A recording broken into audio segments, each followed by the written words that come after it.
Chicago Bulls. I picked them on ESPN Bet for the under, so I'm not happy about that. David Kaplan, co-hosting. What do you want me to do? Bad move. Come on. Kap and J Hood, ESPN 1000 in Chicago with Jonathan Hood. David Kaplan, thank you as always. We appreciate it. Thank you. I bet the over, by the way. Sorry. Yeah, well, you may be right. Coming up, someone wants his job back. Can he get it? We'll discuss next. We're on Sportsmanlike, presented by Progressive Insurance. Football Sunday on ESPN Radio. Second fade. Lawrence steps through. Wants to go.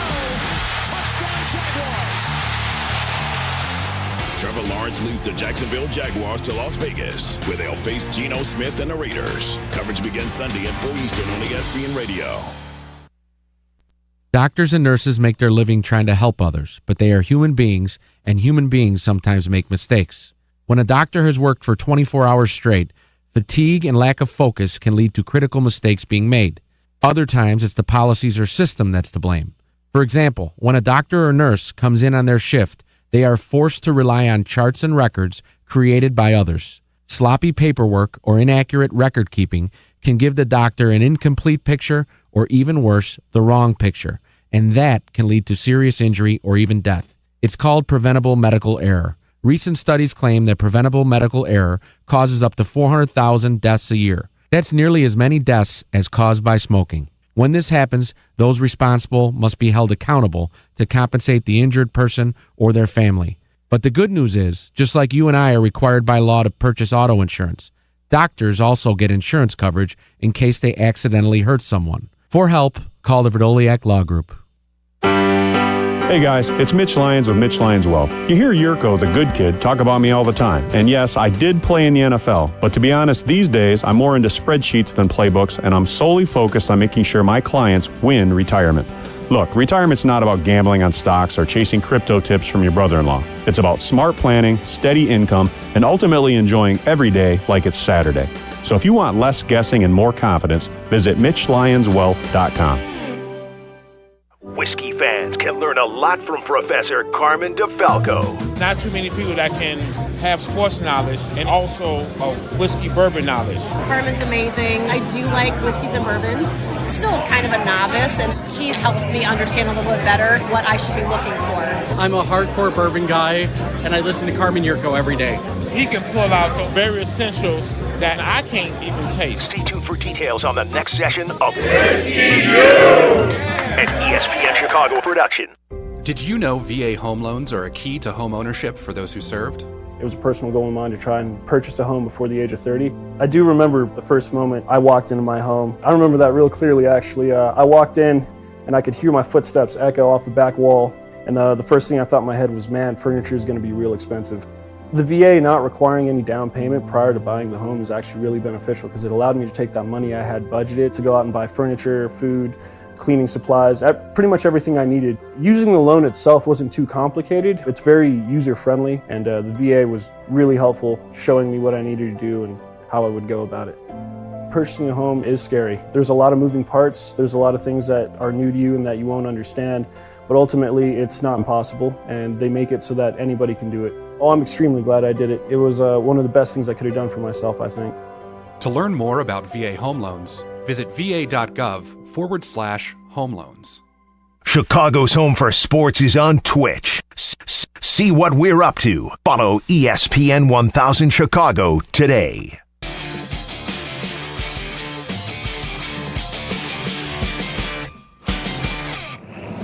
This is Unsportsmanlike. Unsportsmanlike. Talk with Ed Orgeron, champion head coach, LSU. Do you want to be the next LSU head coach? Oh, I'd love to. You kidding me? I'm one phone call away. I love LSU. I still got my home in Baton Rouge. I love the Tigers, and I'm getting back to coaching. Hey, I just got to get in my truck. I could be there today. Before you get in the truck, Coach O, make sure you go to Midas. They're rolling out the limited lifetime tire guarantee, included with every tire purchase or paid installation. You'll pay nothing for flat repairs or replacements. Real value with honest service you can count on mile after mile. It's the limited lifetime tire guarantee only at Midas. Wow, busy 24 hours for us here because obviously the World Series last night, we've been discussing it. Toronto takes a 3-2 lead going back to their home field for the final 2 games, if they even need 2 games, to close out the Dodgers, the defending champs. Of course, the game Friday night here on ESPN Radio at 7 p.m. Eastern. And if you just went on the internet yesterday, which many of you did, and you went on ESPN.com yesterday, you saw our interview with Ed Orgeron all over the place. And you know what's interesting? I think the wrong headline was put out there.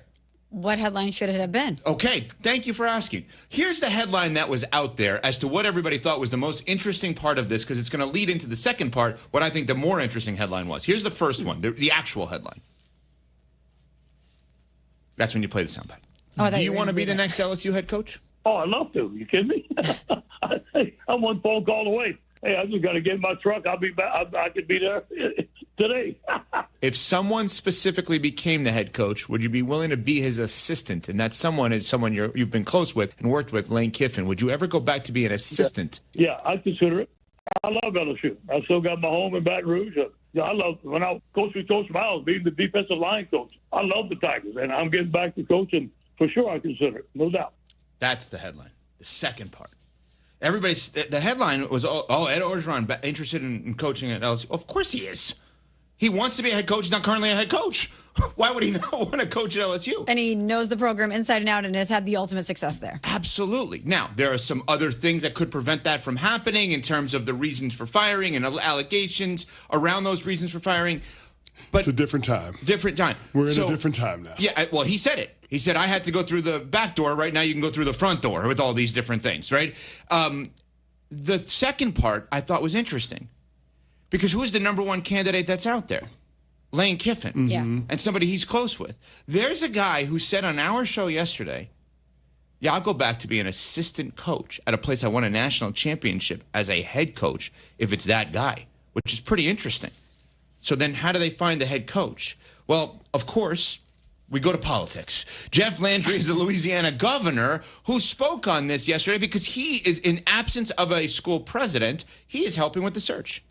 I'm not going to be picking the next coach, but I can promise you we're going to pick a coach and we're going to make sure that that coach is successful and we're going to make sure that he's compensated properly and we're going to put metrics on it because I'm tired of rewarding failure in this country and then leaving the taxpayers on the foot, to foot the bill. So, yeah, I absolutely.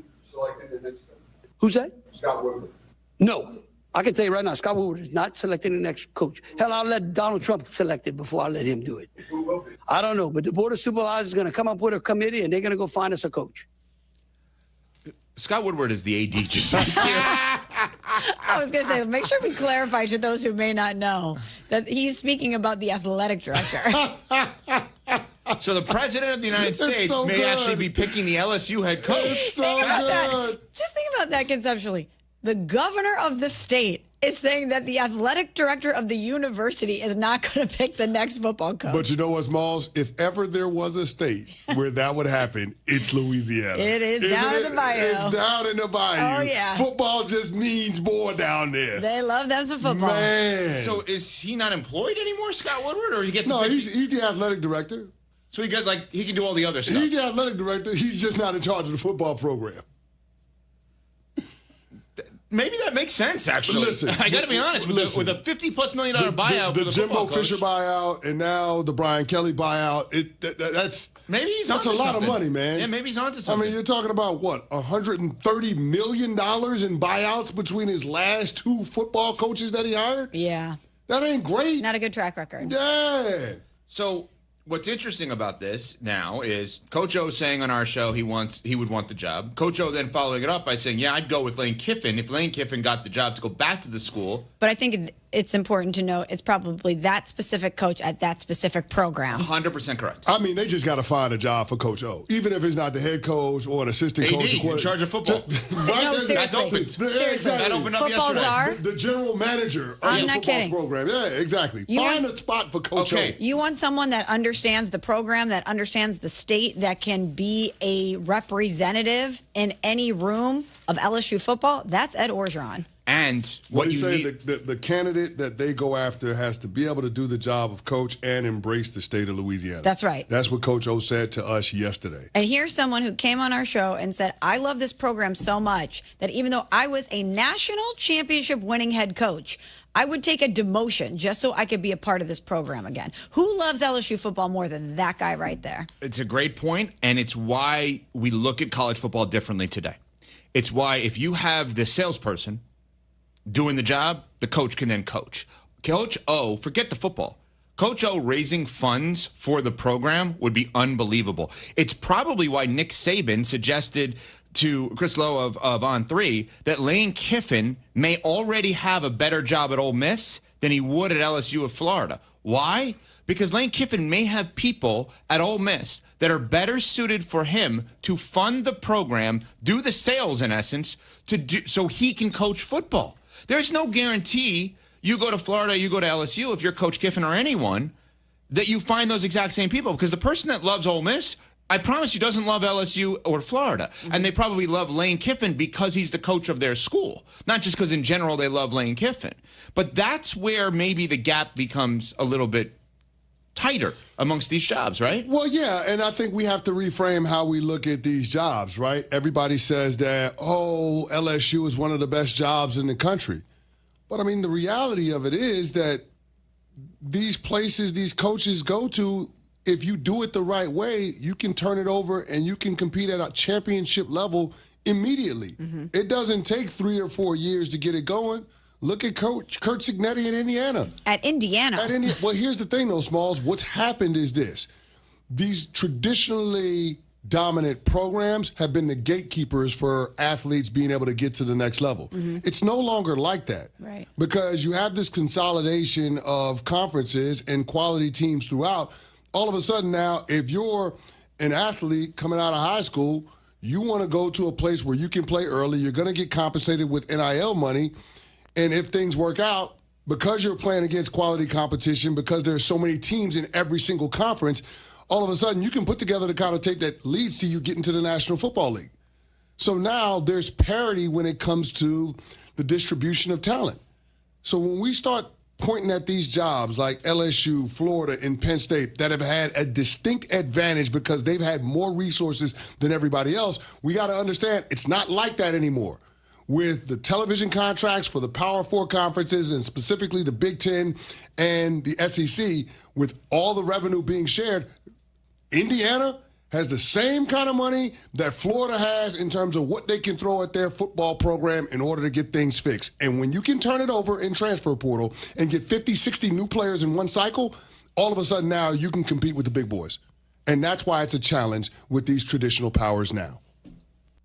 Harry Douglas here. Fellas, it's time to step up your grooming game. Manscaped just leveled up with the Lawnmower 5 and the Chairman Plus, 2 powerhouses built for unmatched precision, comfort, and control. Whether you're cleaning up before a night out, preparing for a big meeting, or getting ready for a game day, Manscaped has the tools to help you look and feel your absolute best. These aren't just old school clippers. They're engineered for modern men who take pride in their daily routine. So upgrade your grooming gear and experience the difference. And now you can find Manscaped products at your local Walmart. Wow, it's you, the Capital One Bank guy. That's what they call me. Mind if I get a selfie? Yeah, sure thing. Say no fees or minimums on your Capital One checking account. Wow, that's a keeper. So, where are you heading? I'm off to spread the good news that Capital One helps people keep more money in their wallet with no overdraft fees. Oh, you're the best Capital One Bank guy. Hey, mind if I get a selfie? Sure. Say, Capital One, what's in your wallet? Terms apply. See CapitalOne.com/bank for details. Capital One N.A. member FDIC. Save big on everything for your next project when you shop at Menards. Bite Electric smart home products make everyday living simply smarter. Add color to your home's exterior with LED outdoor string lights. They're perfect for holidays or get-togethers, and they can be scheduled to automatically turn on or off. View our entire selection of Bite Electric smart home products today on Menards.com. Plus, check out our weekly flyer for other great deals happening this week. Save big money at Menards. The Chicago Bulls return to Allstate Arena this Saturday night and Sunday afternoon. The Young Bucks back on the ice now. And get there early on Saturday for First Responders Night and get a chance to touch a try. He scores! It's the Bradley Nadeau Bring the entire family for Family Sunday. Get your Chicago Wolves tickets for this Saturday's First Responders Night. Touch a Truck and Family Sunday. Wallner Law helped me get the compensation that I deserve. Wallner Law helped me get back on my feet. Thanks to Wallner Law, I'm at a better place today. Wallner Law cares for you. We're compassionate. We're empathetic to your situation. And I promise you, I will get you more money than any other law firm in the city of Chicago. That is my promise to you. Hire us, win with us, be successful with us. Call us at Wallner Law, 312-8-million. To help those who want to be helped, but may not be able to afford it. That's what PGA Tour winner Grayson Murray had envisioned for a foundation before he sadly took his own life at just 30 years old. His parents channeled their grief into creating the Grayson Murray Foundation, carrying out his vision to help those struggling with mental health and addiction. To donate and learn more, visit GraysonMurrayFoundation.com. My name is Ariel. When I arrived in the U.S. at 19, I struggled to find job opportunities without my high school diploma. My entire life changed when I took a chance and got my high school diploma at age 22. Everything I have, my education, my career, my marriage, I owe to the Adult Literacy Center and my teachers. They were with me every step of the way, helping with my English and math, making sure I pushed through all the challenges. Ariel, your success proves that what I'm doing as a teacher has real meaning. It was an honor helping you achieve your greatness. Now you're helping others achieve theirs. It inspires me. Education was the key that unlocked all my opportunities. When you graduate, they graduate. Find free and supportive adult education centers near you at finishyourdiploma.org. Brought to you by Dollar General Literacy Foundation and the Ad Council. This is ESPN Chicago, WNVP, WTBC, HD2 Chicago, a Good Karma Brands radio station. Chicago. This is your morning routine. Put some respect on my name. Kap and J Hood. That's right, we bad. Watch the show on Twitch. Follow ESPN 1000 Chicago. Stream the show on the ESPN Chicago app and on FM 100.3 HD2 and on ESPN 1000 Chicago. Now, David Kaplan and Jonathan Hood. Good morning, everyone. Bring them out. Woo! Bring them out. Bring them out. Bring them out. Bring them out. Bring them out. Bring them out. Bring them out. Bring them out. Bring them out. Oh, God. Welcome in to the Kap and J Hood Morning Show on ESPN 1000, and we're streaming on the ESPN Chicago app. Along with David Kaplan, Jonathan Hood with you. We've got Shay, we've got Jay Moore, we've got you for a 3-hour ride here on this Tom Thayer Thursday with open phone lines for you. 312-332-ESPN, 332-3776 is our telephone number. Watch our show and all the shows on YouTube, youtube.com. Look for ESPN Chicago on YouTube. And on Twitch, twitch.tv/ESPN 1000 Chicago. The Bears will take on the Bengals. We got full coverage on Sunday right here on the home of the Bears, ESPN 1000. Please download that ESPN Chicago app. That way you can hear it everywhere. So, Cap, when it comes to Caleb Williams, he got a chance to speak to the press yesterday along with Ben Johnson, the head coach for the Bears. And when it comes to Caleb Williams, we have a question to ask our listeners and viewers regarding QB1. And that is, we haven't had consistent quarterback play in Chicago. We've had quarterbacks. We've had a long-tenured Jay Cutler here, the 500 era of Jay Cutler as quarterback. But we haven't had the one person in here that you could say, yep, that's the cornerstone of the franchise, the quarterback. Whether it doesn't matter the season, he's going to be the QB. Doesn't have to look over his shoulder. We haven't had that in quite a while. But what if Caleb Williams was designated as a good quarterback in his career? Maybe not great, maybe not generational, but what if he was just stamped, yep, good quarterback? What if that was his lot in life? I'm cool with that. With what we've had, substandard play here, like under no circumstance can you look at the Mitchell Trubisky era and go, yeah, that was successful. And forget who was in the draft. Forget that. Because there were 9 teams that passed on Patrick Mahomes. The fact is the guy you drafted failed. And he hasn't gone on to be a starter anywhere else. Where was he? Pittsburgh, Buffalo, and it hasn't worked. And now he's doing commercials as a backup orderer in a drive-through for whatever. For Progressive. It's my quarterback. So that was a failed pick. Justin Fields, he got benched at 4-2 in Pittsburgh, and they wanted to bench him in New York until Tyrod Taylor got hurt, and he's not good. So that was a failed pick. But you had the number 1 pick this time. So if you told me he's Matt Stafford, Kirk Cousins, I used to laugh at Waddle. He used to go, yeah, if I told you that Mitch or whoever it was could be Kirk Cousins, go look at his numbers. For his career, Kirk Cousins was a really good football player. Did he win a Super Bowl? No. Probably not going to happen in his lifetime for him. But if you told me we're getting consistently good quarterback play, but we're not getting that guy, that's not Peyton Manning. I'm not even discussing Tom Brady, but Peyton Manning or any of these guys that go 1-1, Joe Burrow. No, we're probably not at this point going to get that. But if you told me we get a good quarterback, yeah, I'm good with it. You're looking at the tippy top of quarterback play in the National Football League. Most quarterbacks in this league want to be able to be where Patrick Mahomes is with the Chiefs because more times than not, more weeks than not, that's the guy.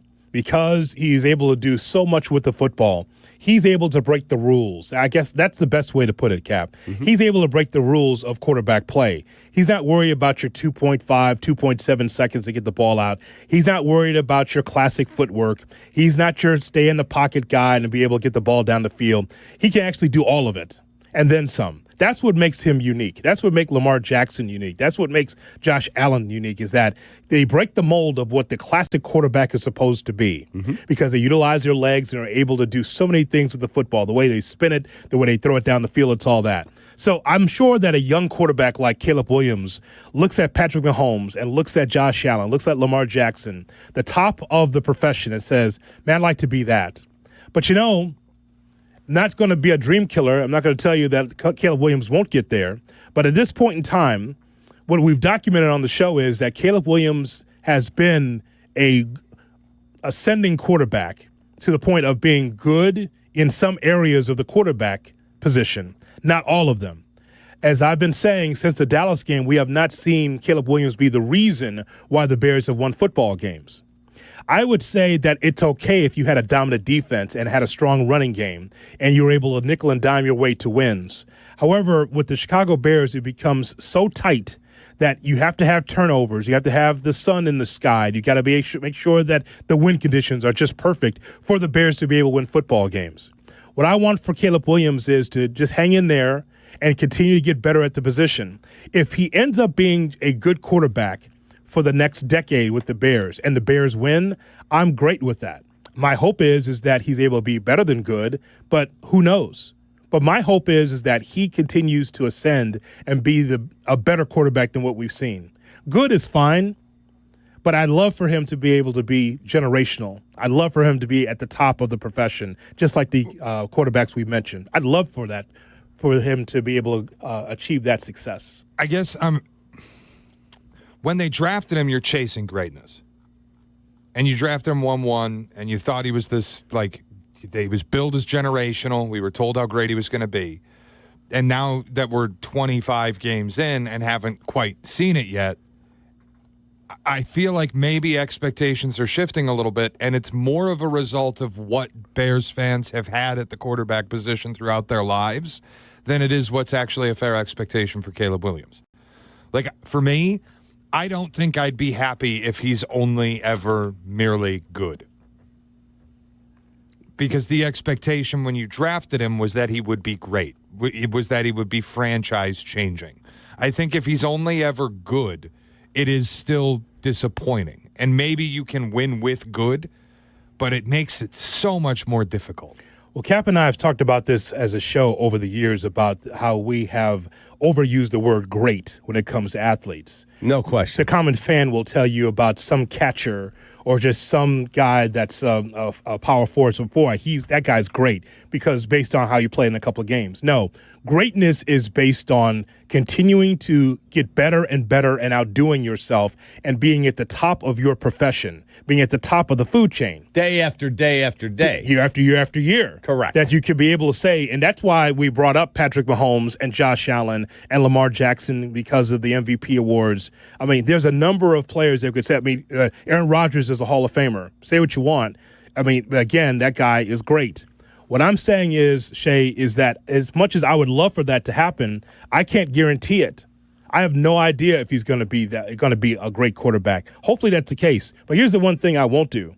I won't tell you after 7 games that he won't be that guy under Ben Johnson because I don't think that's fair. No, it's 7 games in. But I heard somebody around, it might have been AI Jack, said, oh, Nico Horner's a great player. No, he's not.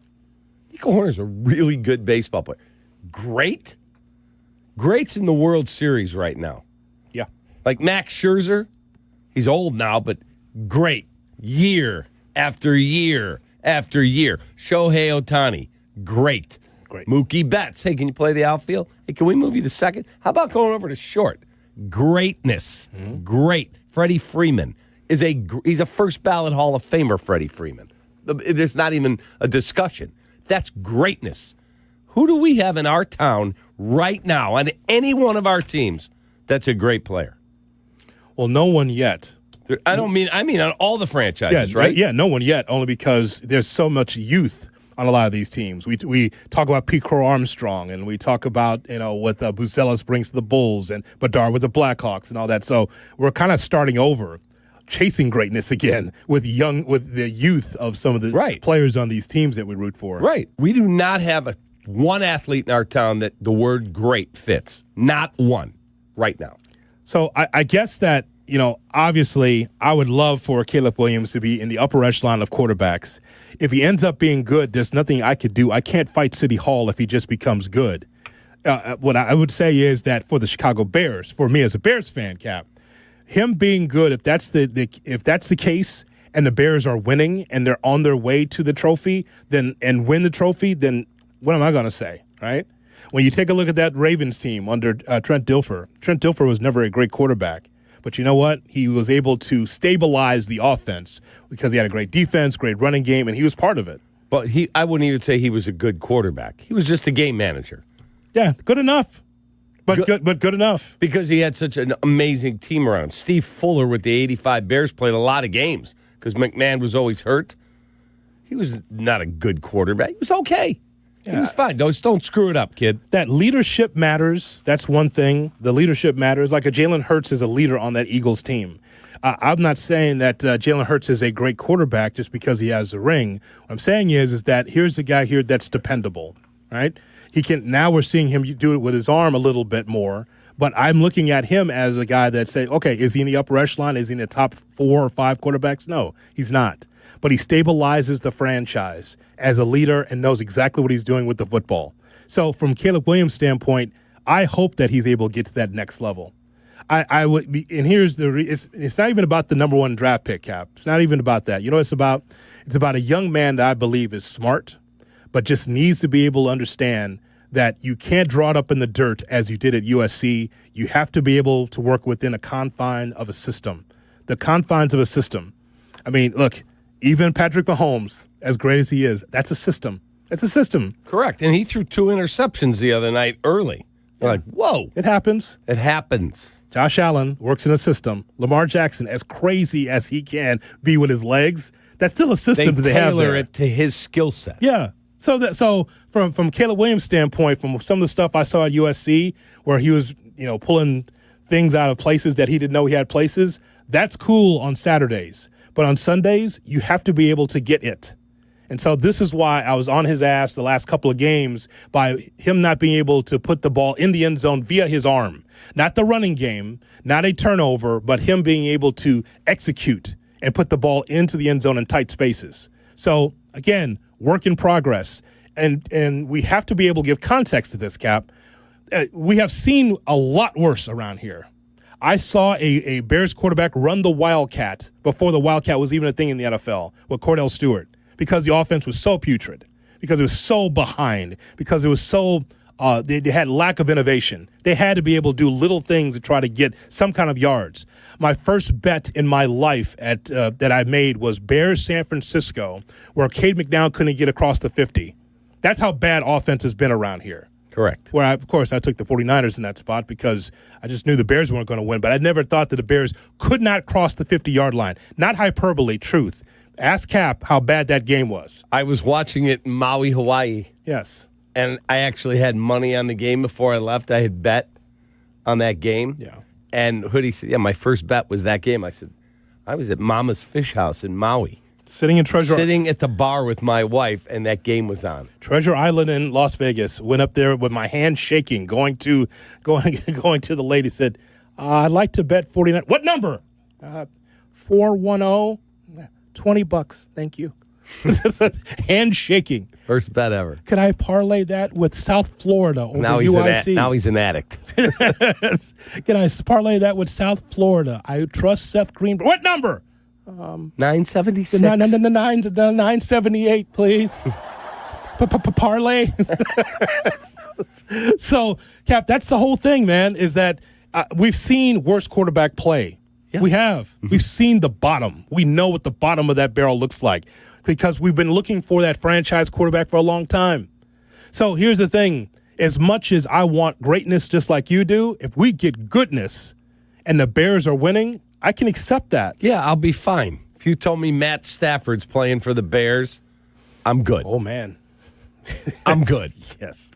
Yeah, absolutely, I'm good. You know, everyone's not blessed to be able to get to the mountaintop and get to the Super Bowl and win the championship, Cap. But you know what you can have? Stabilization at the quarterback position in which the ball is moving forward, that you feel like you have a chance. You know how many years we watched Bears football offensively when you had no chance? Correct. You were always the underdog in the quarterback battle, whatever game we were playing, any game. Agreed. So with Caleb Williams, the hope is that he's able to get to that tier 2. I have Mike Sando's quarterback tiers list in front of me at all times. Mm-hmm. I would love for us to be able to talk about Caleb Williams as a tier 2 quarterback ascending to a tier 1. I'd love to be able to have that conversation, but not yet. Not yet. It's not happening just yet. But I just know that through 7 games that the young man has an opportunity to have the arrow pointing up. So let's ask the question. Shay, let's open the phone lines to Bears fans this morning. 312-332-ESPN, 332-3776 is our telephone number. What is the standard for Caleb Williams? Is it acceptable if he's just a good quarterback? Let's talk about it on the Kap and J Hood Morning Show. Kap and J Hood, morning 6 to 9, ESPN Chicago. The game is what Sundays are all about. We know what you need. Tailgate. Bleck Abdalla's pregame tailgate, Sunday mornings at 8. Get ready for kickoff with Bleck Abdalla and all your favorite football-loving ESPN Chicago fans. Bleck Abdalla's pregame tailgate, Sunday morning at 8. Brought to you by Bradley University on ESPN Chicago. This fall, do a great thing for your family and your home by calling my guy. His name is Russ Armstrong. He is the Chicago window guy. We had our windows replaced, I think it's 6 weeks now. Every day I come home, I'm like, look how clean and shiny and open right. Awesome. I wanted to get some air in the bedroom yesterday. Flip it and open it. So great. Don't get fooled by those buy one, get one free gimmicks. The sketchy half-off deals. Russ Armstrong keeps it real. He offers the most energy-efficient windows and doors at the lowest price guaranteed. No subcontractors, no marathon sales pitches, just top-quality products, expert installation, and you deal directly with Russ himself. The Chicago window guys are the guys I trust, and you should too. Call 847-881-3060 or visit ChicagoWindowGuys.com.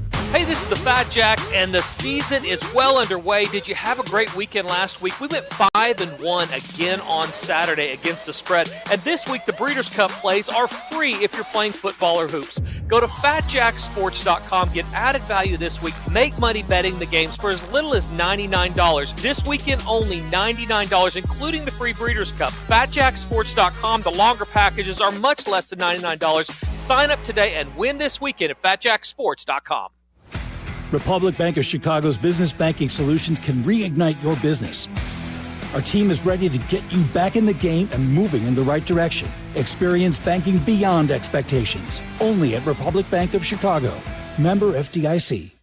Hey, it's Joe Aurelio, and it's time for Aurelio's Pizza, Chicagoland's oldest pizza chain since 1959. Indulge in our crispy thin crust, signature sauce, and 100% real mozzarella. Visit AureliosPizza.com for the location nearest you. Aurelio's Pizza, it's a sauce.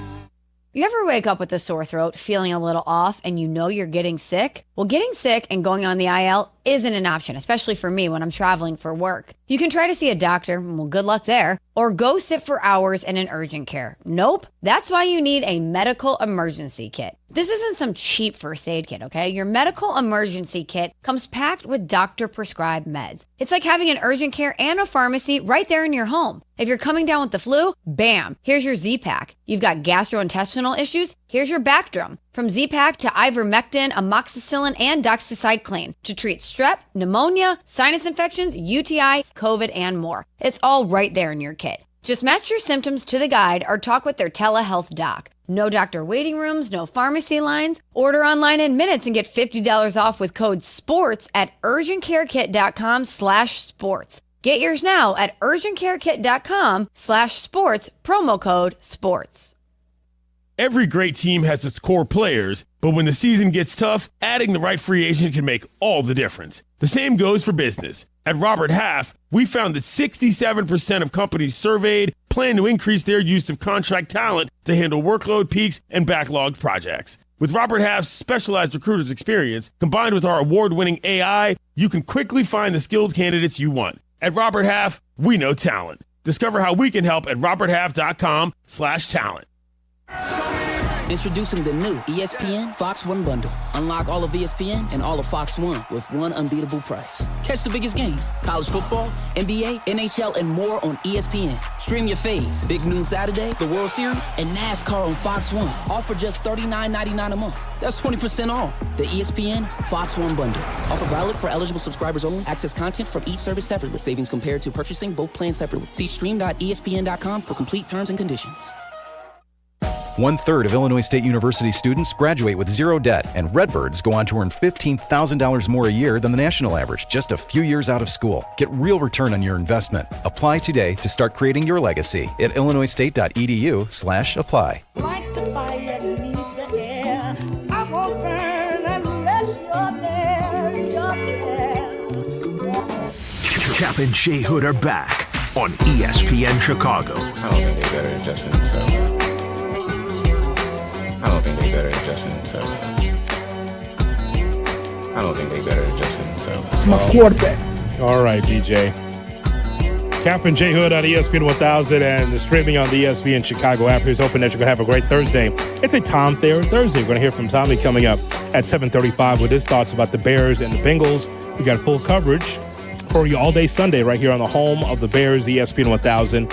If you're just joining us, we're asking the question, what is the standard for Caleb Williams as a quarterback for this team? It is interesting how many questions are still out there about Caleb Williams. The team is winning. It's a 4-3 football team, and we do not believe that the Bears will just fall backwards into the abyss like they did last year because of lack of leadership and how everyone let go of the rope all at the same time. We feel like it's a different football team. But what's the standard for Caleb Williams? Is it acceptable if he's just good? What if his career was that, hey, Caleb Williams was a good quarterback for the Bears? How often have we said that in our lifetime as Bears fans, that a quarterback's actually good? Never. So closest thing to that is Jay Cutler, and that's the epitome of 500. It wasn't great. Jay was as mediocre as they come, wasn't a very good leader, which is a big problem. So we don't have to relitigate Jay Cutler. I'm thrilled he's out of town. Oh, he's definitely out of town. Yeah. Sir, have you been drinking? No. Is that a gun in your Nope. glove box there? Nope. You're under arrest. That's the most easiest arrest that officer made. He wasn't going to he wasn't going to blow, and they were like, "Yep, you're out of here." I saw the video. Didn't take time. He was not going to do that. So Jay behind bars. Yeah, I think he served already. I think he's out. Is he back? I think he's back in the Nashville area. That was the quickest arrest I've ever seen. 10 seconds. I didn't like the trade the day they got that guy, and I'm thrilled the day he left. Well, that was me on your old TV show pointing into the camera. By the way, folks, I was only invited a couple times because after I made this declaration right next to a Dan Pompei saying, Dan, I know that you're a Hall of Famer and you got the sources, but there is just no way that Jay Cutler is going to be with the Chicago Bears. That's not what the Bears do. He will not be a Chicago Bear. I was not invited back on Cap Show. When they made the trade. that was all for a J Hood. No spot on the chair for a J Hood after that. Wow. Cap said, get this guy out of here. He disrespected Pompei. He disrespected the show. I was no longer allowed. Get him out. See, that's what happened. And now look what's happened. It's my brother from another mother. Now you got to work with me every day. It's the best. With nonsense. 312-332-ESPN, 332-3776. Let's have our conversation about Caleb Williams. Let me ask you a question. We live in a town where we do not know what good quarterback play is. Fair? That is correct. But yet every one of us, every one of the callers, all think we know what it is. We all don't have any patience. Just don't. He's 7 games into his tenure with Ben Johnson. 7 games. That's it. We have no patience. We're ready to declare that guy stinks, and Jaden Daniels is the guy. Oh, he gets banged up all the time. Drake May's the guy. Oh, well, let's see. I think Drake May's going to be a really good player. Let's see. Like, we're always pining for something else. We don't allow the process to play out, ever. And that is a microcosm of everything. That's not just sports. That's just not Chicago quarterbacks. This is our world. No one has time for anything. Right. Because not just our sports, not just games, but just in our political discourse, in our social discourse. Everything. Everything's week to week. You had a broken culture in that building. That is a fact. Yeah. Players will tell you. Culture sucked. No accountability. Well, one 39-year-old guy rolling in 7 games doesn't completely change an entire building that has been polluted by losing for decades. Like, since Lovey left, they've had nothing. I don't have to relitigate all the bad coaches, bad OCs, bad teams, bad quarterbacks. One 39-year-old man rolling in doesn't change the entire building in a few months. It's not reality. Mm-hmm. He's working on it. Do you realize how much sports has changed the world?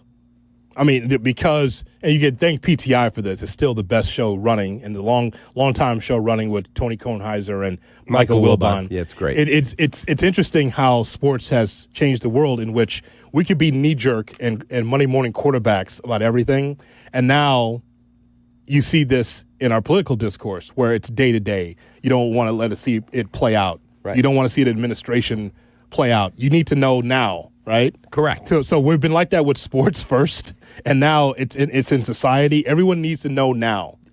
It's the first take society. Thumbs up, thumbs down. I hate it. Yeah. Nothing. You have no opportunity to see anything play out now, Cap. If Caleb, not anything. Let's assume Caleb goes out Sunday and he plays amazing. Best game of his pro career. Bears win big. Caleb's incredible. You know what the headline will be on Monday? Has he turned the corner?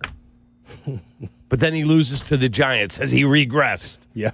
Just let the freaking season play out, man. Hey, it's a week-to-week league. We have our poll. We do the list for Shea Norling every Wednesday for Around the NFL. Mm-hmm. The Shea poll. That is a microcosm of week-to-week league. You just never know. Unless he gets lazy on that Wednesday. It just says, yeah, not changed. It's the same. Same list. I love this, by the way, because if I make movement, like, you're just never going to be happy, Cap, is what it is. If I make movement. The happiest dude you know. If I make movement in the poll, then it's, if next week they win a game, well, then you'll just move them right back up into the top 5. You always get on me for overreacting. And then the one time I underreact fairly, I'm lazy. I think you were watching Hunting Wives with Kinsey, and you just didn't have time to do the list, so you just stuck with it. And I used your poll as a talking point, Shay, about how things can change from week to week. And you know what I got? Down the first baseline? Yeah. Nothing. 312-332-ESPN, 332-3776. Getaway day lineup. That's what he did. It's amazing. You were literally like, it's Sunday. We already took the first two in the series. Just give him that game. In downtown Chicago, here's James on Kap and J Hood. James, good morning.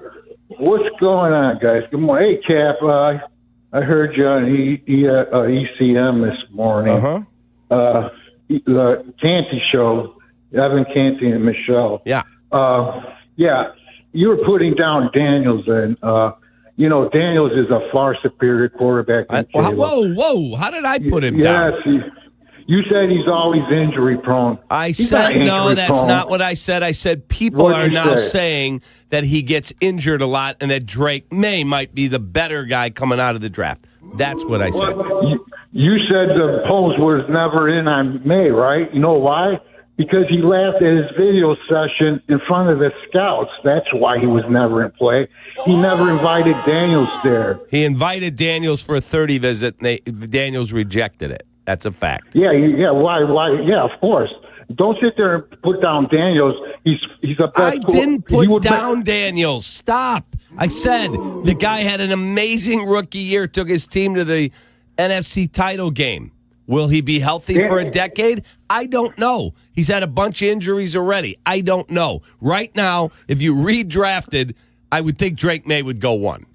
That's a fact. I doubt that. First of all, Caleb's riding that bus line pretty soon. Second of all, bus line?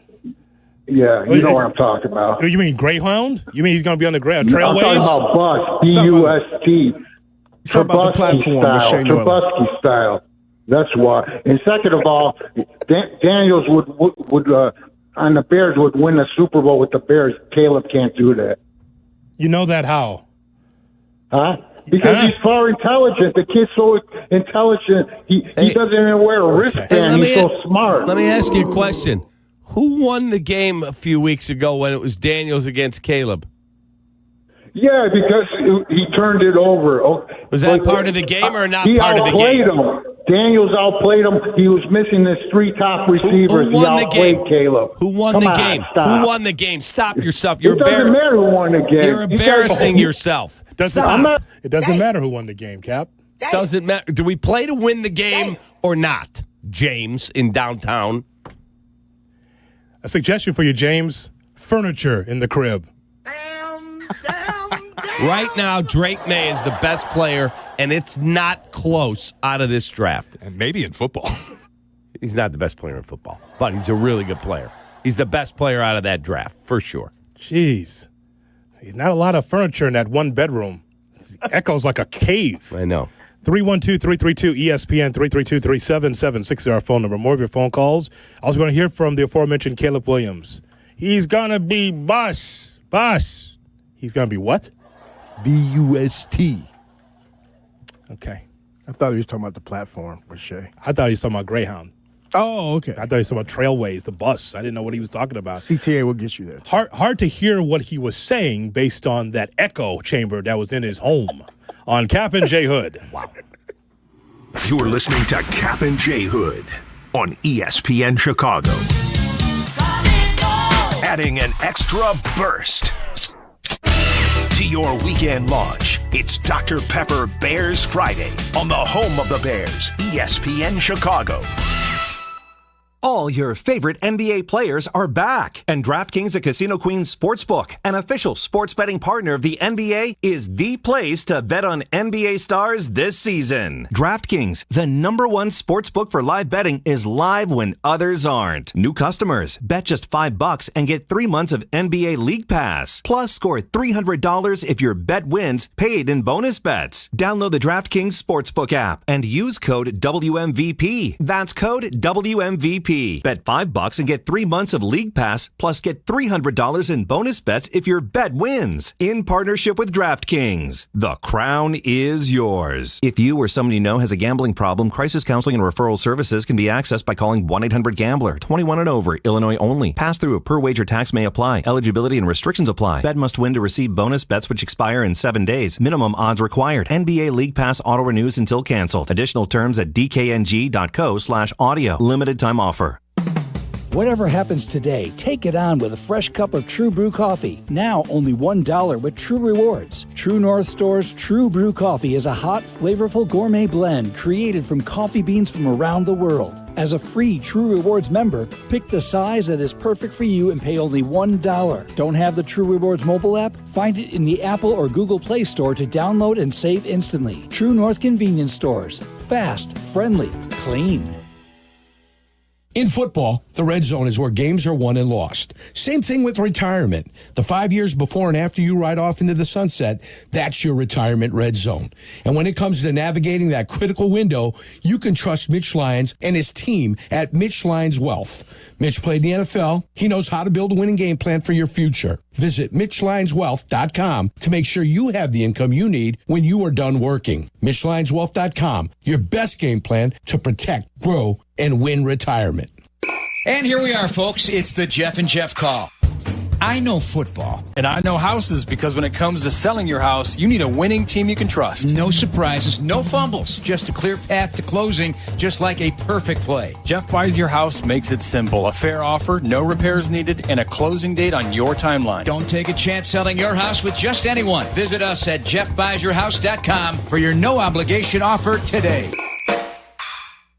Hey, fans! Welcome back to Fansville's Cheers and Tears. Oh. Okay, so like everybody deals with losing, right? To a rival on a last-second field goal. Whatever, it's fine. I'm totally fine.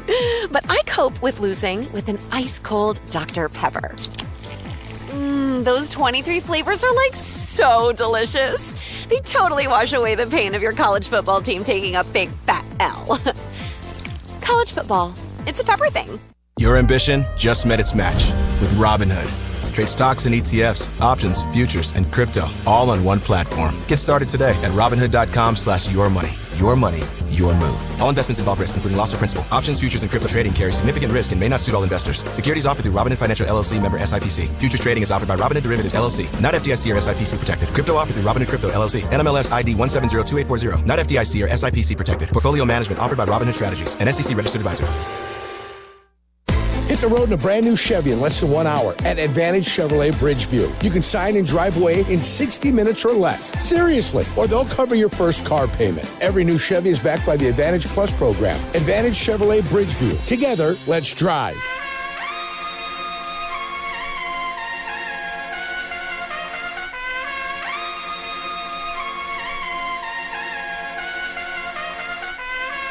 Kap and J Hood are back. Oh, Kap J Hood, big fan, man. Watch out, fellas. On Chicago's home for sports, ESPN Chicago. It's the Kap and J Hood Morning Show on ESPN 1000 and streaming on the ESPN Chicago app. It's a Tom Thayer Thursday. We'll hear from Tommy coming up at 7:35. We're with you until 9 o'clock. Then it's Carmen Jurko at 9. Shay, give me a scroll down, please. It's Rich Eisen at noon. Bleck Abdalla at 2. Waddle Silvy at 3, right into Bears Weekly with Jeff and Tom at 6:30. Right here on your home for the Bears, ESPN 1000. 312-332-ESPN. 332-3776 is our phone number. Kap, tell everyone about YouTube TV. You got it. I do. I have YouTube TV. I love it. YouTube TV customers, though, you could lose ESPN television and the sports you love, including college football, college game day, Monday Night Football, NBA, college basketball, and more. Take action. Go to keepmynetworks.com to keep ESPN. Speaking of game day, it's probably the best show on television. It is so awesome. And when I watched that kid the other day make the $500,000 field goal, yeah, dude, he as soon as it left his foot, I'm like, that thing's good from 50. Yeah. Like he blasted it through. Yeah, I think it's amazing television. We're getting better fans and students at some of these things. Wait until you get College Game Day for basketball. These 3-point shots now are seemingly easy. Yeah. All right, this is for scholarship. Here we go. Yeah, boom. Swish. Easy. Yeah, it's great TV, but the field goal thing. And then I watched Pat McAfee feed, I think it was like a big sandwich. Without a shirt on, he's feeding Nick Saban. And Nick's eating it. Of course. He's biting into it. I'm like, Nick Saban is having the time of his life. He's not going back to coach. Why would he do that? How old Saban, Shay? 73? Let me 72? double check. I wanted to say 72, but let me double check. Like, why would he do that? 73. Yeah. Look it up, For what boys. possible reason would he want to get involved in that nonsense? No way. 312-332-ESPN, 332-377-660 phone number. Caleb Williams got a chance to speak to the press yesterday about trying to get everyone on the same page. Yeah, that's a part of it. That's a part of this position is making sure everybody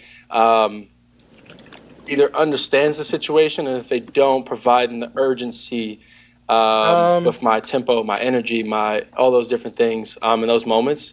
If they aren't understanding the situation, that's a part of my position and my job. And then from there, it's just the reps. I think we've done a good job over the time. That we've had so far. I think last week was one of those weeks that weren't, and so you chalk it up to that, and you find ways to. Like I've said, man, you find solutions, and that's where we're at. We're in a great spot as a team. I know we lost his last game, and we were in positions to win or score touchdowns to get ahead early and things like that, and that didn't happen. And so we find solutions, and we're in a great spot as a team, as a locker room, coaching staff. We all we still have that belief, that known factor of us going out there and winning these games. In Palestine, here is Omar with us here, listening on the ESPN Chicago app. Omar, good morning. Where? Good morning, guys. Listen, Cap, you started it off, honestly, spot on, and Hoodie, I think you felt the same way. Give the kids some time, man. I love how in Chicago now we have standards all of a sudden, and it's like, we're this there's a juggernaut of a team that went on an all-time, all-decade team. It's like, when's the last time we went to the freaking Super Bowl? When's the last time we won a Super Bowl? Give the kid some time. I love he's not good. Why? Why is he not good enough? Because for 7 games under this new coach, he's learning the game. Let the kid develop. Let the play develop. Let his play speak for itself. Give it to the end of the season. We don't have standards as Chicago. I'm sorry. Newsflash to the entire city. We do not have standards. Let's let the season play out and go from there. Take You it are easy, so everyone. right. Hey, Omar, where are you calling from? I'm actually calling from Palestine now. I'm visiting some family, so it's 3 p.m. by me almost now for where I'm at. So 3 o'clock. So 3 p.m. I'm listening to you guys from across the pond. I listen to you guys every morning. God bless you. Thanks, guys. God bless you. Thanks. How about that? Number one show in Palestine, the West Bank. Kap J Hood. How about that? Look it up, Jay Moore. Take a look at the rankings there. Danny, put that in your pipe and smoke it. I'll add it. In Syria, here's Travis. We're global. I'm just saying. Take a look. That's super cool that he was calling, man. But visiting family, though. Yeah. But you know what? Here's something about technology. Omar, clear as a bell. Clear as a bell. Just listen to that line. By the way, that's great. I got 5 people reached out. Is Joey G okay? So, Shay, do a wellness check. I'll let him call me. I think he's going to be fine. Based on what I was told yesterday off the air, I think he's going to be all right. A hot take about his health. That's about it. How about that? He started the call by saying he's calling to say goodbye. No, it's not. This isn't I'm telling you, he's going to be okay. I talked to him off the air for a little bit yesterday to try to discern what's going on.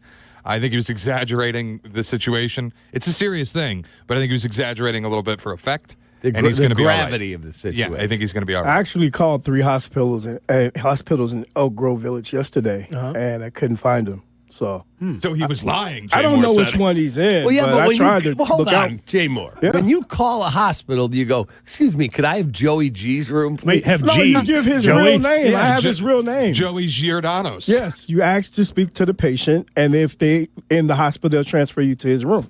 It's Joey Jardinera. Yeah. Can I have?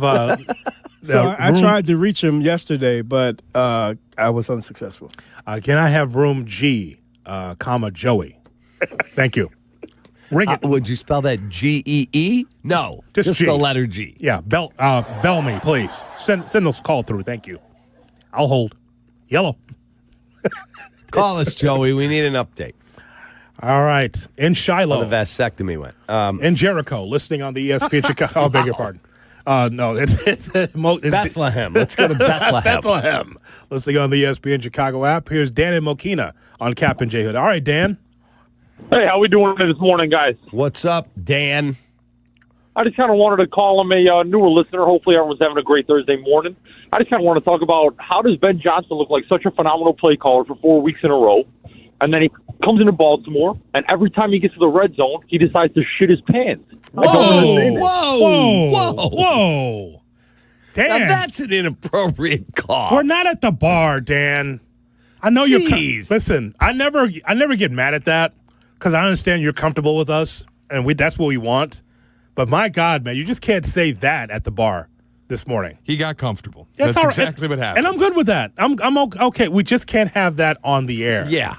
Come on, Dan. He didn't blank his pants, as you just said. What I was going to ask, and we can't ask you now because we're recycling, but what I was going to ask you is, like, which 4 games you're talking about? Which 4 games? Are you sure that he was an elite play caller through the 4-game winning streak? I would tell you no. He would tell you no. Johnson would tell you no. He has said, I'm learning Caleb and the offense just like they're learning me. Yeah, just take a look at that 4-game winning streak where people say, oh, the Bears just got by. Hey, there was some terrific, I think, offense in that 4-game winning streak. But it's not to say that it was elite. Ben Johnson would tell you that. You got to ask Thayer, when he was with Ditka, I know he wasn't there Mike's first year. Tom was toiling away in the USFL. But the quarterback play, Bob Avellini and some of these other guys, and Ditka would go nuts, remember? He'd go insane on the sideline. Today, Shea would be wanting to fire him into the sun. We'd be, this guy's a bust. He stinks. McMahon, rookie, get him out of there. Yeah. Yeah. A wellness check for one Joey G on Kap J Hood. Joey, good morning. Hi, Joey. Good morning, gentlemen. Jonathan, what am I going to do when I meet you again? Hopefully shake my hand. Hopefully shake my hand. That's the hope. I got to give you the hug, too. Okay. Are you going to be okay, Joey? Well, I'm here. You want to know what it is? I'm going to be okay, but it's going to be a 7-month recovery. Okay. Don't know yet where, when. Jay Moore, I'm at Alexian Brothers Essential Medical in Elk Grove Village. The G room is the G room, 404. I'm by myself. No bet. I got you guys on the radio. I was going to ask if I may. So no bed 2 in there, just a bed 1, right? You got the suite. Is that what you're saying? Yes. Okay. No bed 2. All right. But I do want to give a real big shout out. 17 times last month, the Melrose Park Fire Department was picking me up off the floors, driving me to hospitals in their fire and chair for emergencies going up cement steps. But I don't want to get into the long with this. When it comes time for the rehabilitation, I can't put a time or where I'll be. But listen, you're always in my heart, you guys, and you know that. Well, hey, Jonathan, Joey, can I come visit you today? Huh? Can I come visit you today? You come visit me anytime you want. I'll give you my home address when you come. I don't care. I'll see you at the hospital today. I'll come visit you. Really? Yeah. I'll be there. I'm so happy that Danny picked up the phone. Me too. Joey G, have a great day, buddy. Jonathan. Yes, sir. You the man. Thank you, Dad. Well, me. Well, there's it's always about you, but for us, it's about me and Jay Moore. And he's happy. And it's also about Danny, who picked up the phone. Right. Thank you, Danny. Shay and I, we don't matter anymore. No. We're out. Well, you definitely don't because you haven't spoken to him enough. Thanks, Joey. Thank you, Danny, so much for picking up the phone. Yeah. Danny's on a treadmill saying, well, who, me? Yes, you. He looks different. All right, we will. I have the Armchair platform. nutritionist must have gone on retirement. We're asking the question to you about Caleb Williams. What's the standard for Caleb Williams in your view? You going to take that down the first base line? What? Or? No, absolutely not. Okay. That's a flag. Okay. What did I do? Again, it's armchair. Danny looks different. He looks fat. I didn't we got say fat that. Danny sitting back. I didn't say that. Yes, you did. It's just like when you say this portly gentleman and then you claim you didn't call a person fat. When you look at me and say, oh, Danny looks different these days, armchair nutritionist must have been put to the side. You are saying we got fat Danny back there. No, I didn't mean it that way. You got a beard? Like, that's not Danny.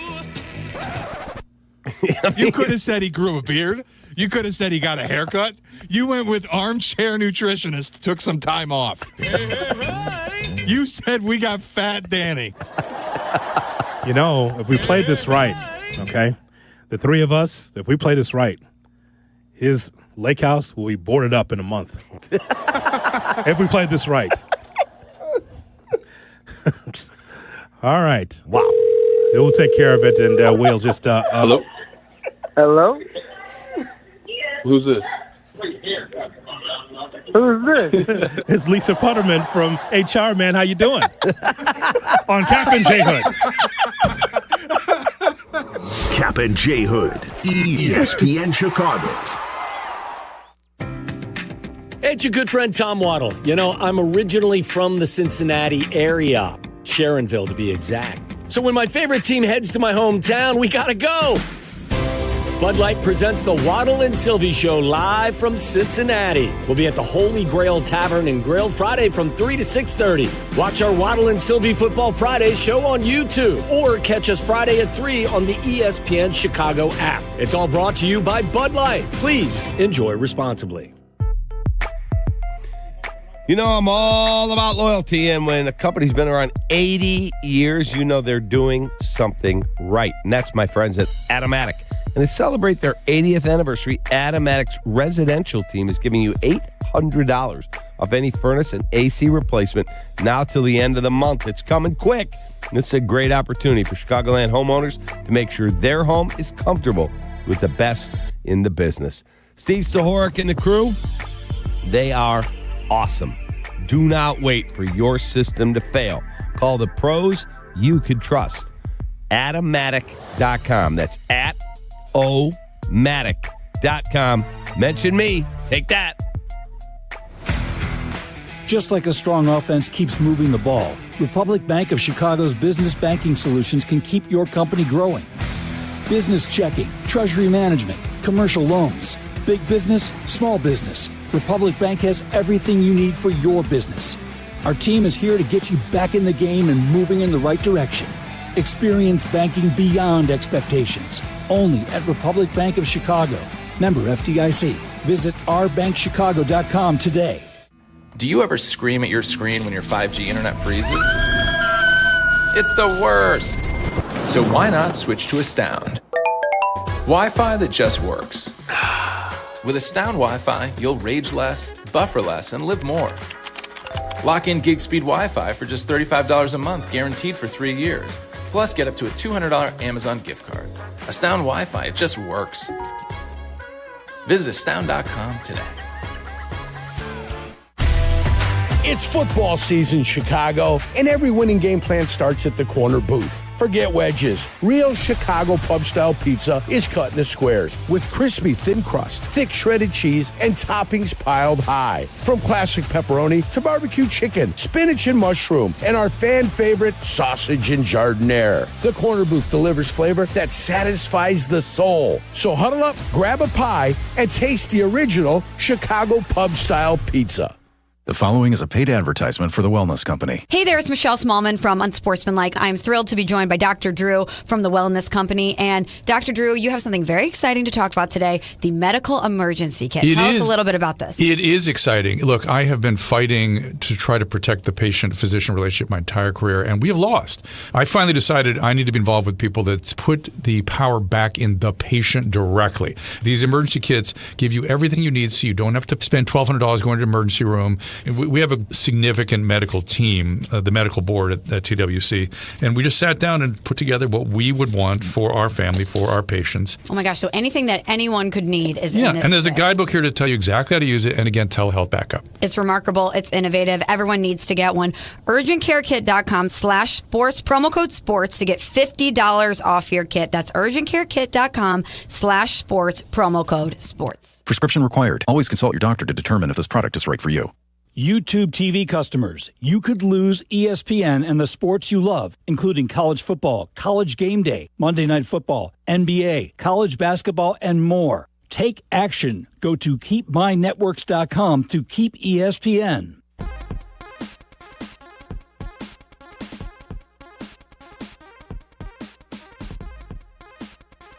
The college football season, hey, show your school spirit every time that you pay. Introducing the college-branded Venmo debit cards. Rep your team on and off the field with custom school designs that will let everyone know who you root for.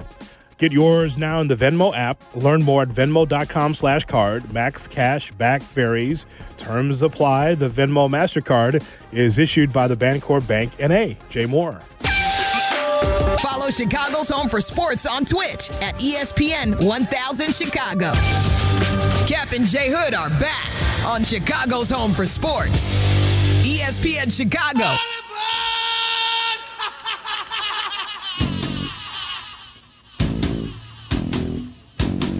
Now it's time for Shay's Platform. Here's Shay Norley. Shay's Platform, as always, brought to you by the Chicago Transit Authority. Save money, do more, ride CTA. I have a non-sports story for us today. I read this headline yesterday, and I thought, that's made for this show. I don't know if you've seen it, but the Godfather director, Francis Ford Coppola, is penniless, broke, flat on his ass. Wait. Francis Ford Coppola is broke. He's penniless. He is flat on his ass. The 86-year-old Oscar-winning filmmaker reportedly invested $120 million of his own fortune into making the epic science fiction movie Megalopolis, which released last year. It grossed a total of $14.3 million at the worldwide box office after it was released. Coppola has also openly admitted, according to the New York Times, that the movie left him broke. As a result, Coppola is selling his prized watches at auction, including custom timepieces worth over $1 million to recoup some wealth. Francis watches. Frankie watches. How bad is that? Damn. So it makes me wonder, what else does he have, Cap, that he could sell? Is he one of those guys that, clearly he's a watch guy, but is he a car guy also, like a classic car guy? Does he have multiple homes? And then you wonder, where does he live? That's a wonderful question. I don't know where he lives. I'm sure he could sell his house and make some money. I don't feel back. like he's in Northbrook. I mean, where's he in, like France or something? It's a good question. On an estate? California guy, maybe? That sounds like a California guy. Malibu? Rutherford, California, Napa Valley. There we go. Where he also owns his winery. It's interesting he's not separating with those things. Yeah. He's also... There's a really obvious answer for him here. I'm sure you two aren't aware of this. So the movie he released, Megalopolis, that he spent $120 million of his own money. By the way, if you're making a movie and no studio reads the script or the screenplay and wants to finance you the $120 million to make it, that might be red flag number one. This isn't a great idea. Mm-hmm. Then it only makes $14 million at the box office, so he's gone full broke through this. But he also refuses to put it on a streaming or on-demand platform. If you want to watch it at home, you can't, because he says this should only ever be seen in the movie theater. Hey, Frankie, here's an idea. You need a little bread? Sell the streaming rights to somebody, dummy. Yes. You're selling your watches? You're going to sell your house? You're going to sell your winery? How about you sell your effing movies, smartass? He has now moved to Trinity County, California, which is considered the poorest part of California. Jay Moore, he's living in Bakersfield. You in Compton? Actually, Compton is more expensive than Trinity County. Jay Moore, he's in the oil fields. He's in Bakersfield. Freaking Watts. Is he Aaron Brockovich with PG&E? I mean, this is it, man. I mean, here's the thing. Shay, clearly an old man that's behind the times. He's got to understand, like, some of these movies are only out there for a week, but ultimately the money's in the streaming now. Put your stuff out there. And nobody even has to watch it. You just sell the rights to stream it to somebody and you get the money. That's it. He's behind the times. He doesn't get it. What are you selling your watches and your winery for? Just sell your movie. That was the point of making it. I don't want your dusty watch. It doesn't work anymore. I never even heard of this movie. I don't want. It was awful. I don't want his dusty watch. How about that? It doesn't even work anymore. Frankie watches.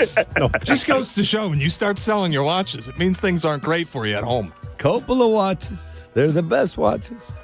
He doesn't. Well, here's the thing. You did mention that he's got the winery. So he's good. I mean, penniless, yes, but the winery. I have to check in on this because somebody in the Twitch chat is claiming that he sold the winery in order to finance the film. Oh, that's so... Like, the way that he's speaking to the New York Times and the reporters, it's like, this isn't like rich guy broke where he's just cash poor. He's broke. The quote he gave the New York Times last Friday, quote, "I need to get some money to keep the ship afloat." Not his yacht.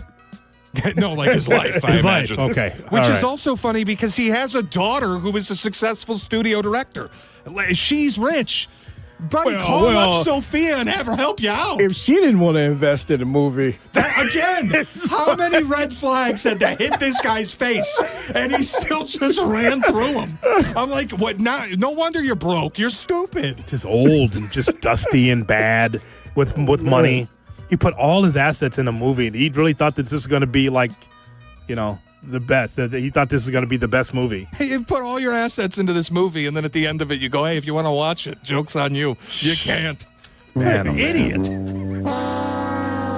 The platform with Shay is brought to you by the Chicago Transit Authority. If the Kennedy Express lanes are closed, the CTA doors are open. Don't sit in traffic when you could ride the train. Park and Ride is available at the Cumberland exit, number 79B. Get into the city and back fast and stress-free. Avoid the hassle of stop-and-go traffic and spending money on gas. $5 will cover your trip and back on the CTA, so just sit back. We'll do the driving. And tap to pay available on all CTA trains and buses. If you think you got to waste time buying a ticket someplace or planning your trip ahead of time, you don't. Just get your credit card out, tap it on the turnstile, tap it when you get on the bus, you'll ride. Save money, do more, ride CTA. If you're on hold, you will be on the air as we talk Bears with you. 312-332-ESPN, 332-3776 our phone number. Tom Thayer at 735. But first, we pause 10 seconds for stations to identify themselves along the Kap J Hood ESPN Chicago Radio Network. Live from State Street in the heart of Chicago, this is the home for every Bears game, ESPN Chicago. And this is Captain J Hood, WMVP, WTBC, HD2, Chicago, a good Karma Brands radio station. Crash, bang, suddenly you are on the DL. If that happens as a result of somebody else's negligence, we can help. I'm Jim Morisi, Chicago personal injury lawyer. Our experienced attorneys and support staff will talk with you during a free consultation, tell you your options, and ensure that you take the right steps throughout the entire process. Visit us at MorisiLongo.com. That's MoriciLongo.com. Your future is our priority. If you're turning 65 or new to Medicare, Humana might just have the health plan you're looking for. Our Medicare Advantage plans offer coverage and care you can count on. You could get a plan with a $0 premium or an all-in-one plan that may include medical and prescription coverage, as well as routine dental, vision, and hearing. Learn more at gethumana.com. Humana, a more human way to healthcare. Humana is a Medicare Advantage HMO and PPO organization with a Medicare contract. Enrollment in any Humana plan depends on contract renewal. Every 40 seconds, a child is reported missing. Find the Children is a nonprofit organization dedicated to helping find missing kids. You can be a part of their mission by donating your unwanted car. Call 1-800-294-0222.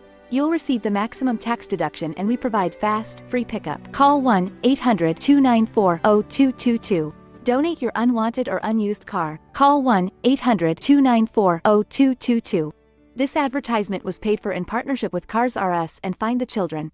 Hey, I'm Mike Slater. My dad passed away at the age of 63. It's out of nowhere. Had a stroke. Super hard, obviously, for the whole family, but my dad had life insurance. This is why I have life insurance for my family, for my wife and 4 kids. And the best place to get life insurance is ethos.com, because you can do it in 10 minutes. And there's no medical exam and no blood test, just a few health questions. Get life insurance in 10 minutes so your family is protected. Ethos, ETHOS, ethos.com/play.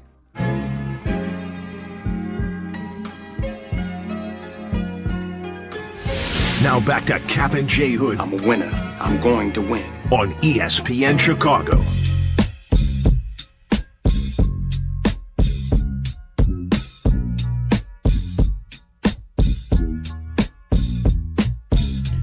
Good morning, Chicago. And welcome into the Kap and J Hood Morning Show on ESPN 1000, also on YouTube, youtube.com. Look for ESPN Chicago on YouTube and on Twitch, twitch.tv/ESPN 1000 Chicago. With David Kaplan and Jonathan Hood with you on the Kap and J Hood Morning Show. We got Shay, we got Jay Moore, and we've got you still to come. We'll hear from Tom Thayer, his thoughts about the Chicago Bears in a matchup against the Bengals. Of course, we got full coverage all day Sunday right here on the home of the Bears, ESPN 1000. Coming up at 7:20, Jurko stops by with his thoughts about the Bears and his thoughts about Ryan Poles. But we've been talking about Caleb Williams, if you're just joining us. What is the standard for Caleb Williams? Is it acceptable if he's just good? And Cap, we can go through the litany of quarterbacks that we see on a regular basis in the National Football League. We know who's at the top. It's Patrick Mahomes, Joe Burrow when healthy. It's Josh Allen, Lamar Jackson. You have to throw Matt Stafford in there based on what he's done as of late. I go through this quarterback tiers list for Mike Sando, and we know the best of the best. And then when we saw where Caleb Williams was on this list to start the season, he was in tier number 3 on this list, tier 3, Caleb Williams. And that is with Tua and Trevor Lawrence and Kyler Murray and Baker Mayfield, guys like that. But I guess the point is that there's room for growth. It's 7 games in a new regime. But I would just say that if he ends up being a good quality quarterback for the Chicago Bears, it's a far cry from what we've had. And I think that you can build around that. You can absolutely win with this guy. You can. Is he going to be this generational, oh my God, top 3 quarterback in the NFL? Right now, no. That's just obvious. But do I think he's a bust? No. People like, what was the guy's name calling us from the dungeon? Mm-hmm. From downtown. Yeah. It's James, is it? James. Yeah. Yeah. He's calling him a bust. Yeah, that's just foolish. That's just an uninformed fan. Will he be as good as Drake May? I don't know that. But it's way too early to say any of that. Just to know, this past summer on that tiers list, Caleb Williams was in the same category of Kyler Murray, Aaron Rodgers, because where he is in his career as veteran. 41 years old. Tua Tagovailoa, Trevor Lawrence, Geno Smith, Bo Nix, Sam Darnold, Drake May, Bryce Young. That's where Caleb Williams was. Now, of course, that list is going to change next year because you see what Drake May's done, what Bo Nix has done. So there's some names there that are ascending. But I think that Caleb Williams could be better than 23rd best quarterback in the NFL because that's where he's listed right here. Agreed. And he should be. That's just fair. But I just think that because of the talent that's around Caleb Williams, what a great opportunity for him to be even better than what we've seen. I just know that people are telling me about the tape and how he looked good on the tape. All I know is that the numbers matter too. And his progress of getting it done with his right arm, getting it into tight spaces into the end zone matter. No matter the activity between the 20s, Cap, the money is in the end zone. Yeah, you just can't. There is no quarterback closer that can help you get it in the end zone. You have to do that. You're the starter after all. But the Bears also throw the second fewest passes in the red zone of any team in the NFL. Yeah, what does that say? I think it's one that he trusts the run game more than he trusts Caleb. And 2, he feels like the best path to the end zone is running the football. Yeah, that ain't good. He's also a guy who runs the ball. What are they? Third most in terms of percentage of plays as runs. He did that in Detroit. They ran the ball 48% of the time last year, despite having a ton of weapons and a quarterback that he trusted. He's a running coach first and always will be. Okay.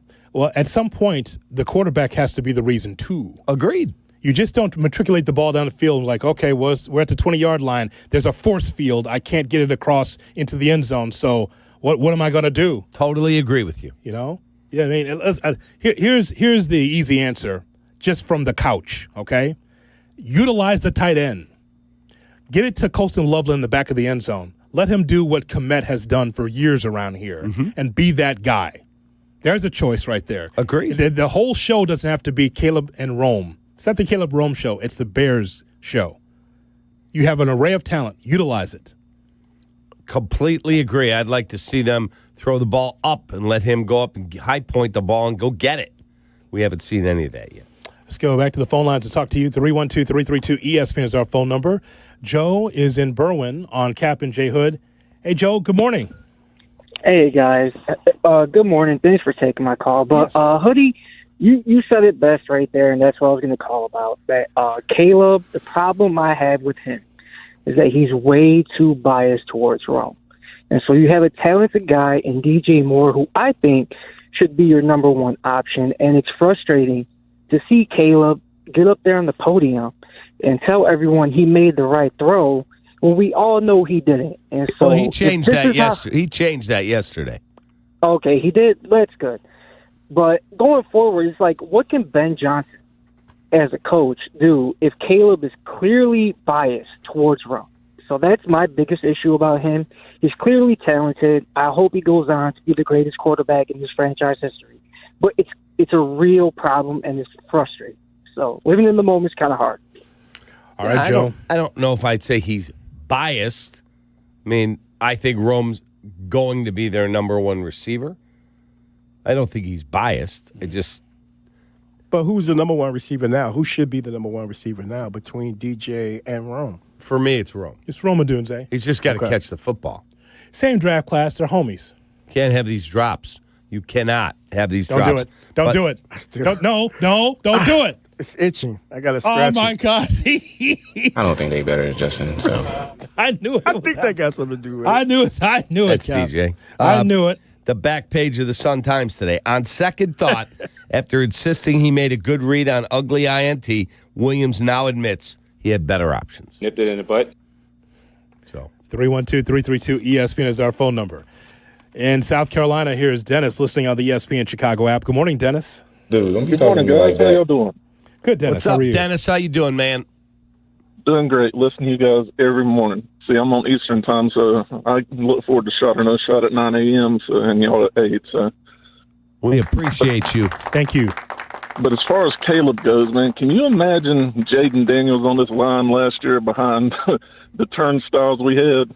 He couldn't have handled 68 sacks. He's been hurt 3 times behind a great offensive line, and Cliff Kingsbury has been scheming it up where he had one-read throws all year. He couldn't have survived it, and nobody would ever pick Mitch, not Mitch, Drake May, because they were scared of Mitch Trubisky 2.0. So Caleb was the option. He's been durable. If he'll just focus on the smaller things, take the checkdowns, stop focusing on Rome too much, and improve his red zone efficiency, he's going to be fine. Go back to the beginning. You're saying they wouldn't take Drake May because he went to North Carolina? Yeah, they'd have been scared of Mitch Trubisky 2.0. It wouldn't have mattered if he had been football Jesus coming out. Yeah, they were never going to take him. Yeah, I don't think Ryan Poles wanted to take him, but I don't think North Carolina had anything to do with it. Hey, Dennis, you're a Gamecock? I have one brother that's a Gamecock and another one a Tiger, so I stay out that altogether. So you're not into college football at all? You don't get involved, huh? No, man. I'm trying not to get beat up on Saturday. So. I understand. Why don't you just jump on the bandwagon with Georgia with me? That way you can split the difference. I'm actually a huge Matt Stafford fan, so, just alleviate that and not get between them two. But like I say, appreciate the call, you guys. I love it that, Hoodie's like the voice of reason, talking Cap off the ledge, and, Shay pretty much antagonizing him the whole show. And then you got Jay Moore, you'll check for reference every once in a while. I appreciate you guys, man. Great show. Love it. Thank you. Thank you very much. He gets the show. He does get the show. 100%. There's a clear definition of the program right there. 312-332-ESPN. You don't like that? I do. Okay. 100%. Let's go back to the phone lines. In Israel, listening on the ESPN Chicago app, here's Ellie on Kap and J Hood. Ellie, good morning. Hey, good morning. What's up? How are you, buddy? I'm good. I just want my expectation of Caleb is more. He has to get better every time, and first completion percentage. Then I think the red zone is more important, but completion percentage is also great, and I think that's how you start. And I wish he would be a 10 top quarterback. That's in my lifetime. I haven't had one yet. A lot of us haven't. It's not just you, Ellie. It's all of us. A top 10 quarterback. Oh, by the way, Cap. Yeah. Your boy McGuffey. Can you get my name right? Because I listen to your recap all the time. Yep. And he keeps calling me Eli. It's actually Ellie. All right, Allie. Ellie. Okay, I'll tell him. What time is it? I love the show, and I listen to it every morning. Thank you. For me, it's afternoon. I try to listen for at work because I sneak in and I listen to Kap and J Hood. Well, thank you very much, sir. Appreciate you. Thank you very much for the phone call, Allie, for checking in, right? Ellie. Well, I know that. That's what I introduced him as. It's not Eli either, Ryan. Okay. How about that, Shay? It's Ellie. It's what it was on the board. I got it right. Yep. I'm trying to do ring him up. Fat Guff back here got it right. What? Don't worry. Don't worry. HR is going to be here in a couple of weeks. We're going to have a long discussion about you and you fat shaming everybody. Who have I fat shamed? Well, Some guy named Mike McCarthy last week. Yeah. You said the fatter one. I did not. You did. Damn. That's a lie. That's a lie. Me you did say that. repeatedly. Yeah. You said him. Absolutely not. Absolutely. You Julia Child? Yeah, she's a linebacker. She's roomy around the hips. That's a great point. He said she could play left tackle. Yeah, roomy around the hips. You did say that. You can't. It's all on the air, dude. So we're pulling the air checks. Yeah. So look, I mean, get some 2x4s and some nails. You're gonna be boarding up that lake house. Wow. We're gonna take you down. All of us fat people around here are gonna just take you down. That you just can't stand. Smother you with blubber. Wow. Yeah. I mean, hey, words hurt, man. Oh, my God. Words hurt. You just can't just be going around saying that. What did I say? We just laid out all of the fat shaming that you've done over the last. I don't know what your problem is. I guess if I knock you into that wall, maybe you'd stop doing it. Maybe that's what people are waiting for around here. Feel good. That has no. Yeah, right.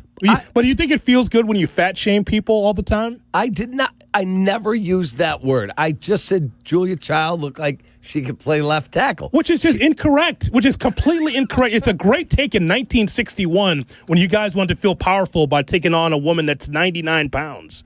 I mean, but that's not how it works, Cap. She was a star, and she was just a big. She was tall. She was not big. She's a tall lady. That's just ridiculous. Yeah, she was taller than me. She should have hooped. Yeah, but she's like 6'1". But the idea that you think that she was way too big to be on TV. I never said that. That's pretty much what you said. Did not. Well, we're going to let HR decide. Say down the first baseline. Did he say that? Rings up again. Wow. We're going to let HR decide. We're going to pull all this tape. You are check swinging your ass off today, boy. I'm telling you. I'm holding it up. In the break, I'm gonna feed the tape to ChatGPT and ask if Cap fat shamed. That won't help. Apparently, that won't help. Wow. 312-332-ESPN 332-3776 our phone number. At some point, you're going to get yours. You have to stop doing this. When you turn on the mic, people can hear you, right? Mm-hmm. You understand that this is not private thoughts. Yes, sir. Okay, so I mean, words hurt. Do you not understand that? Yes, sir. Okay, so then why do you continue to fat shame folk? Who? Huh? I'm not. Okay, we just laid out 5 examples of you doing it. You say it didn't happen? No, I did not fat. I called one guy portly. Julia Childs is not a guy. She's dead, but she was a woman. She was just a bigger woman. Taller woman. Tall does not mean big. Tall means tall. That's why they have in the stores, it's big and tall. It's not both all the time. Big and tall. It's Lane Bryant. Exactly right. The way I like it. Absolutely. Thick. Restaurant quality. Wow. Yes. BBW. Yurko on the Bears. And your phone calls next on Kap J Hood. Kap and J Hood, morning 6 to 9. This is how it should be done. ESPN Chicago. Tag Ovalia. Here comes it's Bears and Bengals, live from Cincinnati. Sunday, starting at noon. This is the home of the Bears, ESPN Chicago. At Elmhurst University, we give you the tools to soar. Whether you're undecided on your future, exploring a new path, or looking to level up your career, here you'll find support, skills, and opportunities as limitless as you are. Go beyond with a community of care and support. Do more with knowledge that's timeless. It all starts at Elmhurst. Go far, do well. Start today at elmhurst.edu. Mitch, you played in the NFL like me. You know how important the red zone is. Absolutely, Yurko. And in retirement, your red zone is the 5 years before and after you stop working. That's where the game's won. That's what I tell people. Don't go at it alone. Mitch Lyons Wealth is the team to trust. We build personalized game plans to help you retire confidently. No guesswork, just strategy. Visit MitchLyonsWealth.com today. That's Mitch Lyons Wealth. Your best game plan to protect, grow, and win retirement. At Uline, they know going the extra mile takes hard work. For companies pushing to go further, Uline will go the distance with you. 24/7, they answer the phone to get you the shipping and industrial supplies you need. Business can move fast. Unexpected large orders, adverse weather, new safety guidelines, and changing economic trends. Uline works hard keeping 41,000 items ready to ship, minimizing detours on your way to the extra mile. Visit uline.com. Remember when they used to ask, what do you want to be when you grow up? At Bank of America, we ask every day, what would you like the power to do? When you work here, you help build businesses, inspire communities, and forge legacies. And now we've raised our U.S. minimum wage to $25 an hour. So the opportunity to do more also comes with competitive pay. Learn more at bankofamerica.com/25. Bank of America, proud to be an equal opportunity employer. Wesley Financial Group is not a law firm, and Chuck McDowell definitely not an attorney. This is Chuck. If someone talked you into buying something really silly and you want to get out of that silly little thing, my advice, get the facts. Call me and I'll send you our timeshare exit kit absolutely free. Inside, you'll learn how timeshare works and all your options for cancellation. Call Wesley now for your free exit info kit. 800-329-2121. That's 800-329-2121. They say a full marathon is the ultimate test. For me, it's more than a race. It's a milestone I once thought impossible. Michelle Smallman here, and I'm running my very first marathon in New York City with the support of Gainbridge and Gainbridge Assists powered by Parity. Together, we're empowering girls and women through sports and education with grants to 32 organizations in 21 states. Every step I take is for the finish line and for the next generation chasing their dreams. Here's to 26.2 miles and a future with no limits. Your fantasy roster is set. The Smack Talk is heating up, and this season, ESPN Bet is giving you more ways to ride with your squad. Introducing the ESPN Bet Fan Center, where you can instantly link and bet on your fantasy teams right in the ESPN Bet app. An enhanced sports betting experience only from ESPN Bet, the sports book for sports fans. Make the connection today with ESPN Bet Fan Center and the ESPN Fantasy app. ESPN Bet Sportsbook. Download the app today. Must be 21 plus. Gambling problem? Call 1-800-GAMBLER. Terms and conditions apply. See app for details. A now word from Astound Broadband. Tired of yelling at frozen screens and endless buffering? Switch to Astound. Reliable gig speed Wi-Fi for only $35 a month. Price locked in for 3 years. Plus, get up to $200 for an Amazon gift card when you sign up today. Astound Wi-Fi. It just works. Jay Moore. Welcome back to Kap and J Hood on Chicago's Home for Sports, ESPN Chicago. You're listening to the Kap and J Hood Morning Show on ESPN 1000 and streaming on the ESPN Chicago app. It's a Tom Thayer Thursday. We're going to hear from Tommy coming up at 7:35. Yurko stopped by the Chicago Bears podcast with Pat the Designer. Make sure you check out the ESPN Chicago app. Click Chicago Bears podcast and boom, you got a lot more Bears content right there.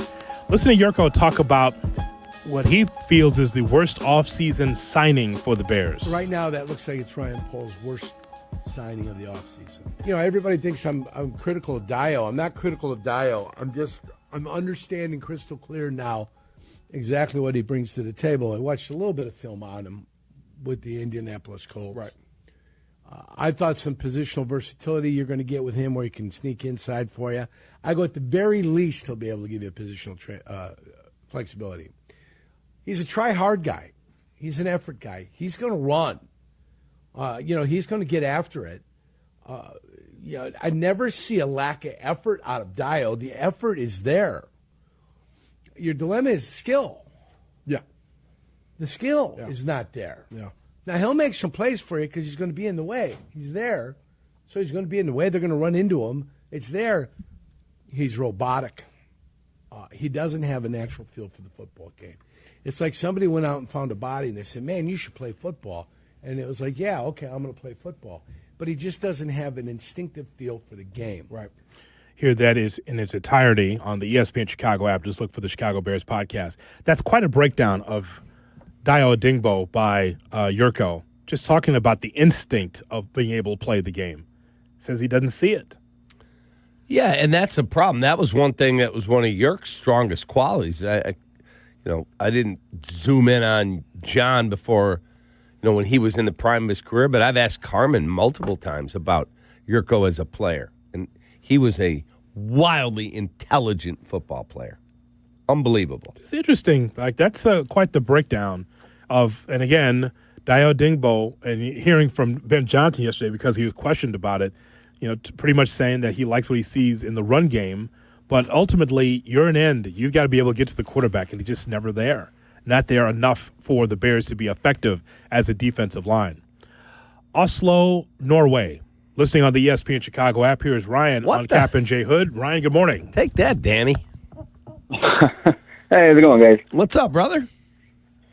Oh, not much. I just want to start off with, so if we're talking about what's the standard for Caleb, it's so, warped because of all the hype around him before we drafted him. So, obviously everyone, has been, it's like if he's not Brady or Mahomes after, 25 games, he's a bust, which is obviously not true.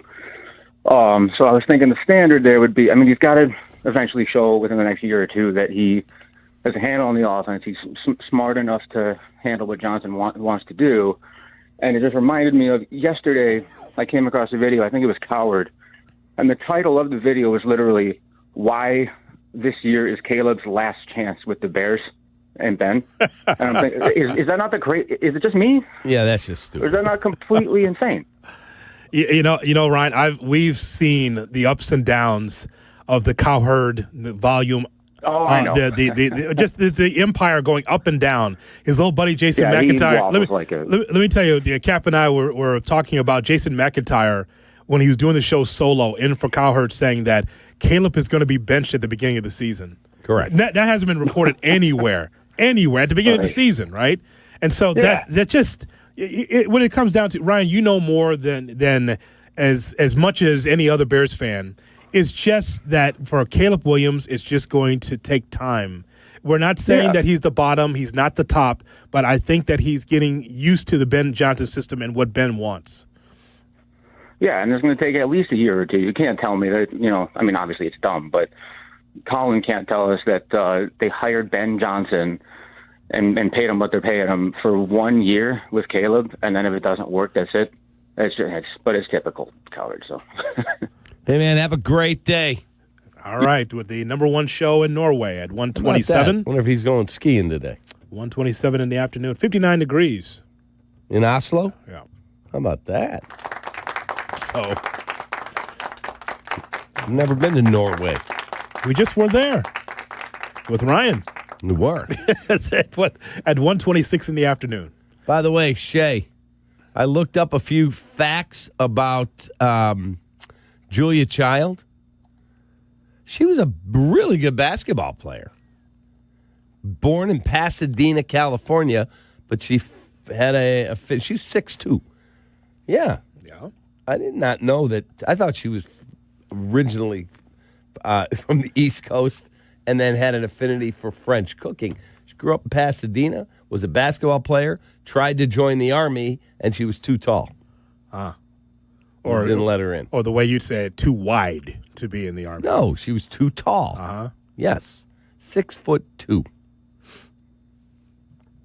Super cool. Mm-hmm. Yep. Also tried out for the Globetrotters. I don't know if you know that, with Meadowlark Lemon and Curly Neal. Her trick was that she could lay the ball up while also sauteing garlic in a stainless steel pan. How about that? It's right up Cap's alley. She was great in the kitchen. And she could flip a pancake on the spinning ball. Yeah, exactly. Whoa. Wow, I wonder if June Lockhart was a fan. I haven't gotten over her passing. It's all I've thought about the last couple days, that June Lockhart passed away. 312-332-ESPN. Take that, Mike. 332-3776 is our telephone number. Las Vegas, New Mexico, listening on the ESPN Chicago app. Here's Adam on Kap and J Hood. Adam, good morning. Good morning, guys. How you doing? We're good, man. How you doing? Oh, man, it's so awesome to watch you guys every morning. You guys make it worth it, man. Appreciate It you. would be wonderful to catch a Diet Coke with you, Cap, at Lou Malnati's one night, man. I think it'd be cool to hang out with you. Tell me when. Anyway, all right. I had a question about our kicker, Cairo Santos. What are we going to do there? He obviously can't. He don't have the distance. He don't have the range when we need it. But do we trust the new kicker? Your thoughts? Jake Moody. That's who you're talking about, right, Adam? Yeah, Jake Moody. I mean, he does not have a great history of being accurate. Does he have a bigger leg than Cairo? Yes. So right. I could just see the scenario where if we went with Moody and he misses like a 45-yarder, Shea will be just raging. I'll be like, that's what you wanted. All right. I love your guys' take. I just wanted to let you guys know your Julia Child's bit is wonderful. Maybe put her in as nose tackle or something. That'd be awesome. Put a 3 technique. We'll send you to HR as well, Adam. Appreciate the phone call. I would think that that's got to be one of the biggest things on Ryan Pohl's off-season shopping list is to go find a kicker has great range. I would hope, but they've shown no willingness to move on so far, so I don't know. Jay Moore, is Tom there? Tom there? Let me know if Tom is there. I want to find out from Tom his thoughts about Julia Childs. I'm sure he watched that on Channel 11 as a child. I'll bet he did. Yes. So we're going to find out from Tom whether or not he was able to watch that. Cap, please tell people about something that is near and dear to your heart. Yeah, that would be YouTube TV. And if you're like me, a YouTube TV customer, you could lose ESPN and the sports you love, including college football, College Game Day, one of my favorite shows, Monday Night Football, NBA, college basketball, and so much more. Take action. Go to keepmynetworks.com to keep ESPN. We'll hear from Tom Thayer on a Tom Thayer Thursday next, and more of your phone calls on the Kap and J Hood Morning Show. Kap and J Hood, ESPN Chicago. I'm just a bill. The ESPN Chicago Fantasy Football Show, brought to you by Tullamore Dew. Welcome to Fantasy Football! Set your lineup with Jeff Meller's guidance. Sunday morning at 7, ESPN Chicago. Let me tell you about Daisy Dips. We have a guilty pleasure every weekend for football. We watch as a family, and we get Daisy French onion dip and Daisy ranch dip. As delicious as a homemade dip, and they're made with real herbs and spices and other ingredients you'd find in your own kitchen. Do what we do in our house. Daisy French Onion. Daisy Ranch dip goes on your game day roster. Look for Daisy French Onion dip at your local grocery store, J-Moore. Most people think that an insurance company is only obligated to pay, at most, the full extent of the policy limit. And usually that's true. But at the Verdoliak Law Group, we've proven that's not always the case. Recently, we represented an elderly woman who was injured in an accident. She suffered significant injuries that dramatically diminished the quality of her life. This was clearly a case that was worth more than the insurance limit. But we knew that since she was elderly, the insurance company was going to play their delay game and stretch things out as long as possible. Knowing this, we gave the insurance company 30 days to pay the full policy limit and told them if they didn't pay within the 30 days, we'd never accept the full policy and would pursue more. Sure enough, they delayed another 14 months before offering to pay their full limit. But unlike most law firms, we didn't accept it. At this point, the insurance company was left a simple decision: voluntarily pay our client 3 times their policy limit or go to trial against the Verdoliak Law Group and risk paying far more. They chose to pay. If you want a law firm that's not going to let the insurance company dictate what you deserve, call the Verdoliak Law Group. When your team's best players have all been traded and the latest pick is overrated, just raise a glass with a friend or two and tell them more, tell them more, tell them more do. May your team be great and your picks be true, and if it falls apart, you'll know what to do. Just raise a glass with a fan or two and tell them more, tell them more, tell them more do. It's a crazy world, so what do? You tell them more, tell them more, tell them more do. Hey! Tullamore Jew Irish Whiskey, 40% alcohol by volume, imported by William Grant & Sons, Inc., New York, New York. Hey friends, I'm Tom Waddle, and I drive a Hawk. Find your next car at hawkauto.com. Choose from 12 Hawk Auto locations at Forest Park, St. Charles, Plainfield, Joliet, Carroll Stream, and now LaSalle, Peru. Shop thousands of vehicles from 13 big brands. Save with 0% financing or make no payments for 90 days. Plus save even more with our complimentary maintenance plan. Find your next car at hawkauto.com and drive what I drive. Drive a Hawk. Financing and plan on select models with approved credit. The post-career day press conference brought to you by Progressive. Anthony, can you tell us what happened during career day? I'm a biomedical researcher. The kids just weren't impressed. How did you feel when your son called in the backup? Embarrassed, and I knew it would be a fireman. It's always a fireman. It's cliche, but a crowd favorite. He had an axe and everything. I can't compete with that. And will the fireman be helping your son with his science fair project? Hope not. I'm literally a scientist. Like it or not, sometimes you need a backup. That's why there's Progressive to protect your home and auto. Progressive Casualty Insurance Company affiliates and other insurers. Not available in all states or situations. Lowe's knows you want to spend less time shopping and more time on the job site. Bulk savings on trusted brands means big savings and more time on the job. Get up to 25% off select drywall when you buy in bulk. Buy more and save to make sure you're prepared for any job. Lowe's, we help, you save. Selection varies by location.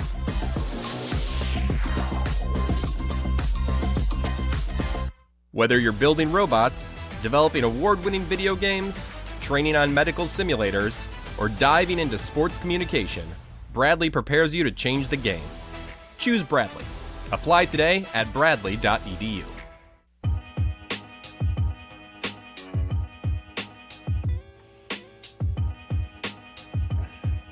Jay Moore, let's talk a little bit about, as I open up the old read, what do we have here? Yes. I've got some for Venmo. Venmo, yes, the college football season. Show your school spirit every time that you pay. Introducing the college-branded Venmo debit cards. Get yours in the Venmo app. Learn more at venmo.com/card. Max cash back varies. Terms apply. The Venmo MasterCard is issued by the Bancorp Bank N.A. Jay Moore. If you missed something, get the podcast on the ESPN Chicago app. Kap and J Hood are back on Chicago's home for sports, ESPN Chicago. What time is it? It's Thayer Thursday. Tom Thayer. 1985 Super Bowl champion and football analyst for the Chicago Bears. Compete to win the division, get into the playoffs. Former offensive lineman. Do they need to get better? Do they need to give up less sacks? Yes, of course. Tom Thayer. It's Thayer Thursday on Kap and J Hood, ESPN Chicago. It's a Tom Thayer Thursday on the Kap and J Hood Morning Show on ESPN 1000 and streaming on the ESPN Chicago app. And Tom Thayer is brought to you by Aurelio's Pizza on the Yuengling Hotline. Yuengling, the oldest brewery in America. Good morning, Tom. How are you? Jay Hood, good.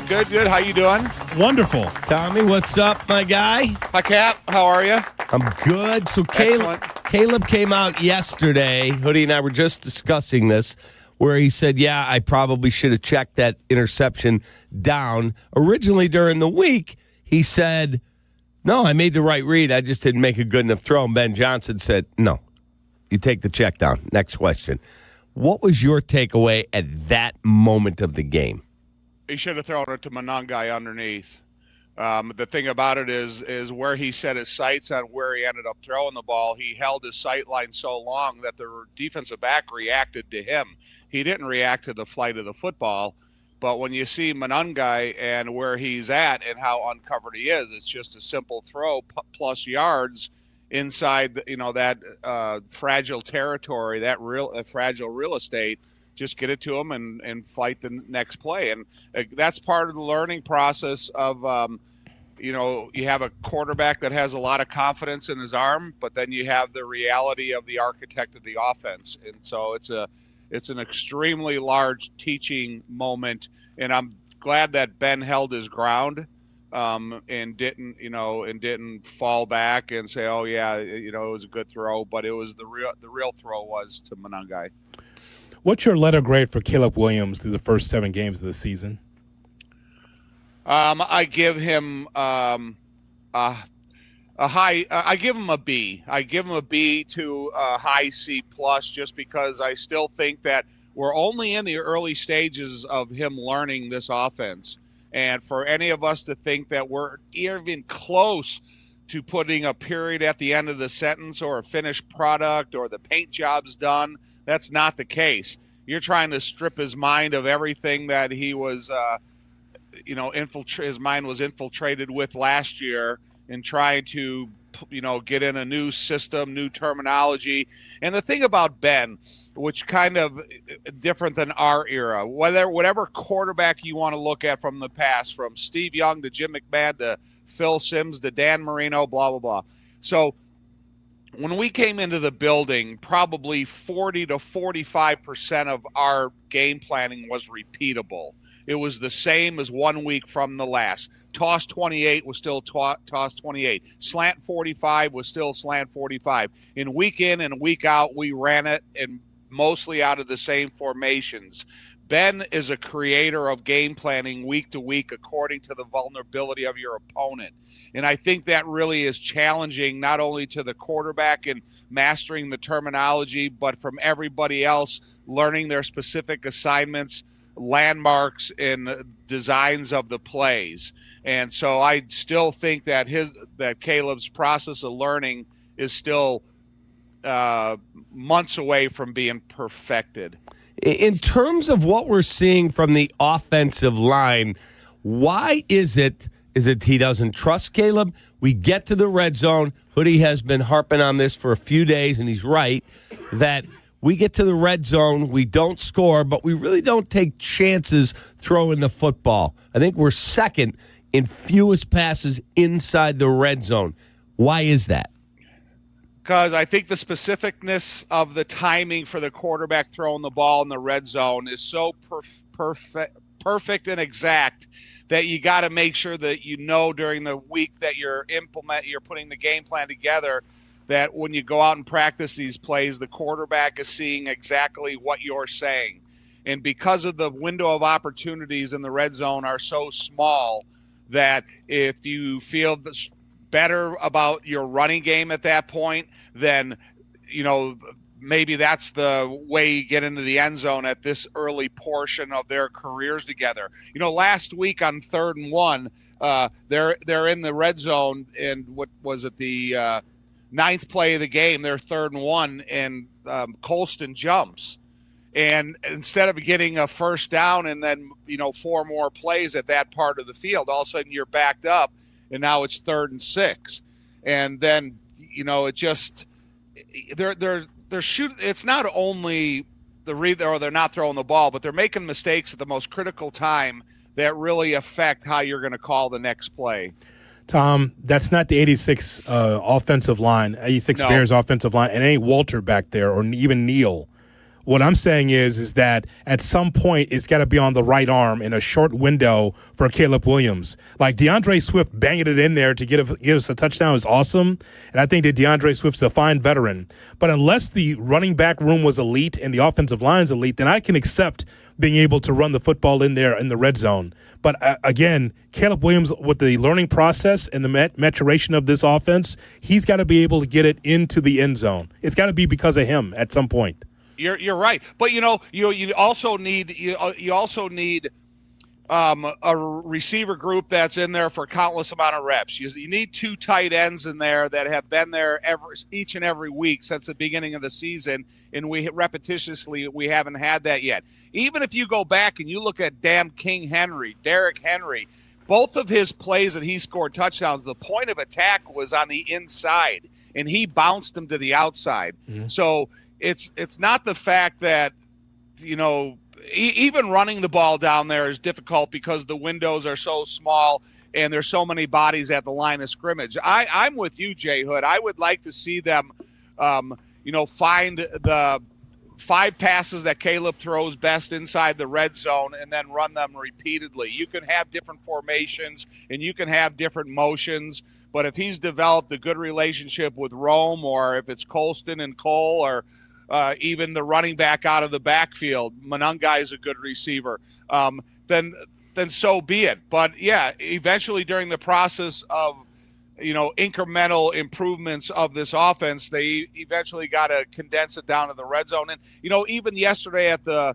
podium, they asked Ben a question about the red zone, and he says, well, I really don't get into that until Thursday night, or we get into it later in the week, start studying it and figure out our, best way to attack the red zone. So it's not something that they're, go out there and repping every single practice. They have probably about 15 to 20 red zone plays a week in order to go out and perfect the most important part of the field. And, I know what everybody's concerns is making sure that they don't come away with field goals, that they got to get touchdowns. But, I guess that's the way Ben feels Caleb is growing in that area of the field. Tom, the biggest key to this game for you is what? If I told you, for me, it's I have to get pressure on the opposing quarterback because I'm down my top 4 corners if Stevenson can't go. That, to me, is the number one key to this game. What do you say?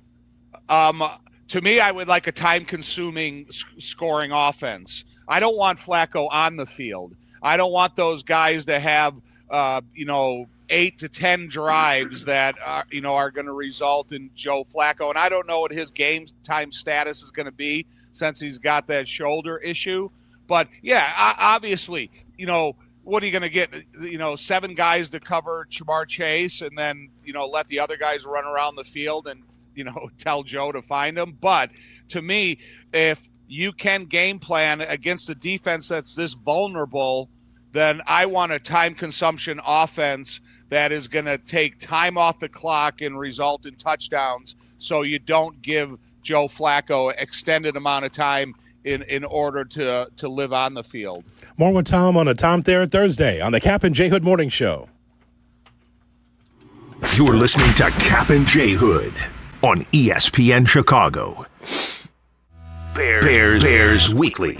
Host Jeff Joniak and Tom Thayer take you inside with the latest on your team.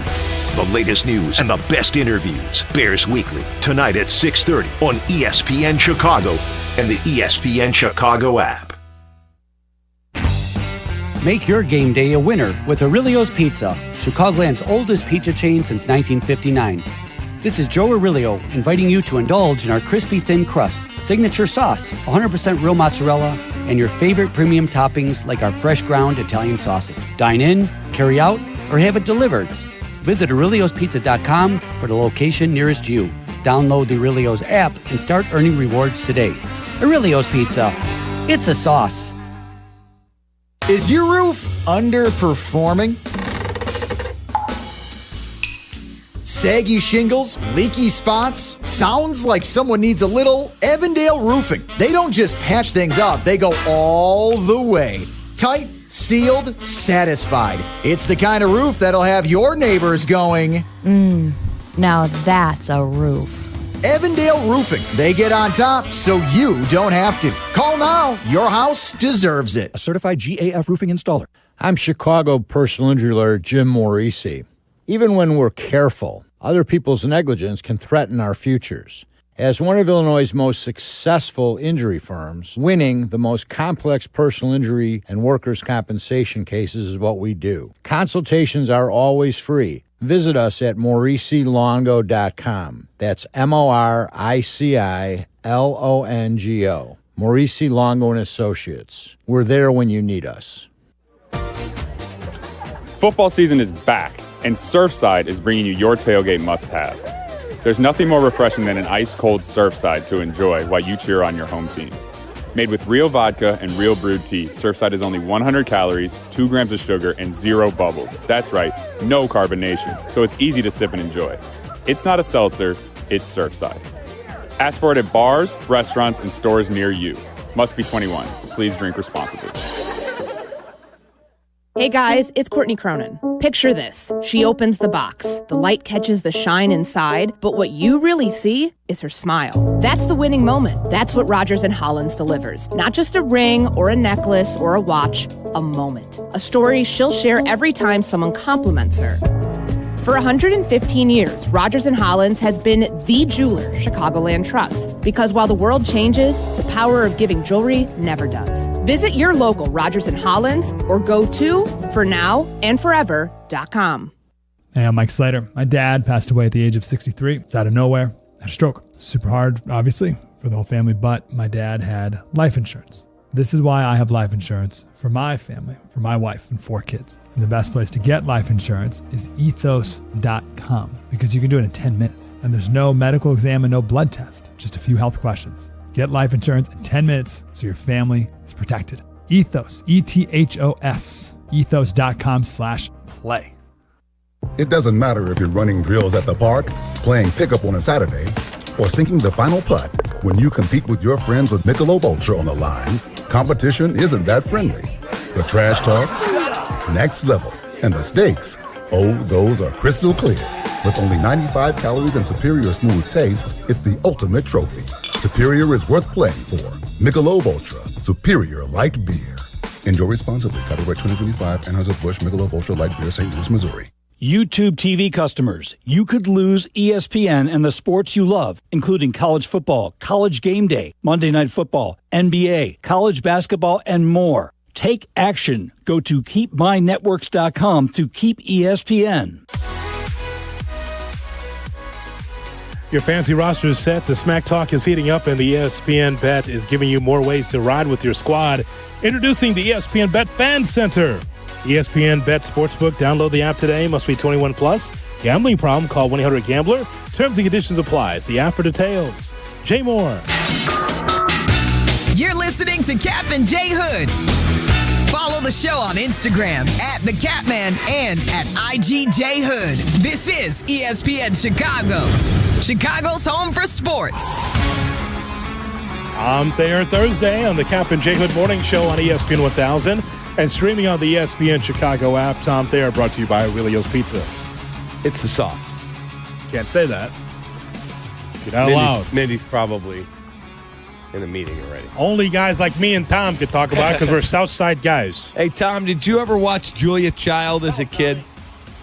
I did because my mom loved cooking shows so much, and we watched them up until she passed away. That was like one of the big thrills we had together. Did you know she was 6'2"? I knew she was a big.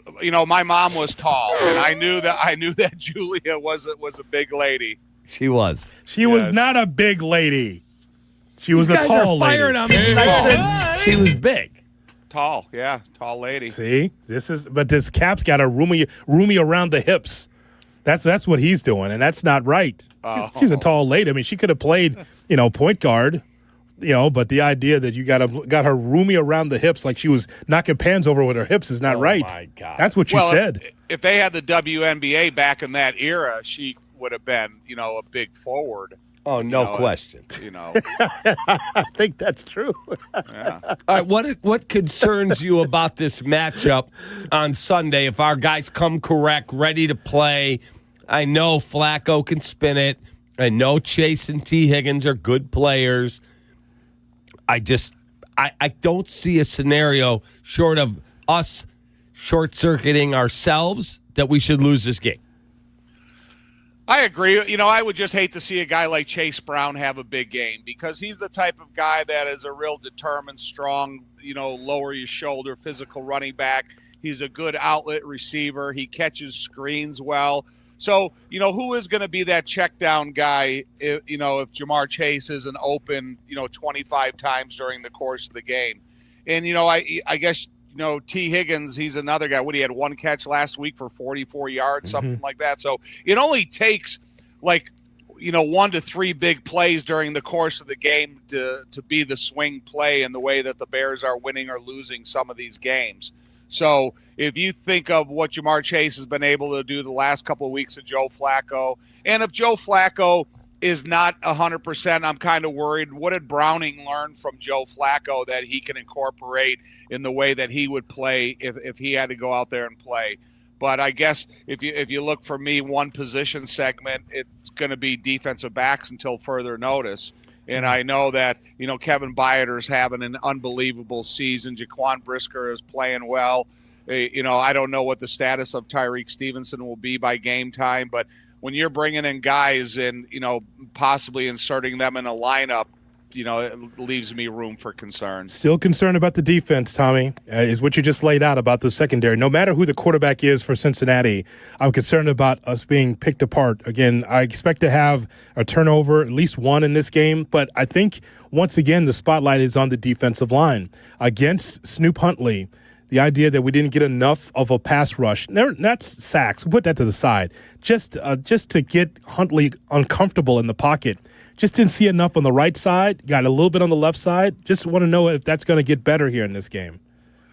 A lot of that is up to the defensive line. We sit here and talk about concerns about the defensive back, but it's about the defensive line. And again, Ben said it yesterday at the podium. When you have a bona fide one-on-one opportunity, no matter who you are up and down the line of scrimmage, you got to win it. Not necessarily conclude it in a sack, but take the throwing, comfortable zone away from the quarterback within a second, just a little bit over a second.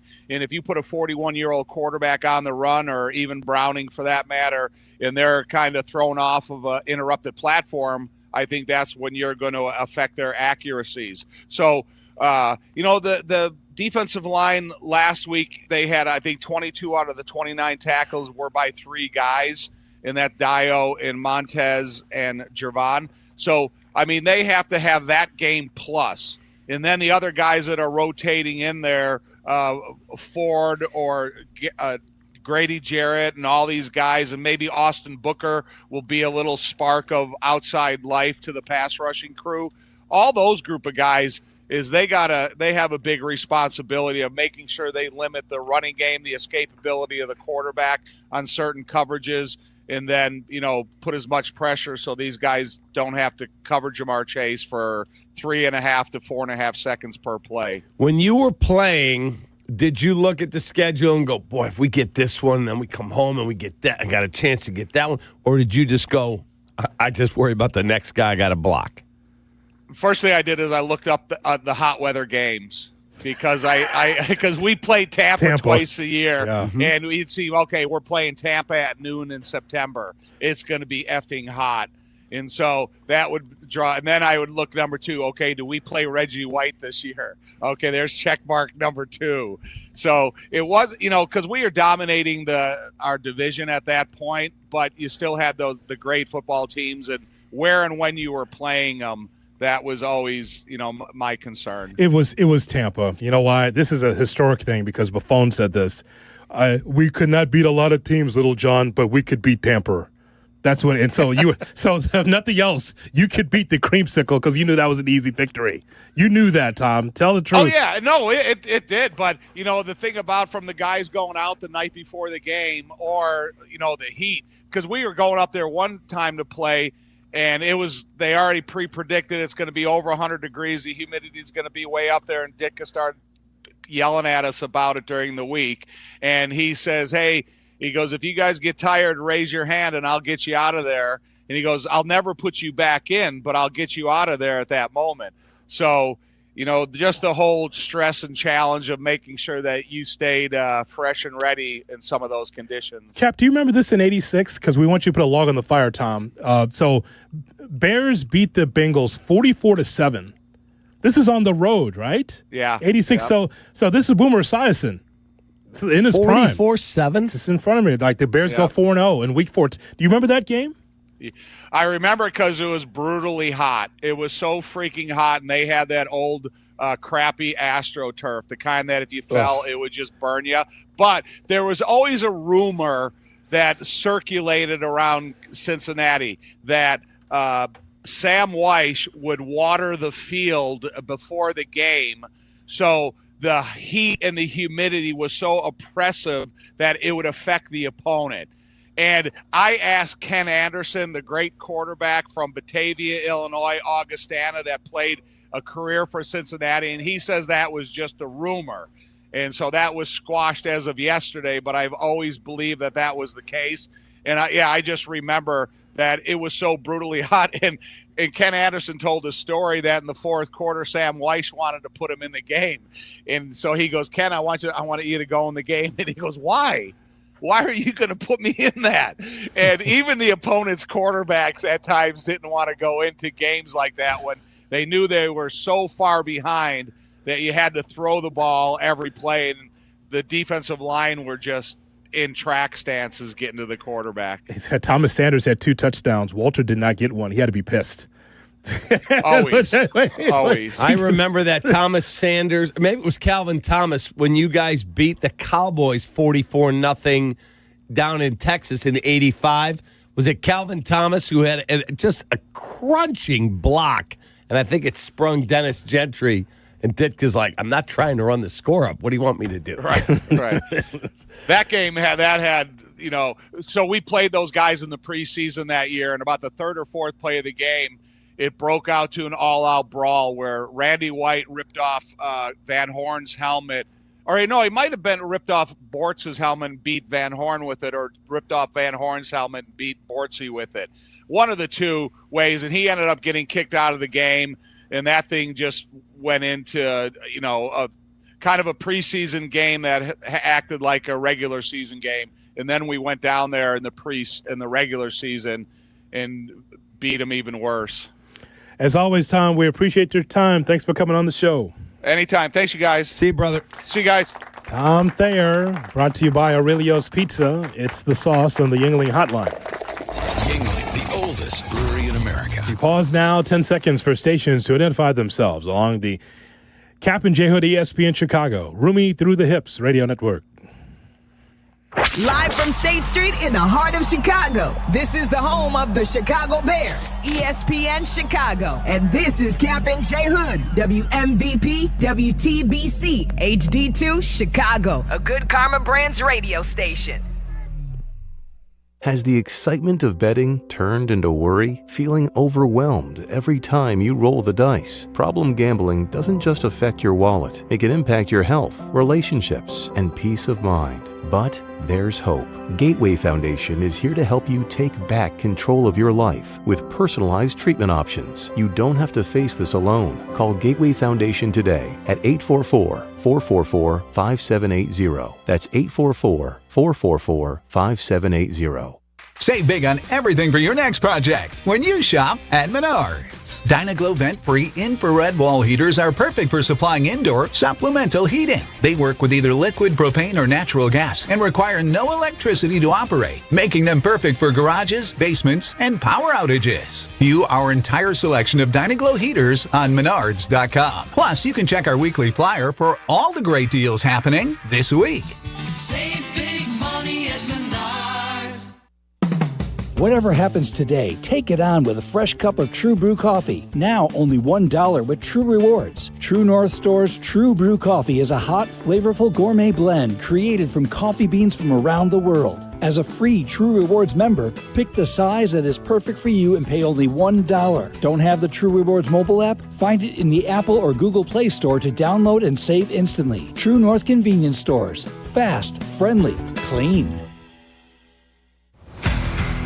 Just like a strong offense keeps moving the ball, Republic Bank of Chicago's business banking solutions can keep your company growing. Business checking, treasury management, commercial loans, big business, small business. Republic Bank has everything you need for your business. Our team is here to get you back in the game and moving in the right direction. Experience banking beyond expectations. Only at Republic Bank of Chicago. Member FDIC. Visit ourbankchicago.com today. Follow Chicago's Home for Sports on Twitch at ESPN 1000 Chicago. Kap and J Hood are back on Chicago's Home for Sports. ESPN Chicago. Checkmate 1-6. Immediate suppression on target. That's why I see him in the shot. Shot or no shot with Kap and J Hood on ESPN 1000 and the ESPN Chicago app. That's why I see him in the shot. Good morning and welcome in to the Kap and J Hood Morning Show on ESPN 1000 and streaming on the ESPN Chicago app with David Kaplan and Jonathan Hood with you. Still to come, we'll go around the NFL, a special around the NFL, by the way, at 8:18. Don't you dare miss it. Special. We turn now to Shay Norling with the Thursday edition of Shot or No Shot. Shay? Good morning, boys. How we feeling on a Thursday? We're good, man.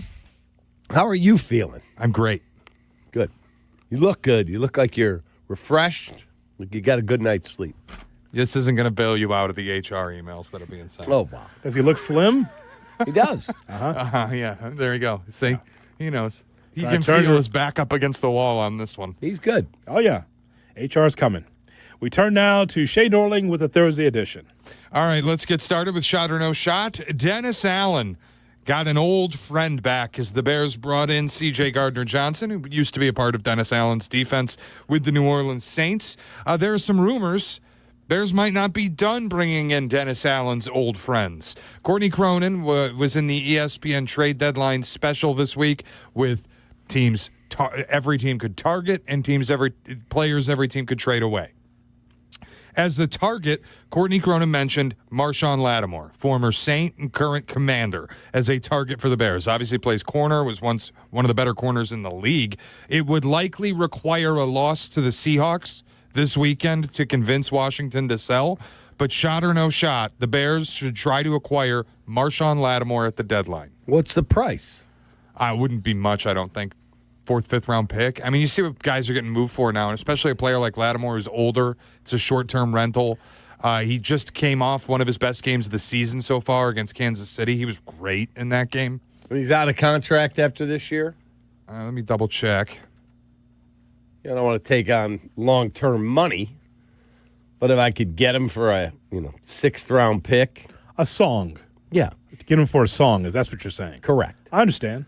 He is a quality player as a veteran. Maybe he's got one more shot at gassing up the tank and take a playoff run. Mm-hmm. That's why C.J. Gardner-Johnson said he had multiple teams interested, and he goes, I picked here. He knows Dennis Allen, respects Dennis Allen. He does. So, and this could be last chance you for him. Lattimore's owed $16 million this year, $16.5 next year. But obviously, if you didn't want to bring him back, there's no dead cap. You could just cut him. Just cut him. Yeah, I'd be interested when you've got your top 4 corners all either out or dealing with stuff. Terrell Smith out for the year. Jalen Johnson, who knows if he'll be back. Kyler Gordon, Tyreek Stevenson. That's great, Shay. You know what that is? It's 2 or 3 picks a game, and you got a touchdown to show for it. I know. That's why I wish that you could give me someone on that defensive line that can make a difference. That can actually Myles break through. Garrett. I was watching something yesterday. They said that they are seriously thinking of maybe they should move him. So it's a shot to your question, by the way, because you want to bolster up a banged up secondary. I get it. Myles Garrett would fill every one of what you want. So your problem with acquiring Myles Garrett is going to be fitting him into your cap. Figure it out. The freaking Eagles can bring in anybody there. Tank Bigsby, we'll take him. No, that guy's available, we'll take him. Tank Bigsby costs nothing. Myles Garrett makes but they just $40 always million doesn't a matter, year. Shay. The freaking Eagles, they keep adding salaries and adding players. It matters when you're absorbing the contract because as of right now, you have $10.5 million in cap space, and I believe you cannot absorb a contract that would put you over the cap, which would mean you'd have to clear $30 million in money to acquire Myles Garrett while also being the highest bidder with draft capital. I have a feeling if Myles Garrett gets moved, the team acquiring him would be New England because they have $56 million in cap. It does nothing to upset their sheet. It's difficult for the Bears to do it. Well, then figure it out. Restructure, Like right? A bonus. You can do things, but you kick the can way down the road to go all in on Myles Garrett. I'm not even saying I would hate it. I'm just saying it would be difficult. It would involve your I'll just get to my next question because I think it would involve this at least as a start to freeing up the money. Courtney Cronin, I mentioned, wrote up also players that you could sell. She said DJ Moore. Courtney wrote that she doesn't believe this is likely, but it is a more likely scenario than trading Braxton Jones. She wrote if a playoff team becomes desperate, Bears could trade DJ to create cap for 2026, increase targets for Roman Burden the rest of this season, rebalance what their roster looks like. Shot or no shot, DJ Moore will be traded before Tuesday. And if you want to acquire Myles Garrett, I think this has to happen. I don't think it's optional. Well, it's a no shot. They're not trading DJ Moore. Will he be with the football team next year? Probably not. The future of this team is Roma Dunze on one side and Burden on the other, with Colston Loveland at tight end. If I told you that you could put DJ into a deal with obviously multiple number one picks to be able to go and get Myles Garrett, you'd do it. I would do it, yes. But I think I don't want to speak for you. No, I mean, obviously, Cap, come on now. I wasn't bored at night. No, but if I said to you 2 1s and a 2 and DJ Moore. Sure. You got to do that. It's a top 10 player in all of football. And by the way, this would not be some boob with a C on his hat. That's a guy there that comes in as a game record. This is not Khalil Mack toward the end. Oh, man. That's not what this is. If he's at the other end and Odengbo's not, all of a sudden Sweat becomes a better player, too. That's right. So obviously that would be a shot if you could do that. I'm all in, whatever it takes. Yeah. Listen, I would love for the Bears to go out and get Myles Garrett. I said it yesterday. I don't think there's any move that, like, there is no way you could say no to that move if it exists. Well, you aren't also, drafting Myles Garrett the next 2 seasons. But if you're the Browns, you have to trade him. They should trade him, yes. By the time they get that thing turned around, what's he going to be, 33, 34? Since ESPN Cleveland's all in on Shedeur Sanders, okay, well, while you're so high on Shedeur Sanders, then trade Myles Garrett. Well, it is a rip the band. Like I was talking about this with a friend yesterday who said it's impossible because of the dead cap situation in Cleveland. It's like $126 million. But if you just rip that Band-Aid off right now, you will feel so much better 2 years down the road than if you let this fester and then you end up with probably declining Myles Garrett, still sinking your cap. Now, if I'm Myles Garrett, I don't consider the Bears. I do not. Why? Because I'm a veteran and I don't know when my next injury is going to happen. I'd rather do that with a good team. I mean, a championship-level team than the Bears. But maybe he helps make you a championship-level team. How dare you? I'm just telling you, man. Look, I could be provincial like anybody else, but I'm talking about business is business. I would want to be with a winning franchise. This is an emerging organization where it's trying to be good. Bears aren't there yet. If I could, I'd want to be closer to a ring than try to help a team that's middling. What, do you want to go ring chase like LeBron and go to the Eagles? Damn right, because that's what it's about, money and championships. It's also – go ahead, Jim. The Browns, I don't think they'll ever do it because they don't have a face of their organization. He's the only face. They'll do it. I don't think they're going to do it at the deadline. I think if they do it, it'll happen in the offseason. It'll save them dead cap. They'll take a less significant hit. And it's also, like I just mentioned, any team other than New England acquiring him really has to make so many other concurrent decisions because of the cap ramifications. I think it's almost impossible to make all the necessary decisions to make a move like that mid-season. So I think it's most likely that if they move him, it happens next offseason. I already have the money. I got generational wealth. Now I want the power. Getting a championship, because what are you in it for? You already got your money. You drop him on our roster, now it's legit. You can make a run. Yeah, is he going to play offense too? Shay. All right, the Bulls are 4-0. Wow. They got a lot of talent on that roster. Myles Garrett? Oh, my God. Is he going to get the ball in the end zone? Maybe. Actually. Oh yeah. Okay, then put number 18 on him. How about that? The Bulls are 4-0, sitting atop the Eastern Conference after last night's win over Sacramento. Yeah! I want to ask you about something different, though, because during the first quarter break, the Bulls gave Zach LaVine a tribute video honoring his 8 years with the franchise. Shot or no shot, Zach LaVine deserved a tribute video from the Bulls. So I had dinner last night. I went out for Mexican food with Brett, my son. We're sitting at the bar. We like to eat at the bar at these places we go to. We go to this place called Nativo, and we're talking with our guy, Gus. And Brett said, Dad, are they going to do a video for Zach tonight? I went, no shot. Not doing a video. Are you kidding? He's like, they should. That's wrong. He goes, Gus, don't you think they should do a video? He's going after you. My guy, Gus, doesn't know. He's like, whatever you say, Brett. He's like, Dad, they got to do a video. And I bet him. Oh, God. I said, I'll make you a little wager here. We'll bet $1. And they will not do one. Of course, I got the call last night. Did you see the video, Dad? Yeah. Yes, they should have done it. In retrospect, he's right. It was cool to see Billy hugging after the game with him. Super cool. That is a shot that they should give him a video. That's as common as the jersey swap now. That's what it is. It's the new jersey swap. Here's a guy here that gave 8 years to the franchise. It wasn't great. it was just. But he was a 2-time All-Star and a U.S. Olympian. Like, he did his part. He's not a winning player. Did you see last night he got a rebound and immediately in traffic? Great rebound. Like, the guy's an animal athletically. Yeah. Grabs it, boom, fires it down the court and throws it away. He's Jay Cutler in basketball sneakers. Well said. Well, I mean, because that's what But it a is. nicer guy. But yeah. But I'm talking about just the athletic ability or to try to elevate a team. Zach was not it. That was the easy bet for me yesterday, by the way. Sacramento cannot stop the four of us. They're terrible. They are awful defensively. Absolutely awful. Huh? Where's the text? So you don't need it. And so you get plenty of money. So the whole thing, Cap, is that was easy. Hey, you want to build a parlay every night? Bet against the Kings. They're not good. And didn't take the total. They're not good. They'll score a ton. They just won't stop anybody. Did the game go over? Believe it did. 239 was the final. I believe it did. I know I had the Bulls in the parlay last night. That's for sure. Wow. But that's not a surprise. So, Shay, I know you have a very special around the NFL. How special is it? It's very special. Game did go over, by the way. 239 final. Guess what the total was? 238. 238 and a half. Oh, wow. Bulls were extra special last night. I enjoyed that game. It was a lot of fun to watch. This around the NFL is as special as the Bulls were last And night. by the way, Matas Bazelis last night was ridiculously good. Oh, yeah.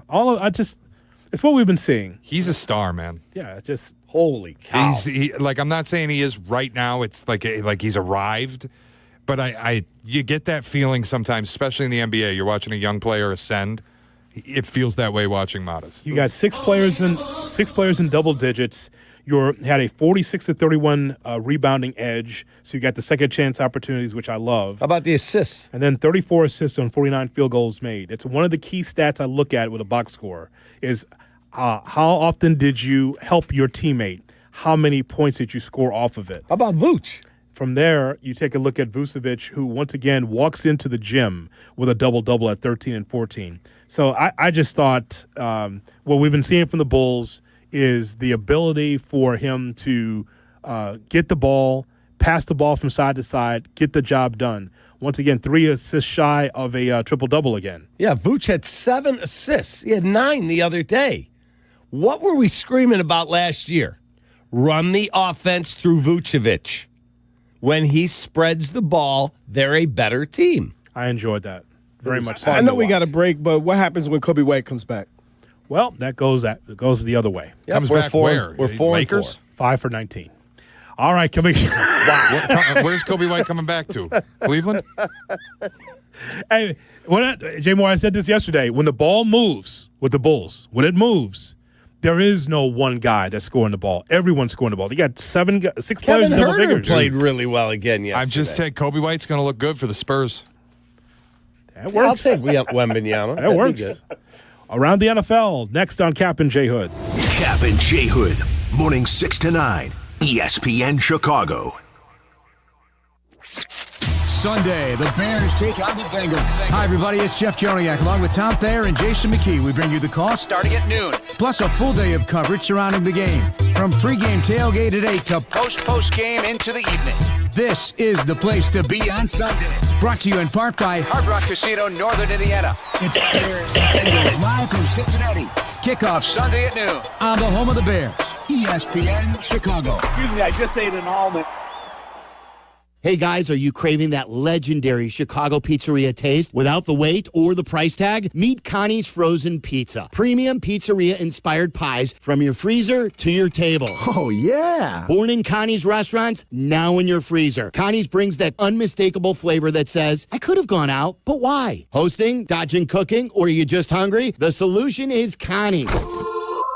Find Connie's Frozen Pizza in your local freezer aisle. Connie's Frozen Pizza. Authentic Chicago taste without the pizzeria prices. If I asked you how to keep your valuables safe, you might say a safe deposit box. But what if I asked you how to keep your parents or loved ones safe when you have to make the difficult decision to put them in a nursing home or assisted living facility? That answer isn't so easy. We know what to do with our birth certificates and jewelry, but the fact is that when it comes time to take care of the people who mean the most to us, we're often at a loss. The National Center on Elder Abuse recently reported that 44% of nursing home residents claim to have been abused. And even worse, half of nursing home staff admitted to mistreating patients through physical violence, mental abuse, or neglect. To find information on recent violations in nursing homes, as well as a list of the best nursing homes, visit vlglaw.com. vlglaw.com. If you suspect your loved one is the victim of abuse or neglect at a nursing home or assisted living facility, call 844-4VLG-LAW, the Verdoliak Law Group, fighting for families since 1963. Hey, it's Kap. My friends at Automatic are celebrating 80 years of making Chicagoland homes and businesses comfortable. To celebrate their 80th anniversary, Automatic's residential team is giving you $800 off any furnace and AC replacement now through the end of October. It's a great opportunity for Chicagoland homeowners to make sure their home is comfortable. Don't wait for your system to fail. Call the pros you can trust, the best in the business. Go to Automatic.com. Hey guys, it's Carmen. If you're like me, you know a great haircut is more than just looking good. It's about the whole experience. That's why I head to White Buffalo Barbershop, Azazu Salon's partner. At White Buffalo, they redefine grooming excellence with top-tier barbers and a vibe that's second to none. Need to unwind? Grab a beer with your cut and catch all the big games right from your chair. White Buffalo Barbershop, born original. Now in LaGrange and Hinsdale. Book your appointment today. Visit whitebuffalobarbershop.com for more info. At AT&T, we guarantee our network so you can talk college football with your BFF while taking Buster to the vet. Hey, yeah, I can't believe he ate the whole thing of chicken wings. And I can't believe we're staging a comeback. Touchdown! Yes! Yes! Staying connected matters. That's why in the rare event of a network outage, you'll automatically get a bill credit for a full day's service. For wireless downtime lasting 60 minutes or more caused by a single incident impacting 10 or more towers, must be connected to impacted tower at onset of outage. Restrictions and exclusions apply. See att.com/guarantee for full details. At Bank of America, we asked our teammates, what makes this company a great place to work? There's very little that you can't accomplish working for Bank of America. If you prove yourself, you can try over in a totally new way. You can learn so much here. You're the owner of your career. See how our teammates are growing in their careers at bankofamerica.com/great place to work. What would you like the power to do?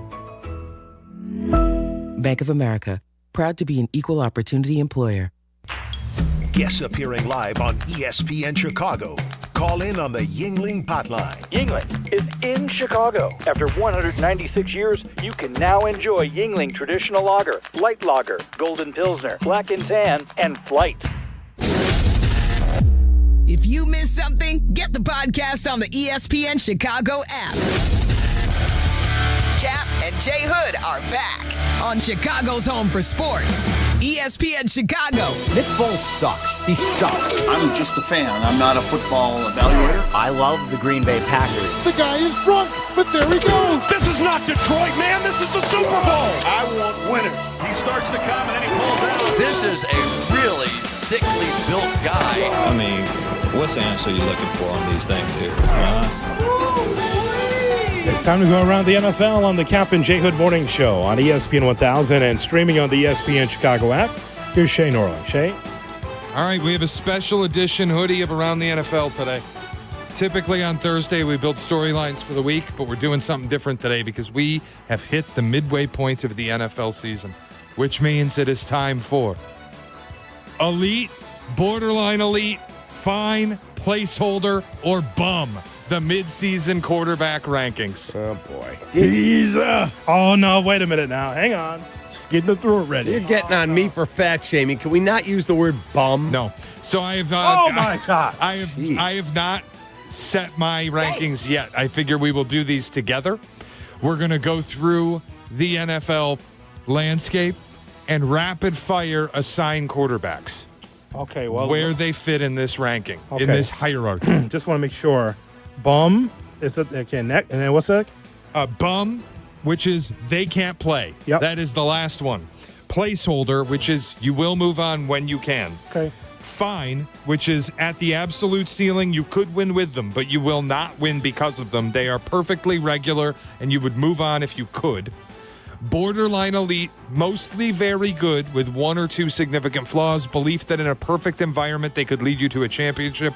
And then elite, no flaws in their game, can win you a championship. They are your system. Okay, go ahead. All right, so let's get started. We will begin in the AFC East. Drake May. Borderline elite. Borderline elite. Borderline. No choice there. It's a borderline. Josh Allen. Great song. Elite. Yeah, he just won MVP. Fair. Tua. I didn't answer yet. We know. Hoodie, you're gonna put. We putting Josh Allen in bum. Safe. Yeah, he is elite. Tua. No flag on the play. Ovalia. I would say placeholder. Tua. Just it's Bum? not fine. Oh my! I would say bum, especially because of the off-field stuff. God. Yeah, he's a placeholder. He's not a bum. I would say bum because he throws 3 picks and then criticizes his team for not having leaders. And then he goes into can't point Atlanta and thumbs. leads them to victory. And then has he's to a place. apologize. Yeah, he did. He did just dog walk Atlanta with pink eye. So He's a placeholder. placeholder. Next. Justin Fields. Bum. Oh my God! He's a man of faith. He's a bum. Sorry. I'm a man of faith. Him and Brenneman. He is a man of faith, but Justin as a player, I don't like the term. He stinks. He's a bum. Okay. Well, he stinks is not on there. He's a bum, and he's a man of faith. From the Twitch chat, they say he's a closet bum. Since he Oh was my God! crying in the closet. I'm going to just leave that. I'm going to leave it Fact alone. 73, thank you. Aaron Rodgers. Careful now. Aaron Rodgers is a placeholder. Wow. Wait, what's the next level up? Fine. Just fine. Yeah, he's fine. He's fine. Wow.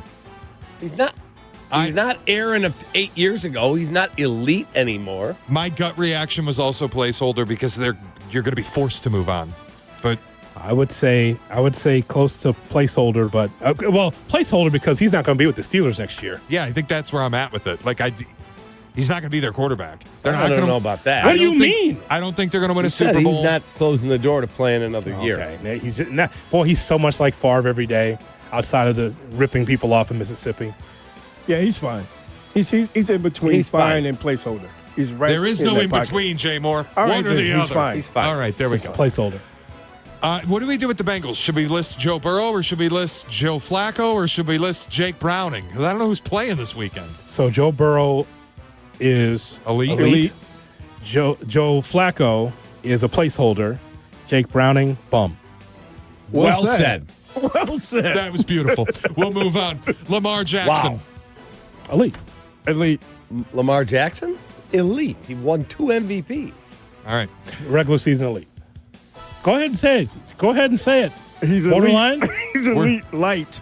What's after elite? Would you say it was Borderline elite? But the criteria is an elite.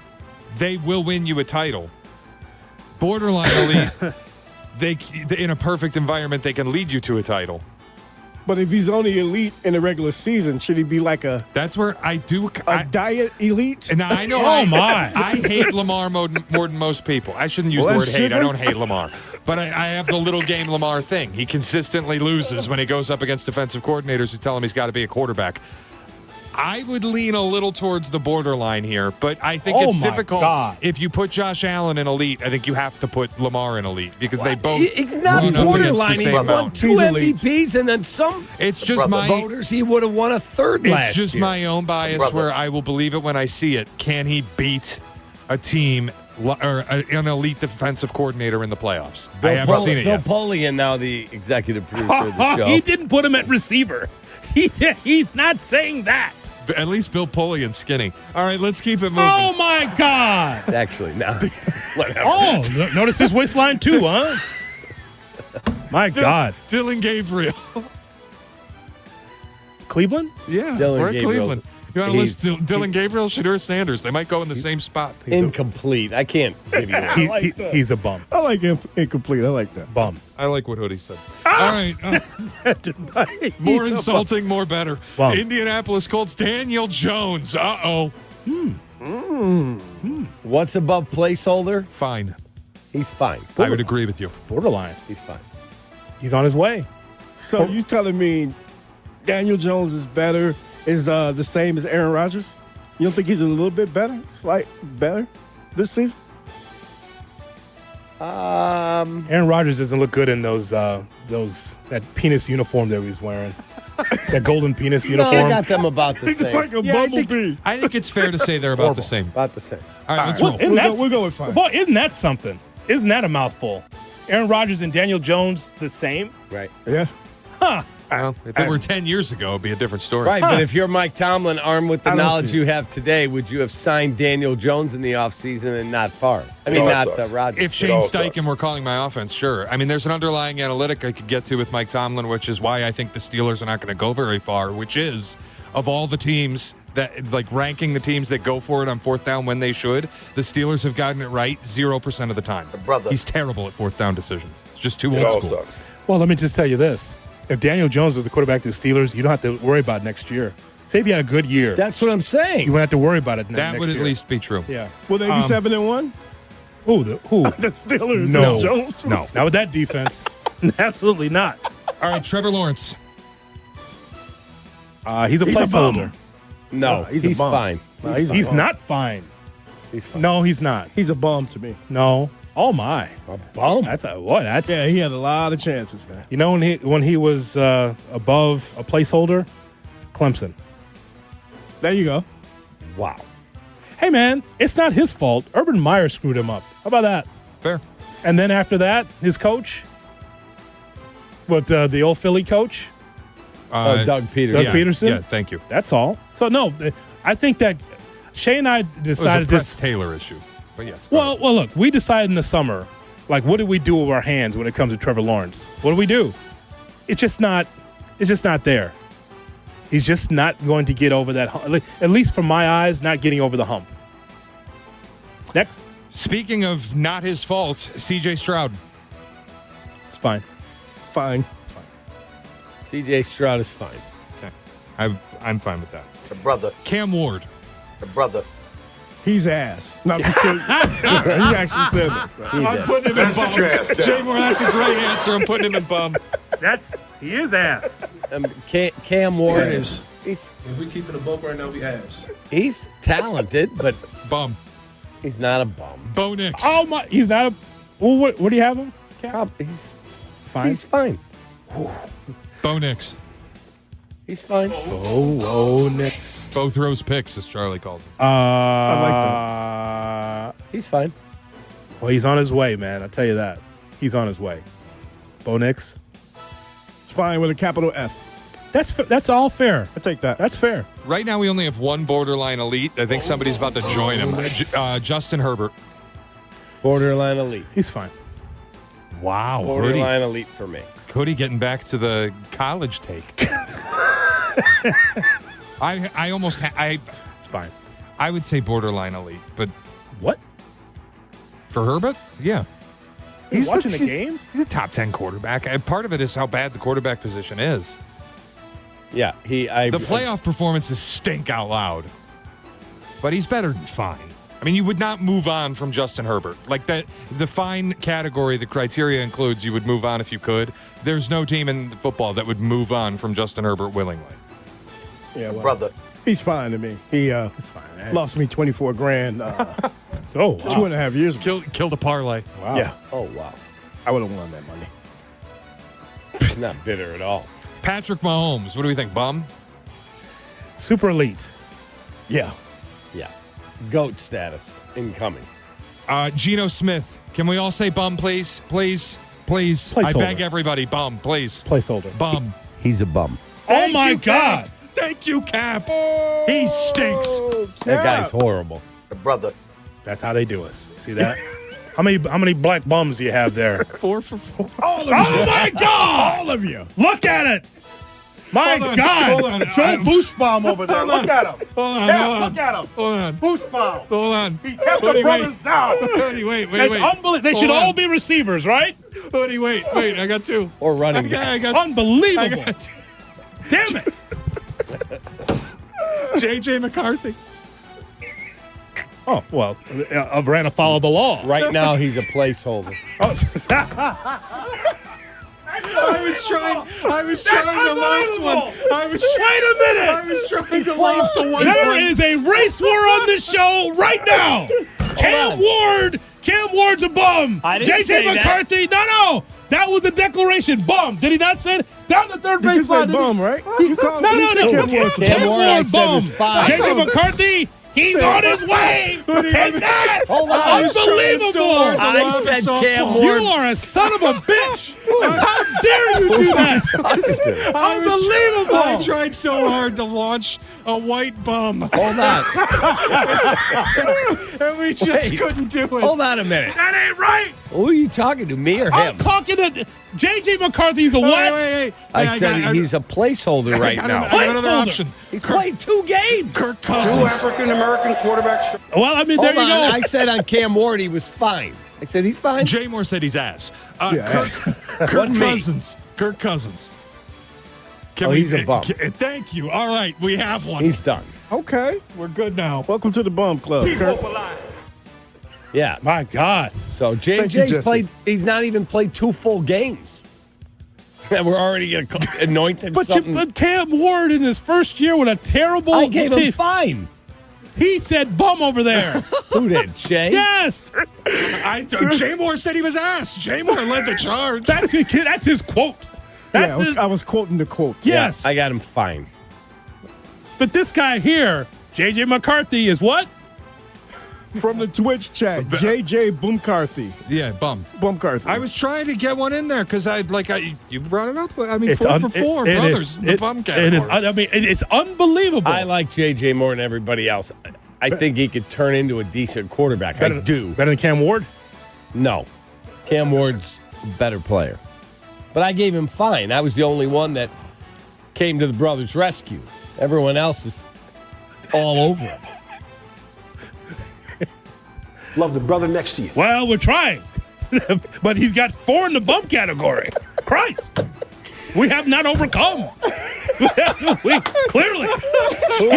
Who are the 4 bums? The 4 brothers in there. Go ahead. Justin- Hold on a second. Just one by one. What is it? Justin Fields. Brother. Dylan Gabriel. Brother. Cam Ward. Brother. And Geno Smith. Brother. Yeah, I don't put Cam Ward there. I got 3 bums. All right. We are all bums. Wow. What else you got? Shay? We're going to have to. We got Tracy Butler coming up, so we're going to have to find time tomorrow. We'll finish the NFC. Well, she is elite. Ridiculous. Yeah, let's just keep putting black quarterbacks in the bum category tomorrow. It's unbelievable. My God, Cap. Yeah, it's not right. It's not right what you've done to this country. There he was, watching the color TV Buddy, it's- in '68, saying, "You know what? That ain't right."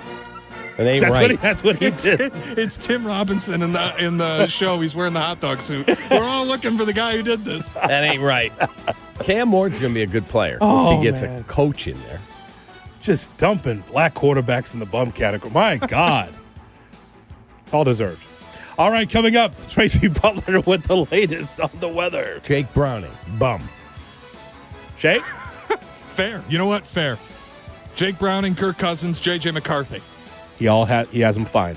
I gave them all bums. Cap's lifting them up. Lift every voice. On Kap We are J the Hood. world. Yeah. Kap J Hood. Kap and J Hood. Mornings on ESPN 1000. Chicago's home for sports. The game is what Sundays are all about. We know what you need. Tailgate. Bleck Abdalla's pregame tailgate. Sunday mornings at 8. Get ready for kickoff with Bleck Abdalla and all your favorite football-loving ESPN Chicago fans. Bleck Abdalla's pregame tailgate. Sunday morning at 8. Brought to you by Bradley University on ESPN Chicago.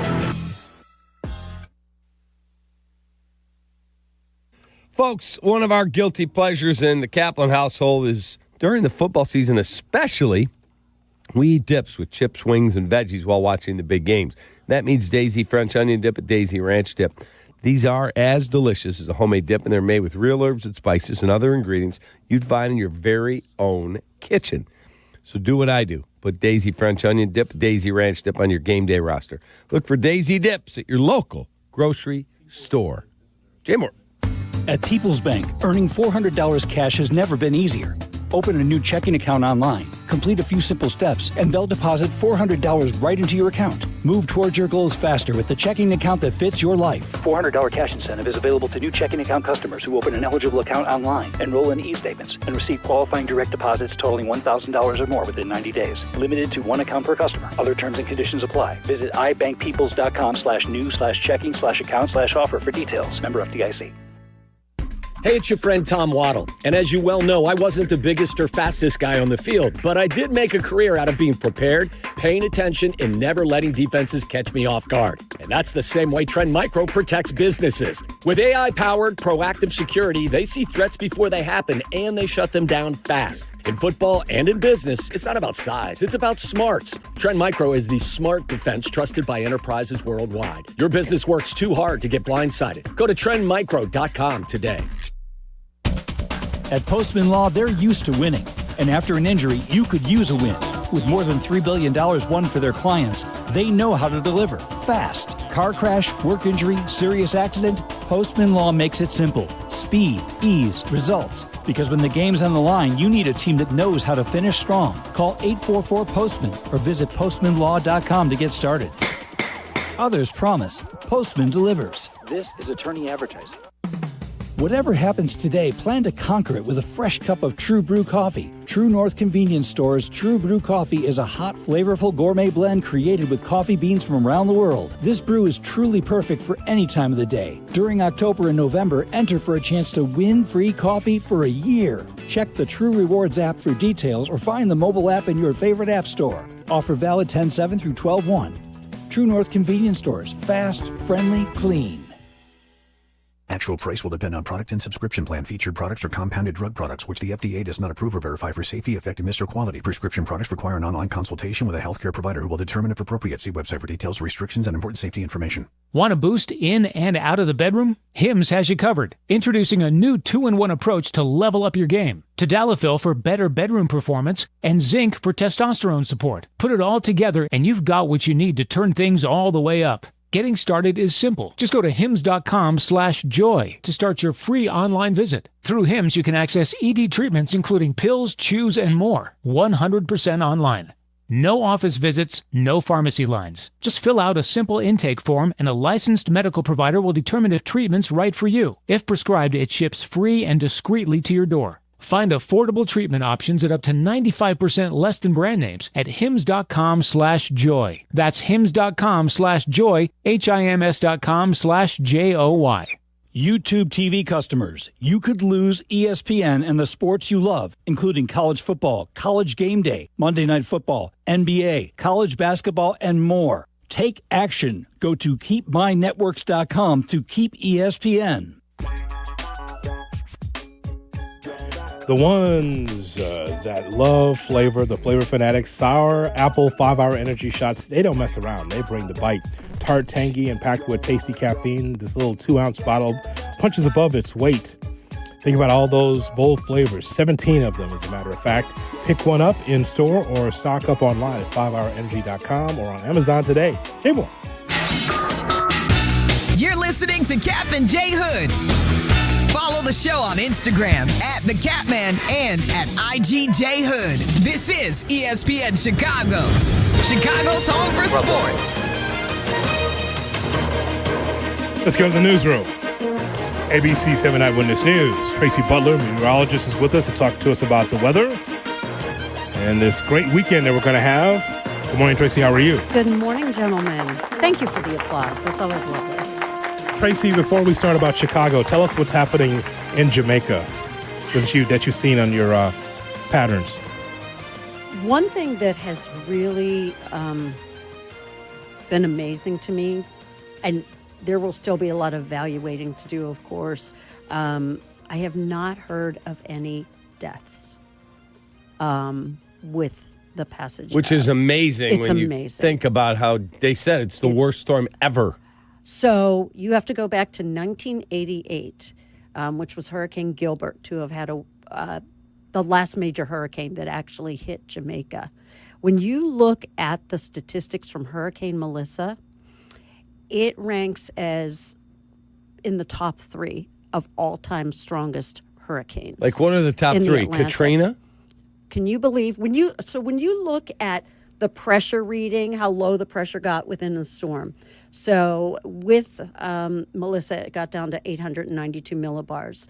You had Wilma and, oh my gosh, what's the other one that I can't? And Gilbert that were lower pressure readings. So Katrina did not have a lower pressure reading. When you look at the wind speeds, the highest wind speed with Melissa got to 185 miles per hour. That's sustained. That's what we call that steady state wind. There were higher gusts over 200 miles per hour. In the history of our record keeping, there's been only one hurricane, Allen, back in 1980, that had higher wind gusts. So think about that. Wow. That just tells you, and you think about, the island is, quite frankly, it's not that huge. Right. But this Category 5 hurricane went directly over that island and it was a Category 5 when it hit. It was a Category 5 over. It was a Category 5 when it came out on the other side and then started to wind down to a Cat 4, which is still just devastating. Yeah. I think that it is going to be months and years that we are going to be hearing about recovery on Jamaica. And still, it's still more through the weekend, more wind gusts? So it's up into northeast of the Bahamas now. Bermuda is probably going to get a glancing blow, but it's going to be close enough where they'll get some heavy rain. And you think about that. That amazes me sometimes. You have this huge Atlantic Ocean. You have this tiny island of Bermuda, and that this thing is going to get so close to it. It will probably pass to the west of Bermuda late Friday into Saturday as a Category 1 hurricane. So you're looking at maximum sustained winds of 74 miles per hour and certainly some very heavy rain. Yeah, I sent a message last night to a friend. We rented a house for my wife's birthday in Jamaica. Yeah. Took the whole family last year. Right. This guy lives there, and it's up the hill a little bit. And we saw, it was Montego Bay, and it looked like it had been destroyed, the whole area. And so I sent him a message, "Are you okay, brother? Everything all right?" I haven't heard back. So I know they said that a lot of the internet is down. Yes. They cannot make any contact, the cell services. Yep. So I'm just praying that he's all right. But it was terrifying to watch. Well, that hurricane definitely moved directly over Montego Bay. So, communication is going to be very difficult. I do wonder, I know that there are some American citizens we've heard from Chicagoans who are there. I don't know how soon they will be able to get out and get home. Some on their honeymoon. Some went to a wedding there in Jamaica. Just really devastating. Tracy Butler with us here on Kap and J Hood. So Halloween, what does the weather look like in Chicagoland? Yes, because I know you gents are going to be out there trick-or-treating. I will be with my grandkids. That's awesome. Yeah. Oh, I wish you could come to my and house. judging the candy all the entire time, the content of the candy. Go ahead. Well, so prime trick-or-treat hours, it will be dry. But if, Cap, you're still out there in your costume at 10 o'clock at night, there might be a few showers. But, yes. 10 o'clock might be a little late, but I do have a cool costume. Do you really? Yeah. Yeah. Okay. It's a shark. It's a shark. Yeah. And It's the like an shark outfit that I bites. get inside of it. And it blows up around me. It's super cool. Okay. I expect to see some... The hope is it does blow up around him. That is the hope. Come to my house. I wish you could. What are you giving out? Great white shark, So- I'm sure. Of course. So every year I make little treat bags with 7 pieces of candy in them, for ABC 7. But my husband has this nightmare that we run out of candy. So he goes out and buys full-size bars. So we give a treat bag and a full-size bar. Yeah, I buy like a case of the full size. I know. We have too much. So I'll be bringing it in here next week. And then I got a just know case of Haribo Golden Bears or Gold Bears or whatever. the those gummy gummies. bears. Yeah. Yes, very popular. Yeah. But the weather will be fine. The weather will be fine. Yes. Good. No Thanks snow. for asking. No snow. No snow. It won't be too cold. It won't be too hot. It'll be just right. How about for J-Max football game on Saturday, Carmel Catholic in Mundelein during the day? Oh, yeah. Good day on Sunday. Saturday. Oh, wait, you said Saturday. Saturday. Oh, yeah. No, I'm thinking Bears, Cincinnati. Good day for that game. But yeah, it might be a little showery that day. I'm going to the game. Are you? Every time this Jamoke here goes to a football game, it rains. Oh. Somebody said the about Notre that. Dame game got soaked. So he brings the dark clouds with him. No bleep. No bleep. So Saturday dear. I should dress warm. Temperature will probably be, what time's the kickoff? 1 o'clock. Okay. Temperature probably about 49 degrees. And There will rain. be some rain in the area and lots of clouds. You are the mush. That's Yeah. awful. Why is it every time you go to a football game it rains? I don't know. What does that say, Tracy? Got that on your radar? He has that little cloud over his shoulder. I have to It goes check my with him. app Saturday morning. Oh, the app. See if I Oh, get we're a- bringing back those fighting words see again. if I get more of a optimistic forecast. Yeah, you just wait and see what Mother Nature brings you. More trusting in Byron Allen than you, apparently. The Weather Channel. Like it's more trusting. Whatever. Do you know what's happening in the Ohio area? I The Cincinnati do. area for Sunday? Yes. What's that weather look like for the Bear So game? at kickoff, it'll probably be about 47 degrees. 47. And it does look dry. And it's not Paul Brown Stadium any longer, is it? Isn't it Acrisure or what is No, it? that's Pittsburgh. Oh, sorry. Good gravy. Relax. It's like It's Paycor. Paycor Field. Yeah. Okay, it is Paycor. There Okay. you go. Yeah, but it's on Paycor Paul Stadium, I Brown apologize. Drive or something like that. Correct. Yeah, so no, good weather for the Bears. Please win. Begging you to win. Please beat an AFC North team. Tracy, as always, we appreciate your time. Thank you. Happy Halloween. Happy Halloween Don't to you. forget, set your clock back 1 hour before you turn in Saturday night into Sunday. So when the college football is over, go back, Yes. fall back. Yes, fall back. Okay. I hate Yes. that. I love it. Why? Because I go to bed so early. I love when it gets dark at 5:30. That's the worst. It's depressing. Thank you, Tracy. Thank you, Jimmy. We have Seasonal the affective disorder is real. Oh, yeah, you're such a treat. disorder is correct. The Kap J Hood cut of the day is right Probably around the do corner. Channel 2 on Monday. Oh, no one's watching, huh? Kap J Hood cut of the day is right Mary around the Kay corner. Kleist. Jesus. Kleist. On Chicago's. She's a sweetheart. I'm She's still on the air? I'm throwing the break now, please. You don't do She's that. still on the air here? You don't do that to Terrell. Would you go to her funeral if she died? Go ahead, Jay Moore. Back after this. Kap and J Hood, ESPN Chicago. Terrell. For Chicago sports fans, a big slate of college football games starts with Chicago's College Tailgate. Host Shane Norling and Tyler Rocky have the campus news you need to hype up the day. Join us Saturday morning at 9 for Chicago's College Tailgate on ESPN Chicago. Presented by Yuengling Beer. I'm Sammy Lubeck, Chicagoland's real estate agent, here to help you make your next move. With Baird & Warner, a Chicago institution for 170 years, my team has helped our clients buy and sell homes from Lakeview to Lake Forest, Bucktown to Barrington, Hinsdale to Highland Park, and 80 towns in between. Get exclusive access to private listings and smart strategies to win in today's market. No surprises, just results. Let's get started at www.sammy.homes. Once again, I'm Sammy Lubeck, and I am Chicagoland's real estate agent. Howard, got a question. It's fall. I'm on the road. Beautiful. Michigan's calling. It was Wisconsin. Okay, the point. Some guy behind me admiring a sugar maple rear ends me. Been there. What happens, Howard, when you're hurt and you're out of state? Hopefully you'll never experience peak color and pain, guys. But if you're injured, out of town, I can most likely assist. Aiken Law is attorneys licensed in all contiguous states and referring attorneys across the U.S. So you could still help me out. 312-6-million. Howard Ankin is our attorney on the Kap J Hood Show, weekday mornings on ESPN Chicago. Hey, this is the Fat Jack, and the season is well underway. Did you have a great weekend last week? We went 5-1 again on Saturday against the spread. And this week, the Breeders' Cup plays are free if you're playing football or hoops. Go to FatJackSports.com. Get added value this week. Make money betting the games for as little as $99. This weekend, only $99, including the free Breeders' Cup. FatJackSports.com. The longer packages are much less than $99. Sign up today and win this weekend at FatJackSports.com. Hey, it's your friend Tom Waddle. Fall's here. Time to upgrade your home before the cold sets in.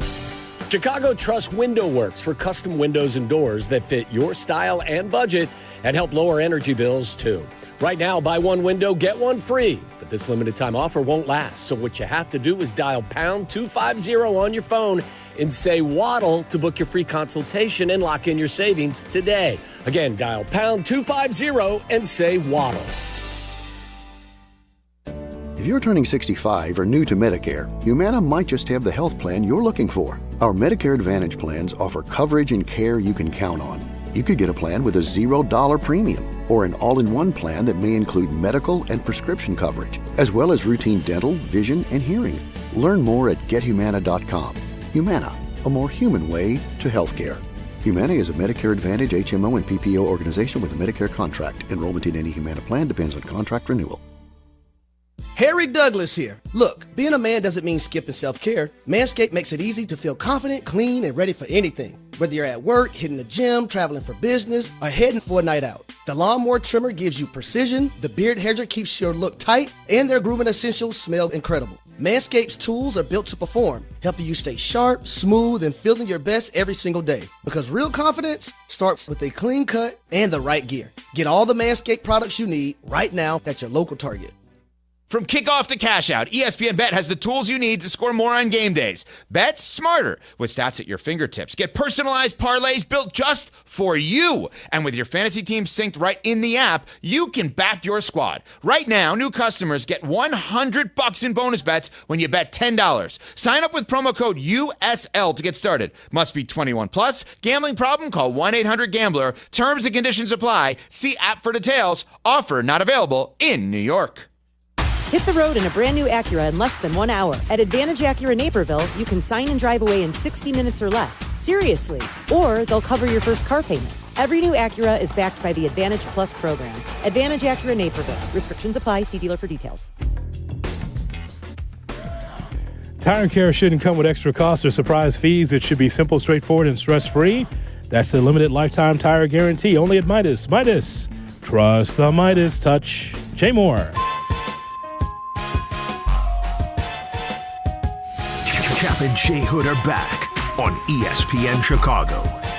Now time for the Kap and J Hood cut of the day. Brought to you by Chicago Cut Steakhouse on LaSalle, north side of the Chicago River. Jay Moore. Yo. Yes, it's boring, but it's a sport. Oh! Whatever. Cut it. It's not boring. Okay, then you're boring. All right, cut! Joey G, have a great day, buddy. Jonathan. Yes, sir. You the man. Thank you, Dad. Well, me.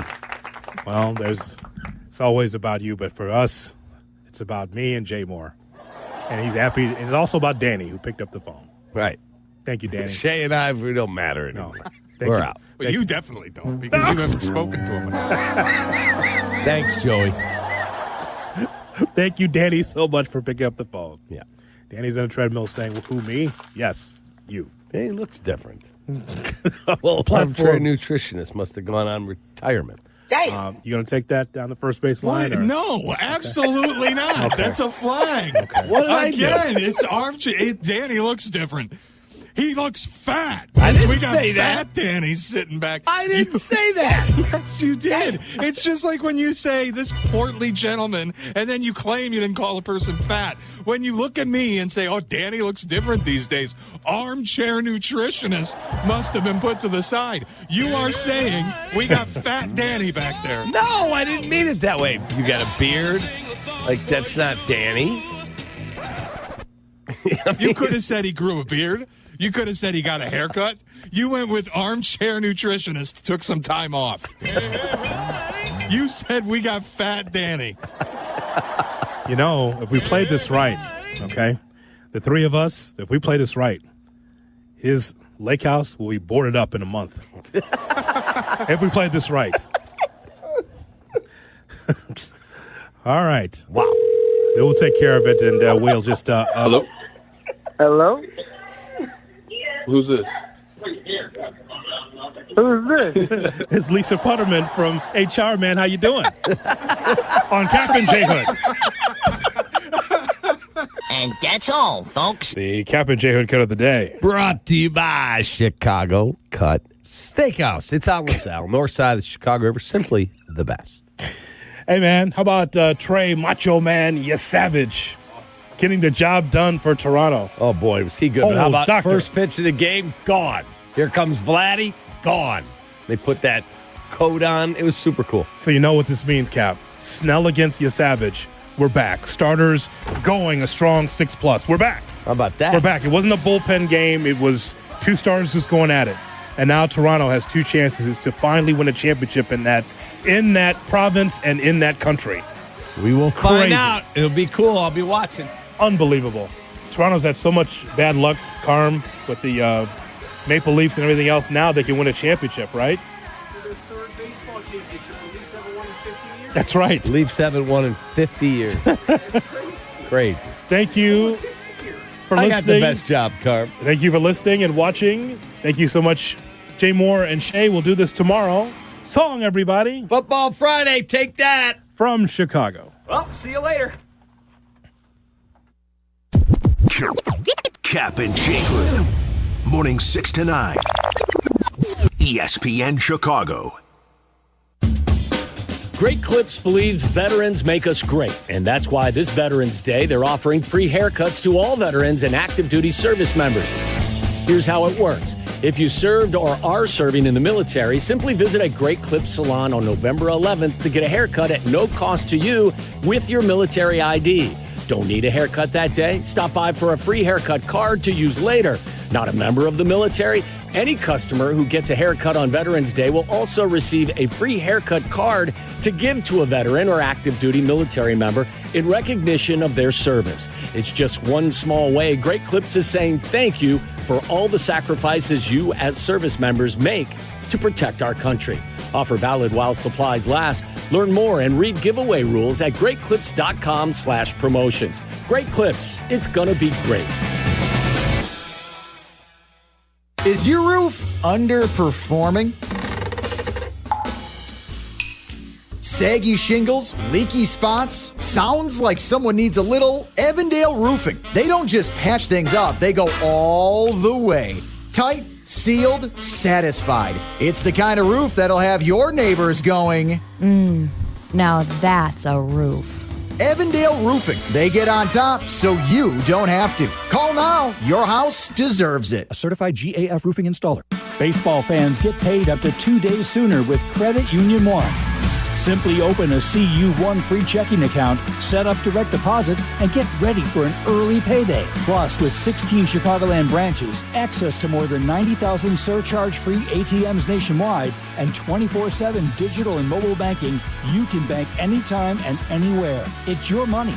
Get access to it sooner. Get started today at cu1.com/Chicago. Federally insured by NCUA. Live from State Street in the heart of Chicago, this is the home of the Chicago Bears, ESPN Chicago. And this is Carmen and Jurko, WMVP, WTBC, HD2, Chicago, a good Karma Brands radio station. All right, week 9 in the NFL kicks off tonight. It does. What a contest, too. Who's playing? It's Miami hosting Lamar and the Ravens. It's the baseball. Is Brock Bowers back this week? They're out of bye, and I believe he is. Let me check their injury report. He's supposed to be healthy. Boy, I tell you. That team stinks. I came out rolling this year, and then those two guys got hurt. It has been red rum for the good kid. Murder. Well, it's a little bit of red rum around these parts right now. You see this, Carm? With all the injuries. The old Christmas Dunkin' Cup. Is that where we're starting? I mean, is that breaking news? No, I just wanted to show everybody. I don't know if it's breaking news or not. It might be breaking news. But I don't know if this is available in the city of Chicago. This I got in beautiful Cherville, Indiana today. Carm went to get himself a cup of coffee, and he got a generic white cup. I didn't notice when Jurko walked in, but as we were breaking the meeting to get ready to go on the air about 10 minutes ago, I said, you know what, I need another cup. I said, does anybody want coffee? And Bleck and Abdalla and Alex said, no, I'm good. And then Jurko said, no, I got a full one. And I looked and I said, ooh. It's Christmas You cup. got the Christmas cup already. It's a beauty. The Dunkin' Christmas cup. And Jurko looked at me and he said, Cherville, Indiana, kid. That's what happens. And he goes, I bet you they won't have it here. I said, well, I'm going to go look. So if you're watching on YouTube or Twitch, Jurko, show everybody the beautiful cup. It's beautiful. Look at this. The Christmas cup. And now look at mine. Yeah. Wah, wah. Yours is also smaller there, Carmen. Well, it's also smaller. Yes, That's true. Well, in a lot of different departments, guys. Yes, it most certainly is. Certainly in weight and physical stature, I'm a bigger fella. I've already had a coffee this morning, so this is my second, so I got a small, but womp. No Christmas cup yet.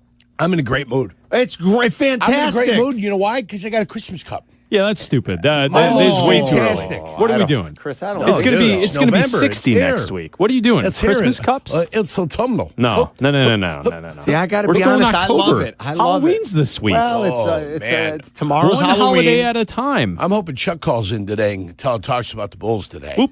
Our guy Chuck. I love it right when November 1st hits. At this point, it's full-on Christmas season. It is. I'm like a Christmas junkie, we're though. here, You know, guys. I love it, so I don't We are mind. here.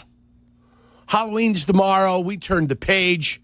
You honestly, you know what it sounds like? Because Thanksgiving is next up. That's what you should celebrate. Yeah. You guys sound like the people who call who want to talk about the NFL draft, even though we're only at week 9 of the season. And nobody knows. Celebrate the season that we have right that's a now. great What are you analogy. talking about the draft for? Nobody knows when you're picking. That's a great analogy. So should we be celebrating Veterans Day? Veterans Day Victory in Europe? That's Day? true. Yes. I mean, is that what we're celebrating before we even get to Thanksgiving? Yes, we're champions, of course. What's the thing we got this weekend? De los Muertos? De los Muertos. That's what we're talking about. Dioy what? Dio de los Muertos. Dio de los Muertos. Dia, yeah, it's not Dio, it's Dia. Dia de la. That means day. Muertos. Dia means day. Day of the Dead. Day of the Dead. Odengbo. Odangbo. Dio. He plays like he's dead. Well, like you said, the kid tries hard at least. He is a try-hard guy. He tries hard. Did you see that analysis I offered last night? He tries hard. Did you see that analysis I gave yesterday? Yeah, Cutting edge I stuff, saw it. guys. Cutting edge. Cutting edge. Yeah.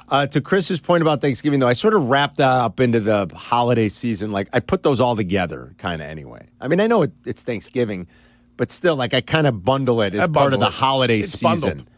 To me, it's just part That's of Christmas and New New Year's, Year's. New Year's From is the same Thanksgiving thing, man. to New Year's, it's all one big fun. It's one holiday. Happy, festive holiday season. One holiday, guys. Yeah. Yeah. So there you go. But I couldn't believe it. And like I said, I didn't notice it when Jurko walked in. I only noticed when he said, no, I'm good. I've got a full one. Because Jurko, like 9 times out of 10, when somebody's offering for coffee, the good kid's probably like, yes. Yeah, give me one. But he goes, no, I'm good. I got a full one. This and one I was looked. full. This one was and full. I said, whoa, Christmas cup already from Dunkin'.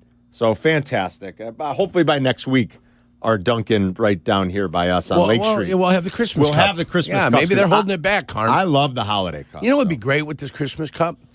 If they would put like a package where you peel off the package and then they give away money.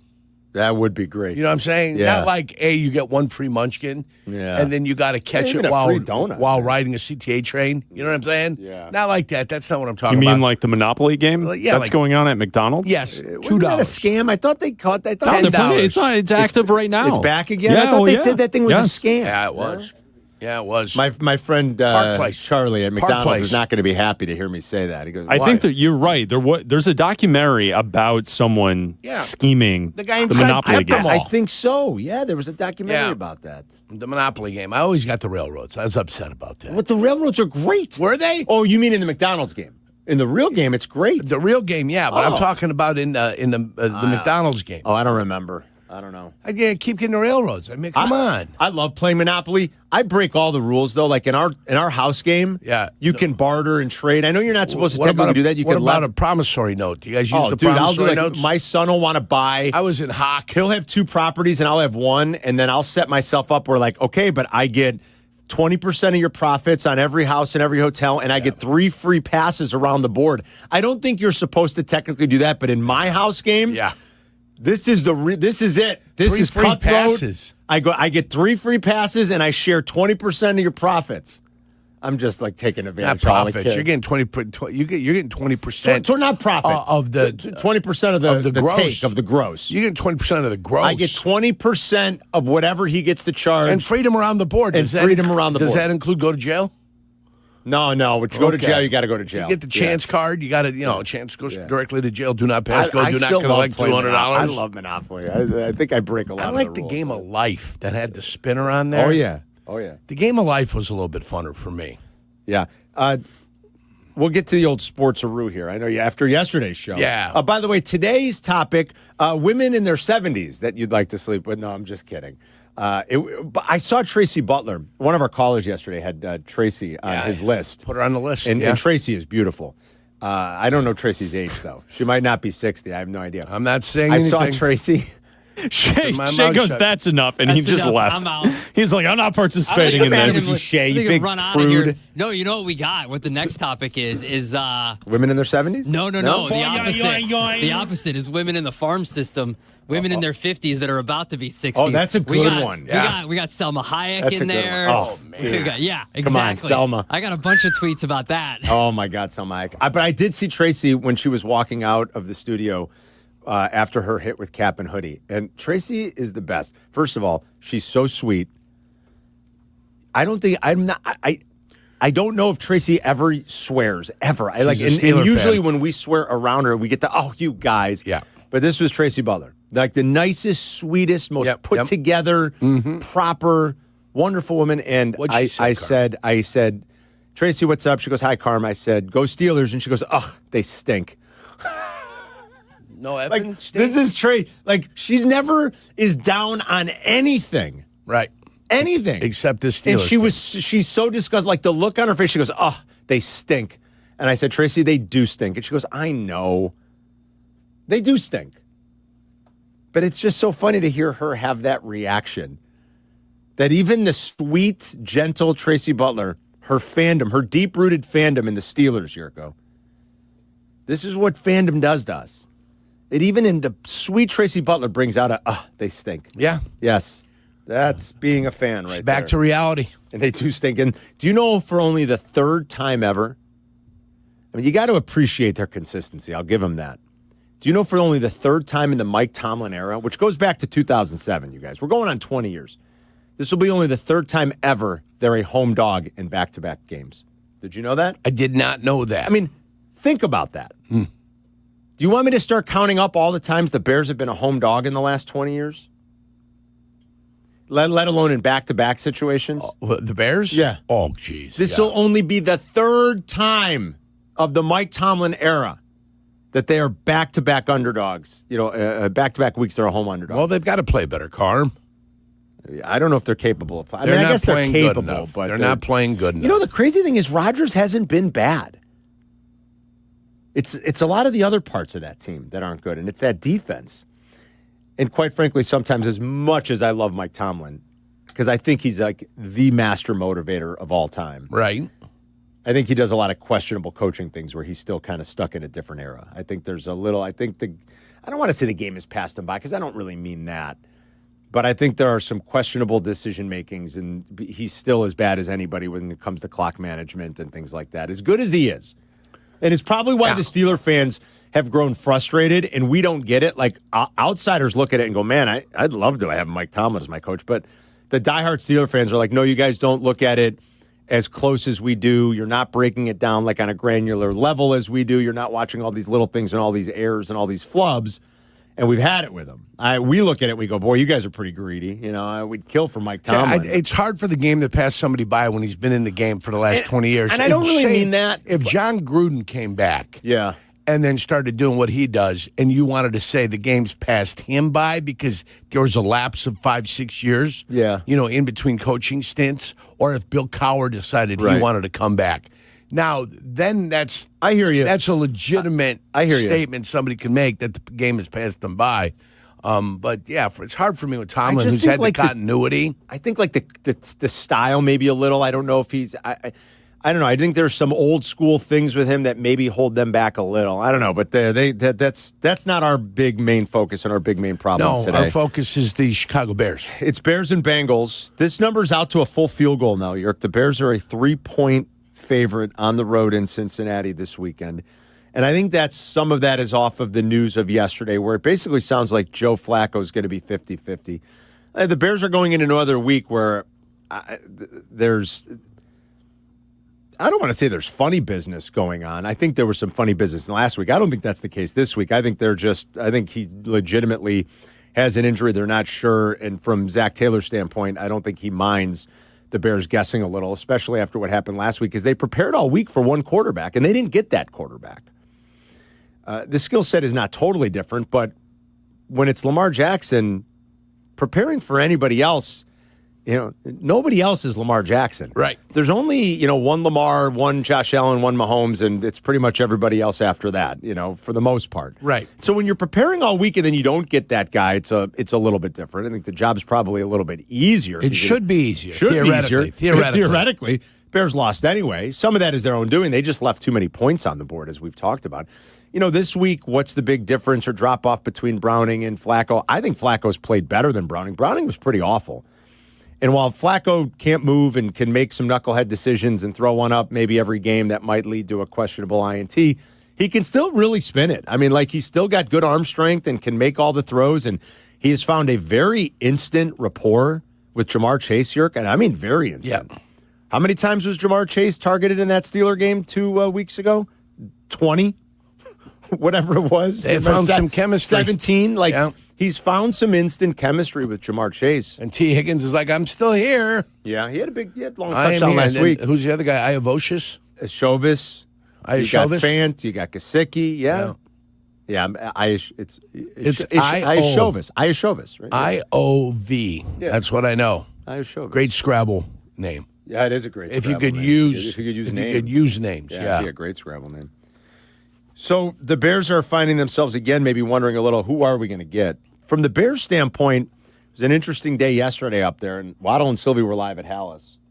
And I heard Silvy and Waddle joke at the start of the show. The joke going around the media room even before practice, Yerk, was, hey, Waddle, you better get ready. They need you. No receivers. They don't have any healthy receivers up there right now. Everybody was pretty much a no-go yesterday. Now, Cole Kmet was back limited. That's a good sign. I'm talking about the specific receiver core. But Burden's in concussion protocol, no Rome with a heel, no DJ, no Zacchaeus. And so the joke going around was, Waddle, can you go? And Waddle said, no, not unless I can borrow somebody's hamstring and Achilles. And they even turned to Silvy, I guess, at one point. We're like, can you go? Can you go? Got some in you?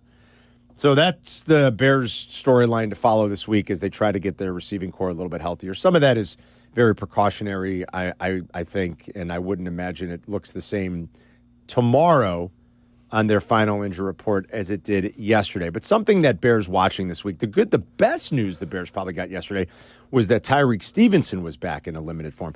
Can they get Tyreek? Yes, they signed C.J. Gardner-Johnson, but can they get Tyreek up to speed considering the matchup for this week? That is going to be probably the biggest thing. And I think the most encouraging news of yesterday was that Stevenson practiced on a limited basis. But he'd still be up against it. Well, you're still up against it playing the group that you're playing. I agree with that. So there's no big bargain here. There's no, hey, we've got 29 back, and all of a sudden we expect the exceptional play. We've gotten like 3 of the last games that he played. Mm-hmm. He was phenomenal, but he had that one stinker where he was kind of taking advantage of the Detroit game. Yeah, it was the Detroit yeah. game. So let's just kind of take a deep breath. It's going to be great to get him back, but he is up against it this week. Okay, 312-332-3776. Bears, Bengals. We start getting hot and heavy into Week 9 preview as the week will kick off in South Beach tonight. World Series, we will not forget about that. What a performance by young Trey Savage. That kid started 2025, Yerk, in A-ball in the Florida State League. And then he's pitching on today's the 30th, on October 29th in Dodger Stadium against the reigning champs, and he's going 7 innings, striking out 12.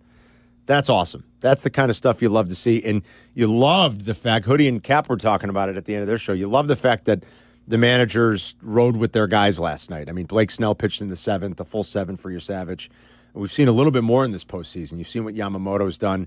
It's been very good to see, and especially for those that like to see the starting pitcher go a little bit deeper into the game and not just have this parade of bullpen arms. I think we've seen it a little bit more in these playoffs, and that was great last night. And now the Blue Jays go back home tomorrow night with a chance to close it out. They've got 2 chances to win, 1 to be World Series champs for the first time in a little over 30 years. So we will talk about that as we get you rolling into the weekend here already on this Thursday with Halloween coming up tomorrow. 312-332-3776 for Carmen and Yerk. We'll be right back.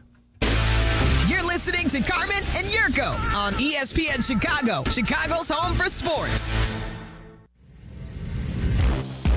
TGIF? Nope.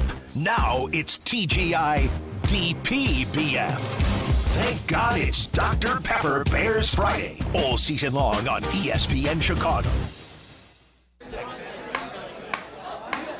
When your cat's me, then your dog is too. And it's hard to know what's fake or true. Just raise the glass with a friend or two. You tell them more, tell them more, tell them more, do. Where the online trends keep getting worse. And you lost your keys in the metaverse. Now your right swipe just went left on you. You tell them more, tell them more, tell them more, do. It's a crazy world, so what do you do? You tell them more, tell them more, tell them more. There's Crash Bang. And then there's... Of course, the first one is our great defense. The other means someone is hurt. I'm Lisa Longo. And I'm Jim Morisi of the Chicago personal injury firm of Morisi, Longo & Associates. We're here for you when an injury happens. Having us in your corner is a smart move. Visit us at MorisiLongo.com. MorisiLongo.com. We're here when you need us. Hey guys, it's Silvy. Are you feeling sore, stiff, or just not at your best? Maybe you've been dealing with pain for months, hoping it will just go away. You deserve to feel your best. Chiro One Wellness Centers offer personalized chiropractic care to help you live pain-free. No drugs, no surgery. Too many of us think pain is just part of getting older, but that's not true. Visit Chiro1.com today. They have locations across Chicagoland, including Glenview, Wheeling, and Libertyville. That's Chiro1.com, and let them know that Silvy sent you. Guys, this is Courtney Cronin. Let's be honest, most of us aren't great at saying what we feel. That's where jewelry does the talking. And nobody does it better than Rogers & Hollins, family owned since 1910. From engagement rings to stunning jewelry and watches, whether it's a gift that speaks for you or something that elevates your look, they've got it all.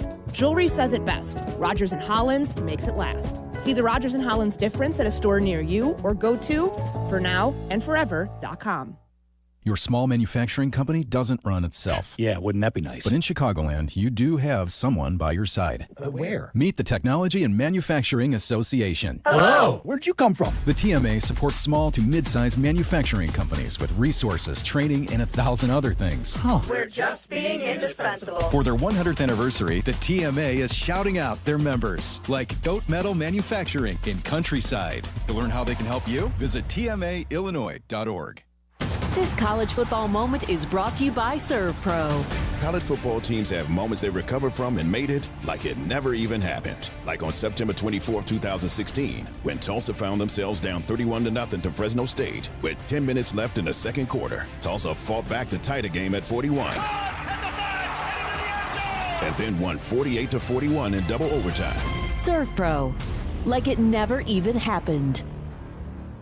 At AT&T, we guarantee our network so you can talk college football with your BFF while taking Buster to the vet. Hey, yeah, I can't believe he ate the whole thing of chicken wings. And I can't believe we're staging a comeback. Touchdown! Yes! Yes! Staying connected matters. That's why in the rare event of a network outage, you'll automatically get a bill credit for a full day's service. For wireless downtime lasting 60 minutes or more caused by a single incident impacting 10 or more towers, must be connected to impacted tower at onset of outage. Restrictions and exclusions apply. See att.com/guarantee for full details.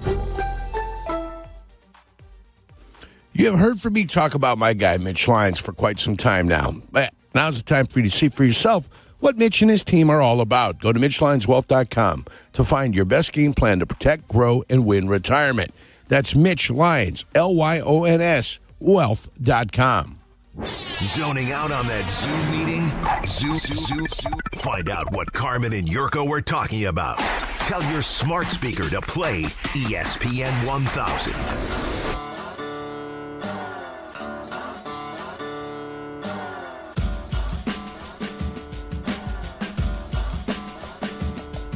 Hope everyone's having a great day. It's Carmen and Jurk.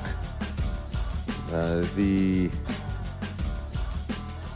Week 9 slate kicks off in Florida tonight. Bears will go to Cincinnati. Remember, Waddle and Silvy are going to be broadcasting live Holy Grail Bar and Tavern for their show tomorrow. And then it's Kitties for Sunday. And Jurko looked on the map, and of course, both are right there by Paul Brown Stadium. So if you are going this weekend, be on the lookout for the guys tomorrow and then for the pregame show, the network pregame show, which, of course, remember, you're going to be an hour ahead. We'll start at 11 o'clock where you are in Cincinnati for the weekend going into Bears and Bengals. 10-2 to the over in Cincinnati, Jurko, the last two seasons. Did you know that? Games are 10-2 to the over. And I think that's in large part because of the Bengals' very lousy defense. They were bad last year. They fired Lou Anarumo, who's taken his talents to Indianapolis, and the Colts are thankful for that. Lou's been a very highly thought of guy, especially for a while there when the Bengals made the Super Bowl run, and then there's a couple times where they really frustrated Andy and Mahomes and the Chiefs. But they sort of came to their end with that experiment with how bad the defense has been the last couple of years. They hired Al Golden from Notre Dame, and it hasn't been any better. And yeah, there have been some injuries. Trey Hendrickson might not play again. He was a DNP with that hip injury. He only played 23 snaps in his return last week in Week 8 in their loss to the Jets. So you couple injury with just a lot of bad play, and no amount of Al Golden, Lou Anarumo, or anybody else might save that defense. And it's been awful. Big total this weekend at 51.5. But again, games are 10-2 to the over in Cincinnati since the start of 2024. You can do as much as you want with smoke and mirrors, and you can go ahead and change the guys that are in charge. But you can only so much to disguise what is a poor defense. Mm-hmm. Yeah, you got one great guy that can come off the corner when he's healthy, and that's it. DJ Turner's had a nice year in coverage. Yeah. Other than that, there's not a lot, right? There's not a lot of next level. Too many holes. Too many holes. Two good players can't stop when you got something with too many holes. So that's where they find themselves.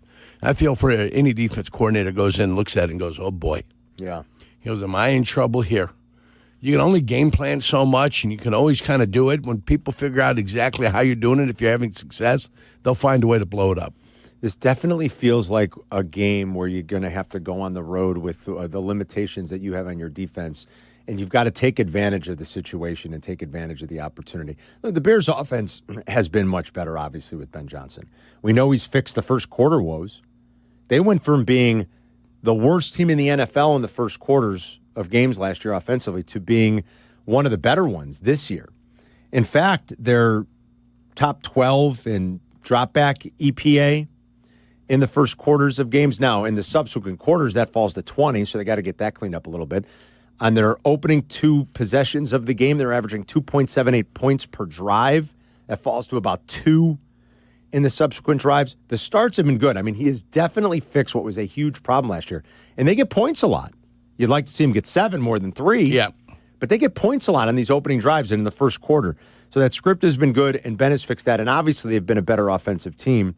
Even last week when they scored just 16 points, they did that to themselves. I mean, they moved the ball a lot between the 20s. They more did that to themselves where you came away and you said, boy, what an awful offensive performance. Not really. You did actually a lot of good things offensively.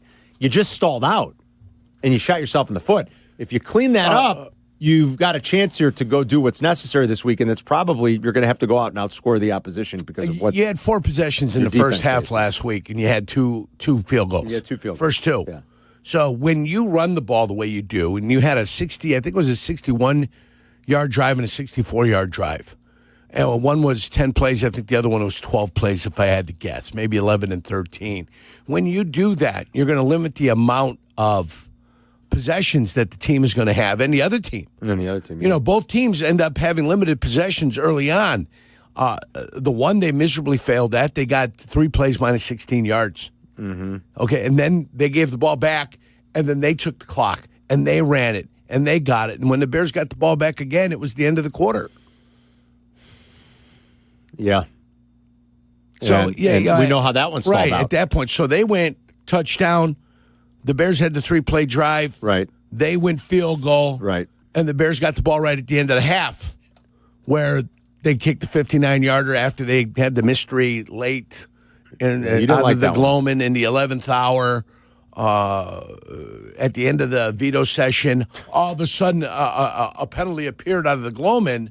Well, either way, it ends up being a 59-yard field goal. You miss, so you went field goal, absolute catastrophe. That's right. A ball late with time on, no timeouts, and guys not wanting to go out of bounds, especially your quarterback, who could have ran the ball out of bounds and saved some time for you. Maybe got back in the huddle and had a better play call or anything. Anything could have been positive in that situation. That didn't happen. When you limit yourself to what you can do, you end up with a 10-6 deficit at halftime when it felt like you were dominating that game at some point. That's true. So, but that's what happened. You've got to be highly efficient when you limit the amount of possessions that you're going to have and the other team's going to have. The Ravens ran 3 plays in the first quarter. Yeah. To your point. And it felt like, man, you only got 6 there with your 2 drives because you stalled out. So you're right. Here was Ben Johnson yesterday talking about just some of the red zone stuff and Caleb in the red zone. We're always very, very cognizant of what coverages we're looking to face down there. Last week in particular, we knew that inside the 5, it was usually cover 0 variety and that there wasn't usually somebody in the back half of the end zone. And so we felt pretty comfortable about those backline throws. I think Ben Johnson did say one of the situations down there where they had a negative play, it was more on him. He's willing to step up and say, listen, that was on me. We thought one thing, we thought for sure we were going to see this coverage, and we didn't. And we did not. Yeah. And then, okay, so sometimes that happens. For what it's worth, league average, if you want to just look at raw completion percentage, league average completion percentage in the NFL in the red zone is about 60%. Caleb's at about 57. It's not terrible. Certainly not in the top half of the league, but it's not terrible. Jurko has talked about for years some of the what makes red zone offense sometimes hard is just how all of a sudden you are the advantage swings to the defense a little because the field shrinks, right? It's a little bit tighter to operate. Everything's compact. Those vertical windows that you might have when you're down the field, like at 25, those vertical windows disappear. Right. The separation between the linebackers and the safeties, that goes. That's no longer available. And so what you've got to be able to do, you've got to be able to get a little trickeration. You got to have some rubs out there. Mm-hmm. You've got to have things that create open spaces as opposed to natural open spaces being there. Yeah. And so that's why you see league average. And then your quarterback has to be ultra precise with his passing so the guy can catch it where he can has the ability to turn it up and take it into the end zone if the ball's not thrown into the end zone. Right, yeah. So something to keep an eye on this week. Can they improve their red zone woes? On the season, the Bears are at about 47%. That's not great, but it's really bad the last couple of weeks here. It's just 5 of 16 over the last month. So that's bad, obviously, when you're hovering around 30%. Brad Biggs pointed out, I think in his mailbag yesterday, he made note. He's like, 2 of those red zone drives, one they were bleeding the clock, or one I think might have even been kneel down, and the other they were bleeding the clock down to set up for a short field goal. So, okay, you can kind of put the context in those and say maybe it's more like 5 of 14. That's still not very good. You're still hovering around, a little less than 40%, right? I mean, it's still not very good. So they have to find a way to be a little bit better there. They're 26th in the NFL on the season. The red zone EPA is 28th in the NFL out of the 32 teams. So definitely something that needs to improve, and we'll continue to watch and see if they can get some of that fixed, and if they can start that this week in Cincinnati. 312-332-ESPN. We'll take some Bears calls if you got them for us. Really anything on the board. I see a few other calls that are not Bears related. We'll take you guys too. That's cool. But if you want to talk Bears, Cincy specific stuff. And then Bill Barnwell, with the trade deadline fast approaching next Tuesday, wrote a piece about a lot of the teams in the NFL, what they should or shouldn't be doing, and a little food for thought for the Bears. We can read to you what he wrote. One potential trade option. Not somebody the Bears would acquire, but somebody the Bears would send out. We'll read you that and discuss it coming up next. 312-332-ESPN for Carmen and Jurko. We'll be right back. Carmen, Jurko. Don't worry, they'll be right back before you know it. Right here on Chicago's home for sports and the new home of the Chicago Bears, ESPN Chicago. Bears Weekly. Host Jeff Joniak and Tom Thayer take you inside with the latest on your team. The latest news and the best interviews. Bears Weekly, tonight at 6:30 on ESPN Chicago and the ESPN Chicago app. Is your roof underperforming? Saggy shingles, leaky spots? Sounds like someone needs a little Avondale roofing. They don't just patch things up, they go all the way. Tight, sealed, satisfied. It's the kind of roof that'll have your neighbors going, now that's a roof. Avondale Roofing. They get on top so you don't have to. Call now. Your house deserves it. A certified GAF roofing installer. When your life turns upside down after an accident, you need an advocate like Wallner Law. I'm John Wallner, and for over 50 years, Wallner Law has fought for people just like you, injured, overwhelmed, and searching for answers. We don't just take cases, we take care of people, and we win for you. From car crashes to workplace injuries, Wallner Law stands by your side every step of the way. So call us today, 312-8000000, and win with Wallner. Whether you're building robots, developing award-winning video games, training on medical simulators, or diving into sports communication, Bradley prepares you to change the game. Choose Bradley. Apply today at bradley.edu. Nature is calling. No, not that way. Fishing, hunting, hiking, nature. Chauncey's Great Outdoors, Saturday mornings from 6 to 7 and available on demand on the ESPN Chicago app.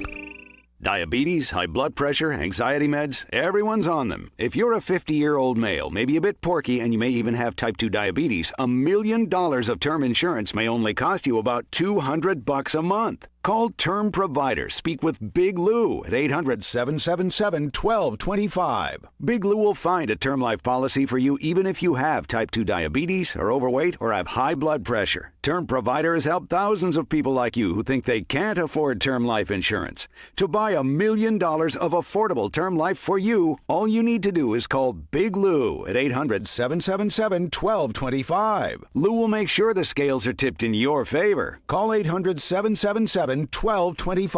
Big Lou will answer your call and work to fit you into a term life policy that you can afford. Remember, Big Lou's like you. He's on meds too. Call 800-777-1225 or biglou.com.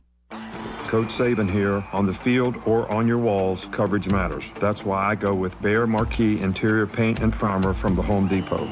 Exceptional hide, advanced stain blocking, and over 1,000 colors to choose from. Behr Marquee delivers one-coat coverage that stands up to real life. One-coat coverage, no overtime. Behr Marquee, only at the Home Depot. How doers get more done. Valid only when tinted to colors from the Behr Marquee Interior One-Coat Hide Collection.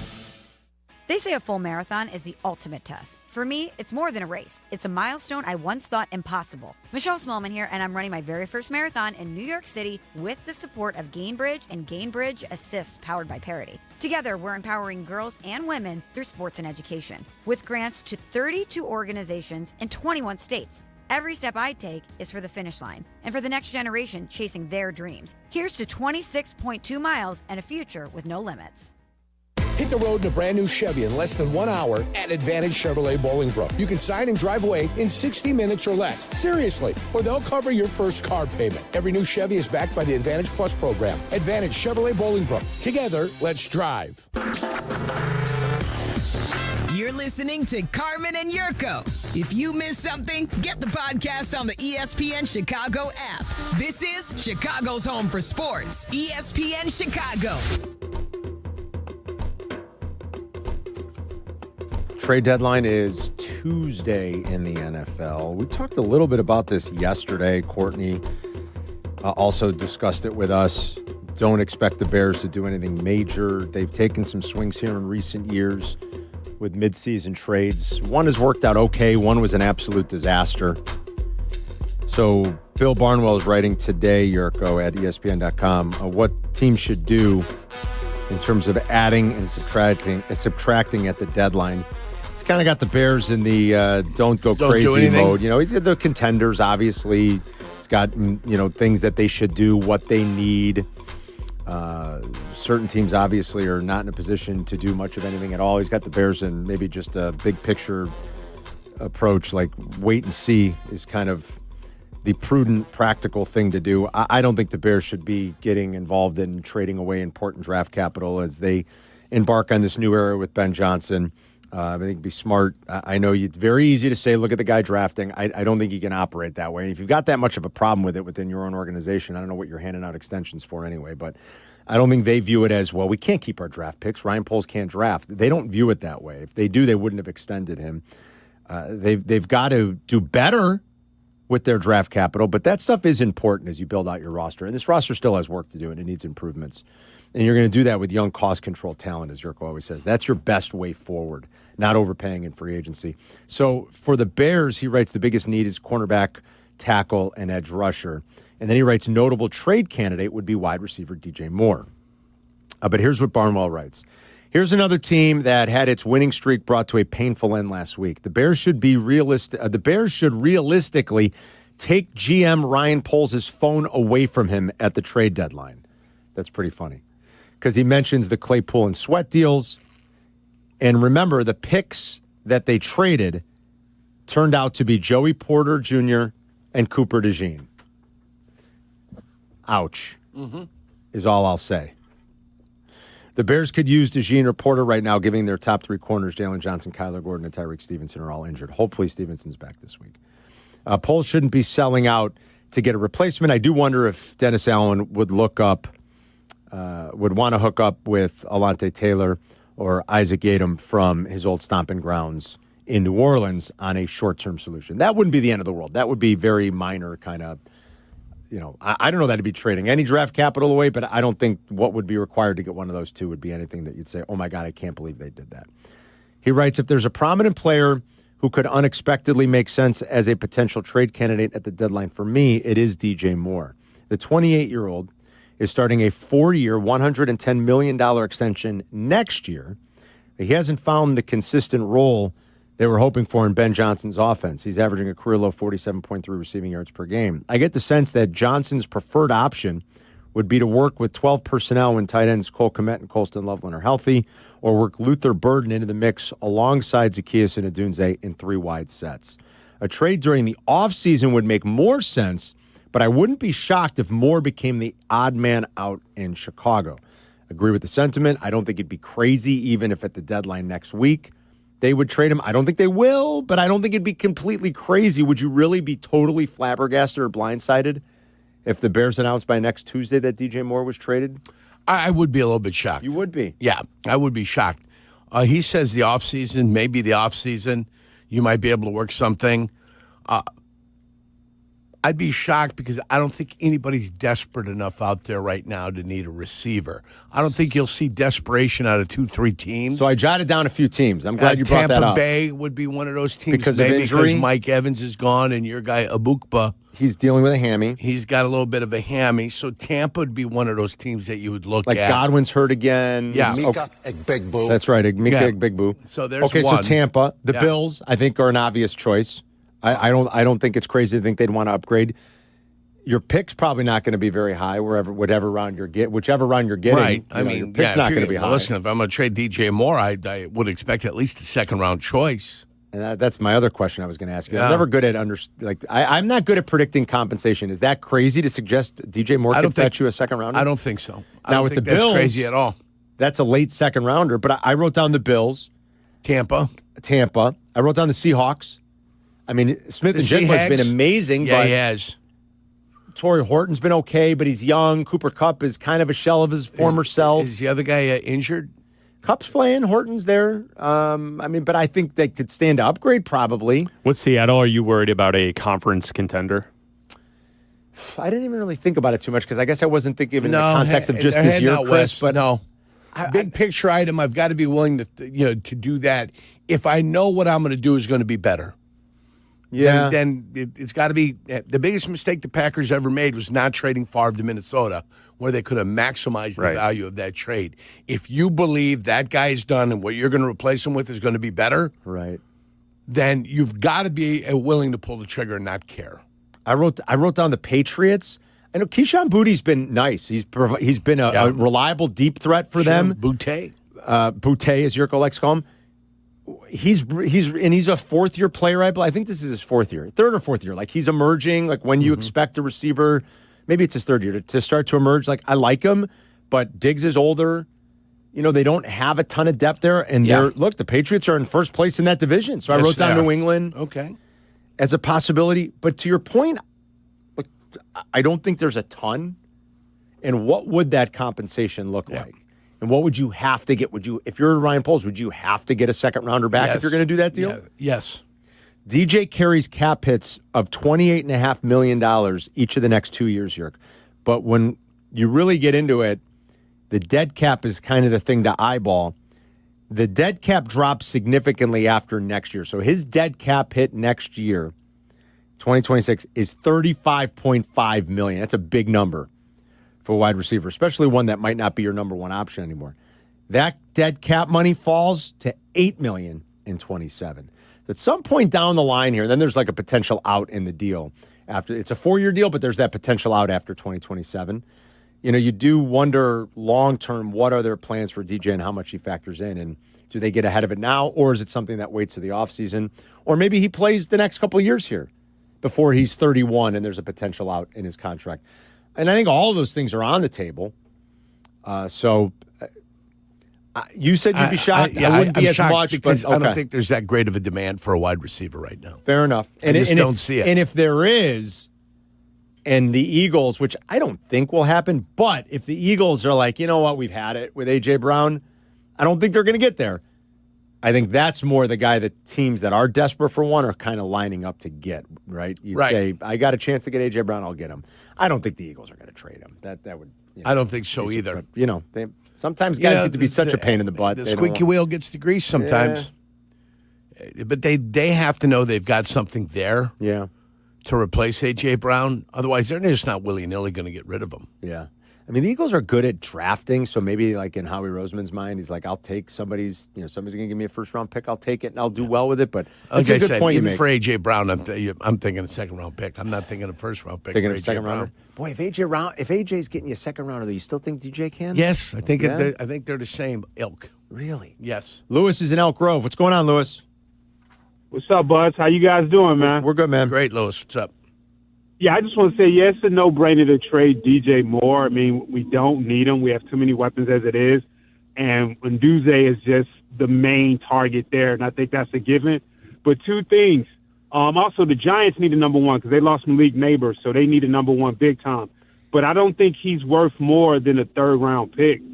I mean, the third-round pick is fourth or fifth, but I can't see him like a first or a second or anything like that. Yeah, first would be surprising. Yurko thinks is pretty adamant, though, that a second is doable. Lewis, thanks. We appreciate the phone call. Let's say hi to James in Palatine. What's going on, James? What's up, y'all? Good morning. Good morning, brother. I got a bone to pick with y'all if you don't mind. Yeah, go ahead. Not at all. Absolutely, James. Earlier in the show, y'all was talking about the holiday thing. Can we celebrate one at a time, please? You're like Chris. You want us to take our time with it. We're rushing at Christmas already. Yes.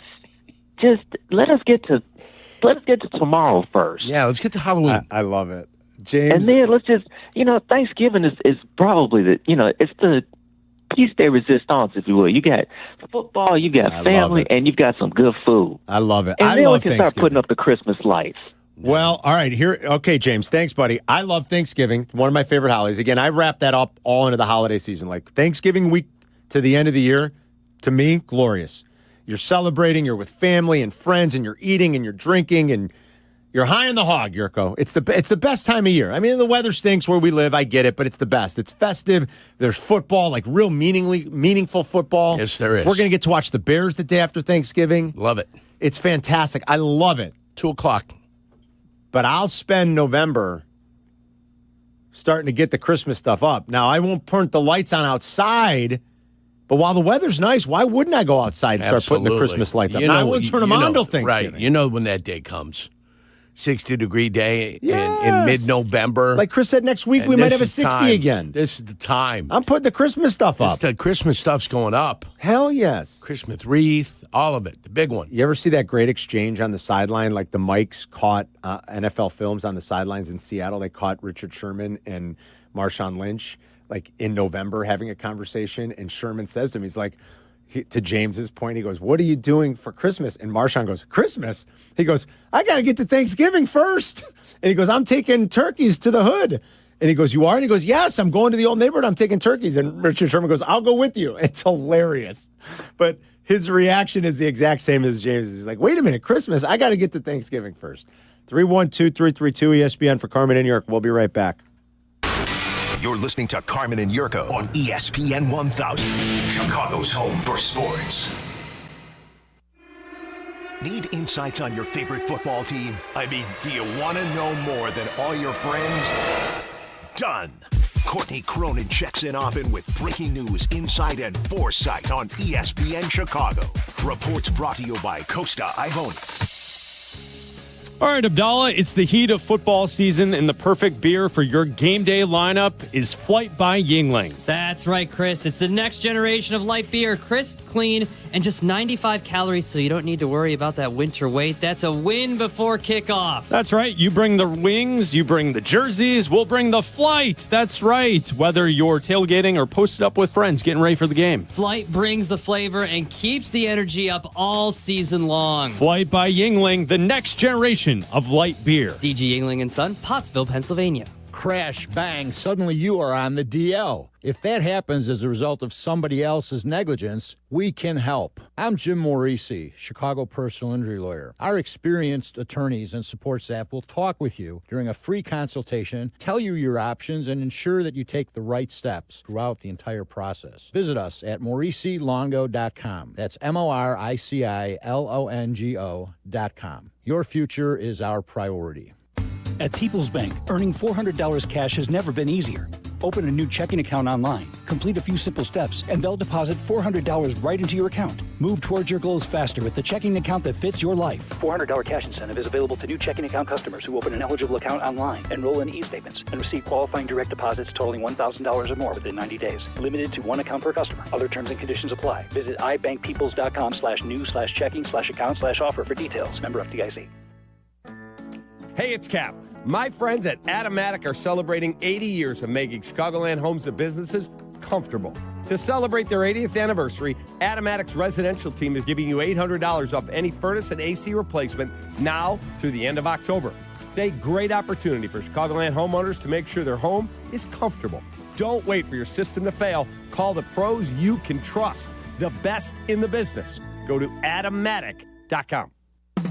Whatever happens today, take it on with a fresh cup of True Brew coffee. Now only $1 with True Rewards. True North Store's True Brew coffee is a hot, flavorful gourmet blend created from coffee beans from around the world. As a free True Rewards member, pick the size that is perfect for you and pay only $1. Don't have the True Rewards mobile app? Find it in the Apple or Google Play Store to download and save instantly. True North convenience stores. Fast, friendly, clean.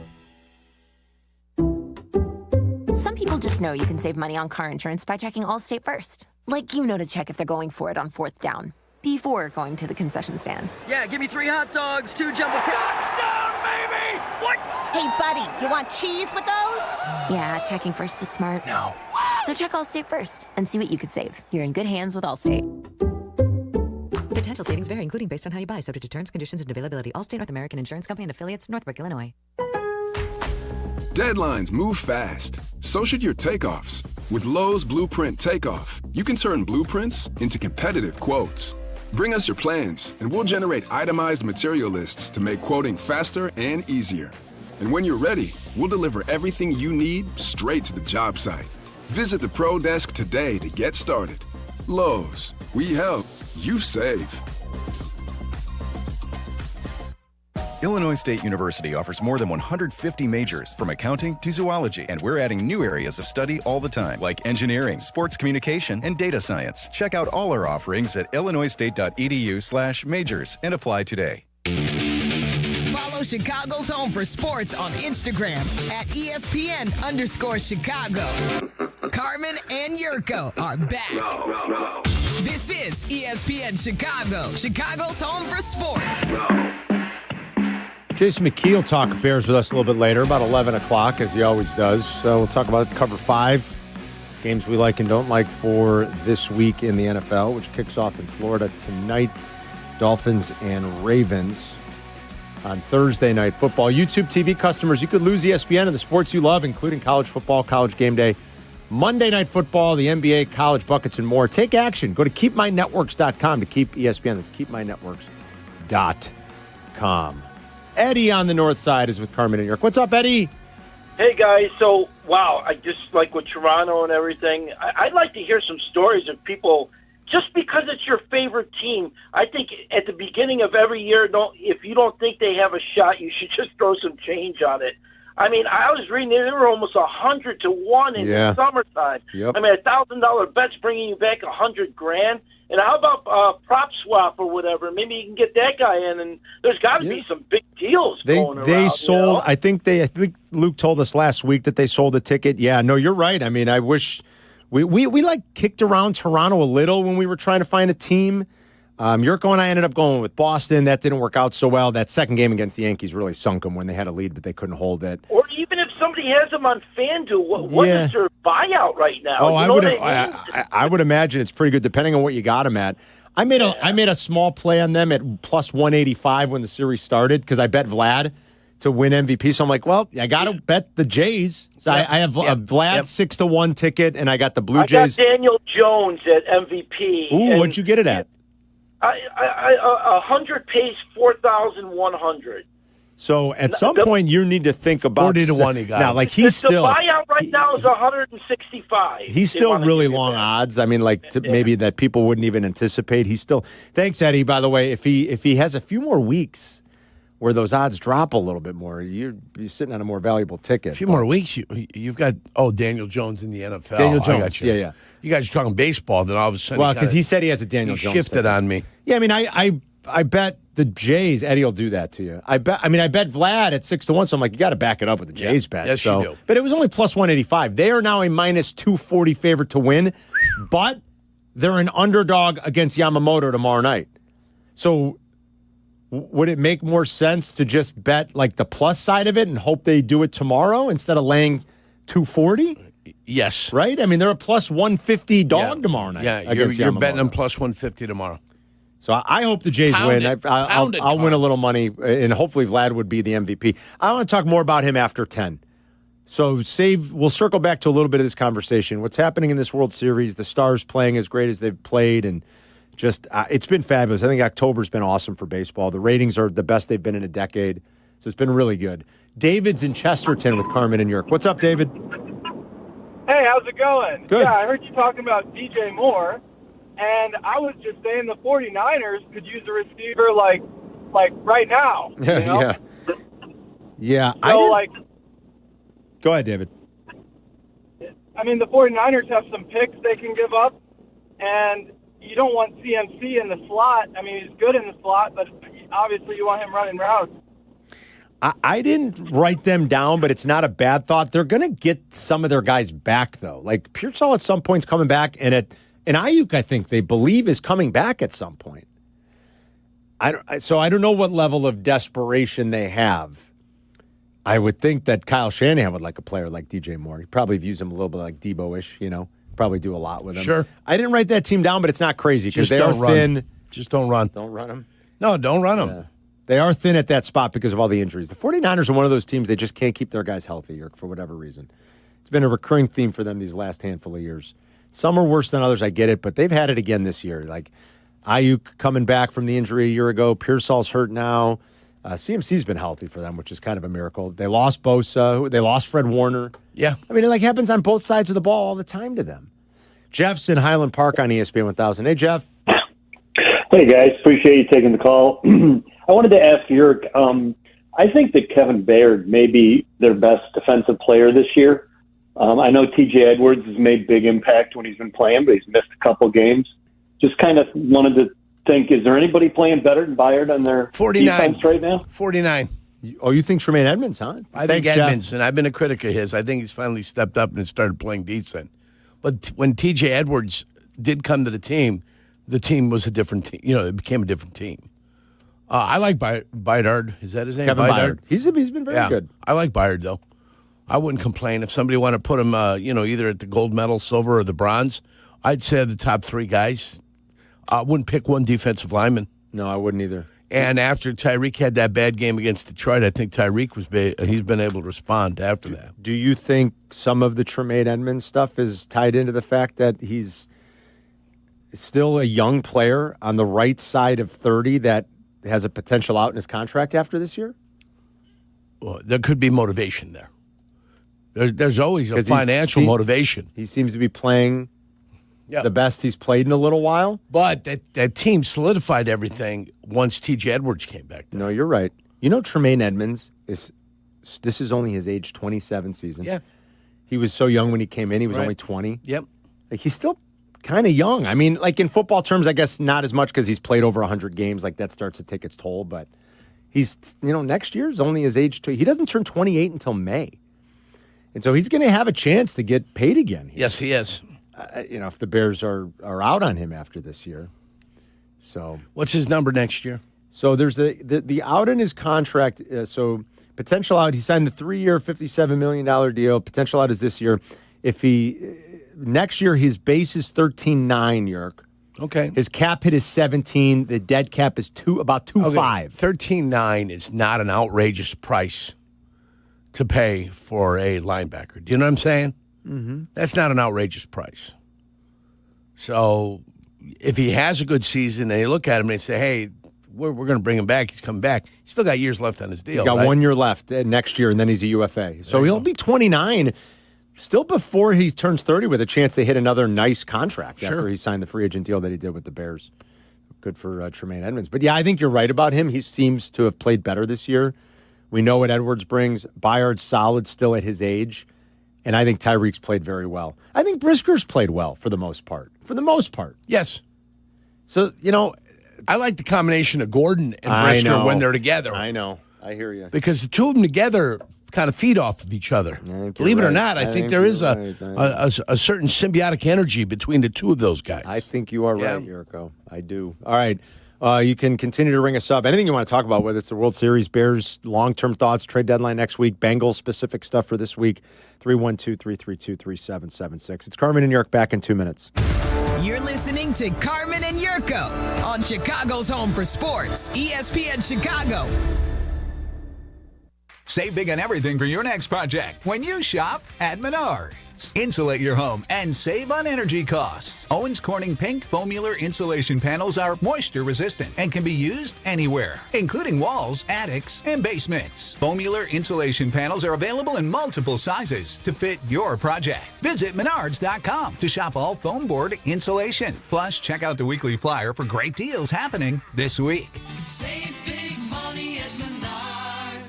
I'm Courtney Cronin, here with lead attorneys at Costa, Iavone, Julio, and Anthony. Hey, Courtney. How does being from Chicago help you in your job? Well, I think Chicagoans like directness. I try to always remember that in press conferences and ask straightforward questions, because that's who I am. We get that. It's the way we are with our clients. All they know is they need help, and they want a law firm to cut to the chase. You can do that when you're both local. It's about making a real connection, one Chicagoan to another. Costa, Iavone. Your trusted local personal injury lawyers. We get you. Call them at 708-4-million. Hey, Chicago, headed to a game? Take the CTA. We'll get you to the game and back for just $5. That's less money spent on travel and more money in your pocket. No searching for parking, no random surge pricing on rideshare, no traffic. We'll do the driving for you. The CTA has train stations and bus stops within steps of all the major stadiums and venues in the city. Plus, we've got tap to pay available on all CTA trains and buses. There's no need to purchase a ticket ahead of time. Just tap and ride. Plan your next trip at transitchicago.com/plan a trip. Save money, do more, ride CTA.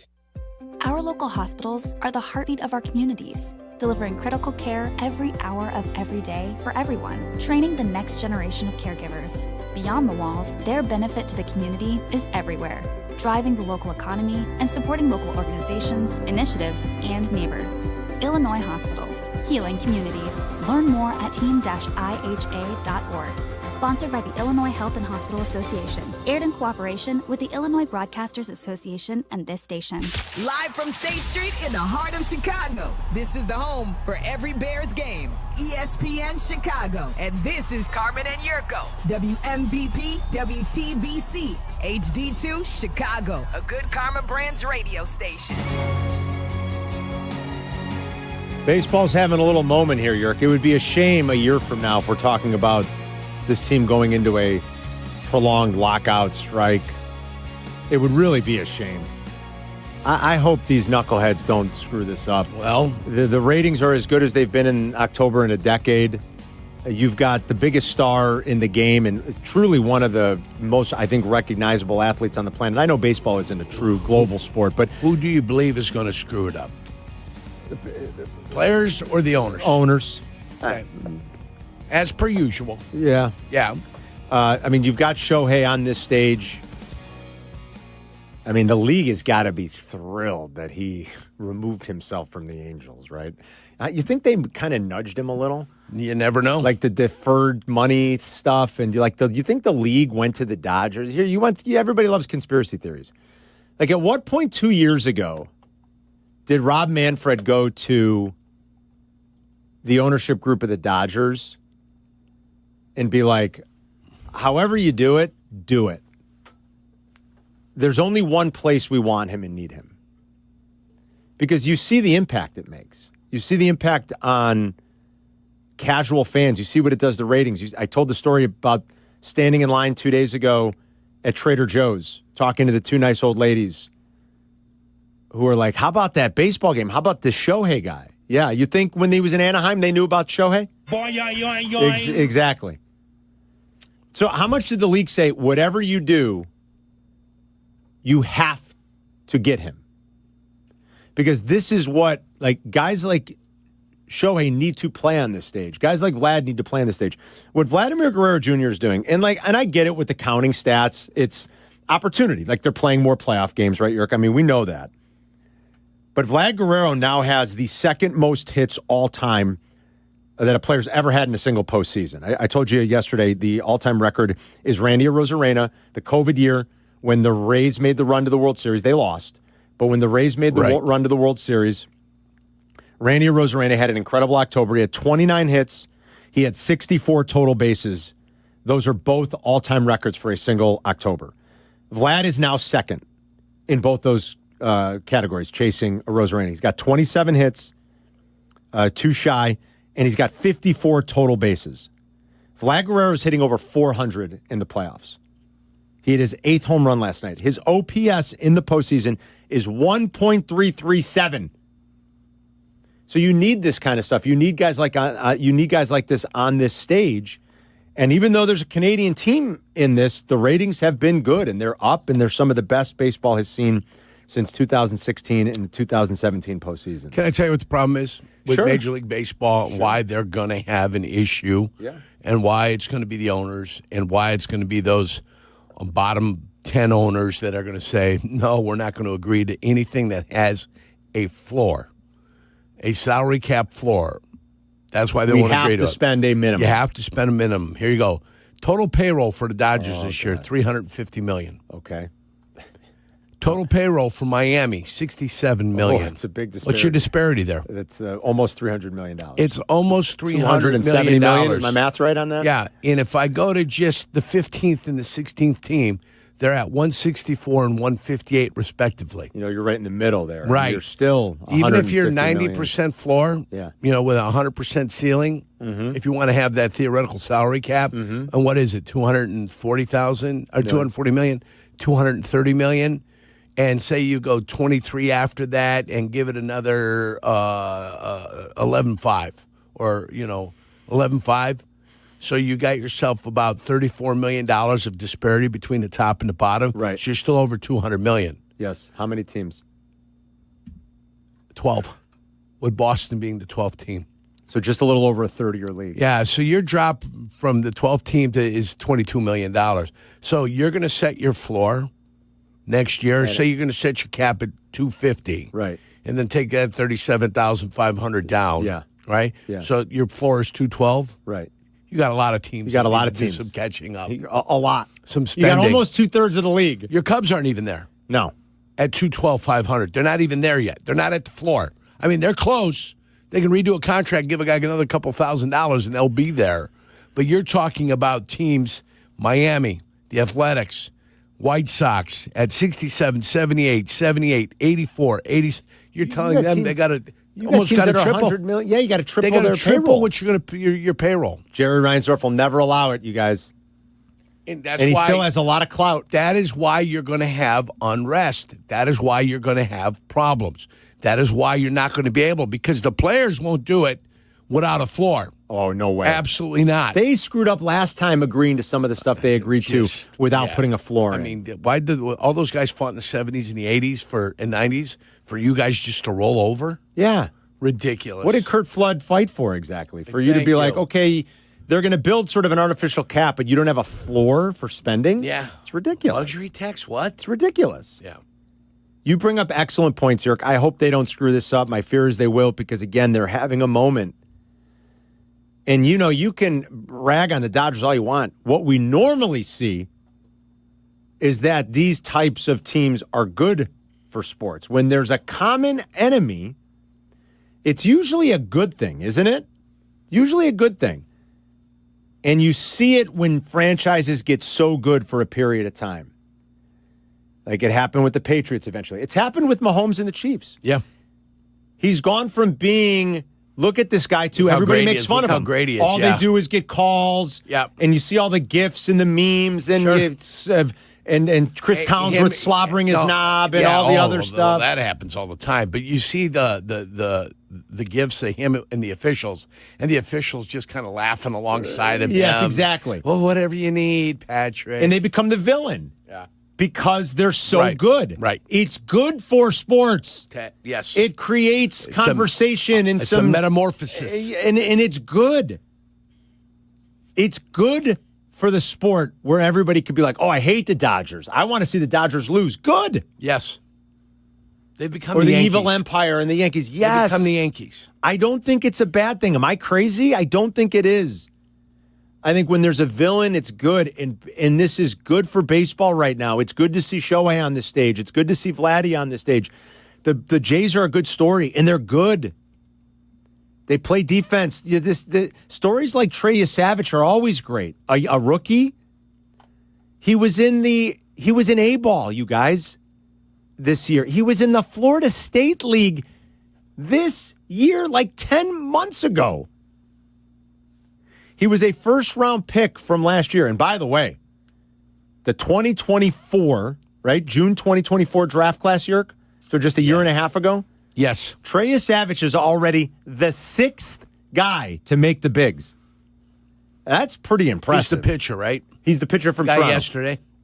12 strikeouts. I believe. 19 swinging strikes, Yurko. 12 strikeouts. Got a lot of miss in that game. 19 swinging strikes against the defending champs. His splitter got 15 called and swinging strikes. And he's got this. So he's like 6'4", right? So he's a big dude.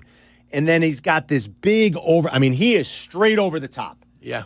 And that's not like a figurative thing. Like he's right. His delivery is right over the top. He's like Lincecum. I mean, he is right over the top. Over the top. Coming at 12 o'clock. And they've done a good job. Like Smoltz has done a good job in a couple of his starts talking about what makes that difficult and the kind of extension he's getting and where that ball is being released from. Right. and how it's like the highest in the majors. I think it's like over 7 feet because of his size and his arms, and he's so over the top. And then the height of the mound? In the height of the mound. He's like, it's over 7 feet. And Smoltz has done a good job talking about how difficult that can be on hitters. And he was awesome last night. And they let him go 7, and they let him throw 100 pitches. And Blake Snell threw over 100 pitches and battled after giving up a couple of early runs. Like, he really did hang in there and battle. This is what everybody wants. Starting pitchers going into games, and the stars being awesome, Shohei being great, and Vladdy being great. And I think it's terrific.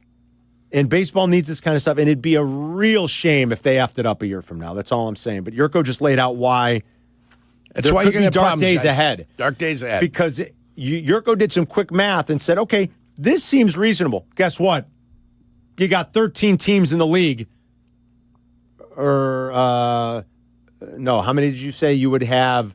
13 teams in the league saying, no, I'm doing my math wrong. Boston's number 12. You're almost 2/3 of your league. Yeah. That you're looking at saying, okay, now you've got to triple your, not triple, but you've got to somehow add to your payroll. Right. Your bottom 4 teams to get really over would have to $200 million. at least double and triple their payrolls to be able to get up to the. And it's 18 teams. The minimum. And I got the minimum I'm doing set. my math wrong. Hey, I've got the minimum set at 85%. At 85%, right. Of whatever the tax, the cap is. Right. Your floor's at 85%. Which is reasonable. Might that floor be at 80? Might it be at 82.5? It'll be negotiated somewhere, but there would be a floor. But you're coming up with a reasonable outline here, Right. and you've got 18 teams. 18! Yes, that are below. That are below that right now.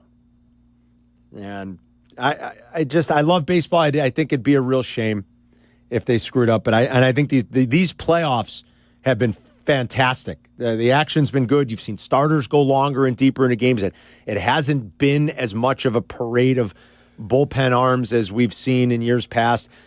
Some of the rules changes and the pitch clock have been great. I heard the Effectively Wild podcast crew was talking about the difference between the 2 18-inning games, Yerk, and what the pitch clock has meant. Remember, in 2018 in LA, there was an 18-inning game. The time difference in those two games is like 45 minutes. And when you're talking about a game that's going on 6-7 hours, that's a lot. That's significant. You're talking about a 45-minute difference, you guys, thanks to the pitch clock. So they've done some things that have been really smart, and I think they've made some necessary changes, and it's been good for the game. It would suck if they screwed it all up a year from now. Elmhurst Steve wants to talk baseball for a minute with us on ESPN 1000. What's up, Steve? Yeah, good morning, guys.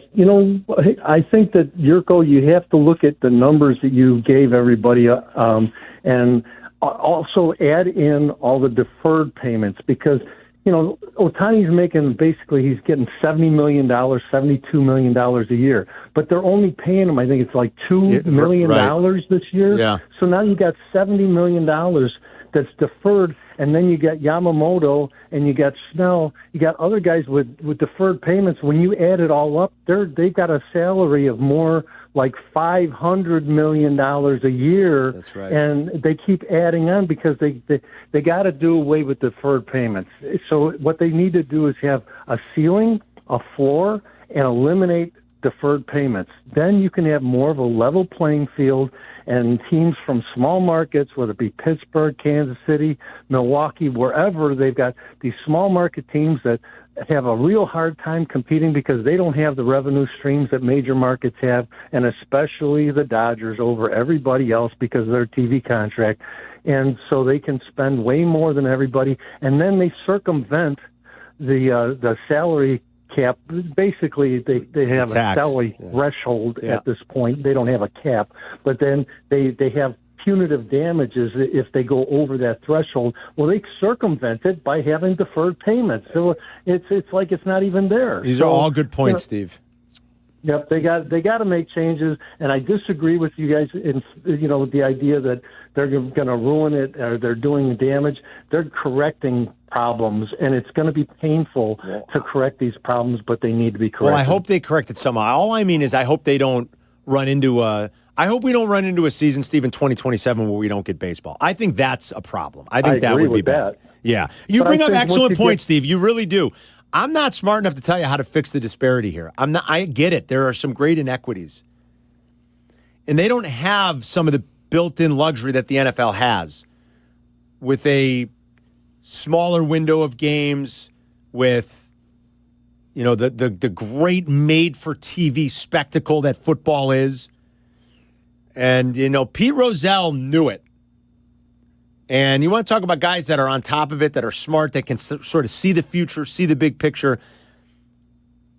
And I bet you there's good writing and good books. I've never read too much on it. I just know a little bit of the history of what Pete's vision was for this league and understood the importance of television as we ushered through the 60s and 70s, Yerk, and where it was going. It's perfect. And it's helped turn this league into a juggernaut. It's helped turn the NFL into a juggernaut. So I get not every sport can have some of the built-in advantages that football has in that regard. But baseball's got to find a way to fix it. I don't know what it is, if it's getting rid of the deferred payments. I'm telling you, the league had to tacitly at some point here during Shohei's free agency go on to the Dodgers and be like, you get him no matter what. Do deferred ball. Anything you have to do, make sure he's on your team because they know the importance of seeing Shohei in October, unlike he and Trout wasting away in Anaheim. All right, factually speaking. Go ahead. When I look at the spot rack breakdown, they've got annual payroll at $28,216,000. The actual cash he gets is the $2 million. That's Shohei. With all the deferred money that's later on from 2034 until 2043, $68 million a year every single year for 10 years. Okay? Yeah. So that's there. But they do allocate it for the payroll, even though they're only giving them $2 million and they can afford it, which I understand. Elmer Steve gave us. But the annual salary is $28, and the luxury tax is $46 million. Okay. That counts toward the luxury tax. That counts towards the luxury? Right. So it's not like they don't care they're over the luxury tax. They know they're over the luxury tax. Yeah. But actual today dollars, he's only getting $2 million. Right. But it's still accruing into their right. It's still coming into what they pay in the annual payroll and what they have to account for in luxury tax.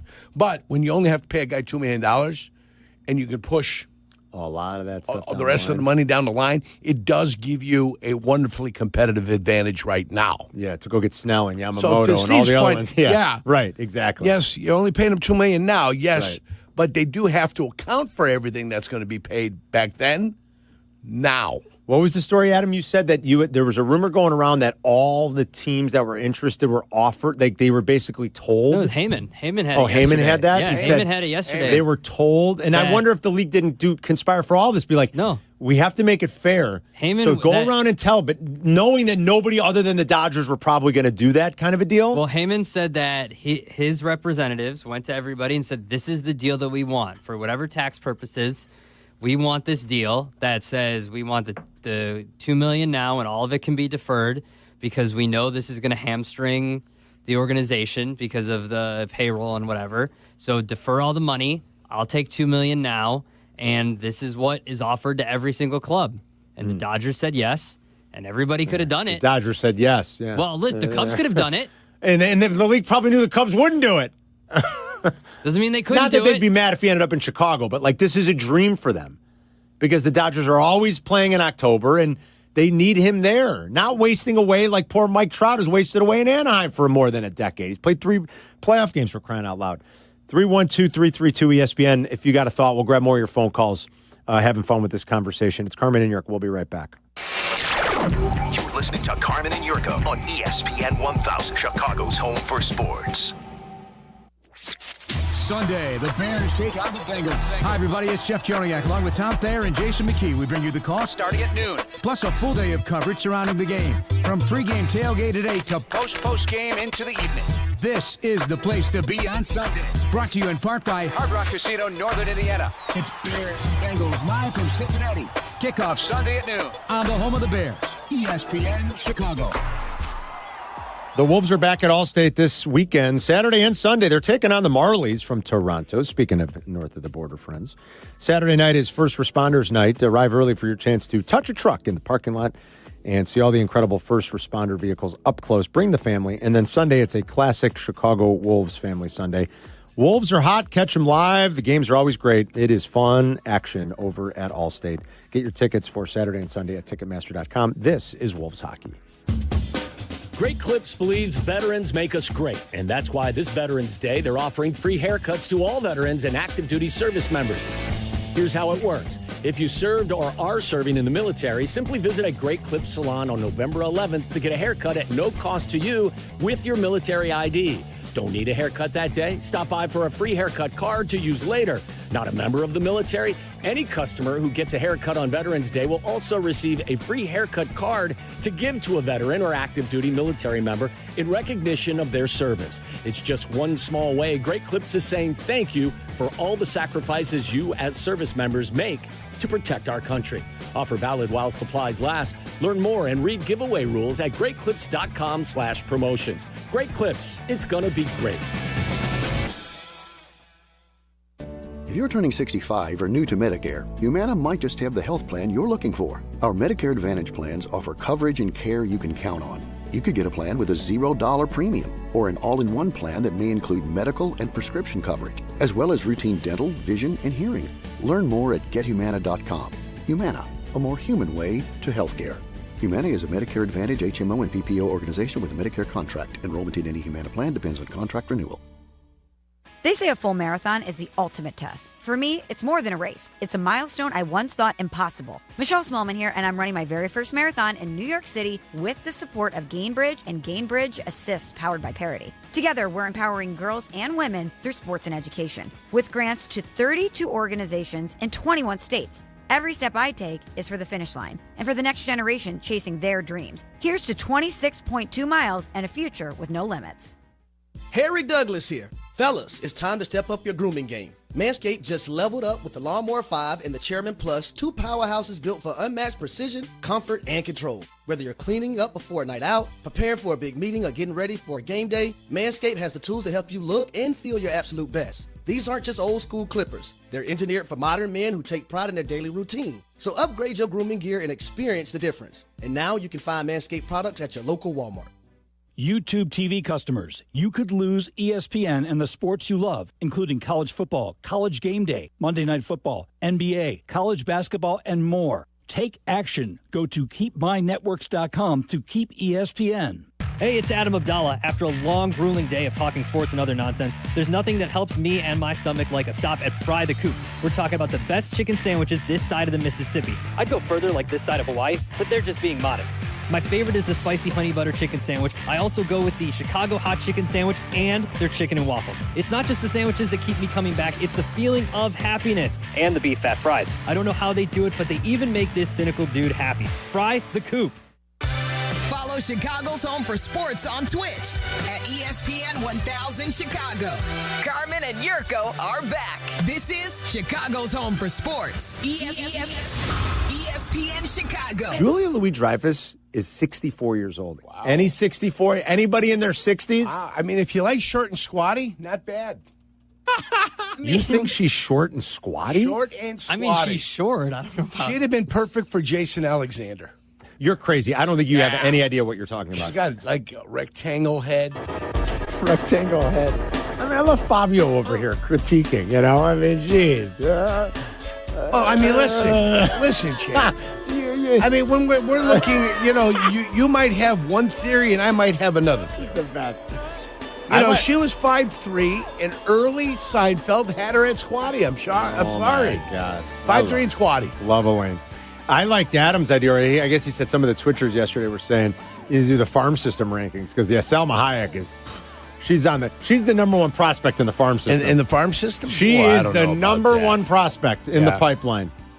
Oh my God, Selma Hayek. Good Lord in heaven. From Dusk Till Dawn, Desperado. Oh. No, I know where you're at. Good Lord. Good boy, Lord. Yeah, she was in After the Sunset. After the Sunset. With Pierce Brosnan. I don't know if I saw that. Woody Harrelson, they stayed at Atlantis, and he's ripping off a diamond from the boat. I didn't see that Doing one. a little scuba. You were for scuba? She's in that? She in a bikini? Come on. Selma Hayek. I mean, her scene in From Dusk Till Dawn is about as good as it gets. And then... oh, boy. I got the crew here, kid. Wow. Carmen, have you seen Dogma? I have seen Dogma. Yes. Moves the runner. Amen. Moves the runner. I haven't seen Dogma in forever. Holy cow. I mean, that's got to be going on 30 years now, I bet, right? I think Charlize. I bet it's close.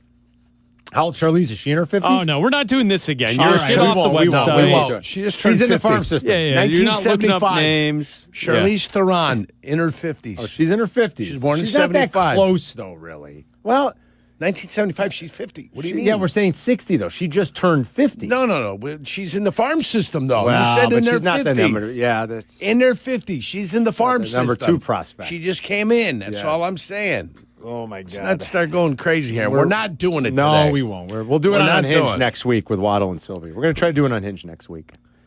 Next Wednesday. Right? Yeah, I'll text the guys. Is that a good day for you? Yeah, I'd like think to stay so. here I think until we can 5. Oh, my God. It wouldn't bother me. How about we do it Thursday because I'm sticking around anyway. Oh, are you? You're not going home? I got before one. Bourbon and Bacon? Yeah, we're I got a good sticking around for your event. Yeah, Bourbon and Bacon is next Starts at Thursday, but 6. I'll probably go home and come back. I think Okay, I yeah. mean, you got to get all dazzled up. I got to get dazzled You got up. to get bedazzled. All right, I Wednesday do. it is. Maybe we'll do it Wednesday. Yeah, next Thursday. Hold on, Adam. Hold that thought. I'll hold 1 it. week from today is Bourbon and Bacon. We hope to see you there at Benny's, of course, a charity event that the put on for a lot the of Beverage years. Depot. Yeah, Benny's in Marcy Street. All the proceeds benefit the Cystic Fibrosis Foundation, the Greater Illinois, Chicagoland Greater Illinois chapter. So it's our 11th annual.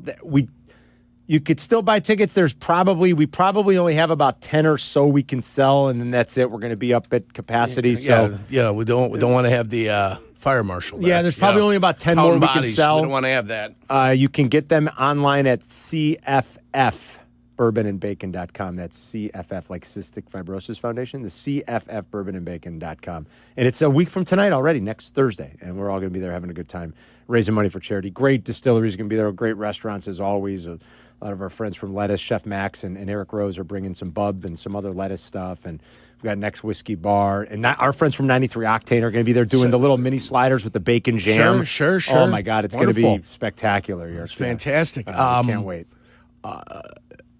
Somebody asked me which bourbons are going to be there yesterday, and then I named a handful. Buffalo Trace is I gonna can be read there. you the list real Four quick if Roses you want. is You gonna want me be to read there. you the list? Few's going to be there. Hold on. Yeah, read me the list. That All way right. people know. Ready? Yeah. Michter's. Yeah. Whiskey Acres.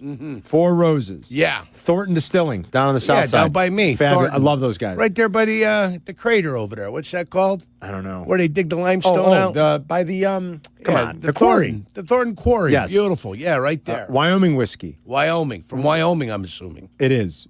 Go figure. Wheelhorse, which is great. Few right here in Evanston. Right, We love Evanston. Paul and the crew. Bubba's whiskey. Sazerac, Buffalo Trace. Heaven Hill. Cedar Ridge, our friends from Iowa, fantastic. Sure. Murphy Quint and his family, they're wonderful. Lucky 7, EJ Curley, and Jim Beam and Makers. Beautiful. Part of the Centauri group. That is quite a list Yeah, there. it's going to be awesome. That's a formidable list. So you don't want to miss it. Somebody asked me. I only had a handful. I didn't get them all. Adam, what were you going to say? I think you stumbled onto one more. We're not supposed to be doing this, but you wanted to mention I'm not one. taking. First of all, stop calling me. I'm not taking calls. We're not on taking this. calls. I'm not taking calls on this. Go ahead. I love it, though. Did you guys? I was deep in the phone calls yesterday. Did you guys say Gina Gershon? No. No, Okay. but I did. I said privately to Carmen that Okay. Gina Gershon was on that list. I haven't found an updated picture, but Faith Hill Farm System. Faith Hill, yeah. Faith Hill Farm System. She's in the farm system. She's getting there. And Jennifer Lopez is a young prospect. I would agree that J-Lo 56. is a good She is young an up-and-comer. 56. Kate Beckinsale. Oh, now we're not talking. Stop. We're not I talking. wouldn't. We're not drafting for our teams, Yeah. but Jennifer 52. Aniston would be number one on my Jennifer squad. Aniston. Beckinsale's only 52. 56. Beckinsale's only 52. She's young. How old? Yeah, Is wait. how old's Jennifer Aniston? I think she's 56. Wow, man, she looks good for 56. She is a couple years younger than the good kid. Jeez. Yeah. 100% for correct. Aniston. Still Yeah. number one on my list. I'd want an answer Number to one, a couple huh? of Still. questions. I'd Top want an dog. answer to a couple of questions. What questions? Oh, That's it. God, Nope. right. That's it. Just a couple of answers I to mean, a couple questions. This guy. That's all I would want. I swear to Yeah. God, this guy. Before I would I'd have to wad You'd have to her wad a deer little the bit. witness? Yeah, easy. Before I took her out. Yeah. Yeah. I'd have to wad deer her. That's a legal term. It's not anything dirty. That is. Just question. the Yurko might witness. make it dirty, but Yeah. wad deer is. Well, just to ask first of all, I would never do that. No. I'm a gentleman and a scholar. Right, yeah. Okay. You better get the Blue Chew ready if you got a night with Jennifer Boy, Aniston. I'll tell you, that boy, much. she'd have to brace herself. Yeah. She'd be on that list of 5. This is it. I promise you that. Yeah. She'd have to brace herself because little Johnny's coming to town. Oh, yeah. Not Santa Claus. Little Johnny's coming to town. Michael's on I-65. What's going on, Michael? Good morning, boys. Great show. I called to talk baseball, but now that you've got this farm system talk, I'm a little distracted. We're so thanks for that. Yeah. No, this is great. This is great. What you guys were talking about with the ratings and everything, I haven't watched the World Series in I don't know how long.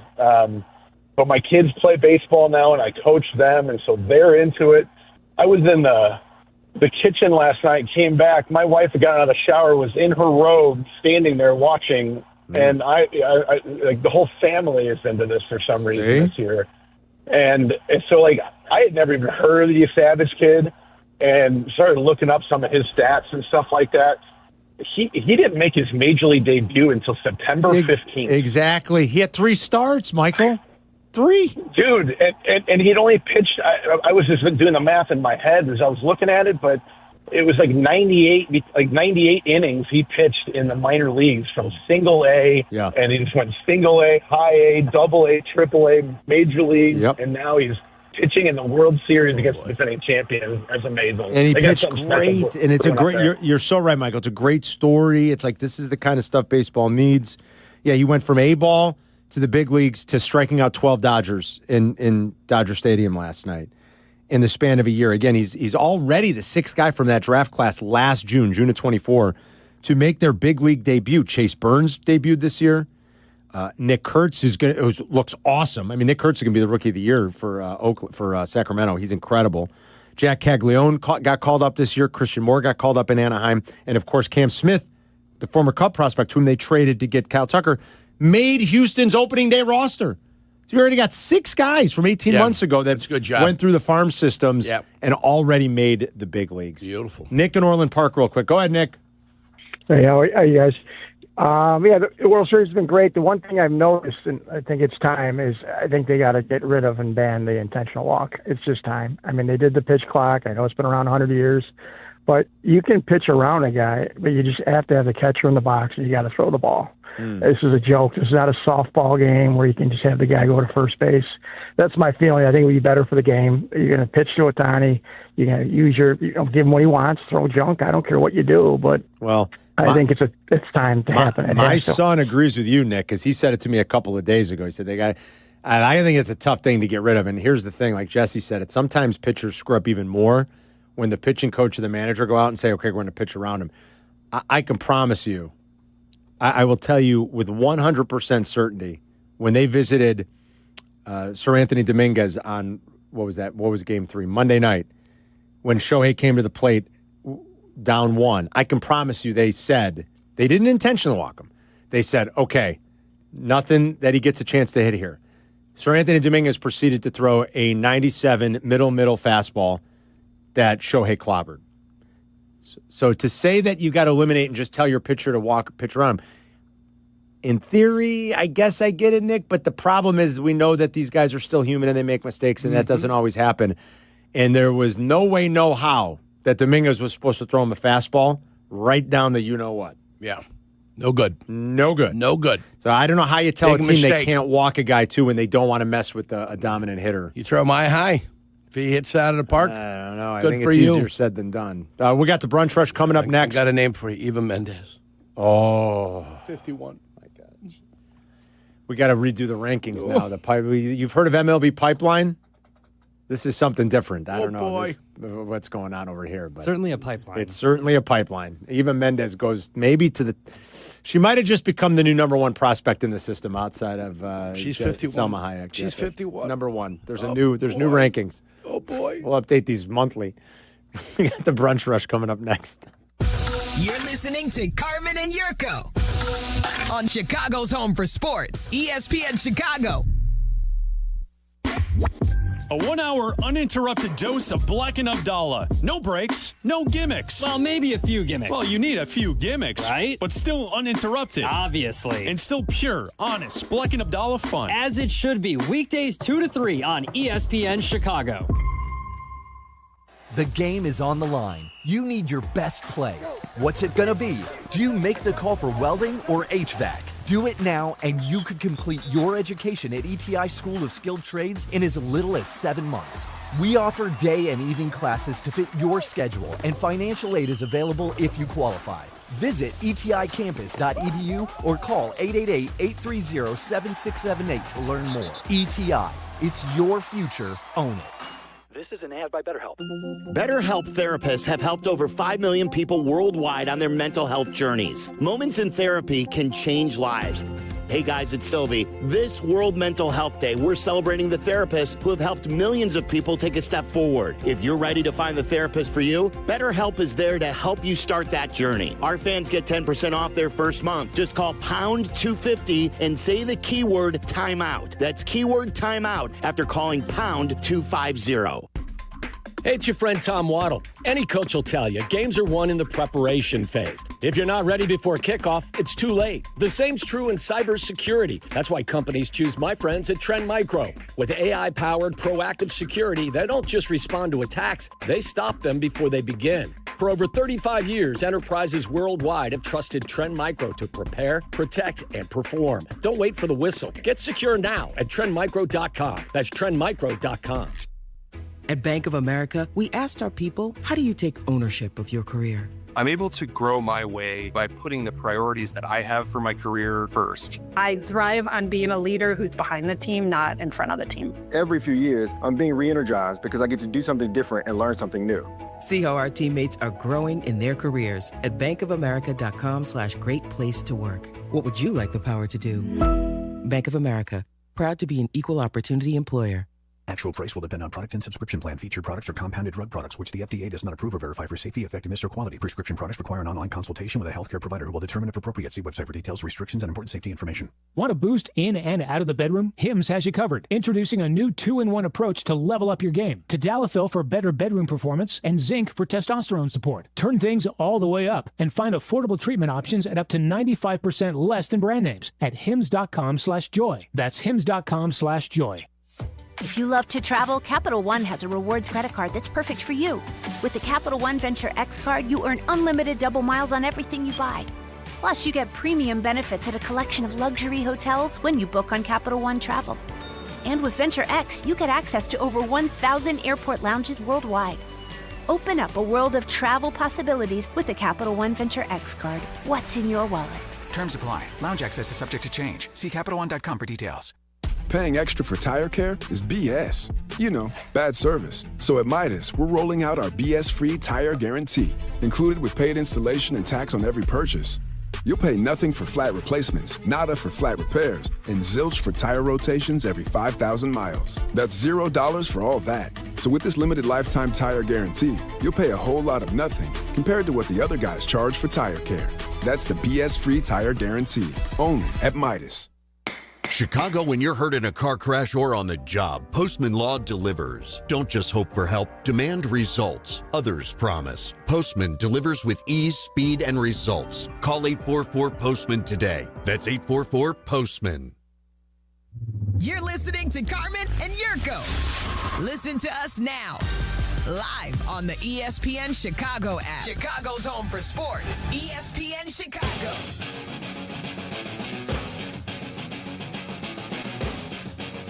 Jason McKeel join us in about 25 minutes. It's Carmen and Jurk till noon. Then Rich Eisen, Bleck Abdalla are back with you at 2.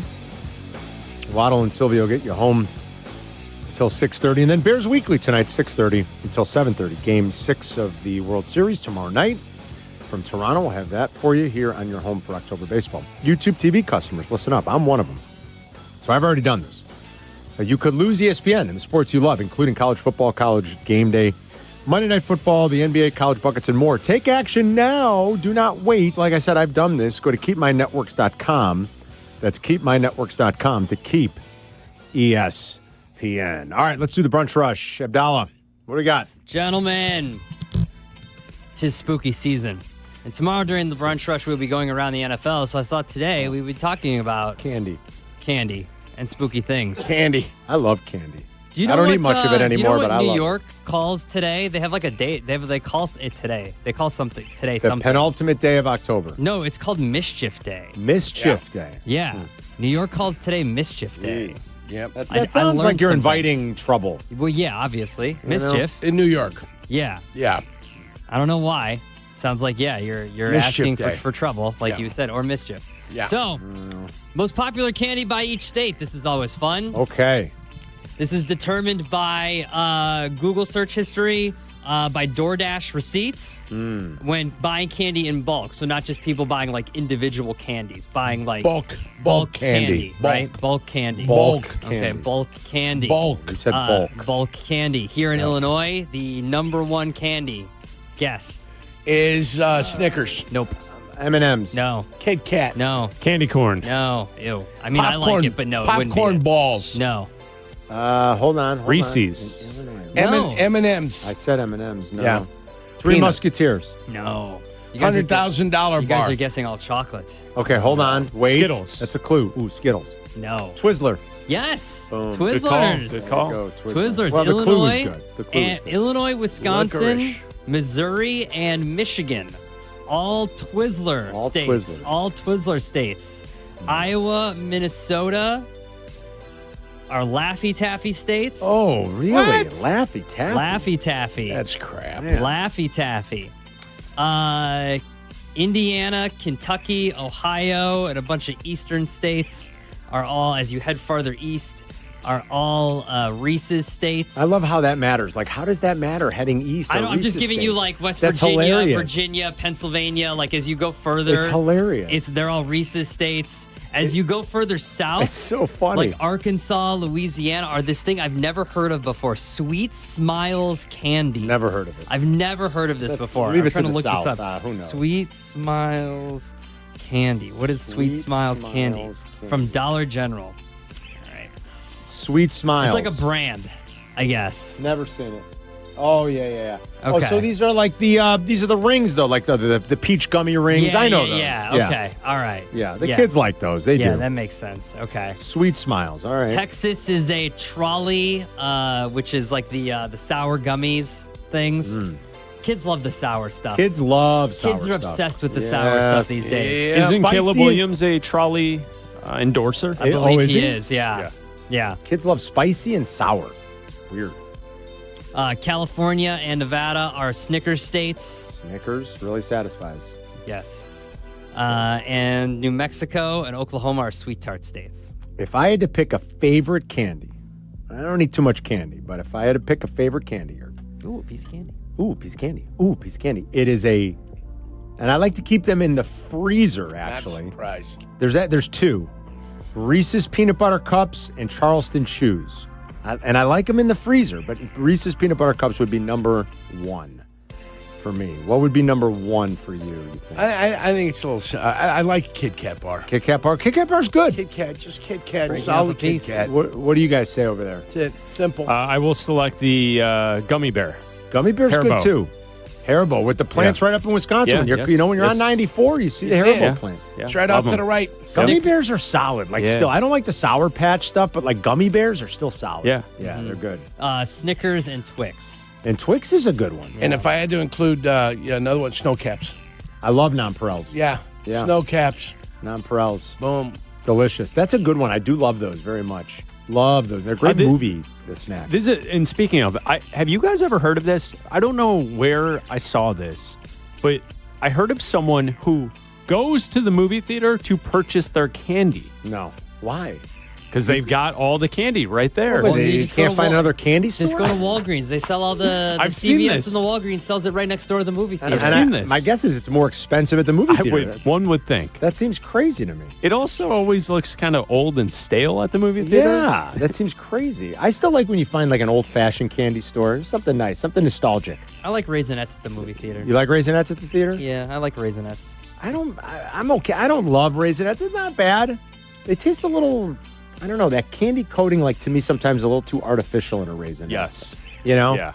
Like plastic. Yeah, like a plasticky almost. You're right. Yeah. I don't love that. A bit of honey. Back in I the don't day. like bit of honey. You like those? Bit of honey back in the day was a little Bit of something. That honey. was a treat. Bit of What honey. does young Alex like? Hoodie gives you a Alex, thumbs up. what's Hoodie your likes What's it. your favorite candy, Alex? Kit Kats. Kit Kit Kats. Kats. Kit Kats are good. And remember or Hershey the, Almond. Yeah, was you the remember other the one. old bullseye? Oh, yeah. They had the caramel cream filling. The old bullseye, too. Now, a bullseye I like. I get a handful of those. Those are a treat. Yeah, bullseyes are good. You go trick-or-treating, I came home with one of those. I was like, yes. Bullseye. Love them. I heard about this. What is trunk or treating? What is this? You go to someone's car in a parking lot? So Jonathan Hood, who just walked out, who's just leaving us today, he put this on his Instagram. They were talking about this. Basically, you pull up to a big parking lot. Everybody parks their cars like in a circle, and you open up your trunk, and your trunk is decorated, and the kids go around to the different trunks and do the trick-or-treating. Right. You can't, but I would assume you do this like in a... So either you get a trick or you get abducted. I was going to say, do you do this in a how careful are you with choosing the environment? I mean, what is this? Here, kids, go to the parking lot. No, you do it like the you do it Lower Wacker. Like the neighborhood, like you do it in like the Lower Wacker. I was going to say, what's happening? You go to like a school parking lot. Go down there, hand out tents. Like what are you doing here? We're not just going to some random. Well, that's what I was. I'm like, what is happening? So you coordinated within your neighborhood. It's a bunch of white vans, Carmen. Oh, why not just if you're coordinating with the neighborhood, trick or treat in the neighborhood? I don't get that. What is the point? Aren't you Isn't that supposed the to go reason trick or people treating? move to the suburbs? I've lived in my neighborhood now for 20 years at different locations.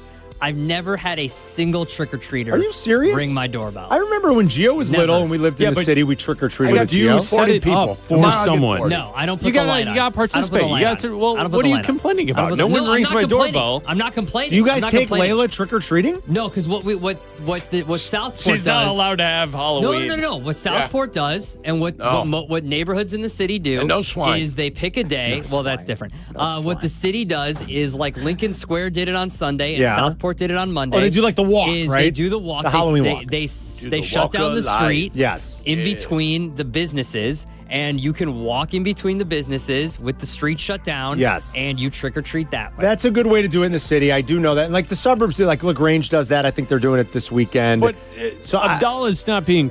People still do trick or treat in the city. That's not the only way to do it. Of course we took Gio trick or treating when he was little. We still lived in the city. Yes. We will see plenty of people on Friday walking around the neighborhoods trick or treating. The trunk or treat seems more like a little kid thing and not like a 9, 10, 11-year-old thing. Yeah. That could be. My daughter's going tomorrow with some friends. My son's tapping out. He's 13. He's like, I was surprised. I was like, dude, you grow up fast. I was like, enjoy it. If you don't want to do it next year because you're in high school, like I get it. He but doesn't I'm like, want to do it. You and your buddies don't want to go trick-or-treating with 13, that's about the age, Carmen. Yeah, and he's like, no, we're done. That's where you age out. I was like, okay. Now you start thinking about girls. Well, I was going to say, I think 13 was the last time for me, but the reason it was the last time was because I wanted to follow around with the girls, the pack of girls that we're friends with. You want to hang out with them, and if they're trick-or-treating, then you go trick-or-treating, right? Like, isn't that the idea? I still have a feeling like he might come home tomorrow and be like, I need a costume. I know. He's like, I need a costume. I'm going as a baseball player, Dad. So, I don't know what to tell. I'm like, I keep asking him, I'm like, are you sure? I said, you don't want to go get candy? He's like, nah, I don't want to go. Get a flannel shirt, tear off the sleeves, and go as Joe Dirt. Okay, I can tell him that. That's true. Be fine. And my daughter's going with some friends. You can pull a Joe Dirt off very easy. She's younger, though. Yeah, she's 11. They're still kind of into it. Yeah, but I think I was. Have you shown your kid Joe Dirt? No, I hadn't seen Joe Dirt. What a movie! Speaking of I was your daughter, probably about 13 the last time I went. Speaking of your daughter, what is she going as for Halloween? She's going as an angel. Okay. Because she is one. All right. I think Avi's only ever gone as like a witch, an angel. Depends on the year how she's feeling. Okay. A witch, an angel, or a dancer. I don't know that she's ever gone other than that. I think those are the only three things she's ever done. The most popular Halloween costumes. This is based on Google searches. K-pop Demon Hunters. Oh, yeah, but that's huge. My daughter loves that. That is the most popular Halloween costume. K-pop Demon Hunter. Huge amongst the kids. K-pop Demon Hunters Almost is the most popular. To the heavens, I don't know what the most popular costume among adults is the Coldplay couple. Oh, that's awesome. That's You're great. See a lot of that. That's great. If you're at a party this weekend, that's great. Quote, Da Pope.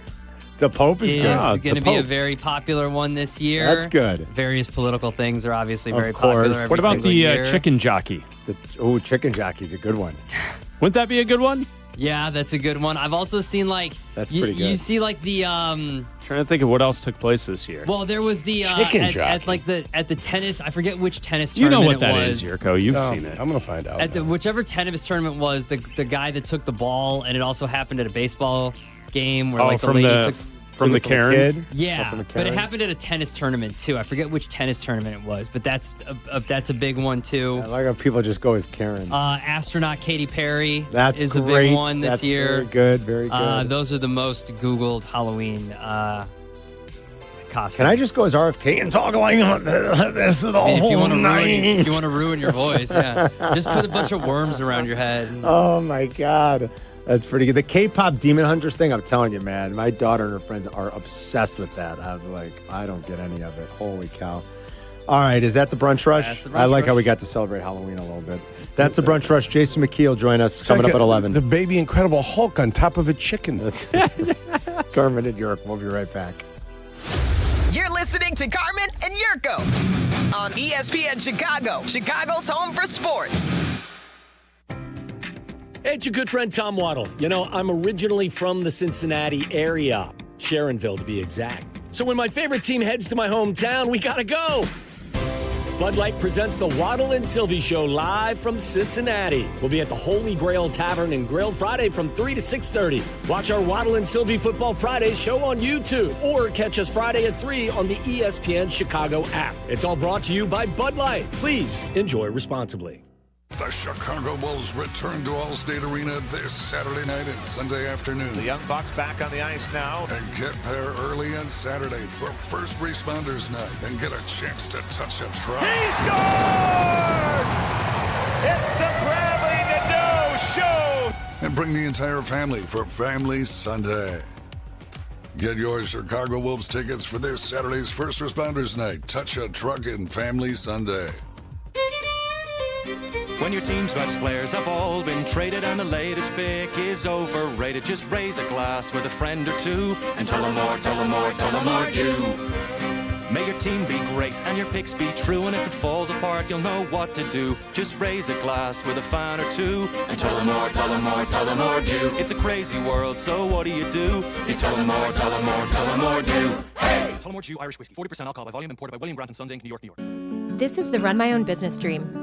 This is the college is paid for dream. This is the retire early dream. This is Busey, where your dreams and possibilities become moments.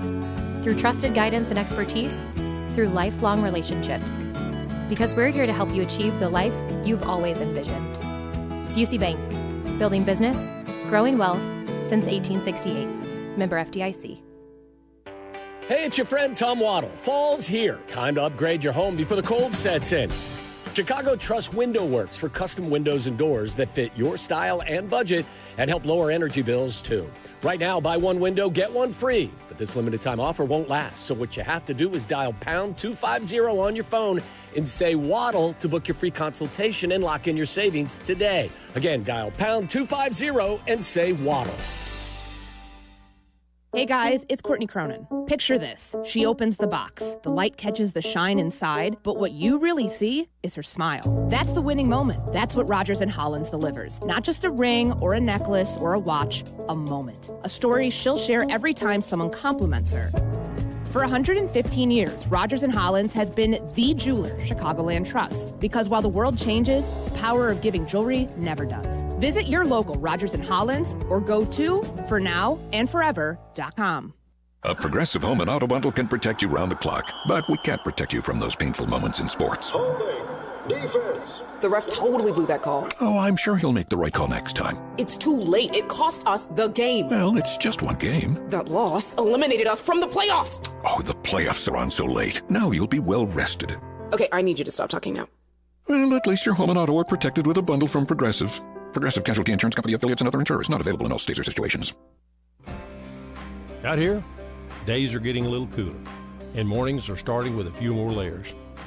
It's the season for more time at the grill, more feed for your animals. Heaters burn late into the night, and the woods start calling your name.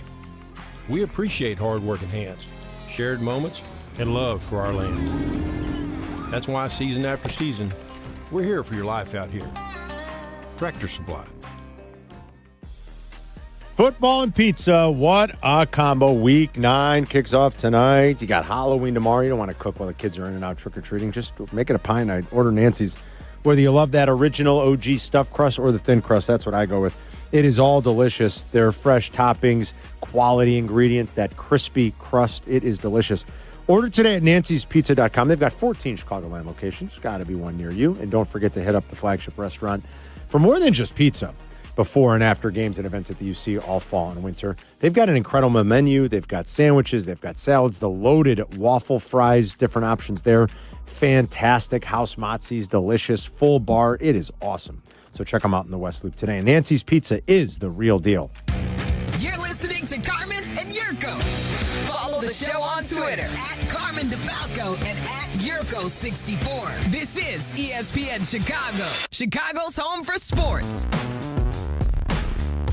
All right, we got Mike in Jersey, who can explain to us Mischief Night in New York, what exactly that is. What's up, Mikey? Hey, what's going on, guys? Morning. Good morning, buddy. Morning. So, the term Mischief Night, I actually didn't hear about it until I moved out to Jersey, but back in the 80s in New York, we didn't have a name for it. When you're real young, you start with, like, toilet papering people's cars and the trees and their houses. And then when you get to, like, 5th or 6th grade, you graduate to shaving cream and eggs. Oh, shaving cream and eggs. Okay. That's what happens? That's what people are doing? Yeah, well, I don't see the kids do it anymore. But, yeah, we used to just, like, spray shaving cream on everyone, pelt everyone with eggs. Oh, my God. Cars, houses. And then when you get a little bit older, you freeze the eggs. Oh, jeez, you guys. And you throw them at each other. And this was always a thing the night before Halloween? I mean, I grew up as a kid in the 80s, and, yeah, we always did it. Where in Jersey do you live? Now, Cedar Grove, it's about, like, 15 minutes past MetLife Stadium. Okay, yeah, all right, yeah. Wow, that's crazy. You guys are troublemakers out there, Mikey. Oh, my God. Yeah, I know. Thanks, Mike. I appreciate it. That's what they do the night before? Oh, my God. Shaving cream and eggs. You know, every once in a while, I'm not going to lie. I won't pretend like we never did that. We did some silly stuff. A little toilet paper, TPing. You did a little of that. Did a little TP, and that's mostly harmless. Eggs start to make a mess. Yeah. You could break something, You're making a mess. The egg, obviously. Yeah. Potatoes are a problem, too. That's supposed to be throwing eggs, and the next thing you know, you're throwing potatoes. Oh, boy. The eggs are a mess, though. I mean, the toilet paper is a pain in the ass, but it's not. If it rains, it's a pain in the ass. It's a pain in the ass if it rains. If it rains, oh, man. So that's Mischief Night. That's a thing. Where the cops turn the other way? Yeah. They just are like, okay, everybody. It's like kind of like the 4th of July. Mm-hmm. They'll let you get away with it here on the 4th, They'll kind of be like, all right. The fireworks? Be careful. The fireworks, yeah. Outside of the 4th. We welcome all Illinois residents in beautiful Northwest Indiana when it's time to get the fireworks. Yeah. Feel free. Fill up the trunk. Get back to Illinois, Oh, guys. I've done it. I know you have. Yeah. Just don't blow your fingers off, that's all. Please. Yeah. That is the most important. I like to get the big box. Oh. Where you light the... Well, all right. Okay. Where you light the fuse. Wow. There's a confession. What's the matter with you? Is it 6 for 1? Like if you know usually. What I mean? You go get the deal right before July 4th. Yeah. And the next you know they're trying to shove everything out the door on you. 3 for 1, easily. Yeah. Buy one of those, you pay full price, we'll give you 6 more. Pay full price. Pay the $1.65. We'll throw in 2 free ones. It's like, all right. Yeah, absolutely. Sounds like a fair deal. I don't know. Maybe it's Got not. a ton of stuff heading back to the beautiful suburbs. It sounds pretty good. Western suburbs. Carmen's blowing up the neighborhood. Got a couple of neighbors. Fireworks are illegal, Carm. No, most of the time people like it. They like the show. We take precaution. You probably got a handful of pickleball players over in that city of yours. Unfortunately, there's more than a handful. Probably complaining about it. There's more than a handful, unfortunately. Sit tight if you're on the lines. We'll get to your phone calls coming up at 312-332-3776. I can make a joke, but I won't. I want to so badly about a great Halloween costume going as a pickleball player and how you could possibly dress up, but I'll save it. Jason McKeel, join us. We'll get back to more of your phone calls. We'll talk Bears, Bengals. A lot of great stuff still in the final hour. We'll be right back. You're listening to Carmen and Jurko on ESPN Chicago, Chicago's home for sports. Great Clips believes veterans make us great, and that's why this Veterans Day they're offering free haircuts to all veterans and active duty service members. Here's how it works. If you served or are serving in the military, simply visit a Great Clips salon on November 11th to get a haircut at no cost to you with your military ID. Don't need a haircut that day? Stop by for a free haircut card to use later. Not a member of the military? Any customer who gets a haircut on Veterans Day will also receive a free haircut card to give to a veteran or active duty military member in recognition of their service. It's just one small way Great Clips is saying thank you for all the sacrifices you as service members make to protect our country. Offer valid while supplies last. Learn more and read giveaway rules at greatclips.com/promotions. Great Clips, it's gonna be great.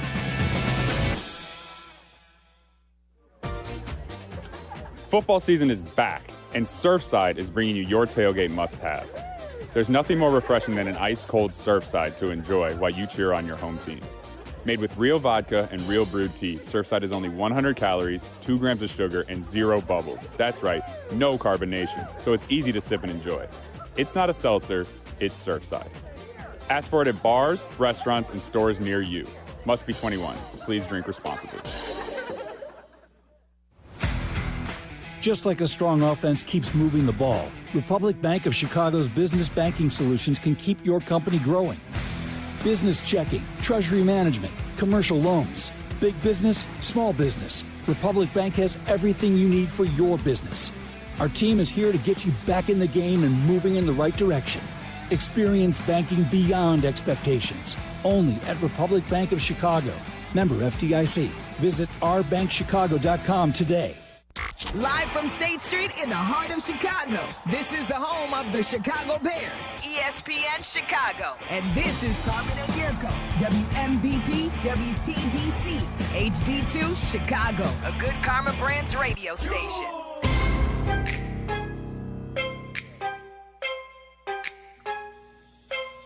Weeks are coming off the calendar fast, my friends. Week 9 in the NFL. The Bears are right back out on the road inside the AFC North. They're going to Cincinnati this weekend. Waddle and Silvy will be there, so if you're going, make sure you go see the guys tomorrow. And then again for the pregame on Sunday. They're going to be at Holy Grail Bar and Grill tomorrow for a Football Friday, a Dr. Pepper Bears Friday, doing the show live. And then both these places are right by the stadium, too, right by Paul Brown. And then Sunday morning for pregame, they're going to be at Kitty's. If you want to go hang with the fellas, make sure you do that this weekend in Cincinnati. Bears a 3-point favorite right now. Big total this weekend with the way these two defenses have played and the capabilities of both offenses, especially if Joe Flacco plays. 51.5. Let's get out to the Yuengling guest hotline and say hi to Jason McKee. He'll be on the sidelines in Cincinnati this weekend, as he always is, with our network broadcast team, Jeff Joniak, Tom Thayer, and Jason McKee right here on your home for Bears football. J-Mac, what's going on, buddy? How you doing? Good. How you guys doing? We're doing well. What was your biggest takeaway from where you sit and where you stand watching that game in Baltimore on Sunday? Yeah, I mean, just self-inflicted mistakes. Something that I think, we all saw watching the game, and especially in critical situations, an offense that has been stagnant when approaching the red zone. And, you're not going to be a playoff caliber team. You're not going to have a chance to win your division when you continuously have self-inflicted mistakes. And it wasn't just young guys, it was older guys as well. So we've heard Coach Johnson all week, this week during his press conference saying it's on the players. And it truly is. Elite teams are player-led, and these guys got to take ownership of their mistakes, pre-snap penalties and stuff like that. And, those are things you can control, and they will not be a consistently good team until they handle those type of things. Yeah, you summed it up. You look at 16 points and you think, boy, the offense really struggled. But it actually did a lot of really good things. It just killed itself with some silliness, whether it's not going out of bounds or intentional grounding penalties or pre-snap penalties or just kind of bogging down in the red zone. It's crazy to say when you only score 16, but the offense actually did some good things in that game.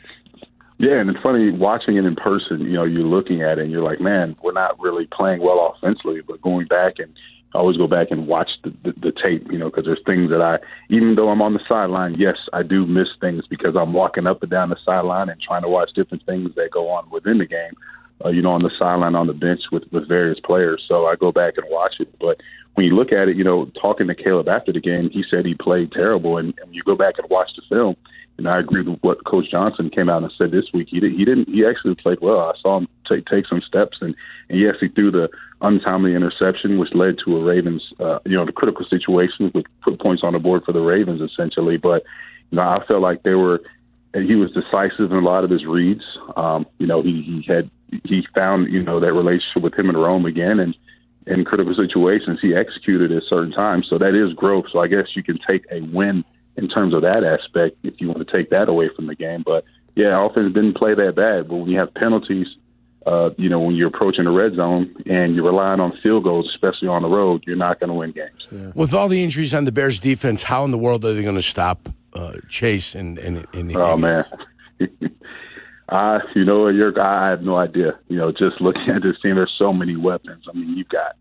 Not just Jamar Chase, but you got Chase Brown, the other Chase. Yeah. You've got Samaje Perine. Both of those guys have been running the football extremely well, and I think the Bengals do a good job of mixing those two guys in. Noah Fant at tight ends had a productive day, and then you can't forget about the other receiver, T. Higgins, who can generate a lot of explosive plays in the passing game. So I don't know. I really don't. I know Joe Flacco. I know he didn't practice yesterday. But I know he has some type of injury. I think it's a shoulder they were talking about. Yep. Yeah, so I don't know. I hope Jake Browning plays. He has 8 interceptions, and see how many games he played. But 4 games played, 8 interceptions. So let's hope he plays. Is there anything you're seeing, just like from a scheme standpoint, that they might want to do differently when they get down in the red zone, where they keep bogging down a little bit? You talking about offensively? Yeah, offensively. Yes. Sorry for the Bears. Yeah. Yeah. I just think they just got to clean up their mistakes. Yeah. I think there's plays there to be made, and they have opportunities. But you get down there, and it's false start here, false start there. It's just tough. It's tough to stay ahead of the chains. And like you said, when you're down in the red zone, especially on the road, everything's condensed. Yeah. Like all the way. Defense is condensed, the field's condensed, the fans feel like they're on top of you because everything's condensed and it gets louder down there. So you got to have elite execution and elite focus and poise if you want to put, touchdowns on the board. And, yeah, you can rely on field goals, but a lot of times, field goals are going to get you beat, especially on the road. Like when you're down in the red zone, you got to score touchdowns. Right. So when you're down there, I think if you're more aggressive early and get the ball into the end zone, like when you get to the 18. Yeah. Take a couple shots down the field. There. The Bears, they grind a little bit in the offense. Mm-hmm. And, like I told you, it's 11-play and a 13-play drive for 61 and 64 yards. You're not getting any really big chunk plays in that grouping, usually. Yeah. But if you can get down inside the 20 when you still got a little bit of space and you still got some vertical space where you can make some plays, maybe take a couple of shots into the end zone. Because you haven't done it. Do something different. Yeah. Yeah, I agree. It's one thing for the field to be condensed when you get down there, but you do condense it yourself with the play calling. And like you said, you're not taking those shots downfield, keep the defense honest. And you're looking at the Bengals defense that has given up a ton of points. Yeah. I think they've given up like 27 points in like 7 straight games. Like it's unbelievable. So you're going to have a lot of opportunities for an offense to, quote unquote, to kind of get right if you execute effectively. How do you think the O-line has performed here since making a couple tweaks to this thing and just the way Theo Bernadette has held up in the last couple of weeks? Yeah, I feel like they're still doing well. I think they've been better in the run game. I think we didn't run the ball enough last week. I feel like we got away from it, but they've been doing okay. I know Theo Bernadette struggled a little bit last week. I think he gave up the only sack of the game. Yep. But they've been progressing, and you're going to need, as a team, as a unit, with Caleb and all those other guys, you got to keep them guys encouraged. You got to keep them guys united as one and continue to hope they execute at a high level. I think they only gave up 1 sack last week, so that's a plus right there. That's still like one thing where Caleb, you could see, I think you see some clear growth, Jason, that he's understanding the value of not taking those sacks. I think he even mentioned it this week at the podium, the importance of certainly not taking them on early downs if you're going to drop back and pass the ball. Like, they've drilled that home. His sack rate was way too high last year. It was around 11%. That's tough. He's cut that thing in half and then some. So if you want to talk about growth from the quarterback, I think that's one great area where he's, I think, understanding the importance of not taking those negative plays. Yeah, I agree 100%. And it's like the internal clock of a quarterback, and Jurko knows this, right? Quarterback, you can't stay back there and moonlight like a mannequin with the football.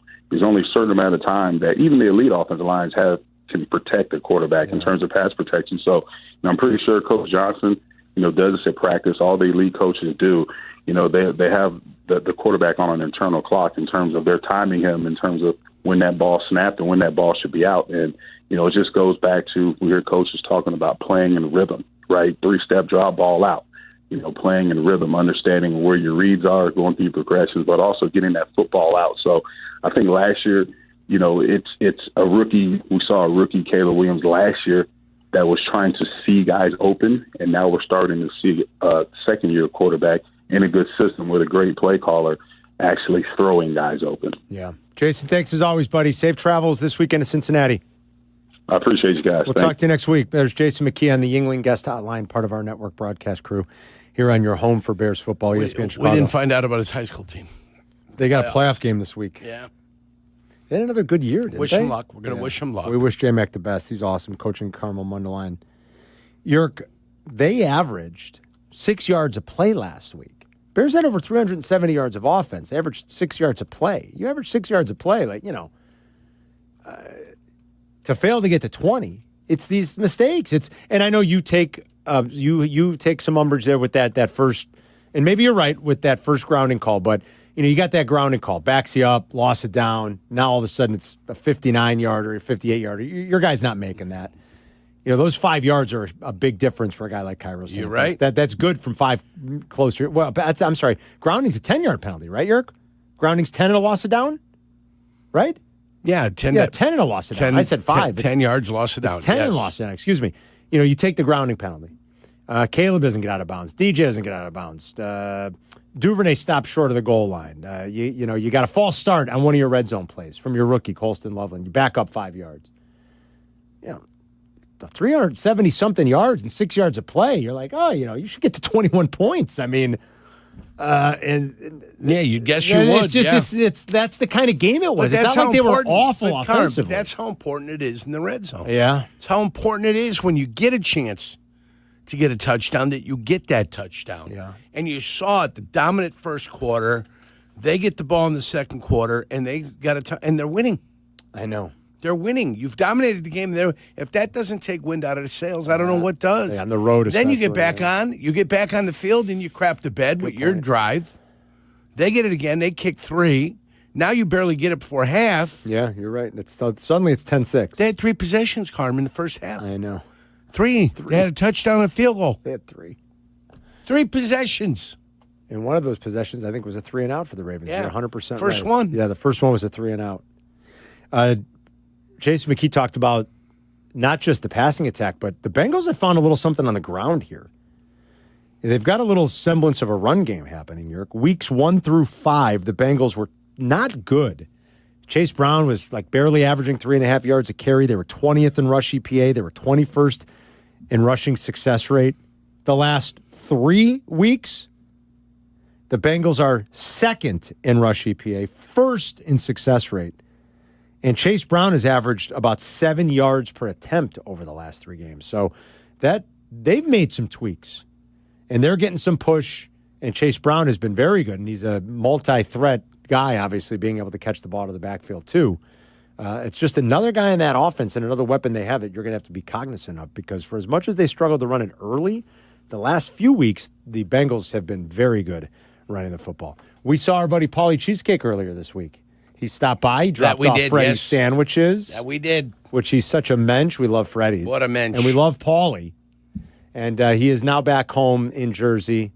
Is Mischief Night a thing by you in Jersey, or is that just like Eastern New Jersey? I know you're closer to Philly.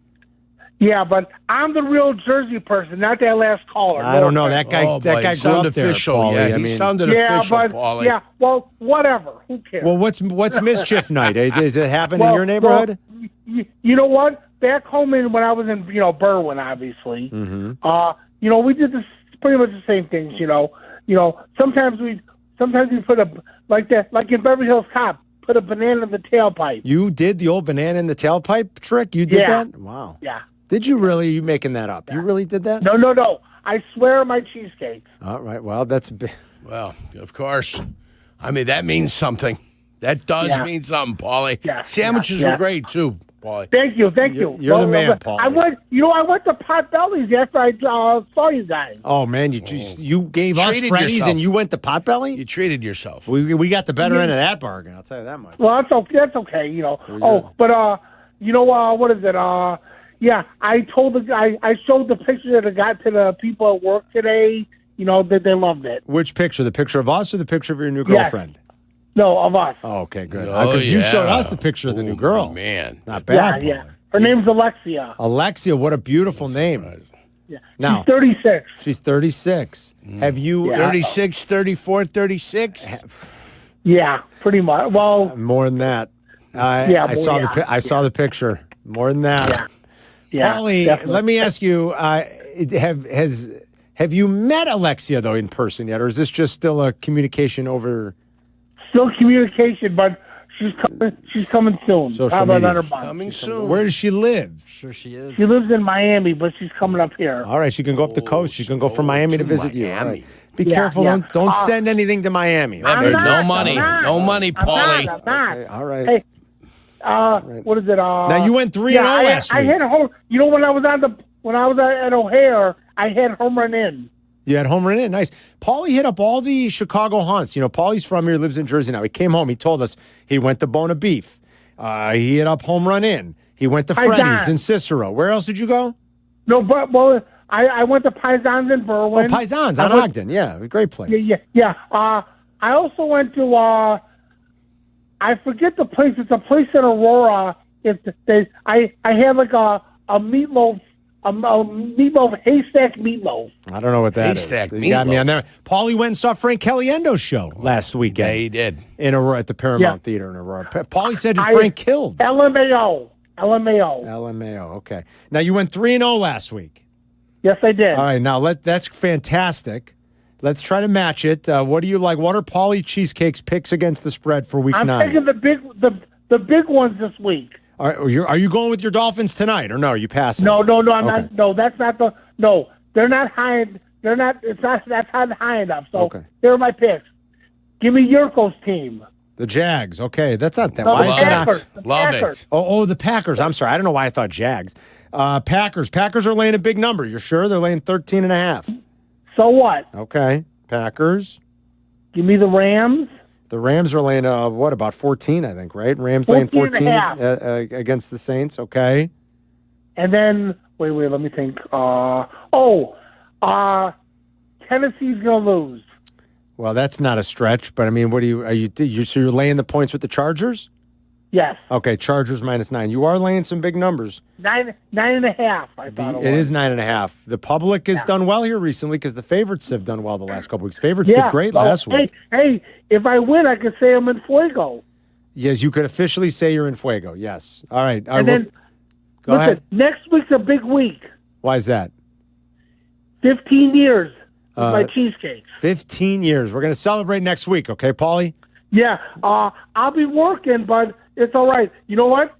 You got to make sure next Friday you got to play that clip, Yeah, we'll pull the clip. Yeah, Paulie loves it when we play the old prank call that we did. All right, Paulie. Oh, yeah, Paulie. See you next All week, right. buddy. We'll do it. All right, pal. And honor you. I'll have a drink for you this week. You'll have a what? Drink for us. Pineapple vodka. Oh, you have a vodka. All right. a vodka. Very I'm good. still on vacation. Very good. Sounds Beautiful. good. All right, Paulie. See you, buddy. I love Paulie. It was great seeing him. Next week is 15-year anniversary of his cheesecake business. He loves it when we play that prank call. Did he say I swear on my cheesecakes? That's fantastic. He did. He's swearing on his cheesecakes. He said it so fast, like it's like he said it 1,000 times. Yeah. We did see a picture of I Alexia. swear what's on her the name? quality of my cheesecakes. We did see a picture. What was her name, Alexia? Alexia, yeah. There's concerns. Nico texted me after we talked to Cheesecake a couple weeks ago when he had mentioned that he might have one in the hopper. He goes, "Oh no, Dad, not again, not again." He got away from. We always one. make him promise that he's not sending pictures or money. He says he's not. Please don't say. It's just like Napoleon Dynamite, right? Like she's gonna When you get say off. it's just like Napoleon Dynamite. Like she's gonna get off the bus. It's just like Napoleon Dynamite. Yeah. Okay. I mean, from the picture we saw, it is just like It's identical. Napoleon Dynamite. It is identical. I absolutely love them. It's Carmen and Yurko. We'll be right back. You're listening to Carmen and Yurko on ESPN 1000, Chicago's home for sports. Friday. Easily one of the best days of the week. It's even better during football season. Dr. Pepper Bears Friday on the home of the Bears, ESPN Chicago. If you hadn't had Fry the Coop yet, what are you waiting for? It is the best damn chicken sandwich money can buy. We're talking crispy, juicy fried chicken stacked high with Vienna beef pickles. They add that little extra something to the sandwich. And don't forget to order the beef fat fries. They fry everything in beef fat. Why? Because it tastes that much better. Whether you like it mild, medium, crazy, or insanity, they've got 6 different levels of heat for every single taste. But I can't believe, but some people actually, I tried the insanity. Chris and I tried the insanity. It made me I started sweating the second I tried it. But some people like it. You do you. I go medium, but you do you. They got 6 different levels of heat for everybody. If you need something for the kids, they got nuggets. If you want a snack wrap for something on the go, grab that too. With 10 Chicagoland locations, there's a Fry the Coop close by. Go to frythecoop.com to find the nearest spot near you, whether it's before the game, after the game, whether you need something for dinner on the way home. Frythecoop.com. Check them out today. Mitch, the stock market sure can be a roller coaster, right? Going every which way, and it makes people approaching retirement a tad bit nervous. And they should be, Yurko. If you're 5 years from retirement or already retired, you're in the retirement red zone. That's when volatility can hurt the most. That's what I tell folks. You need a plan that works no matter what the market does. Exactly. At Mitch Lyons Wealth, we help people shift from growth mode to a steady, reliable income strategy, so you know what's coming in every month. It's like having a quarterback who doesn't panic, just moves the ball down the field and puts his team in a position to win. That's the goal. Consistency, protection, and peace of mind. That's what we help deliver. Don't roll the dice with your retirement. Visit MitchLyonsWealth.com and build your game plan today. That's Mitch, Lyons, Wealth.com. Mitch Lyons Wealth, your best game plan to protect, grow, and win retirement. Stock up with big fall savings at Menards. Winterize with RV and Marine antifreeze and automotive antifreeze on sale now. Save big on an 8-pack of 100-watt or 12-pack of 60-watt LED light bulbs. Protect your home and family with great sale prices on select security lights and smoke alarms. Plus, stay warm with a fantastic selection of space heaters on sale. Check out Menards' weekly flyer for all the great deals happening this week. Save big money at Menards. With 3 locations to serve Chicagoland, Advantage Chevrolet gives you so much more. Visit and see the amazing inventory and savings at Advantage Chevrolet Bolingbrook. And Advantage Chevrolet values your time. They'll have you in your new Chevy in less than 60 minutes, or they'll make your first car payment. That's right. Drive off in your new Chevy in less than 60 minutes, or they will make your first car payment. Visit AdvantageChevrolet.com. Together, let's drive. Must mention offer apply arrival before negotiation. Restrictions apply. Ask dealer for details. If you love to travel, Capital One has a rewards credit card that's perfect for you. With the Capital One Venture X card, you earn unlimited double miles on everything you buy. Plus, you get premium benefits at a collection of luxury hotels when you book on Capital One Travel. And with Venture X, you get access to over 1,000 airport lounges worldwide. Open up a world of travel possibilities with the Capital One Venture X card. What's in your wallet? Terms apply. Lounge access is subject to change. See CapitalOne.com for details. Out here, it's football season, where nothing beats backyard grilling, gathering around the fire pit, and cheering on your favorite team with friends. The yard is mowed, the lights are strung, and the grill is warming up. Whether you need to fill up your propane, get a new grill, or even a generator, out here, it's game day. And we're ready for it. Tractor Supply, for life out here. YouTube TV customers, you could lose ESPN and the sports you love, including college football, college game day, Monday Night Football, NBA, college basketball, and more. Take action. Go to keepmynetworks.com to keep ESPN. Working from home? We're back in the office? Don't miss a minute of Carmen and Yurko. Just ask your smart speaker to play ESPN 1000. Don't forget to join our Cover 5 contest every week. It's not a season long, so you can jump in and out. I mean, do what you want, but just get in and try to win every week. You could win a $25 gift card to Fry the Coop. Yes, you get can. Free sandwich, free lunch. It's the best chicken sandwich you're going to find out there. It is so good. We love Joe and the whole crew at Fry the Coop. We were in on Fry the Coop early. Carmen and Yurko, Bleck and Abdalla. And I mean early. And now they got, what, 10 locations, Adam? Is that what it is? 10 Chicago. 10 Chicago. I mean, I remember there was just a couple. And we've always loved them. Great partners of ours. And the chicken sandwich really is the greatest. So you can win a Friday Coop gift card. So just just download the Cover 5 app. You can also go to cover5.com. Download the app. It's easy. Join Carmen and Yurko 25. Man, these weeks get tough. Yeah, 4 teams on vacation. Cleveland, New York, Philadelphia, Tampa Bay. We got 4 teams on vacation. Yeah. Know that right away. First thing that jumps off the page to me, kid, is the Rams off the bye. Yeah. Playing New Orleans. It's just such New a Orleans big number. Horrific. And they got Tyler Shuck. Remember, it's the similar feeling I had with Kansas City when they came on. I said against the Raiders. Feels like a 34-something game. You could be right. That's what I'm feeling again in that L.A.-New Orleans thing. And we've seen it a lot. This year, where it's kind of reared its ugly head. That defense against a rookie quarterback, too. Yeah, it could be a long day for the Saints. Area of caution is the Chargers heading to Tennessee. I would agree. The with home you. teams kind of they sprouted up last week. Houston won a game at home last week. That Houston won. They beat San Francisco at home against Frisco. Frisco only scored 15 points. I like Houston again this weekend as a short home favorite, actually, against Denver. I think it's a good game. And I like those two defenses. But Denver just does things, man. I know, their defense is awesome. They do things. They're going to be without Surtain, though, for a little while. Your guy, Nick Benito. Yeah, I saw that. Little pec pull or a bicep pull, one of the two. Yeah. Yep. So Benito's awesome. Yeah, and you saw it was just like kind of bringing him down to a tackle, and he pulled it, and he kind of strained it a little bit. Yeah, he's going to be out about a month. Right. I'm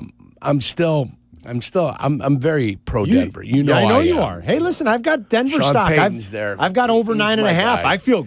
Knock on wood. I don't want to jinx this. I feel great about that. I think Atlanta, after disappointing, if they were at home again, maybe, but they're on the road going to New England, and it's less than what is it? New England. It's 4.5. It's above that key number, Carm, that we don't love. But this is one I still like, New England. I don't think Atlanta's going to muster anything up. Well, and as long as Penix has to play, the whatever you want to call Kirk Cousins, I mean, he's a shell of his former self. Yeah. Do you know that in Kirk Cousins' last 6 starts going back to last year, the Falcons are 1-5. He has 1 touchdown and 9 interceptions. Yep. 1 touchdown and 9 interceptions. 9 interceptions.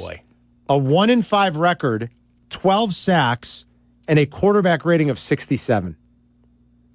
You can't play Kirk Cousins anymore. Now they were in a pinch last week. Yeah. Penix was hurt. They got to have Penix back. I think they can maybe keep that game close with Penix is playing. They do a good job of preventing explosives down the field. They have the fewest completions on them of any team in the league, 20 or more yards down the field this year. And the Patriots have thrived on a little bit of that. I mean, there's been some big game hunting, and it's been great because Drake May's deep ball accuracy is through the roof. So. I know Carmen's got numbers on this. Detroit off a bye. Oh, boy. Detroit off the bye. Yeah, 8.5. I know that's a big number. Minnesota's reeling. Well, I don't know who's playing quarterback for Minnesota. Do you? JJ's playing for Minnesota. JJ's playing? Yep. JJ's back this week. Oh, yeah. This is a tough spot for them. I agree spot for JJ on the road against Detroit. Well, it's 8.5. I mean, it's a bigger number than usual, but no, it's a big number. Nobody in the NFL has covered spreads at home better than the Lions the last 3+ years. Nobody. They've got the best ATS record in the league. Best. Jared Goff has historically done very well against too high looks. Nobody in the NFL plays more too deep safety looks than Flores. Now, Flores is generally good because he disguises it a lot, but his defense ends up in cover 2 at a higher rate than any team in the NFL. Again, he's very good at disguising it, but Goff has seen it. They've done well against Flores in this defense. You know what I mean? Like the Lions have done it. So I don't have a particularly strong feel, but if I were to lean, I think I know where you're leaning. I'd probably say Lions. It's just a lot of points, but off the bye, they've been so good at home, and Goff is good in this matchup. He's 7-3 straight up, 8-2 against the spread in his career against the Vikings. And speaking about a big number, Green Bay's got the big number. Green Bay's laying a huge number. 13.5 after a big emotional victory. Yeah. Night game for him. Last week. They played the night game in Pittsburgh, correct? Yeah, night game in Pittsburgh. On the road, big emotional victory against Aaron Rodgers. Maybe they let down a little bit. I think they win the game, but I don't know if they win by 13.5. This is one of those that could be an 18-point game. Carolina gets a late touchdown. Backdoor. And they backdoor cover it. So I'm leaning Carolina here. I hear where you're coming from on that play. It's a big one. Carolina, it's a big number. And especially with Bryce Young in the lineup, they've been a little bit feistier than maybe people think. Yeah, they got both Rico Dowdle and they got Chubba Hubbard. They got the Trattoria McMillan, whatever his name is. Tat McMillan, yeah. Yeah, Trattoria, I call him. Isn't that his real name? It's Tataroa. Trattoria is an Italian restaurant. Boom, that's my guy. Tataroa, it's close. Yeah, Trattoria. What do we call teams? The buzzword for teams like the Panthers is plucky. That's like the new buzzword in sports. Oh, they're plucky. Plucky team, yes. They're a little plucky, yeah. I do have to make this announcement. I do have them pretty low down in my power rankings. So I'll tell you that. We had, for the first time, we had a three-way tie in the Cover 5. Oh, wow. Not only did we have a three-way tie, they all picked the exact same teams. So we had to spin what the about wheel. the tiebreaker? Oh, so we spun the wheel. We had spun the wheel and pick a name out of a hat, and our winner for this week's Fry the Coop gift card was Amy Merrill Wyatt. So Amy Merrill Wyatt. She gets Amy. Compliments on the hyphen. Congratulations to AMW on her Fry the Coop gift card. Maybe I'll save it for when we go around the NFL tomorrow, but I know Abdalla is high in the Colts right now. I heard 5 up, 5 down with Bleck and Abdalla yesterday. I mean, Colts are... Pittsburgh, 3.5-point favorites, 50.5 is the over-under. No team in my power rankings has made a bigger jump through Week 9 than the Colts, Yerk. The Colts in the preseason, going into, we're 21st. Yes. You know what they are now? 3rd. They are 5th. That is a huge That's jump. a jump. That is a huge 16 jump. positions, Carm. That's a really big jump. Where was New England at the beginning of the year? 29th. And where do you have them now? New England is 12th. 17 That's a big positions. jump. So I guess I was wrong. There was a bigger jump. That's what I do, I Carm. just found one. Good I job. just asked a question. Good call. Uh-huh. The Colts have still... No team has made a bigger jump. The Colts have been so impressive. New England. I got a few stats for Abdalla tomorrow. He's going to love it. He might lose his mind. I think he's a huge Daniel Jones fan all of a sudden. I am not surprised. I got to tell you, their offense has been impressive. They haven't faced a great schedule, and they haven't had to play too much catch-up yet. And I want to see what that looks like. A lot of mustard. Yeah, with a lot of mustard. I want to see what it looks like when, all of a sudden something happened and they're down 13-0 in a game. Let's kind of see. But man, they've been out in front. You guys always use the term out on the front foot. Sweet Jesus. That team every week is out on the front foot. Yeah. They score early. They start dictating terms. Yep. They get to play the way they want. Offensive line is something. Oh, it's incredible. Their offensive line is fantastic. Something. And Quentin Nelson's still great. Bernard Ryman's awesome. Yeah. I mean, they're terrific. That's the soccer analogy. That team, every week you look up and they're out on the front foot. They've got a lead and they're dictating terms. And that's a great way to play. Now, will it last forever? I don't know what happens if Daniel Jones really has to rally them and other teams can kind of pin their ears back and they don't have Jonathan Taylor to lean on. I don't know what it'll look like, but I'm telling you, you can't escape some of the offensive numbers. They're first in EPA per dropback. I mean, they're first in points per drive by a wide margin. Taylor's run the hell out of the ball. They're just incredible. 312-332-3776. It's Carmen and Yurko. We'll be right back. You're listening to Carmen and Yurko on ESPN Chicago, Chicago's home for sports. Hey, it's Rich Eisen. You can now listen to The Rich Eisen Show right here on the home of the Chicago Bears. The Rich Eisen Show, weekdays noon to 2. ESPN Chicago. Hey, it's Adam Abdalla. After a long, grueling day of talking sports and other nonsense, there's nothing that helps me and my stomach like a stop at Fry the Coop. We're talking about the best chicken sandwiches this side of the Mississippi. I'd go further like this side of Hawaii, but they're just being modest. My favorite is the spicy honey butter chicken sandwich. I also go with the Chicago hot chicken sandwich and their chicken and waffles. It's not just the sandwiches that keep me coming back, it's the feeling of happiness and the beef fat fries. I don't know how they do it, but they even make this cynical dude happy. Fry the Coop. $2.25 million. The Verdoliak Law Group wins again for their clients. That's right. The Verdoliak Law Group recovered $2.25 million for a client who was injured in an auto accident. If you're injured, make sure to call the Verdoliak Law Group. Playing professional football and being on the radio for many years, I've had the opportunity to endorse many products and companies. I've always felt it's important to choose companies that I believe in. I've never had the opportunity to endorse a company owned by close friends until now. The Verdoliak Law Group has been helping people for 60 years. They've even taken care of some of my neighbors and close friends. When you need medical care, you want a doctor with the experience and the skill set that's going to help you. The same holds true when you need a lawyer. The Verdoliak Law Group has recovered over $9 billion for their clients through legal representation and consulting. They have over 60 years of experience and skill serving over 40,000 clients. For personal injury, auto accidents, truck accidents, wrongful death, workers' compensation, medical malpractice, and all your legal needs, call my friends at the Verdoliak Law Group. The Verdoliak Law Group has done great for my friends and neighbors, and they will do great for you, too. Call them today, 844-4VLG-LAW. The Chicago Bulls return to Allstate Arena this Saturday night and Sunday afternoon. The Young Bucks back on the ice now. And get there early on Saturday for First Responders Night and get a chance to touch a truck. He scores!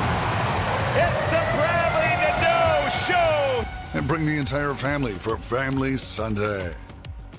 Get your Chicago Wolves tickets for this Saturday's First Responders Night. Touch a truck and Family Sunday. Hey friends, I'm Tom Waddle and I drive a Hawk. Find your next car at hawkauto.com. Choose from 12 Hawk Auto locations at Forest Park, St. Charles, Plainfield, Joliet, Carroll Stream, and now LaSalle, Peru. Shop thousands of vehicles from 13 big brands. Save with 0% financing or make no payments for 90 days. Plus save even more with our complimentary maintenance plan. Find your next car at hawkauto.com and drive what I drive. Drive a Hawk. HawkAuto.com! Financing and plan on select models with approved credit.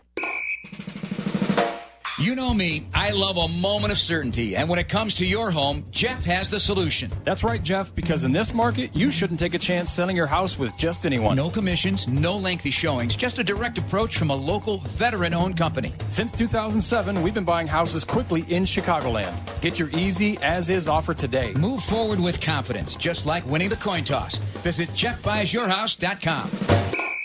Hey, fans! Welcome back to Fansville's Cheers and Tears. Oh. Okay, so like everybody deals with losing, right? To a rival on a last-second field goal. Whatever, it's fine. I'm totally fine. But I cope with losing with an ice-cold Dr. Pepper. Those 23 flavors are like so delicious.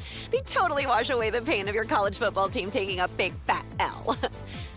College football, it's a pepper thing. At AT&T, we guarantee our network so you can talk college football with your BFF while taking Buster to the vet.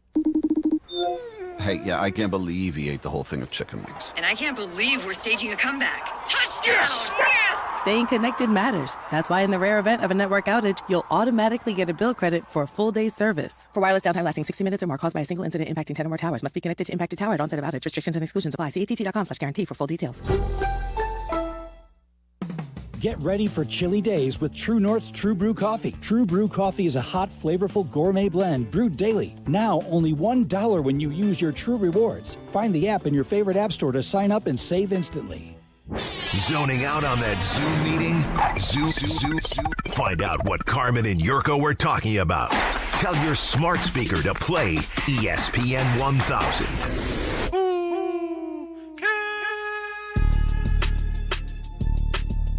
The Blackhawks see a familiar face tonight in Winnipeg. They start a 6-game road trip against Jonathan Taves and the Jets. Johnny T and the boys. Yeah, Taves has a couple of goals here in the early go. That Winnipeg team's going to be good again, obviously. I'm trying to see, when does Winnipeg come here? That's the day to circle if you want to get to a Hawks game. It was great having the hockey show back last night. I got to hear. I didn't hear the full hour, but I did hear a good chunk of Pat Boyle, who was on with us talking Hawks yesterday, and Barstool Chief. The guys are back every week doing the hockey show here on ESPN Chicago. When is Winnipeg coming? I'm getting the schedule up right now, Carm. It looks like Monday, Jan 19. Winnipeg. That's the game to go to. There it is, right Carm. there. Monday, January 19th. You know you're going to have the day off that day. Is that MLK Day? Yes, it is.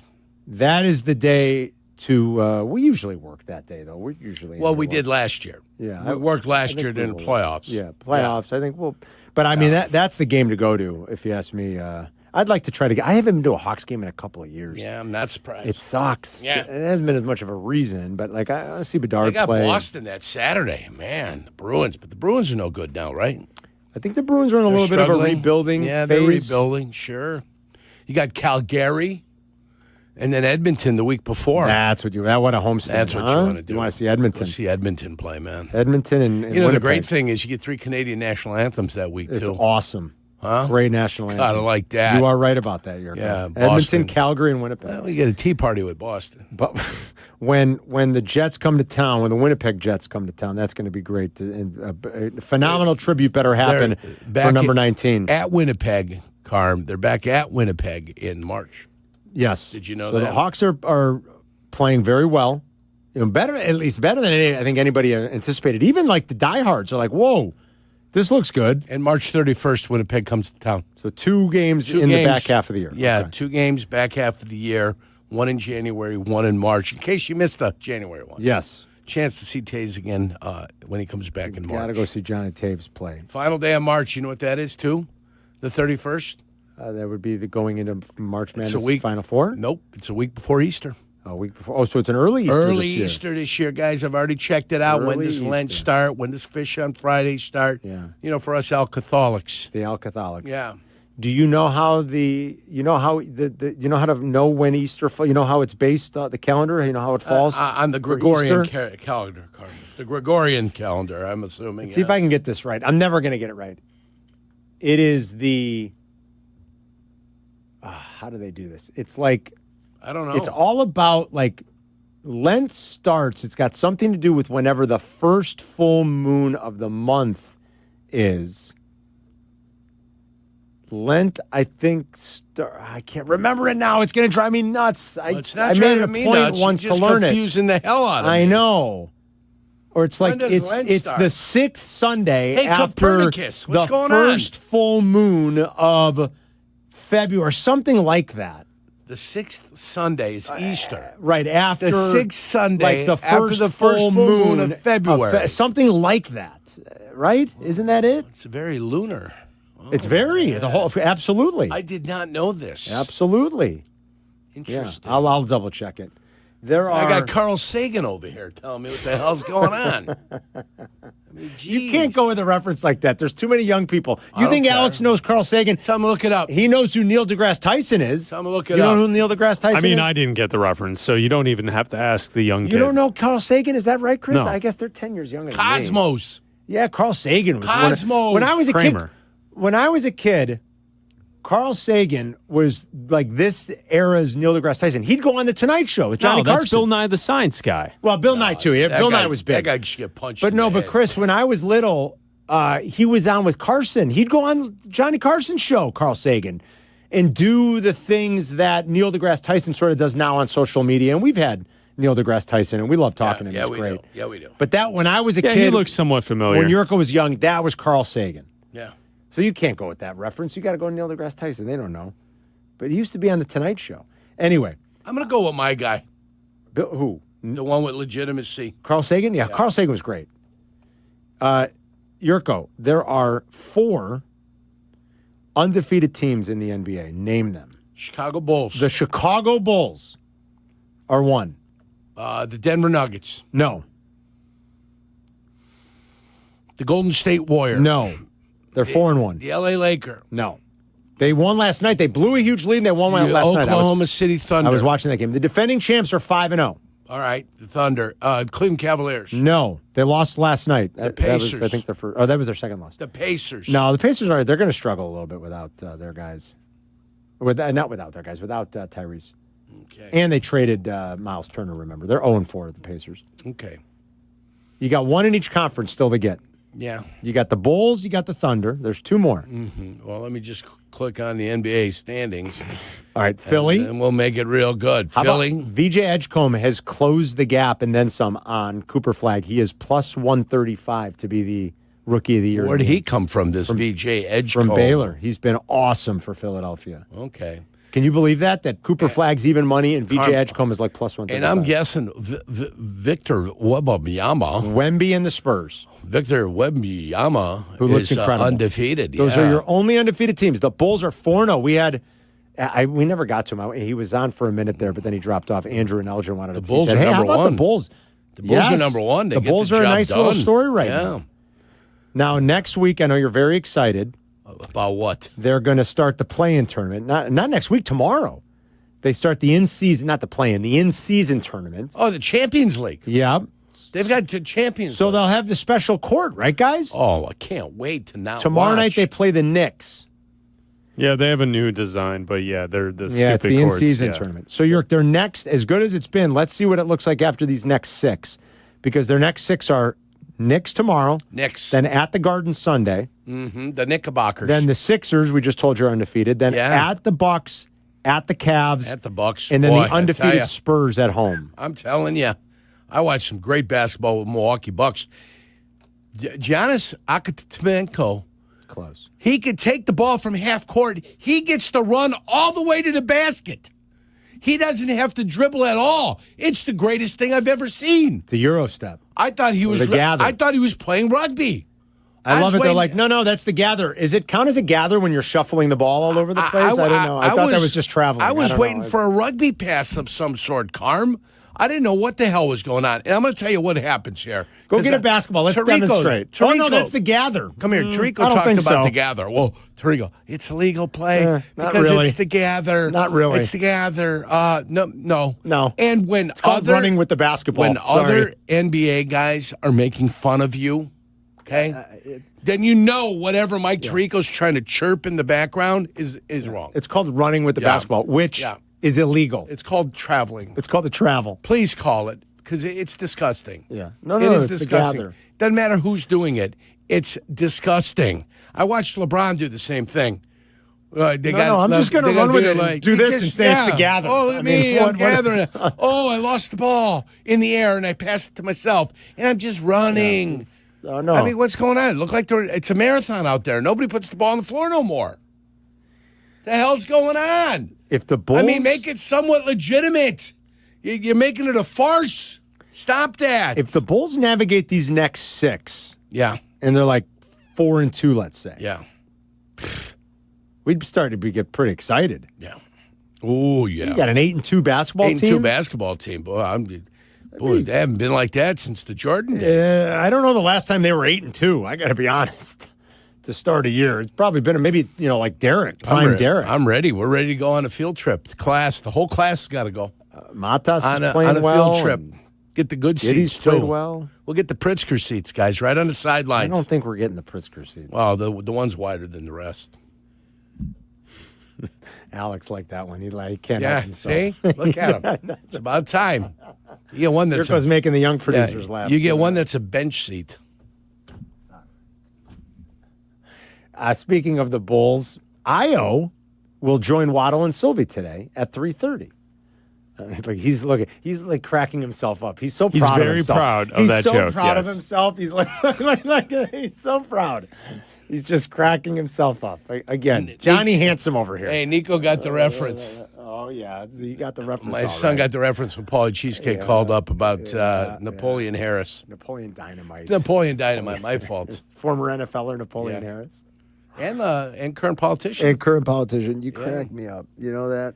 In town. Never cease to amaze me. Io DeSumo will be on with Waddle and Silvy today at 3 talking Bulls. The Bulls are a nice story here to start the year. YouTube TV customers, you could lose ESPN and the sports you love, including college football, college game day, Monday Night Football, NBA, college hoops, and more. So don't let it happen. Take action. Go to keepmynetworks.com to keep ESPN. We'll be right back. You're listening to Carmen and Yurko on Chicago's Home for Sports, ESPN Chicago. The Chicago Bears. The Cincinnati Bengals. Sunday, starting at noon. Turn the TV down and crank up the hometown call on the ESPN Chicago app. It's Bears and Bengals, live from Cincinnati. This is the home of the Bears. ESPN Chicago. Fellas, you know I'm all about the details. That's why I trust White Buffalo Barbershop. I'm like clockwork, pretty regular when it comes to getting my haircut. It's once a month. I go see Kelly at the LaGrange White Buffalo location. I'm due for an appointment, so I'm going to book today. You could use the Zazu Salons app. That's ZAZU. They are part of the Zazu Salons family. I mean, that's like, that's royalty in the hair care, skin care, fashion world here in Chicago. They're great. So at White Buffalo, they do it right. Expert stylists and barbers, they got you covered, whatever you're looking for. Sharp cut, clean shave. Love those barber shaves every once in a while. Beard trim. Don't skip the shampoo and the condition at the end. It's fantastic. You feel like $1 million. Again, book through the Zazu Salons app or go to whitebuffalobarbershop.com. They've got LaGrange and Hinsdale locations. Born original, just like you. Check out White Buffalo today.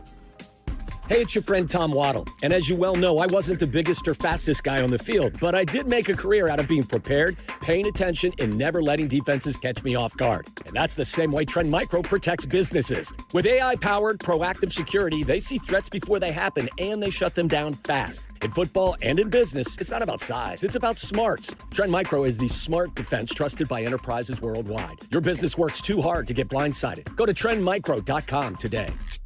This is an ad by BetterHelp.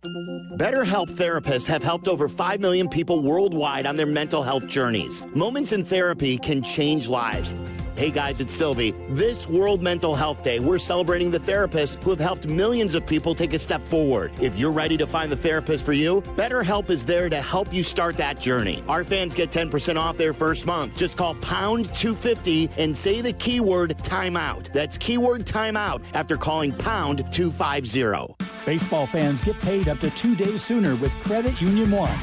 Simply open a CU1 free checking account, set up direct deposit, and get ready for an early payday. Plus, with 16 Chicagoland branches, access to more than 90,000 surcharge-free ATMs nationwide, and 24/7 digital and mobile banking, you can bank anytime and anywhere. It's your money. Get access to it sooner. Get started today at cu1.com/Chicago. Federally insured by NCUA. This is Courtney Cronin, talking with two of Chicago's top personal injury lawyers, Julio Costa and Anthony Iavone of Costa Iavone. See that? The name works. Keeping it simple. Well, of course, it's your last names. But the real point is that we can keep it simple because we are Chicagoans and our clients are Chicagoans. We know the city and we have a strong sense of the Chicagoland clients we represent. And that puts them at ease right from the start. Bingo. Bottom line, we get you, and we're here when you need us. Costa Iavone. Keep our number in your phone. 708-4 Your fantasy roster is set. The Smack Talk is heating up, and this season, ESPN Bet is giving you more ways to ride with your squad. Introducing the ESPN Bet Fan Center, where you can instantly link and bet on your fantasy teams right in the ESPN Bet app. An enhanced sports betting experience only from ESPN Bet, the sports book for sports fans. Make the connection today with ESPN Bet Fan Center and the ESPN Fantasy app. ESPN Bet Sportsbook. Download the app today. Must be 21 plus. Gambling problem? Call 1-800-GAMBLER. Terms and conditions apply. See app for details. On eBay, every find has a story. Like if you're looking for a vintage band tee, not just any tee, the band tee. You wore it everywhere until your best friend stole it. Now you're on eBay, and there it is. Same tee from the same tour. The things you love have a way of finding their way back to you, especially on eBay. Where else can you find that mint trading card you searched everywhere for, or your first car, the one you wish you never sold? It has to be eBay. Shop eBay for millions of finds, each with a story. eBay, things people love. You've got stuff you've collected, and you want to know what it's worth. ESPN Chicago suggests you tune in Saturday mornings at 7. It's Sports Collecting with Tom Morgan, brought to you by Huggins & Scott Auctions, ERC Delivery, and REA. Working from home? We're back in the office? Don't miss a minute of Carmen and Jurko. Just ask your smart speaker to play ESPN 1000.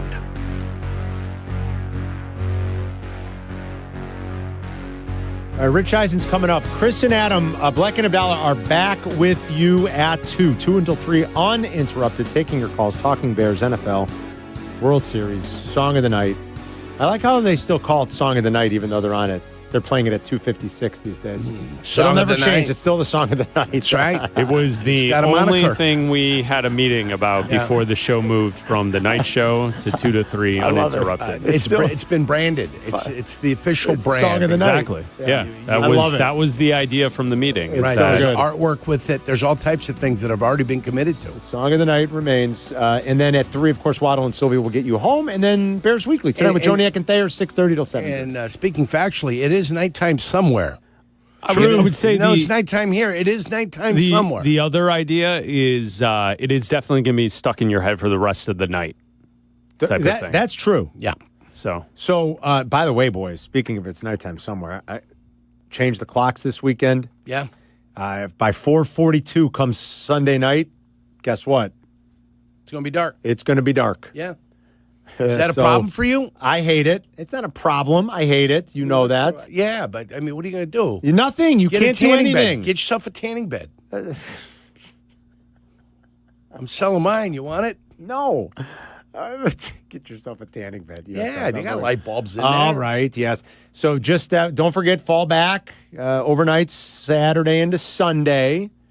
We changed the clocks. Nobody really changes them anymore. Everything's digital, let's face it. You might have to go around a few places of the house and do it, but it's digital. Mostly does it for you. I've got to do my microwave, and I got to do my oven. Microwave in the oven. That's Bosch. about it. I got a Bosch I have like oven. one little clock, just like a decorative one that you got to go and change. Yeah. But normally, you don't have a grandfather clock? I don't have a grandfather clock. You do. It's I a nice acquired one. it in 1993. It's a nice one. Still a beauty. I've seen it. It is beautiful. I do not have a grandfather clock, no. So don't forget we do that this week. But yeah, come Sunday night, by the time we get to 4:30, it's going to be awfully dark. But anyway, Bleck was scrolling through X before the show. He had noticed, he had said, well, look at this. This is going to set the stage to piss off Bears fans. He had noticed that like someone in the proposals with the new Cleveland Stadium, some guy was like, my 6 tickets at Brown Stadium. What do they call that? What's Brown Stadium? I can't remember what they call it. It's Cleveland Stadium. Is it Cleveland Stadium? There's Whatever nothing it is. special about it. His 6 tickets in like the 300 level, he's got 6 seats, cost him about $25,000, Chris, right? Yeah, for the season. For the right season. now. It cost him $25,000, which is, that's a lot of money for most people. Absolutely. In the new stadium, his seats will cost $130,000. Yep. That's when you say go take a hike. And by the way, that Cleveland Stadium, Carm, was brand new in 1999. Yeah, it's funny how the shelf life now is 26 years for a stadium. It's beyond being stupid, and it's the same thing in Tennessee. Just stupid people. What are Bears fans going to do if their seats are, if they're paying $20,000 a year? Which again, for the vast majority of us, shelling out $20K for something, for discretionary income for a team you love, but a sporting event. Mm-hmm. It's a lot of money. What happens if the Bears come to you in 2 years and be like, yeah, it's going to be $100,000? You have to make a choice. You got to make a choice. I know what choice I would make. There's choices to be made. When they doubled my price of tickets for the Blackhawks, and it looked like they were going to be bad after 2015, I made the decision to just say enough is enough. I went from paying $12,000 and change to I was going to be paying like $26,000. So they literally doubled it on you, a little more. Nope. No, said, thank you. You said thanks, but no thanks. Have a good life. I'm not interested anymore. And I have not bought one Blackhawk ticket since then. I've gone to games. Right, but you haven't bought But a I've ticket? never bought a ticket to go to a game. Yeah. And that's the way it will remain. You're going to put it to a lot of people here with the new remain. stadium and all the funds they're going to have to raise through it. And then who knows, even with the PSL thing. Will not buy a ticket. Those aren't going to transfer. You're going to have to buy a new PSL. I won't even buy a ticket to the World Cup when it gets here next year. No, you wouldn't even be tempted? Like if Croatia makes it far? They're not playing in Chicago. What kind of... That's true. What kind of jackaloon puts a schedule together and excludes the city of Chicago? I don't know. You got 9 million plus people here in the greater metropolitan area, and the closest place you're going to play is Kansas City? Why'd they do that, you think, Yerk? They wanted to reward their franchisees that they had who had built stadiums for their respective squads. Probably. So they're not going to play at Arrowhead? They have a soccer We don't have a big enough stadium, and we wouldn't pay the bribe. Yeah, I think it's at Arrowhead. Oh, it is at Arrowhead? Yeah, the World Cup. Yeah, but they're still rewarding the Kansas City Comets or whatever I they see are. What you're saying. I see what and you're they're going to play there in front of a bigger crowd. I got but you. that money still is going to be earmarked a little bit towards So you're Kansas doing it City. because there's a new... I got you. Abdalla's right. The Soldier Field isn't big enough for some of these games. Like, you can't hold a Final Four game or the World Cup final. You can't do that at Soldier Field. You can't do it without 70,000 something seats. Shovels in the ground. So shovels in the ground. I love it how they're like, this year it's November. They're not getting a shovel in the ground. They're this also year. not doing it like Tottenham Stadium. Tottenham Stadium's got a field for the football team and their soccer team. They got 2 different fields. If you're going to put a roof over that place up there, you have to. You're not getting a soccer game inside there on artificial surface. No, you couldn't play on artificial. They want to play on grass. They don't want to play on artificial surface. How could you play soccer on artificial turf? They've done it. Really? Oh, yeah. Wouldn't the ball bounce too much? Oh, yeah. Yeah, I can't imagine that. That seems weird. Thank you. Like playing on concrete. Thank you for listening and calling into today's show. Thanks to Jason McKee. Todd Furman will be with us tomorrow live in Vegas at 11. Thanks to Alex as well for helping out. Chris and Adam are back with you in a couple hours after Rich Eisen. They'll be on to 2 Waddle and Silvy after that. We'll see you tomorrow to wrap the week. Enjoy the nice weather. And we'll see you tomorrow on a Dr. Pepper Bears Football Friday. Enjoy the rest of your day, everybody. Rich Eisen is next.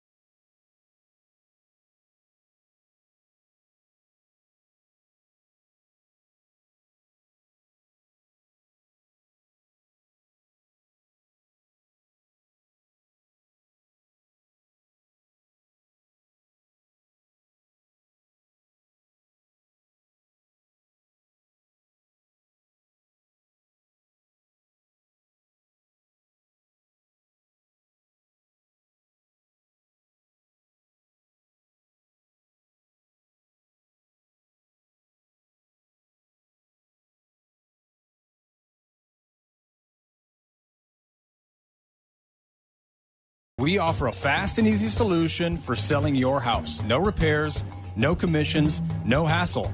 We're a local, veteran-owned company, and we've made the process simple since 2007. Don't take a chance selling your house with just anyone. Trust the team at Jeff Buys Your House. Visit jeffbuysyourhouse.com today for your no-obligation offer.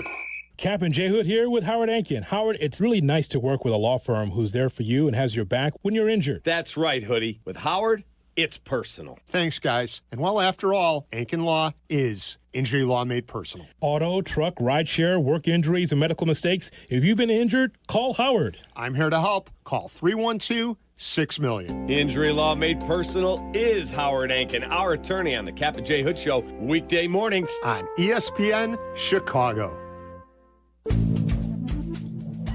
Good Karma Brands is proud to be an equal opportunity employer, providing equal employment, development, and advancement opportunities to all teammates and applicants.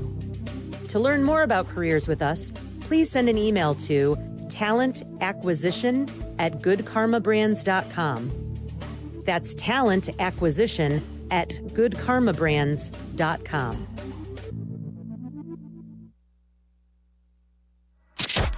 This is ESPN Chicago, WNVP, WTBC, HD2 Chicago, a Good Karma Brands radio station.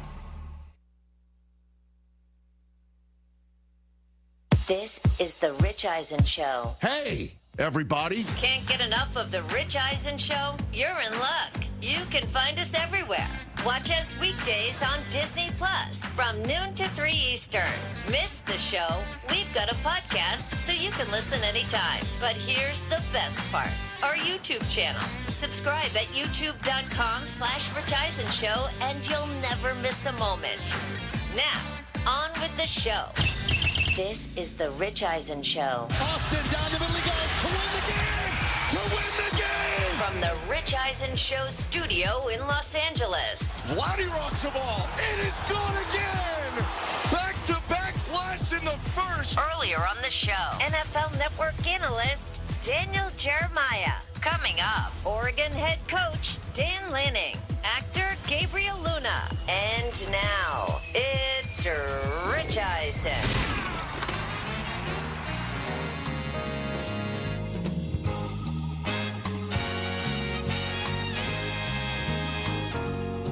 Well, welcome to hour number 2 of the Rich Eisen Show on the air. Disney Plus, ESPN app, ESPN Radio, presented by Progressive Insurance.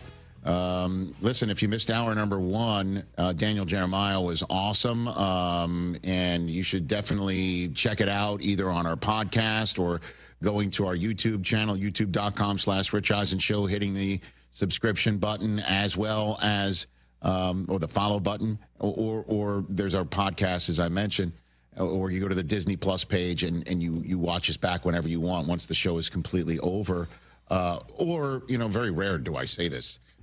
If you root for an NFL team and need for a quarterback in next year's draft, maybe you skip the Daniel Jeremiah segment because you're just going to go deeper into depression, into your darkness retreat. Right.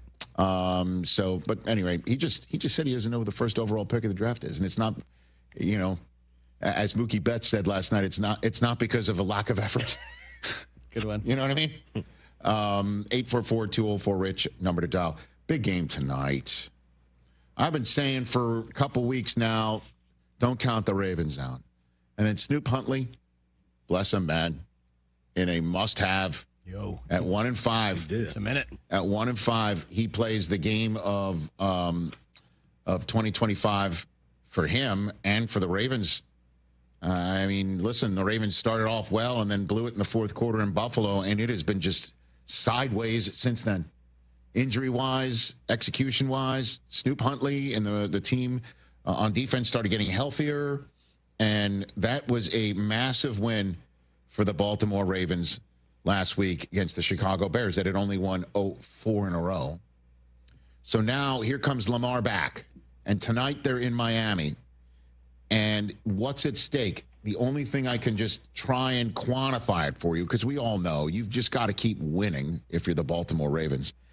At 1-5, according to these numbers that I get from the NFL Network Research Department, the crack staff at NFL Network, the playoff percentages since 1990. Again, this is when the playoffs began to expand, and we know it's expanded even more since then. Based on the season start, if you start 1-5, you have a 2.3% chance of winning.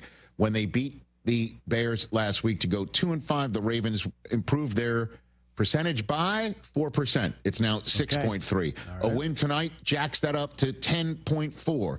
A win the next week, because the Ravens will have a mini bye. We shall call it a mini bye before going into Minnesota. If they win that one, they go to 4-5, which jacks it up to 17%. Not too shabby for a team that once upon a time was a 2.3% chance of winning. And then after that, they visit Cleveland. They're home for the Jets. And most importantly, the two teams they will have to leapfrog to win the division, because when you start 2-5, unless you win the whole damn rest of your games, you're not going to be a division winner. You're going to be a wild card team. Most importantly, you have your division games left. I think the best chance to make the playoffs for these Ravens will wind up being the division, even though right now the Jaguars are your 7th seed at 4-3. The Chiefs at 5-3, though, are sitting right there. They're going to take that spot at some point unless they have a division leading record. And if that happens, just another terrific team's going to be popped down. You're in dire straits right now to try and make the playoffs if you're the Ravens as a wild card team. Crazily enough, not so much in division, because at 4-3, you got a division leader, and you want to win the division. You don't want to go as a wild card. You want to host a game. And Cincinnati and Pittsburgh are the two teams you're going to have to leapfrog, and they have yet to play any of them. Yet to play any of them. And again, the NFL Network has the Jaguars in 7 and the Chiefs at 8. That might be a misprint, because at 5-3, that's a half game better than the Jaguars. But they lost to the Jaguars anyway, which could be something that comes home to roost. But bottom line is, win the division. They still can. And you asked me before, Chris, who am I taking tonight? I'm taking the Ravens. And I'm taking the Ravens. I don't know. The next time I might not take the Ravens unless they're significantly hurt. The only time I might not take the Ravens, and if they go on such a heater, maybe I consider it Week 16 against the Patriots at home, depending on how the Patriots have played. But at Green Bay, Week 17, that one right there. Because I like them tonight. I like them next week in Minnesota. I feel like Dr. Seuss. I like them in Cleveland. I like them against the Jets at home, because they have 3 in a row at home. They have 3 in a row on the road starting tonight, and then 3 in a row at home. And the 3-game road trip at Miami, at Minnesota, at Cleveland, this just in. None of them are currently above 500. So I like the Ravens to go on a heater right now, and it starts tonight. Of course, the Dolphins are sitting there saying, wait a minute, we just caught fire ourselves in Atlanta. And kudos to them. We'll find out if Atlanta's the up-and-down team that they are, or going to put their foot in the ground with Penix and turn it around and start playing some winning football consistently. But the Dolphins just came up with a 24-point win, their largest in 2 years. They scored a season high in points and recorded a season low in points allowed. And it was the first time they've been outgained by a team by 100 or more yards and 10 or more first downs and won the turnover battle in a game since that 70-20 win against Denver in Week 3. That's the last time they've outgained a team by 100 yards, had 10 or more first downs, and won the turnover battle in a single game since that one. They beat the Broncos by 50. And at that point in time, you're thinking, oh, I am absolutely buying the Mike McDaniel Dolphins and wondering a lot about those Sean Payton Broncos, yada, yada, yada. How does that look today? Not so great. So Miami's got their next 2 games at home. before they head off to Madrid to take a Commanders team that's leaking oil right now. The problem for them are the 2 home games are against the Ravens and the Bills. So they better win this one tonight. Let's put it that way. There's a bye week and then a seemingly softer part of their schedule. Although a visit to the Jets, you always throw records out when those 2 teams face one another, and that's going to be awfully cold weather games. You know, Jets at Pittsburgh on a Monday night under the lights. Good Lord. What could that weather be like in December 15th? And that's the whole conversation about them. Good news for them is they're home against Cincinnati and then Tampa before they visit New England. They got to win tonight. And I'm sure all the really hardworking folks, honestly, they really are in the NFL front office working on these international series games and have been looking so much forward to the Madrid game for various reasons. One, it's just an incredible location that I can't wait to see what an NFL game looks like. And 2, to be very honest, it's for those who spent an entire month in Ireland and the UK and then now are going to go back and have a double dip in Berlin and Madrid. I'm sure they want to go home and put their passports away. I hope for their sake that the Dolphins show up with more than 1 win at that point. Pardon me, more than 2 wins at that time. Or at least more than 1 win between now and then. A 2-8 team in Madrid taking on the Washington Commanders, who I don't know what they're going to have. That game right now, I'm genuinely concerned about the combined record of those teams. It'd still be a beautiful location. The fans are going to be lit, but that's what's at stake tonight, you know? I mean, if the Dolphins, I've got their numbers here too, in case you're wondering. At 1-6, you know the history since 1990 of how many 1-6 teams made the playoffs? It's a very simple answer. None. Zero. It's a 0% chance. Beating the Falcons jacked that up all the way to 1.4%. We're still at milk. If they win tonight at 3-6, 4.9% is are their odds. So the Ravens have a better shot, and they have a shot at the division. The Dolphins shot at the division. See you later. That's gone. That's gone. They're going to have to most likely pack their cold weather gear for the playoffs to go to either Pittsburgh or Kansas City or Denver, or maybe they'll be lucky and have to go to the Chargers. I don't know. Would that be lucky? At least it's indoors. Could go to New England, could go to Indianapolis if they advance. I think the Colts are going to wind up the 1 seed the way that they're playing right now. But anyway, that's what's at stake. 844-204-RICH is the number to dial on the program. So, you know what we've been talking about here around these parts for the last couple of days? We call it getting mileage out of a segment, unless you, feel differently about the subject matter. But I think it relates to everybody because it all started a couple of nights ago in Game 3, sitting there watching the game on Fox. They always will show the celebrity element that's there.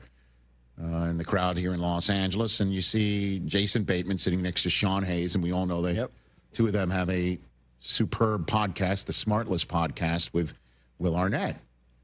And some people were just supposing that Sean Hayes got the invitation over Will Arnett because Will Arnett is Canadian and a Blue Jay fan, and maybe Jason Bateman just doesn't want to give his +1 to the friend of his who would be actively rooting against the team that he's so dedicated to. I'm sure he's not living paycheck to paycheck, but that's a chunk of change, those seats in Dodger Stadium and the Dodger Club. Right, though. You know what I mean? And so you and I, Chris, were like, heck yeah. We wouldn't invite somebody to do that, right? No. And you, TJ, said that 100% Ashton Kutcher would let you be his +1 if the Bears and the Cowboys ever played a do-or-die contest against one another. Ashton backed that up by sending a video, correct? He said 1,000%. And you were just so adamant in that fact, and you got backed up. And then when we mentioned, what if you were handing out the +1 for a Cowboy-Eagle game, would you actually bring an Eagle fan? And you're like, hell no. And I was joking about that, though. You would not take an Eagle fan. Hey, I don't have any friends who are Eagles fans, though, either. So if I did, if one of my best friends was an Eagles fan. You would take that friend? If they were one of my best friends, not like a tier 2. Best friends, one of your best friends. Yes, and luckily, none of my best friends are Eagles And fans. you and I, Chris, pushed back vehemently on that, right? Correct.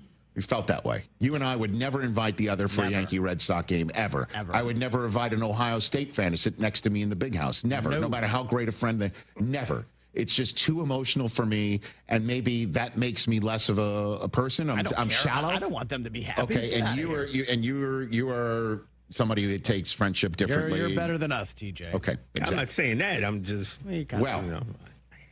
crazy world we live in. Because last night, when I was at Game 5 in Dodger Stadium, at one point I'm just standing there, and who was standing to my right? But Jason Bateman. Oh.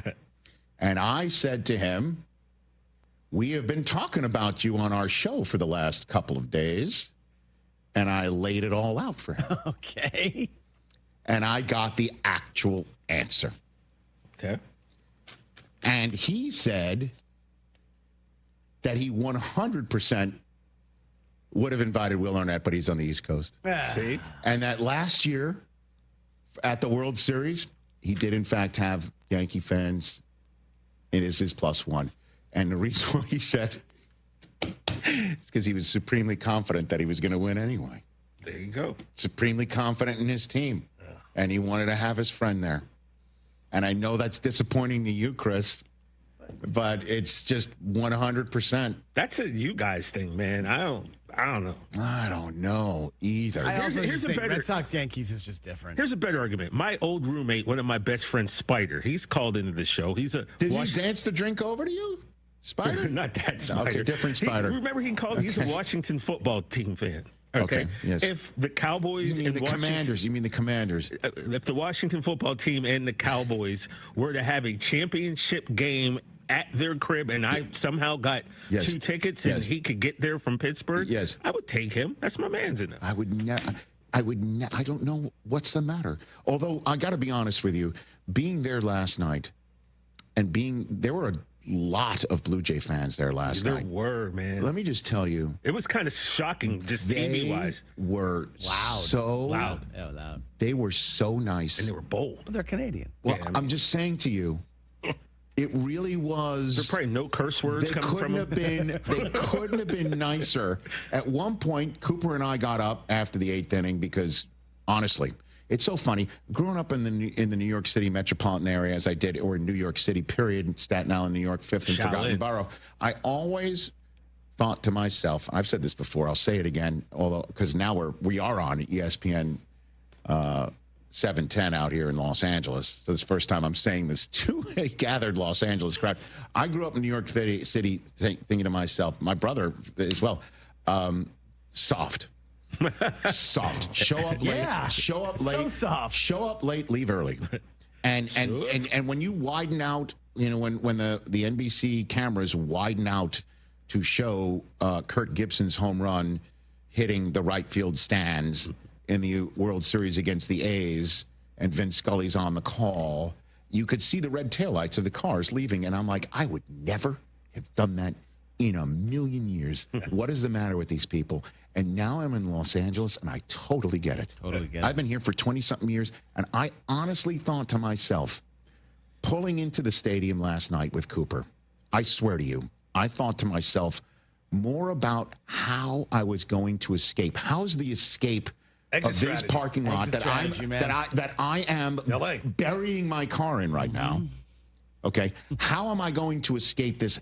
What is the time going to be? I was thinking about that more than how Game 5 was going to play out. I swear to you.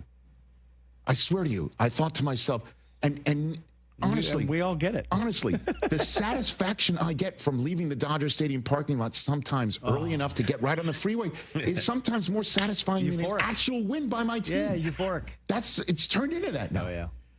For real.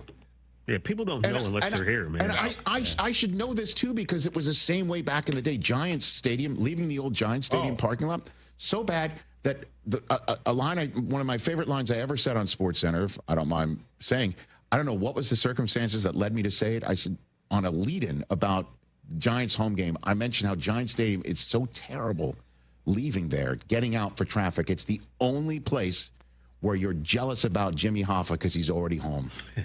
I said that on SportsCenter once. I'm very proud of that. It's a good line. And then I made a Jimmy Hoffa joke as I emceed the first shovel turn of the new MetLife Stadium for both Giants owners and all of the gathered dignitaries, including the commissioner and the governor. All of them were all there, and I made a Jimmy Hoffa joke like, when you shovel the dirt, can you look for Jimmy? They didn't laugh. At any rate, my point is this. My point is this. As we were getting up to leave in the 8th inning, after the 8th was over, a Blue Jay fan looked at Cooper and looked at me, didn't know who I was at all, and just says, safe drive home. That was his way of trolling me, thinking I was a Dodger fan. Safe drive home. And I thought to myself, in New York, it would have been a lot more blue than this Blue Jay fan was not working blue. Safe drive home. Drive home safely. Safe drive home, and I just turned to him. I'm like, I'm not a Dodger fan. Which made me feel better. I don't know why I needed to identify myself as such. But you said I'm with so you, nice right? Huh? Didn't you say I'm on your side or something? I didn't want to say that. Oh, okay. No, I didn't say that. You should have. Although I have one more story to tell from that, but I got to take a break because we can't leave Dan Lanning stranded. And I have a question from the beginning of the show that I do want to ask you guys about this We've very got subject. all of that coming up. 844-204-RICH, number to dial. We've never had the coach of Oregon on. That's about to change with Dan Lanning. This college football moment is brought to you by ServPro. College football teams have moments they recovered from and made it like it never even happened. Like on October 2nd, 1993, when the University of California faced a 30-0 halftime deficit to Oregon. Cal went on a remarkable 42-11 run in the second half to capture a 42-41 victory, one of the largest comebacks in college football history. ServPro, like it never even happened. Your ambition just met its match with Robinhood. Trade stocks and ETFs, options, futures, and crypto all on one platform. Get started today at Robinhood.com/yourmoney. Your money, your move. All investments involve risk, including loss of principal. Options, futures, and crypto trading carry significant risk and may not suit all investors. Securities offered through Robinhood Financial LLC, member SIPC. Futures trading is offered by Robinhood Derivatives LLC, not FDIC or SIPC protected. Crypto offered through Robinhood Crypto LLC, NMLS ID 1702840, not FDIC or SIPC protected. Portfolio management offered by Robinhood Strategies, an SEC registered advisor. Wondering what makes Neutral so tasty? It's simple. Real vodka, real juice, and nothing fake. When good ingredients go in, great taste comes out. Head to Susie's Bar and Grill in Yorkville, where there's always something happening. Live music, trivia nights, Sunday football, and more. Don't miss Susie's signature pies like meat lovers and bacon cheeseburger. Visit susiesyorkville.com for details. Join them this Friday from 7 to 9 for Halloween and Neutral samples. The Halloween bash kicks off at 9. Neutral. Real vodka, real juice, real tasty. Save big on everything for your next project when you shop at Menards. Refresh your home today with window images, blinds, and shades. We have everything you need for updating your window treatments. We carry vinyl, aluminum, and faux wood blinds, cellular shades, and more. Plus, you can get them trimmed to width in-store for free. Also, be sure to check out the flyer on Menards.com for all our great deals happening this week. Save big money at Menards. The game is on the line. You need your best play.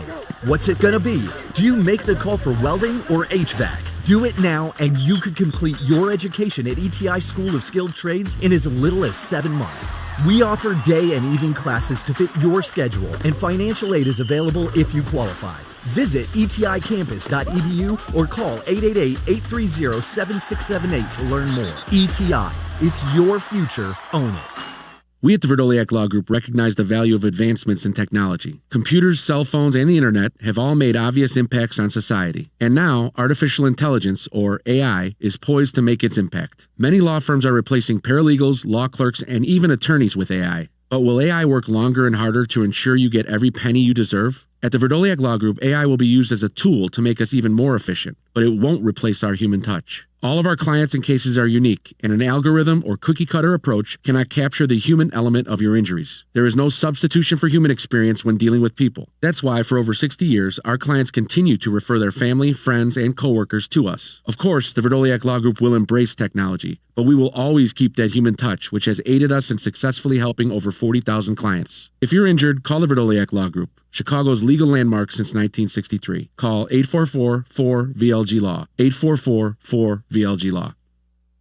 Do you ever scream at your screen when your 5G internet freezes? It's the worst! So why not switch to Astound? Wi-Fi that just works. With Astound Wi-Fi, you'll rage less, buffer less, and live more. Lock in gig speed Wi-Fi for just $35 a month, guaranteed for 3 years. Plus, get up to a $200 Amazon gift card. Astound Wi-Fi, it just works. Visit astound.com today. Hey guys, it's Silvy. You ready to take your sports action to the next level? You need Circa Sports Illinois, the world's largest sportsbook, now right at your fingertips. Circa does it the right way. High app limits, low holds, incredible customer service, and no bet fees, ever. Other books might charge you to get you in the game, but not Circa. With Circa, every play is your play. Download your new bookie today at circasports.com. It's the only place I play. Got to be 21 years or older. Gambling problem? Call 1-800-GAMBLER. This is the take care of my family goal. This is the enjoy the life I've built goal. This is the set up a foundation goal. This is Busey, where your goals become lasting legacies. Through bespoke plans that maximize your wealth, through partnerships that give you peace of mind. Because building wealth, tending to it, and passing it down secures a brighter future. Busey Bank, building business, growing wealth since 1868. Member FDIC. This college football moment is brought to you by ServPro. College football teams have moments they recovered from and made it like it never even happened. Like on September 24, 2016, when Tulsa found themselves down 31-0 to Fresno State with 10 minutes left in the second quarter. Tulsa fought back to tie the game at 41. And then won 48-41 in double overtime. ServPro, like it never even happened. Your fantasy roster is set, the smack talk is heating up, and this season, ESPN Bet is giving you more ways to ride with your squad. Introducing the ESPN Bet Fan Center, where you can instantly link and bet on your fantasy teams right in the ESPN Bet app. An enhanced sports betting experience only from ESPN Bet, the sportsbook for sports fans. Make the connection today with ESPN Bet Fan Center and the ESPN Fantasy app. ESPN Bet Sportsbook, download the app today. Must be 21 plus. Gambling problem? Call 1-800-GAMBLER. Terms and conditions apply. See app for details. A 1-hour, uninterrupted dose of Bleck Abdalla. Weekdays 2 to 3 on ESPN Chicago. Insurance for my family, for my wife and 4 kids. And the best place to get life insurance is ethos.com, because you can do it in 10 minutes. And there's no medical exam and no blood test, just a few health questions. Get life insurance in 10 minutes so your family is protected. Ethos, ETHOS, ethos.com/play.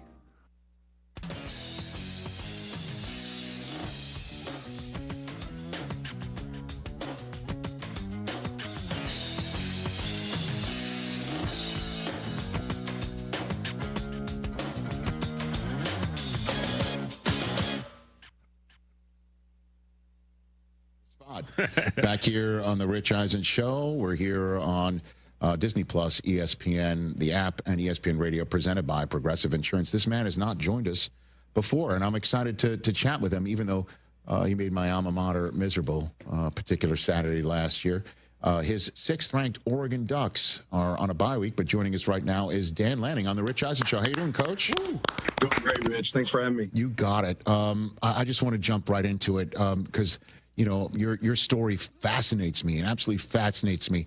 Is it true you were a high school coach that drove half a day to try and get a gig with the University of Pittsburgh back in the day? Is that a true story, Dan? Yeah, drove through the night. I went and taught elementary PE that morning, did weights after school, and then got in my car and drove to Pittsburgh. So worked out. So You're an elementary physical education teacher. Yeah, great gig, by the way. Great gig. I loved it. It's like me and the janitor were like the two guys. The principal were like the three guys in the building. It was fun. I loved it, but I had a passion to coach at a higher level, and I'd really been trying for a long time to get, try to work my way into college, and I didn't have a lot of success. And I'd gotten a phone call from a coach that had just gotten to Pitt, Keith Patterson. He said, hey, we might have something. And then I really didn't hear back. I told my wife, this is the closest I've ever been. I'm going to drive to Pittsburgh tomorrow. So that's kind of how it got started. What goes through your mind on a 12-hour drive? Because is this from Kansas City, right around the Kansas City area? That's kind of your home. That's your hometown, right? Yeah. That's my spot. Okay. A lot of things, but the biggest thing for me, the whole drive, was I'm not going to regret that I took this chance to see if maybe something could work, right? And I just didn't. I kind of kept picturing myself. I'd come home every night and I'd sit on my recliner and I would pull up every college staff in the nation. I'd email coaches or write letters. And I just felt like if I didn't make that drive, I'd be sitting there 10 years later kind of doing the same thing, right? Sitting here saying, man, what if I would have? Right. Do you ever tell that to your kids? Your actual they know it. Kids, we don't talk about it very much. Seriously? Yeah, we don't talk about it much anymore. Okay. But yeah, I mean, I've certainly mentioned it. I'm a big goal setter. I've always written my goals in my mirror, and I have goals in my mirror right now, so I'm big on brushing my teeth every day, looking at my goals and saying what I want to accomplish. And I think, for me at least, I've been really lucky to be able to hit a lot of those goals and always been kind of a dreamer, and it's worked out with hard work. No, obviously you've graduated professionally from moments like that, clearly at the top of the game right now. But the only reason why I ask that is it is a story about taking chances, taking risks, belief in self. It's the exact sort of stuff that you want to instill in players to win a championship. Yeah. That's why I asked, for sure. Yeah, and I think they're familiar, but my story's been told. I want these guys to tell their own story, right? And I think they recognize that hard work works. They see examples of that on our team, but I don't need to spend too much time talking about myself. Oh, even though there's an I in Lanning, I totally get it. So then, what are the goals that are currently on that mirror as you brush your teeth right now? Yeah, it's changed. The number one goal in my mirror is to help my people reach their dreams and goals. Like, I wake up every morning and I pinch myself that I get to be the head coach at Oregon. And, now the way that I feel like I can pay that forward is to help a guy get to the NFL, help a coach get a head coaching job, grow somebody from a GA position to a full-time coaching position. So that's the number one goal on my board. There's a lot of other stuff up there. One of them is growing Caden Niles and Titan into men. I really want to be a great father, not just a great coach. And that's really important to me. I have unbelievable kids. My wife does a Showtime job, and I'm really proud of where they're at. And then I want to win some games, man. There's, Mike Belotti's won 116 games here at Oregon. I hope that I can pass that up someday. We're a long ways away.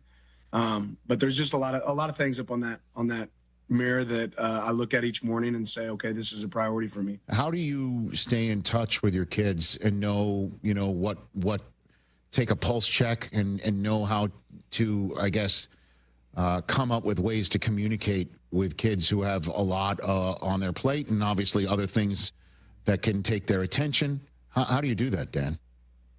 My kids personally, or the kids on our team? I like it. I guess I should your players in that respect. Yeah.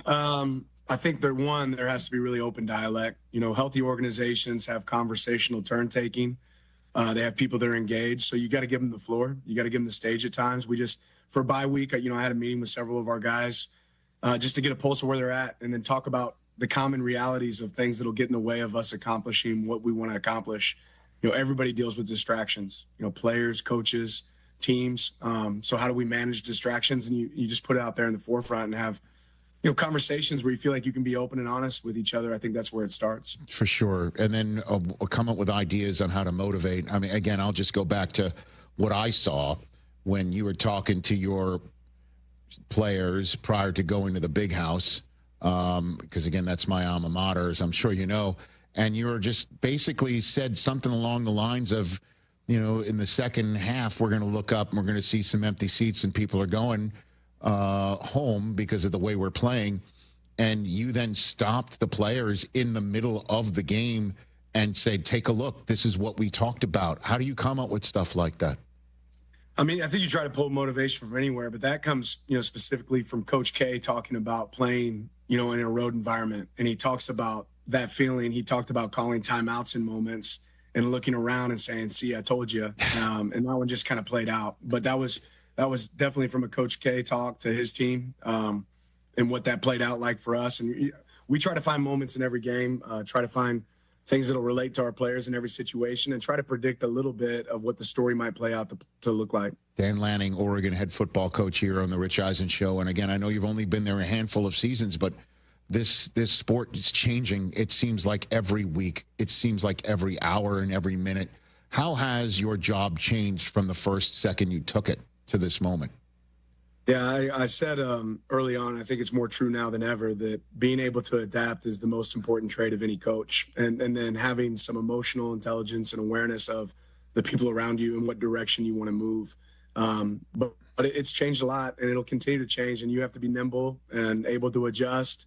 And then you got to recognize when you got something really special, a really special staff, really special players, like lean in on that and make that a strength when a lot of people, that becomes a weakness because of everything that's going on in this profession. Well, because I'm sure, nonstop, you're looking at portals and people are looking at your players, and there's the NIL, and there's, collectives, and then there's things like job openings as well. Right. What is your thought on seeing Penn State's job open and Florida's job open, and, LSU's and some coaches who are as big a names as yours getting fired when things just start to go south? In the case of James Franklin, he was in the college football playoffs last year in a 3-game losing streak. See you later. What's your thoughts on seeing that happen in your profession? Probably more than anything, it makes me grateful for where I'm at, and recognizing how fragile and special it is. And it motivates you to keep working hard, because you realize how temporary things can be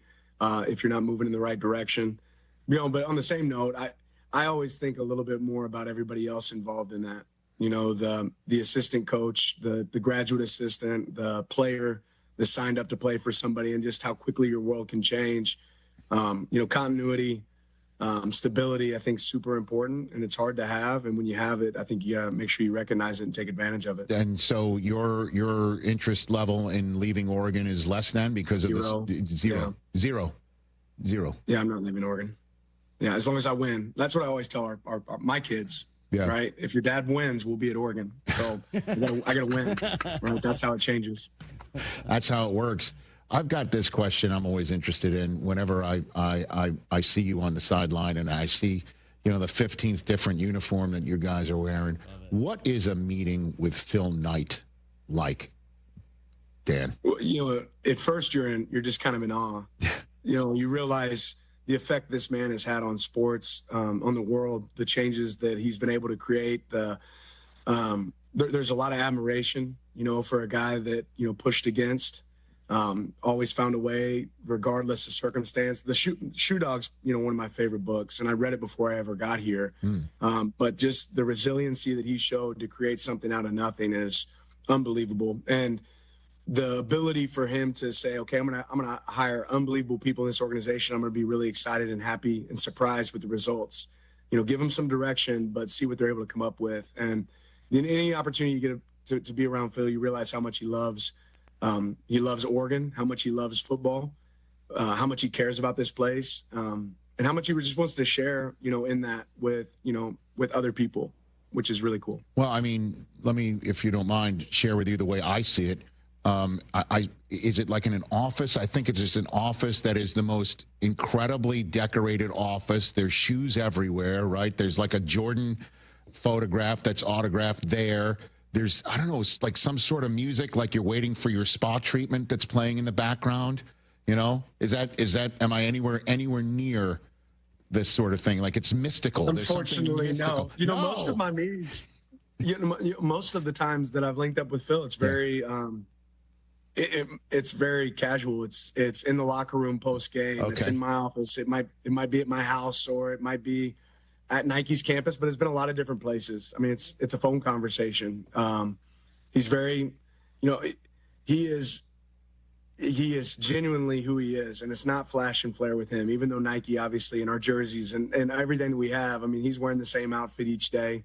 The conversation's very similar, but it doesn't take a lot of pizzazz for him. It's just the opportunity to be able to talk to somebody that's accomplished so much. Dan Lanning, a few minutes left with the Oregon head coach here on the Rich Eisen Show. So you're from Kansas City. So is it safe to assume, for lack of a better phrase, that when you're not, in the college world and you're popping on an NFL game, you're rooting for the Chiefs? Is that what I'm a big Chiefs fan. I'm a big Andy Reid fan. Okay. Big Patrick Mahomes fan.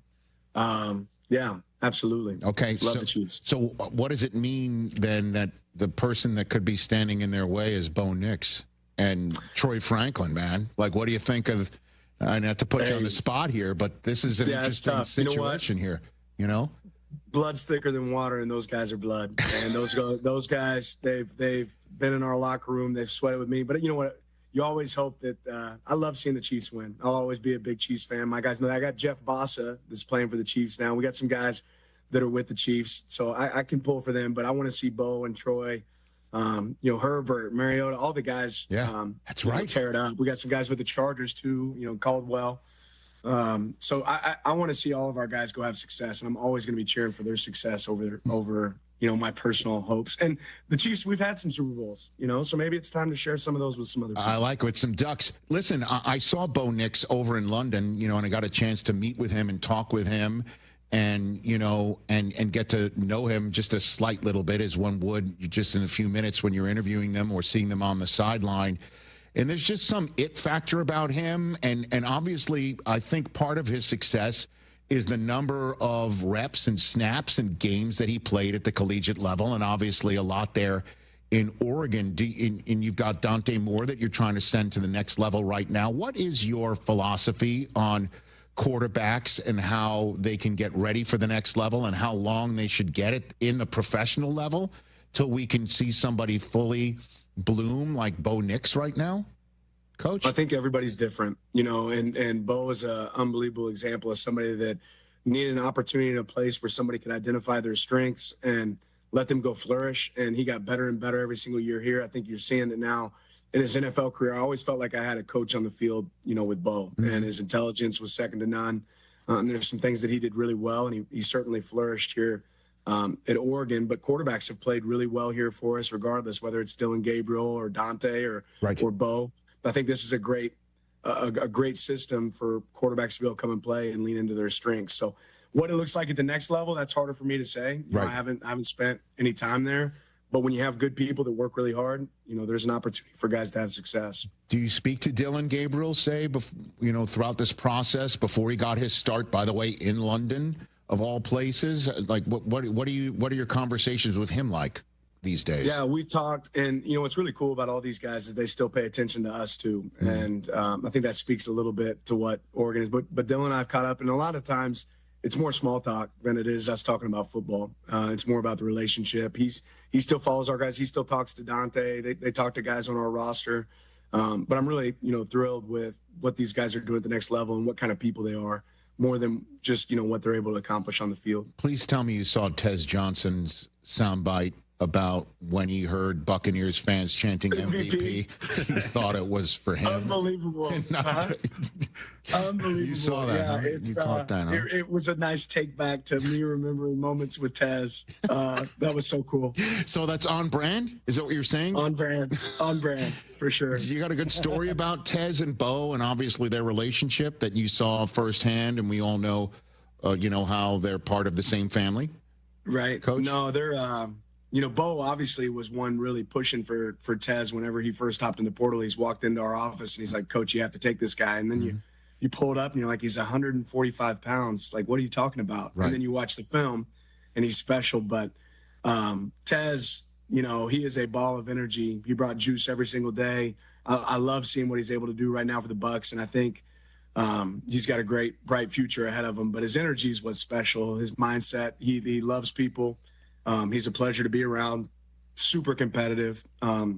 So, yeah, I'm really thrilled for his success. Yeah, man, you got Bucky Irving there, too. They might be standing in the Chiefs' way. Also, Christian Gonzalez, the Patriots are going crazy right now. You got some Ducks in a row, if you will, right now It's been good. in the NFL. And then your time with Georgia as well, which means, the Eagles are standing in the way also. It's kind of almost synonymous. So in the few minutes I have left with you here, how do you now get ready for a college football playoff? You know what's ahead now, and obviously the world has changed in college football. You're gearing, obviously, in a week-to-week situation. That is a clear thing.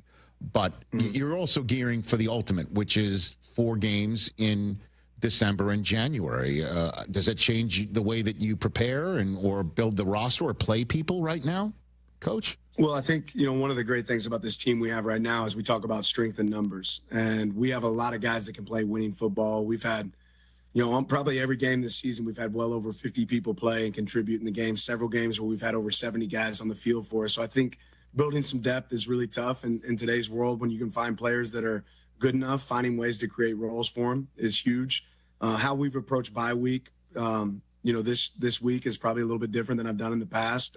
Seeing the end in sight a little bit, how it can be a little longer, and making sure our guys are fresh when we get there to the end of the season. But it's that part's still a long ways away, right? Right now we're pretty focused on us and growth for us this week, and then Iowa as we go into the next week. Yeah, I know that's coach for week-to-week stuff, but I'm just saying, I'll take another stab at it. The way things went last year and finished up, do you have a sit? It didn't go so hot. Huh? Well, I'm just saying, I know what your goal is, and I know I probably know what one of the things are that's on your mirror that you're looking at as you brush your teeth. Anything that from last year informed the way that you might do something else this year at all? Yeah, I think strategically how we utilize some of that downtime in between, I think is really important. We probably pushed in different ways last year a little bit more than I want to. I want to make sure when we get to that moment, we're fresh and clean. And there's a benefit to playing. It's almost like you got to keep playing Saturdays, even if you don't have a game. And whether that's us creating a mock game on every Saturday until we get to that point. But we got to be able to utilize that time better. And there's certainly some stuff that if we get to that point, right, and when we take care of business like we were supposed to, then we'll do some adapting to what we did last year for sure. Well, Coach, I know one of the things that we both have on the mirror that would align is beating Ohio State. So if should that an opportunity happen again for you, consider me a duck on that day. Okay, sir? Fair enough. Okay. Fair enough. Hey, thanks for the time. Greatly appreciate this chat, and I look forward to the next time. Whenever you're free, I'm always happy to have you on the program. I appreciate it, Rich. Thank you so much. You got that. Is Dan Lanning, the head coach of Oregon football, right here on the Rich Eisen Show. And as he just said, he's not going anywhere either. Nope. All right, we'll take a break. Phone calls, 844-204-RICH. Phone calls. They're all lit. That delights me.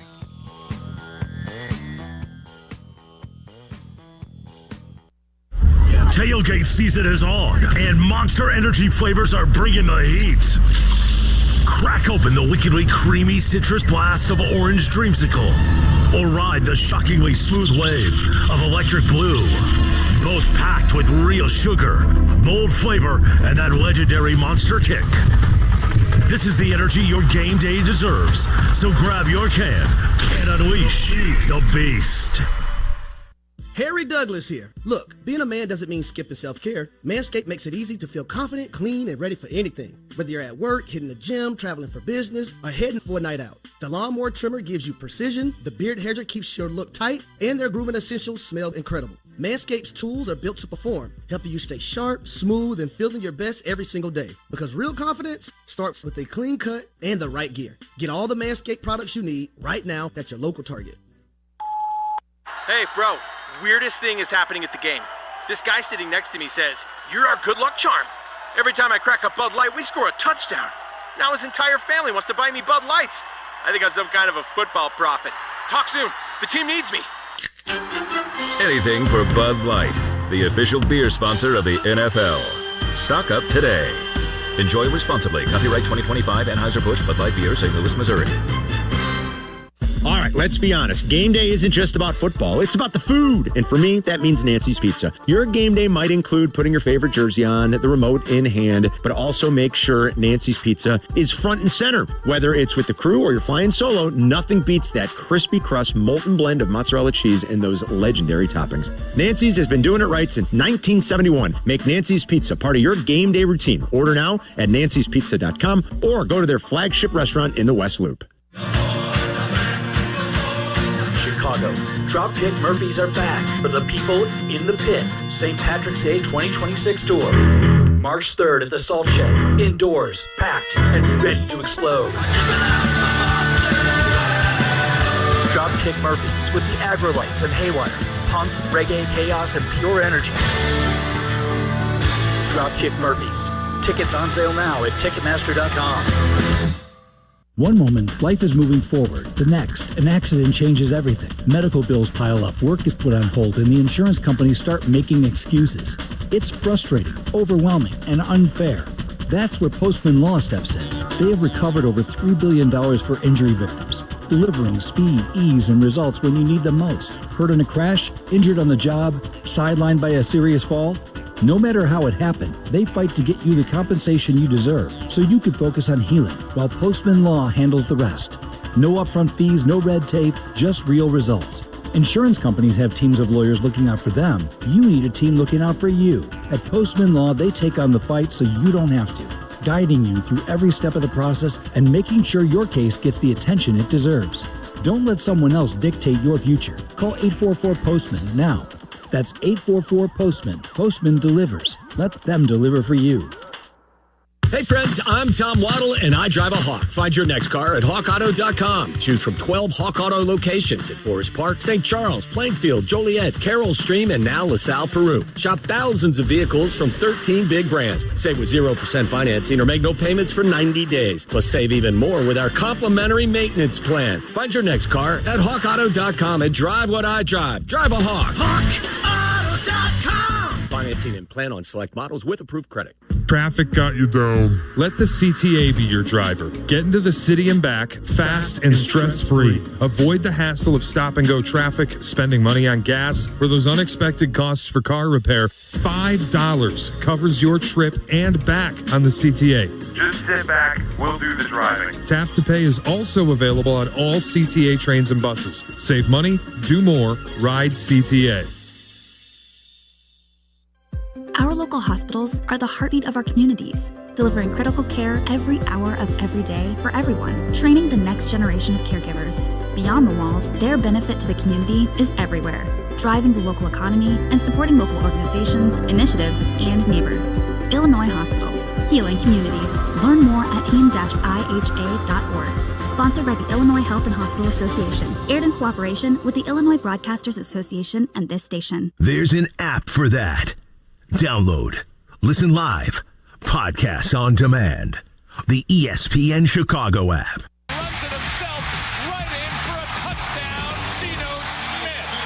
The Jaguars at the Raiders. Coverage begins Sunday at 4 Eastern on ESPN Radio.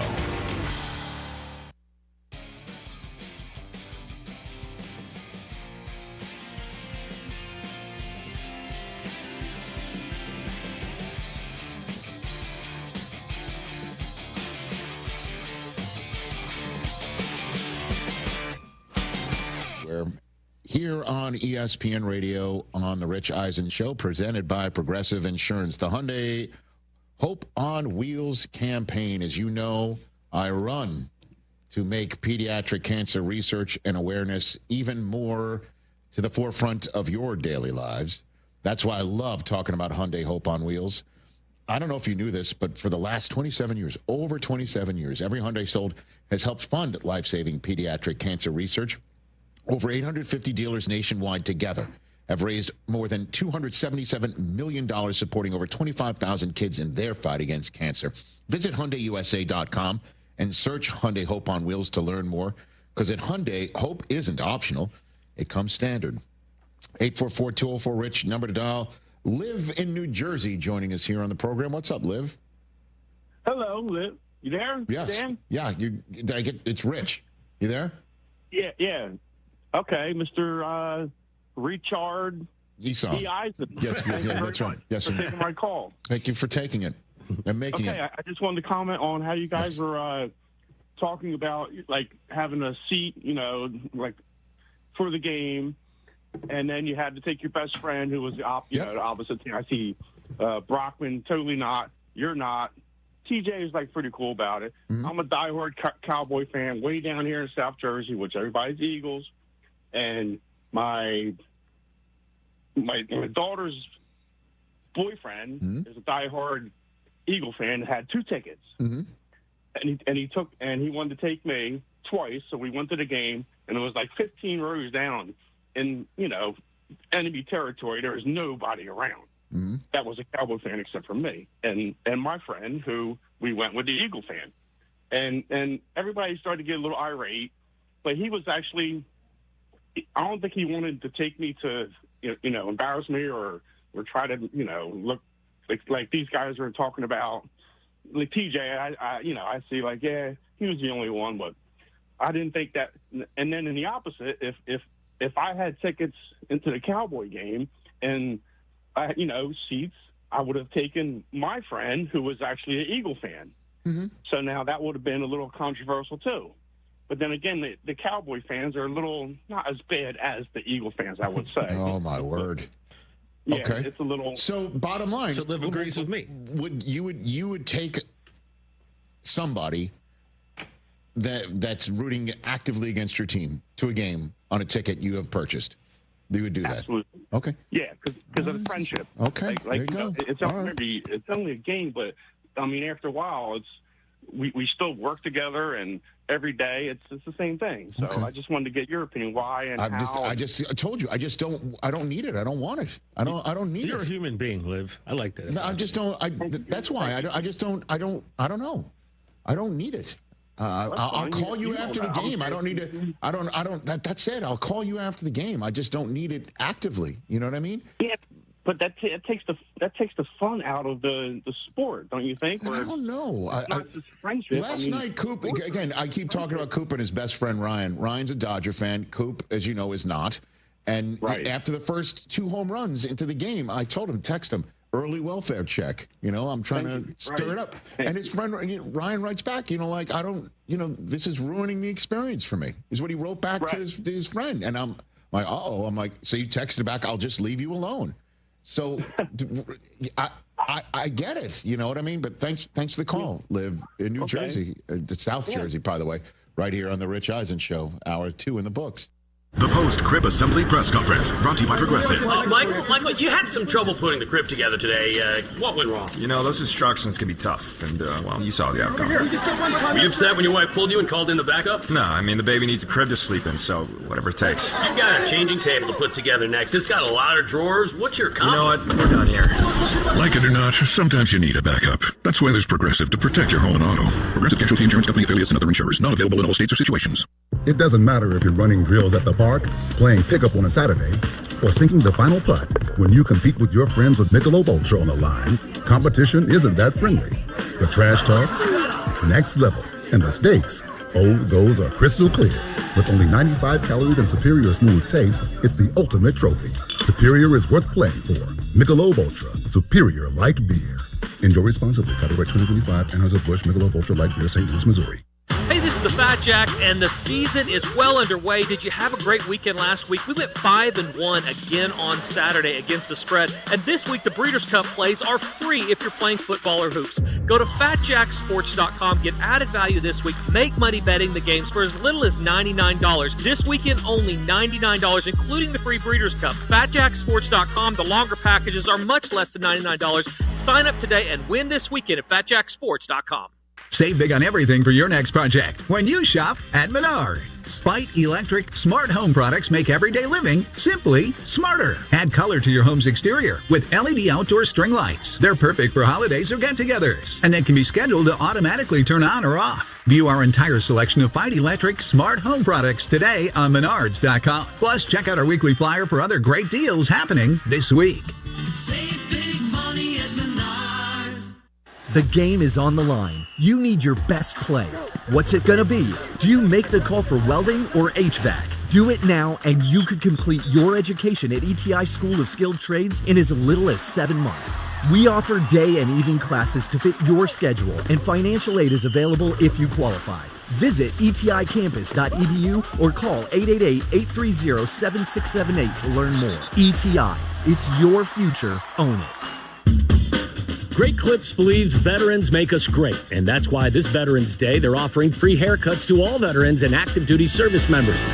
Here's how it works. If you served or are serving in the military, simply visit a Great Clips salon on November 11th to get a haircut at no cost to you with your military ID. Don't need a haircut that day? Stop by for a free haircut card to use later. Not a member of the military? Any customer who gets a haircut on Veterans Day will also receive a free haircut card to give to a veteran or active duty military member in recognition of their service. It's just one small way Great Clips is saying thank you for all the sacrifices you as service members make to protect our country. Offer valid while supplies last. Learn more and read giveaway rules at greatclips.com/promotions. Great Clips, it's gonna be great. Whatever happens today, take it on with a fresh cup of True Brew coffee. Now only $1 with True Rewards. True North Store's True Brew coffee is a hot, flavorful gourmet blend created from coffee beans from around the world. As a free True Rewards member, pick the size that is perfect for you and pay only $1. Don't have the True Rewards mobile app? Find it in the Apple or Google Play Store to download and save instantly. True North convenience stores. Fast, friendly, clean. Football season is back, and Surfside is bringing you your tailgate must-have. There's nothing more refreshing than an ice-cold Surfside to enjoy while you cheer on your home team. Made with real vodka and real brewed tea, Surfside is only 100 calories, 2 grams of sugar, and 0 bubbles. That's right, no carbonation, so it's easy to sip and enjoy. It's not a seltzer, it's Surfside. Ask for it at bars, restaurants, and stores near you. Must be 21. Please drink responsibly. Guys, this is Courtney Cronin. Let's be honest, most of us aren't great at saying what we feel. That's where jewelry does the talking. And nobody does it better than Rogers & Hollins, family owned since 1910. From engagement rings to stunning jewelry and watches, whether it's a gift that speaks for you or something that elevates your look, they've got it all. Jewelry says it best. Rogers & Hollins makes it last. See the Rogers & Hollins difference at a store near you or go to fornowandforever.com. This is ESPN Chicago, WNVP, WTBC, HD2 Chicago, a Good Karma Brands radio station. Stinks. You know, I'm old enough to remember when owners were silent. Owners now have their hands in everything. The personnel game stuff should be like 5th on an owner's priority list. Amber Indian, weeknights at 7 Eastern on ESPN Radio.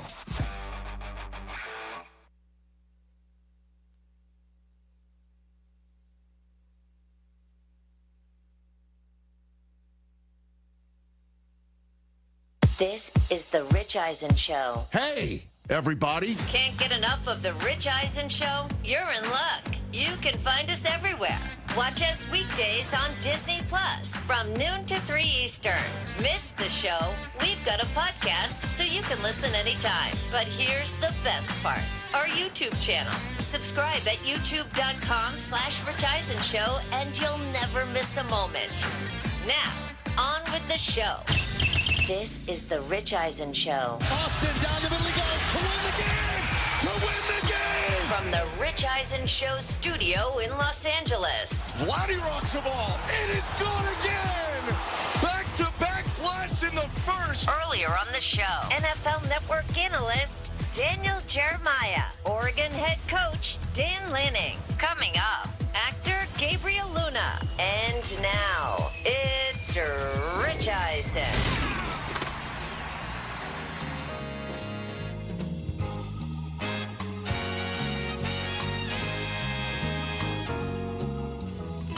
Hour number 3 of the Rich Eisen Show is on the air. 844-204-RICH is the number to dial, whether you're listening to us on ESPN Radio presented by Progressive Insurance or you're watching us on the Disney Plus or the ESPN app. 844-204-RICH, number to dial. Thursday Night Football tonight to kick off Week 9. Week 9 is going too fast. Final always does game of October in the National Football League season is tonight. Ravens and Dolphins. I already said I think the Ravens are going to win. As a matter of fact, I think the Ravens are going to go on a run. 844-204-RICH, number to dial. If you missed the first 2 hours, I'll give you the couple of headlines, if you will, from our guests. Daniel Jeremiah says, at this point, he has no earthly idea who's going to be the first overall pick in next year's draft and thinks that this year's quarterback class that everybody thought was going to be good is they're still waiting for the good. They're still waiting for this class to show itself to somebody that might need a quarterback in the top 5 picks of next year's draft. And then Dan Lanning came on and said, for sure, he's not leaving Oregon. So By the way, Matt Rule has been extended through to 2032. And, it's kind of by Nebraska. So he's out of the Penn State mix. And I just got to tell you something. Since Brian Kelly's firing at LSU, I'm still waiting for one person, former player, current player, coach on his staff, anybody, to raise their hand and cape for Brian Kelly. As a matter of fact, the stories that you hear about Brian Kelly have been universally beyond negative. It's just, is there anybody in Brian Kelly's circle that would raise their hand and say, he's a good coach, he's a good dude, he did this for me, he did that for me? Nobody. The latest one, Andrew Whitworth. Did you see this one? No. Yeah. Whit on his pod. Well, LSU legend. Yeah. Whit mentioned on his pod with Ryan Fitzpatrick that I don't know Brian Kelly at all, but what I do know is I reached out multiple times to say, I'd love to help you, and gotten lots of, that's great, I'll keep that in mind type stuff. I haven't heard a single story, Whitworth says. Here you go. I've only heard stories to the other side of it. You've even seen some current players who just played for him coming out and saying it was one of the worst experiences they've ever had as a human being and the leader he was. That's not good. I mean, is there anybody out there? Bueller? Is a guy named Bueller who played for Brian Kelly? He's getting hammered right now. Hammered.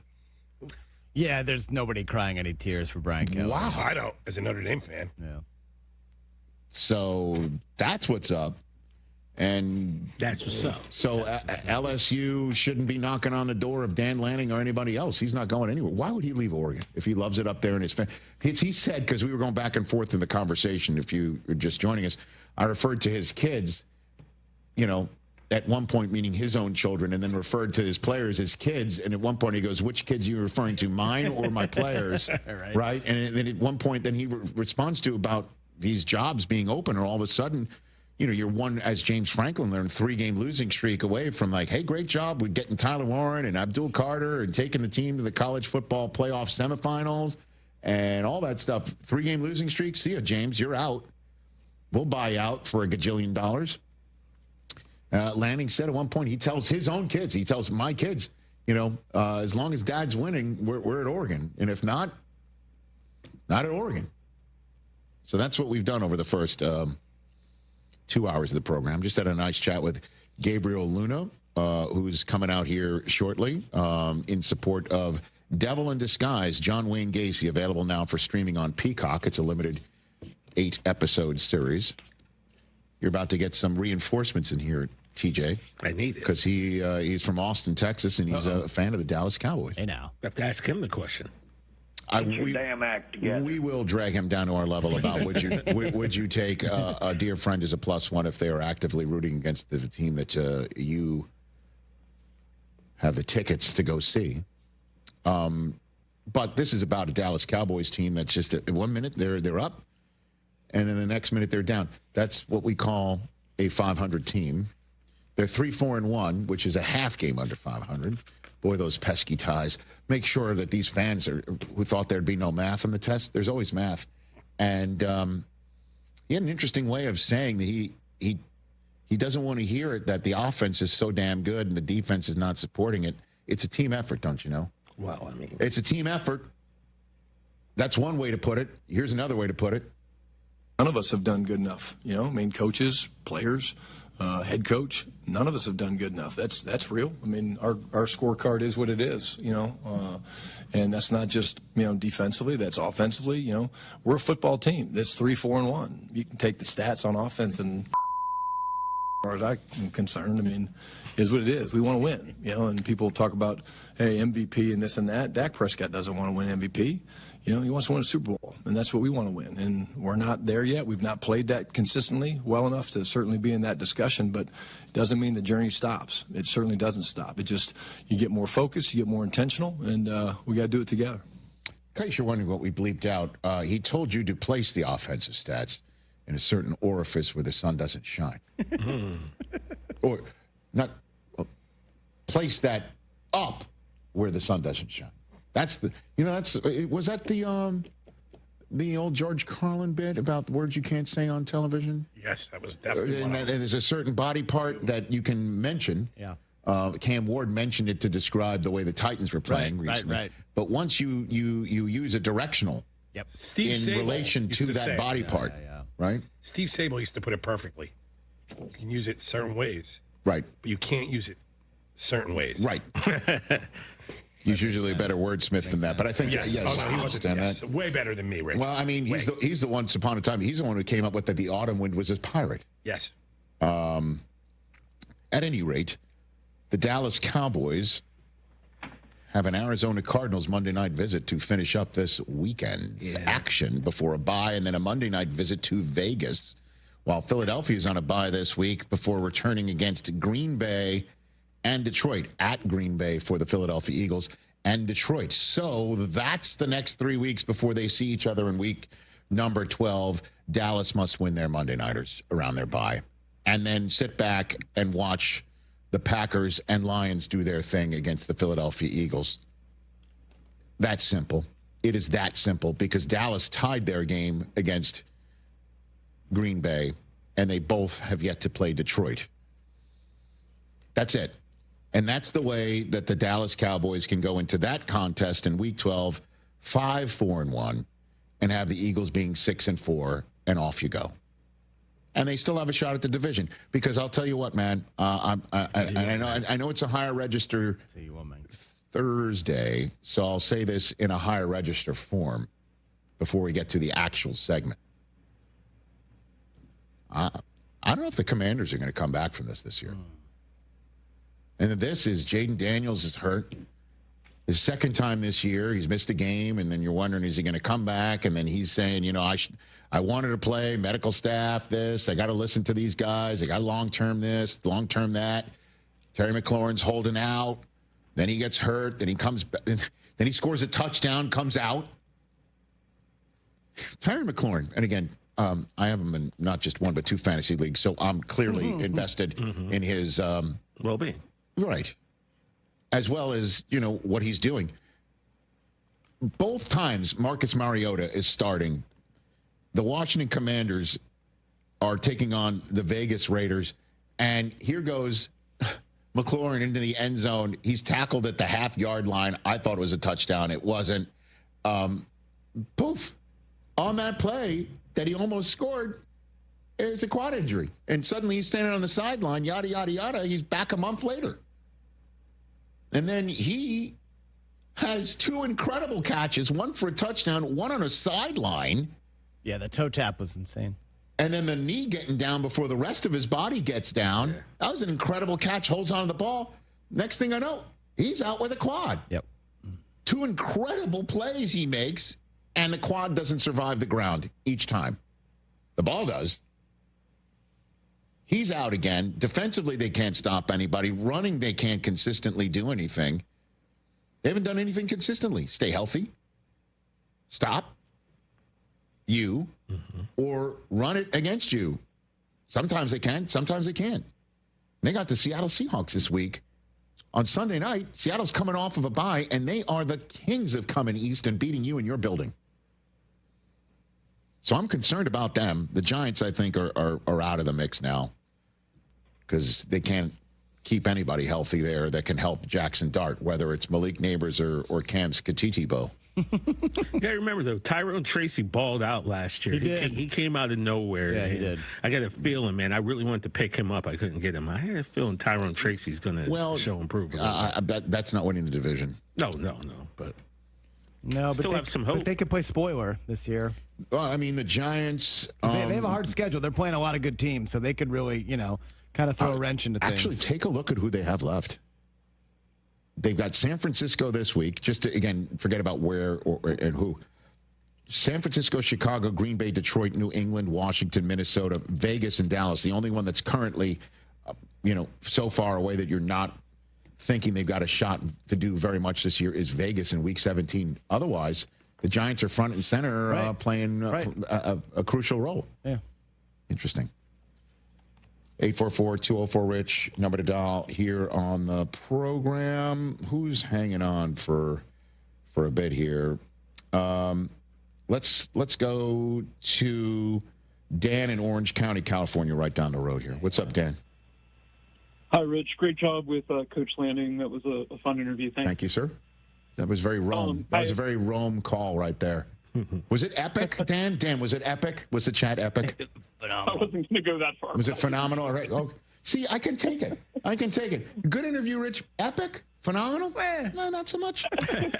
But good. I'm fine with it. Solid interview. It was solid, right, Dan? It was solid. Stop it.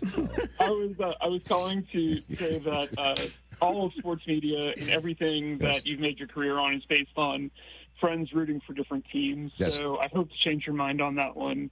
Friends rooting for different teams and going to a game is the heart of sports passion. So I hope really. The heart of sports passion is I don't want to hear it. I'm so locked in and I'm so fervently needing this victory. I don't need you sitting there next to me actively rooting against it. I just don't need it. Yeah, maybe so, maybe not. I happen to be an LSU graduate, and you mentioned Brian Kelly. You're not going to hear anybody running to his defense. I don't know that anybody really knows exactly what happened down there, but I think over time you're going to get some reporting, and none of it's going to be positive. We don't know what happened, but it doesn't look like he knew what was going on. Okay, so Dan, let's just meld these two topics together. Then I'll send you on your way in Orange County. You're an LSU fan, right? Correct? Yes. Okay. Let's just say you get 2 tickets to the SEC championship game, and your best friend roots for Alabama. You're bringing that friend? Yes? Yes, because that's the entire fun of sports. That's why you're famous, is because friends root for different teams. Okay. Dan in Orange County. I'm beginning to think we're less than a human being, Christopher. I'm okay with that. Okay. It's a Thursday. It's our favorite segment. We love to do. Is this our favorite segment, or did I just go higher register? We like It's the a voice. solid segment. We like the voice. It's more than a solid segment. I don't know. I don't know where this is born out. I think it was born out of I remember how it got born. I said something to you, and then you were like, "You know what you just did, right? You went higher register," and you were like, "That should be a segment." You literally came up with it. Well, we talked about it on the air. I forget what you said, what it was. but I pointed out that I noticed, and I'm talking with friends, regardless of which team they root for. Who we root for. That if you go higher register, it's you not really truly believing what you're saying. And you concocted it just sitting right there. And then we talked about it at length, and off the air, I said, you know what, that should be a segment. Yeah. And then we asked. Frank was doing Caliendo was doing the Schefter voice the one day, right? About like sources and all that stuff. So did we take that straight from an interview? Or did we ask him specifically? No, I think we took that from an interview. Okay. Where he was doing anyway, Schefter. Regardless, it's one of our fun segments to do where we take a take that we kind of believe about the upcoming week of football and go higher register to believe it. Hit it. There's a chance. The Rich Eisen shows that there could be higher register take of the week. I think also my favorite part is the running man shrugging. He's just kind of like, you don't know, there's a chance. He looks like the old N1 guy. Right? All right, Chris, what's your higher register take of the week? Okay, this team is kind of balling, but they're still under 500, so they're not getting a lot of pub. C.J. Stroud has taken a lot of grief last year, this year. He was really excellent against San Francisco last week. True. And if they can beat the Broncos on Sunday, the Texans are still in the mix to win the South. If you look at the schedules coming up for Houston and then for Indianapolis, okay? Yes. If Pittsburgh somehow beats Indy and Houston beats Denver, okay, the next month is going to decide the South, and Houston, I think, can do it. Because they haven't played Indianapolis yet. They haven't played each other yet. Dude, there's a game. There's a visit. There's Buffalo visiting them on a Thursday night. So Houston beats Denver, right? That's 2 in a row. Jacksonville, Tennessee. Hold on. Let's go slow here. Houston beats Denver. They're 4-4. They're now 500. Correct. And division games very winnable against Jacksonville and Tennessee the next 2 weeks. They're 6-4 against Buffalo with Indy and KC after. Now, you say the Colts lose in Pittsburgh. They're 7-2. Yeah, now go to the Colts schedule, okay? And then they have to go to Berlin to take on the Falcons. You're Right. saying that they lose in Germany? I'm just saying weird stuff happens in the international games. Maybe they drop that because Atlanta gets rolling, okay? Suddenly, they got KC. Your sprockets and was then- pretty weird. I don't know, I'm just saying. It could get a little hairy in the next month. Okay, I just went higher register for, moving on to TJ. Yeah. Okay, what do you got, TJ? All right, guys. So the National Football League, the trade deadline's coming up, right? In a few days, really. Next week, right? And we've got a huge game between two, I'd say Super Bowl favorites, the Chiefs and the Kansas City Chiefs and Buffalo Bills are playing on Sunday, and it's going to be a huge game, right? And I'm completely convinced that the loser of the Chiefs Bills, they definitely won't make a panic trade deadline deal and try to get their team a little bit better. The loser of the Chiefs Bills game totally won't make a panic. So I'm trying to figure out here. You're going. I'm trying to be a little. You're going cutesy, sarcastic with your higher like register? they're definitely not going to make a deal to get their team a little bit follow better. that one, bud. You didn't get it? All right. No, I got it. So what? Just in I'm all saying seriousness, whoever what do you loses mean? this game is going to make a panic deal and trade for somebody. Like a panic move to try to get better. Yes. Why didn't you just say that?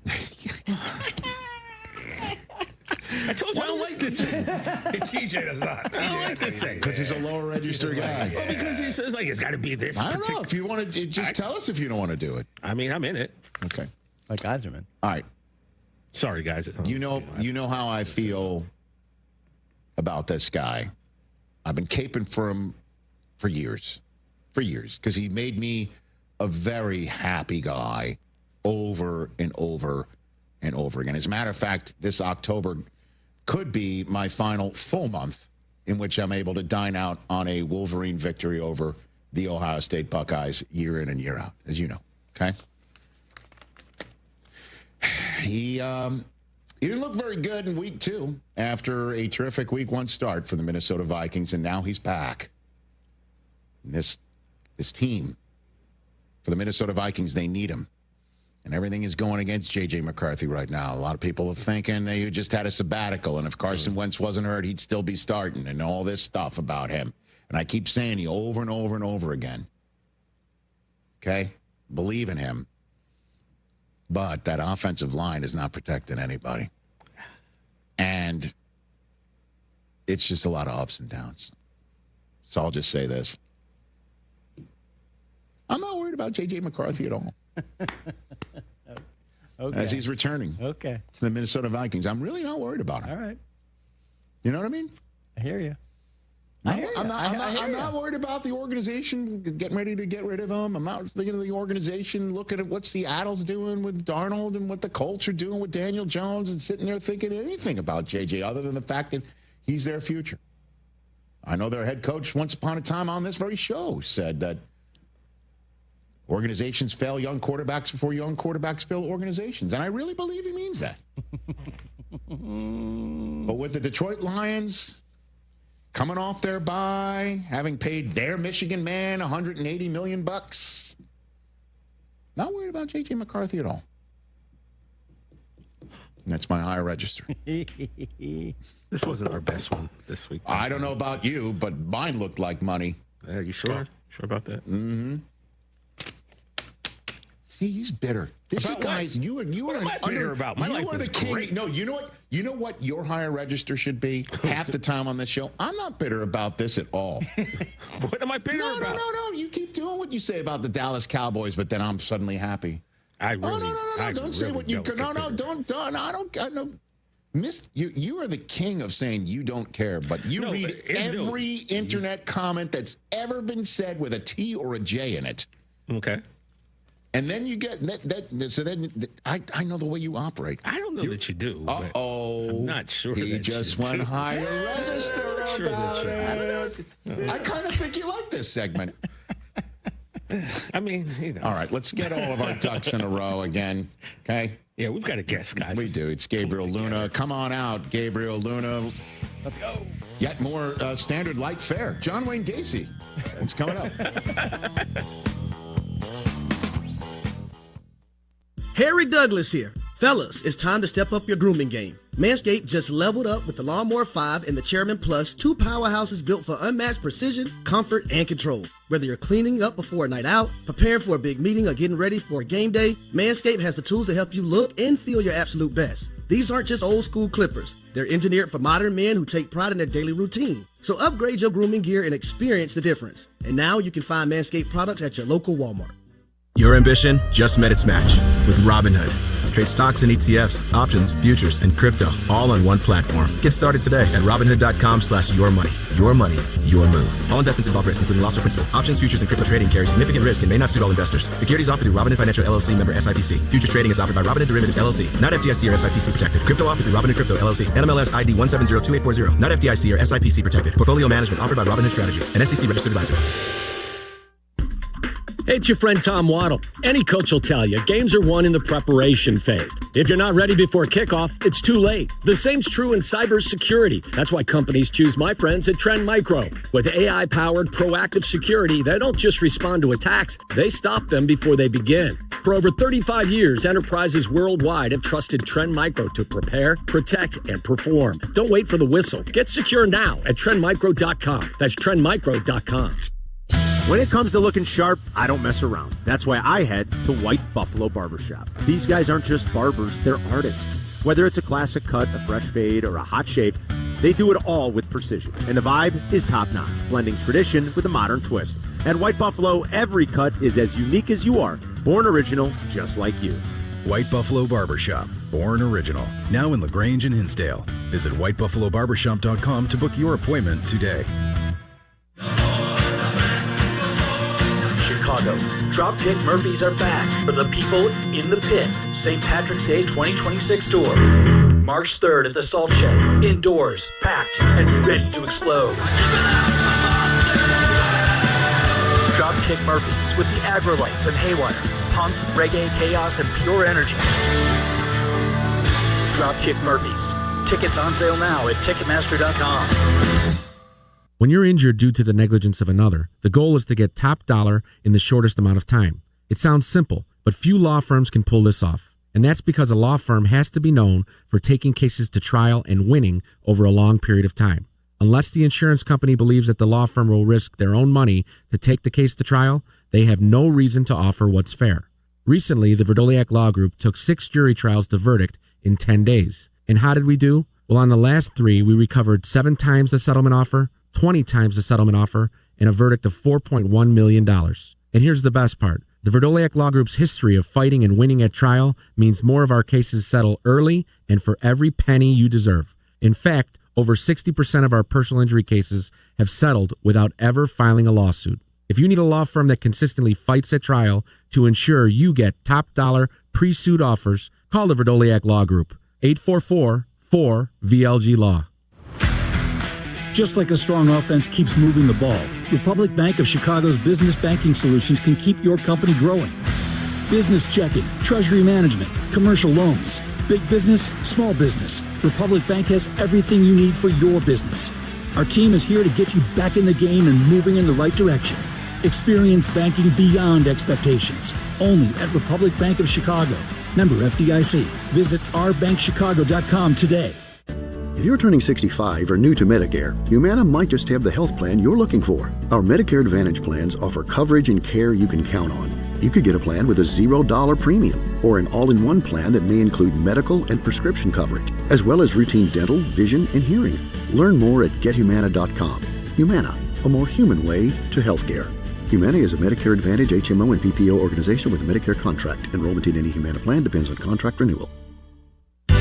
After seeing some hoops or pucks at the UC, let the CTA be your drive home. The number 19 United Center Express bus takes you from the arena to Union Station, Ogilvie, and Michigan Avenue for just $3. If you've ever waited for a ride share at the UC, you know it's awful. Take the CTA. Buses run express for an hour after each game and will take you to Metro stops and hotels along Michigan Avenue. At under $3, you've got more money for merch or food at the game. Find the CTA Express buses right outside the stadium.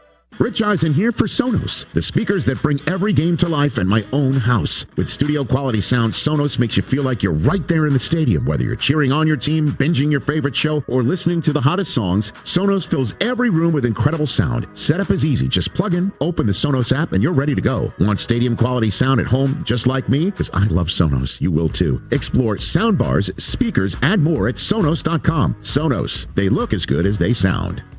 They say a full marathon is the ultimate test. For me, it's more than a race. It's a milestone I once thought impossible. Michelle Smallman here, and I'm running my very first marathon in New York City with the support of Gainbridge and Gainbridge Assist, powered by Parity. Together, we're empowering girls and women through sports and education, with grants to 32 organizations in 21 states. Every step I take is for the finish line and for the next generation chasing their dreams. Here's to 26.2 miles and a future with no limits.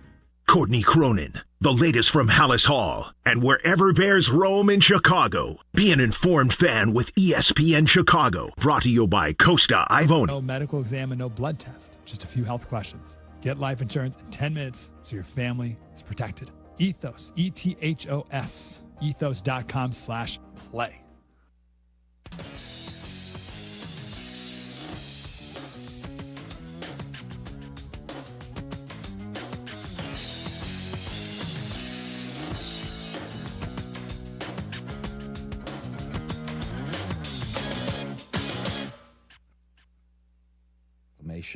Of the humanity of all these victims, because each episode has a bit of a flashback kind of vignette story dedicated to one of these boys. A radio audience has just returned here on ESPN Radio. We're talking to Gabriel Luna, who plays the lead investigator on the famed John Wayne Gacy case of the 70s in Devil in Disguise, John Wayne Gacy, available now for streaming on Peacock. And just, again, the way it is shot, it looks like a film. It looks like a movie. Yeah. And I mean, the 70s get-ups that you're in as well. Yeah. I mean, it's spot on. The whole I showed you backstage. I mean, that's all, that was his style. He was a you're the detective. Detective Tovar, yeah. Right. He was just he was former Vice, he was a narcotics cop. Well, he was a beat cop, and then he got promoted and continued to get promoted because he was very ambitious and very good at his job. And he in a room full of suits, he was the leather jackets with the fly lapels and the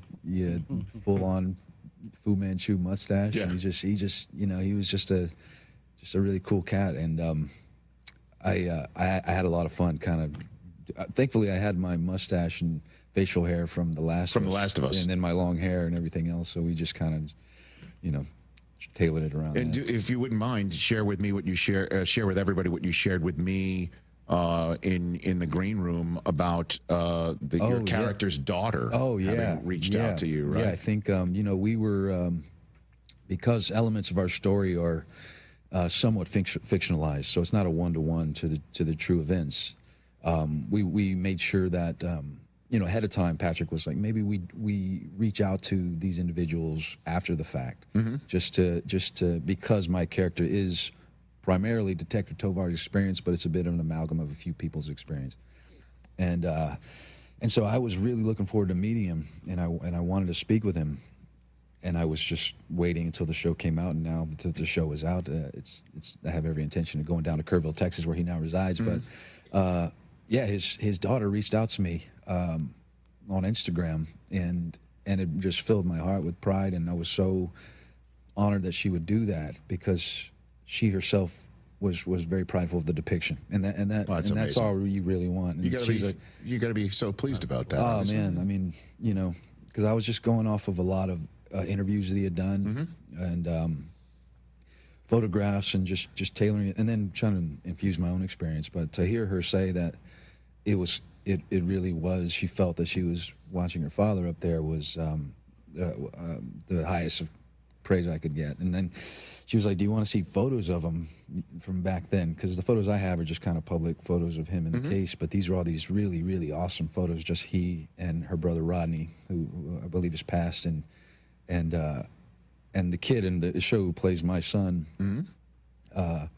just to see kind of where that all is derived, and it's just it's him in these really touching personal moments with his family. And so she's able to send me all those photos. Really cool. Oh, that's pretty cool. Yeah. Gabriel Looney here on the Rich Eisen Show.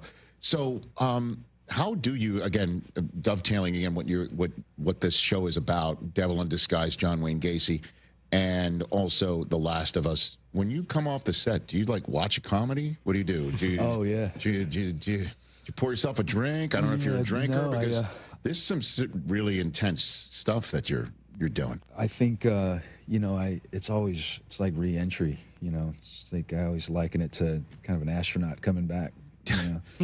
And you hope that, because truly, if you immerse yourself deep enough, you are kind of returning from just in this other world that we've built, and thankfully my wife is wonderful, and she just helps to kind of I like that, just to kind of pull me back into it. And okay, but and I bring home with me, so we always travel together on these jobs. Okay, I play the guitar a lot. Okay. And that kind of helps me just let everything kind of. What do you play on the guitar? What do you do? I play a lot of country tunes. I'm from Austin, Texas. So, All right. A lot of George Strait and Dwight Yoakam. Okay. I like it. Yeah. I like it. When did you realize The Last of Us was a massive hit? Oh man, I mean, I guess week one when it finally premiered. Week one. I think. Did you get a sense on the set when you're shooting it with? Absolutely. Pedro Pascal and the rest of the crew. I've worked with HBO 3 times now, and they have a dedication to maintaining a standard. Sure. And they'll do what they need to do to make sure that they achieve that and meet that bar. And I had no question that the production itself was going to be what it was. But Craig Mazin, our showrunner and the writer, is just a genius. And we'd get these scripts coming in, and he writes every letter of every word of every script. He does. And just to, when you're on a plane and you're tearing up in front of the public, in front of people, just because you're reading in black and white, you just kind of know it's there. But until you finish it, until it's in front of the people, you don't want to count your chickens, But when we released the trailer in Brazil, we were in Sao Paulo at, I guess it's the biggest Comic-Con in the world. I think there's like 250,000 people. Well, there's nothing little in Sao Paulo. Yeah, no, they do it big when they do it. Like the city, just like everything. Yeah. But I'm sorry, I don't mean to interrupt. No. We premiered the trailer there, and just to see the kind of the response, I guess when it hit YouTube, it's like, okay, people are pretty excited about this, and if we deliver, I think it has the potential to catch fire, and it did. You got a good Pedro Pascal story? Give me your favorite one. It's about him as a person, or about him as an actor, or working with him in a scene. He's just a sweetheart, man. He's just, just so talented and so present, and I think, but also just really playful, and I guess one story I have, we were doing this scene where Catherine O'Hara, who plays Gail, the show's been out for a while, so I don't want to get away. But we return her husband, played by Joey Pants, return his body to the community, and it's this really dramatic scene where she's confronting him, and she smacks him, and she's weeping in my arms, just completely bawling, and she's a legend. And I think it usually takes a comedic genius to be able to achieve those like high dramatic, peaks. And she's just like, she's crying and crying and crying in my arms. And then Neil, who was directing it, he's the creator of the game, he was directing that episode, he calls cut, but he's a bit of a soft-spoken guy, so she doesn't hear him. And I thought she did, but I thought maybe she was just kind of still in it, and she's just crying, bawling, oh my God, I could, my shirt is soaked. And then I look over at Pedro, and he looks at me, and he's just like, he's holding it in, trying not to laugh, and then he's getting Bella cracking up, and then he's like, just tell her. I was like, okay, Catherine, they called cut. She's like, oh, they called cut? Oh. And she just like wipes away the tears instantly, just snaps out of it, and then he just like rolls on the ground, literally rolling on the ground laughing. And that's just kind of the sense of play that we kind of, you ask about how you come back from these really dramatic things, and I think it's important to just, kind of be loose and be willing to laugh, and, for sake of crying. What was it like in Fubar with Arnold? You got a good. Arnold's my guy, dude. He's my. I've grown up. My mother raised me. My father passed before I was born, and my mother was 15 when she had me. So she was a 15-year-old widow. And so throughout my life, I've found different father figures, football coaches, professors. And then here at 42 years old, I'm just like, who is that in my life? And it's him. And no kidding. I couldn't be luckier, man, because he certainly embraced me when we did the Terminator film. And then we did FUBAR together. And then we did a animated show called Secret Level for Amazon Prime, directed by Tim Miller, who directed us in Terminator. And so we've worked together a lot. And now I'm working with his son-in-law, Chris Pratt, on the Terminal List, which is going to come out next year. Yeah. And he's just, he's so disciplined. He's just so funny. Like his modus operandi is kindergarten cop Arnold, or like Last Action Hero Arnold. Like that's who he is. Commando and Terminator, all that stuff. Those are constructs that he built, characters he built. But who he is him in those comedies. So that was great to see that. That return to form in FUBAR, to have that kind of, the comedic kind of side of him. I guess one of my best Arnold stories is, so he loves to quote himself. Like he'll do it anywhere, anytime, drop of a hat. So, we'll be on set, and Grip will be carrying a C-stand, and they're like, "Come on, I need that C-stand," and he'll be like, "Do it now. What are you waiting for?" And so, but my favorite story is we're at brunch after training in Budapest. We're doing Terminator. Nice. And a friend of his from Austria was in town, and I'm sitting across Arnold. He's eating his oatmeal, and my wife's next to me, and then his friend Clemens was sitting next to him, and they're having a conversation about their families, and they get to the conversation about their fathers, and so she says to him, she's like, "So what does your father do?" Talking to Clemens, and then like mid-bite of his oatmeal, Arnold just goes, "Who is your daddy and what does he do?" Which is obviously a line from Kindergarten Cop. But yeah, he's just, and his timing is impeccable. That's how he rolls. Mid oatmeal eat, he quotes himself, inserts himself into someone else's diet. Dude, he didn't even look over there. He just kind of and then just continued eating his oatmeal. That is amazing. But you got to tell him about the baby chair. Oh, yeah. When Arnold came on the show, he saw the seat in which you are currently sitting. Yeah. And he says, "I cannot sit in that." I'm like, "What do you mean?" He goes, "That's a baby chair. I don't want to sit in the baby chair," because he was concerned about his energy and he wants to be up as opposed to sit. You could see you kind of recline in these chairs. Just like laid back. That's the only time in the history of this show he walked over to Chris's chair and he wheeled it over. And we just, sit however you wish to sit, sir. What are you going to tell the governor that you can't use your chair? This is him doing it. Yeah. There it is. We removed the chair and he brought his chair over, man. Like, okay. I love that. And then a few times he did quote himself. He told a bunch of great stories, and obviously he's Arnold freaking Schwarzenegger. I love him. All right, so in the few minutes I have left, Gabriel Looney here on the Rich Eisen Show. We just met.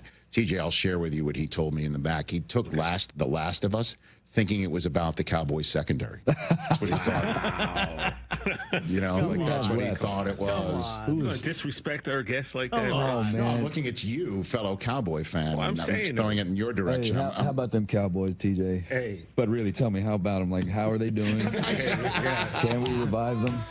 Yeah, maybe next year we can. Oh man, but Dak is slinging that thing he around. Is indeed. Yeah, say that again, man. That's a true story. And I swear, like the first time I saw him, I went. They were playing the Rams at the Coliseum in preseason, his rookie year. Oh yes, I remember that. And he came in, man. He threw a 20-yard rope to the sideline. Yes. And I was like, holy moly, this guy. And he's just his composure, everything. I was like, man, this guy's really. Yeah, that was when Romo got hurt in the preseason, right? And is that it was the Ascension was beginning at that point in time, or was it a year after? No, I think he got hurt a little later in the season. I see what you're saying. But I just saw him throw that out route, and I was like, wow. And then he just kept this whole drive. He put together a great drive. I was like, man, that guy's really well composed. And even the Rams fan behind me was like, yeah, man, he's poised. And from that day on, I've always been a Dak guy. And he's always, he started to dial in those long balls. He was kind of overshooting a lot of guys, but now it's just everything's on the money. And I just wish that, if one thing is working, the other thing isn't working. That just seems to always be No, I know the it's a case. little bit off, but before I let you go in the few minutes we have left, let's crow a little bit about what you wanted to crow about. You're telling me in the back there. What's Because that? you're a Spurs fan? You're a Spurs fan? Oh, come on. Oh, man. Yeah, big time. Lucky you.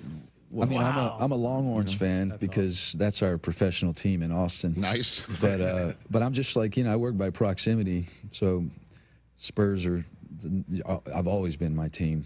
And I've always been a Cowboys guy because I wore number 12 for Roger Staubach. Why not? As an outside linebacker, strong safety. Nice.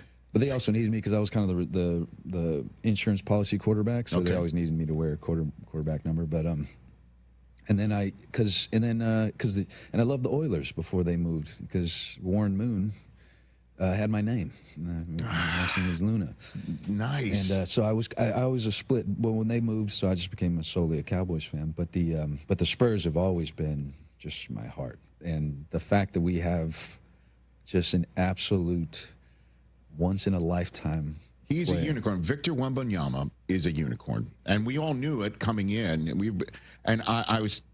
I'll say it again. Like right now, early in the NBA season, there are some people and teams to talk about, but none of them compare to Victor Wembanyama. What we're seeing through the first 2 weeks of this season and what we've expected from him up until this point, and what we're seeing is just. Yeah, I think tonight we have the chance to go 5-0 for the first time in franchise Which we history. couldn't. We have a long-time listener and viewer of the show, Jimmy in San Antonio, who came on the air and mentioned that. We're like, really? Yeah. Because you'd think the Admiral would have done it. You'd think, of Duncan course, would have right? done it. You'd think any of the pop teams would have done it. Tony Thanks, Manu man. and them boys, I guess not. But I loved his response. He was like, wow, that's crazy. I would have thought that's been done before, but, let's go beat that record. Just very nonchalant about it. I love his confidence. I love his dedication, his training.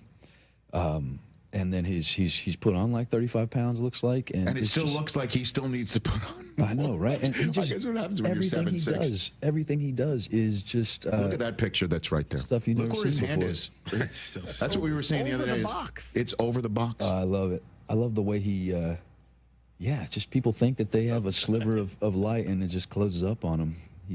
It's just amazing to watch. I got the league pass this year because I've been out of the country for the last 3 years and I missed basketball season most times. And I'm up at 3 a.m. watching games and I have to work in the morning. And now I can actually watch it when they actually airs. There you go, and not Back home, get your finally. sleep and get all that stuff. Hey man, congrats everything going on in your thanks, career. Again, all episodes of Devil in Disguise, John Wayne Gacy, dropped just last week or a couple weeks ago on October 16th. It's a limited series. It's 8 episodes. It is beautifully shot and obviously acted, and everybody check it out. Available streaming on Peacock. At I am Gabriel Luna on Instagram. Be one of the gajillions who follow this, man. Congrats on everything going on, and come back anytime you want, man. Thanks, brother. Because I think Wembanyama might be still undefeated He'll next probably time you need come your back. chair too, yeah. Everything's a baby chair to him. Yeah. Gabriel Luna here on the Rich Eisen Show. We're back up to wrap up this Thursday in a sec.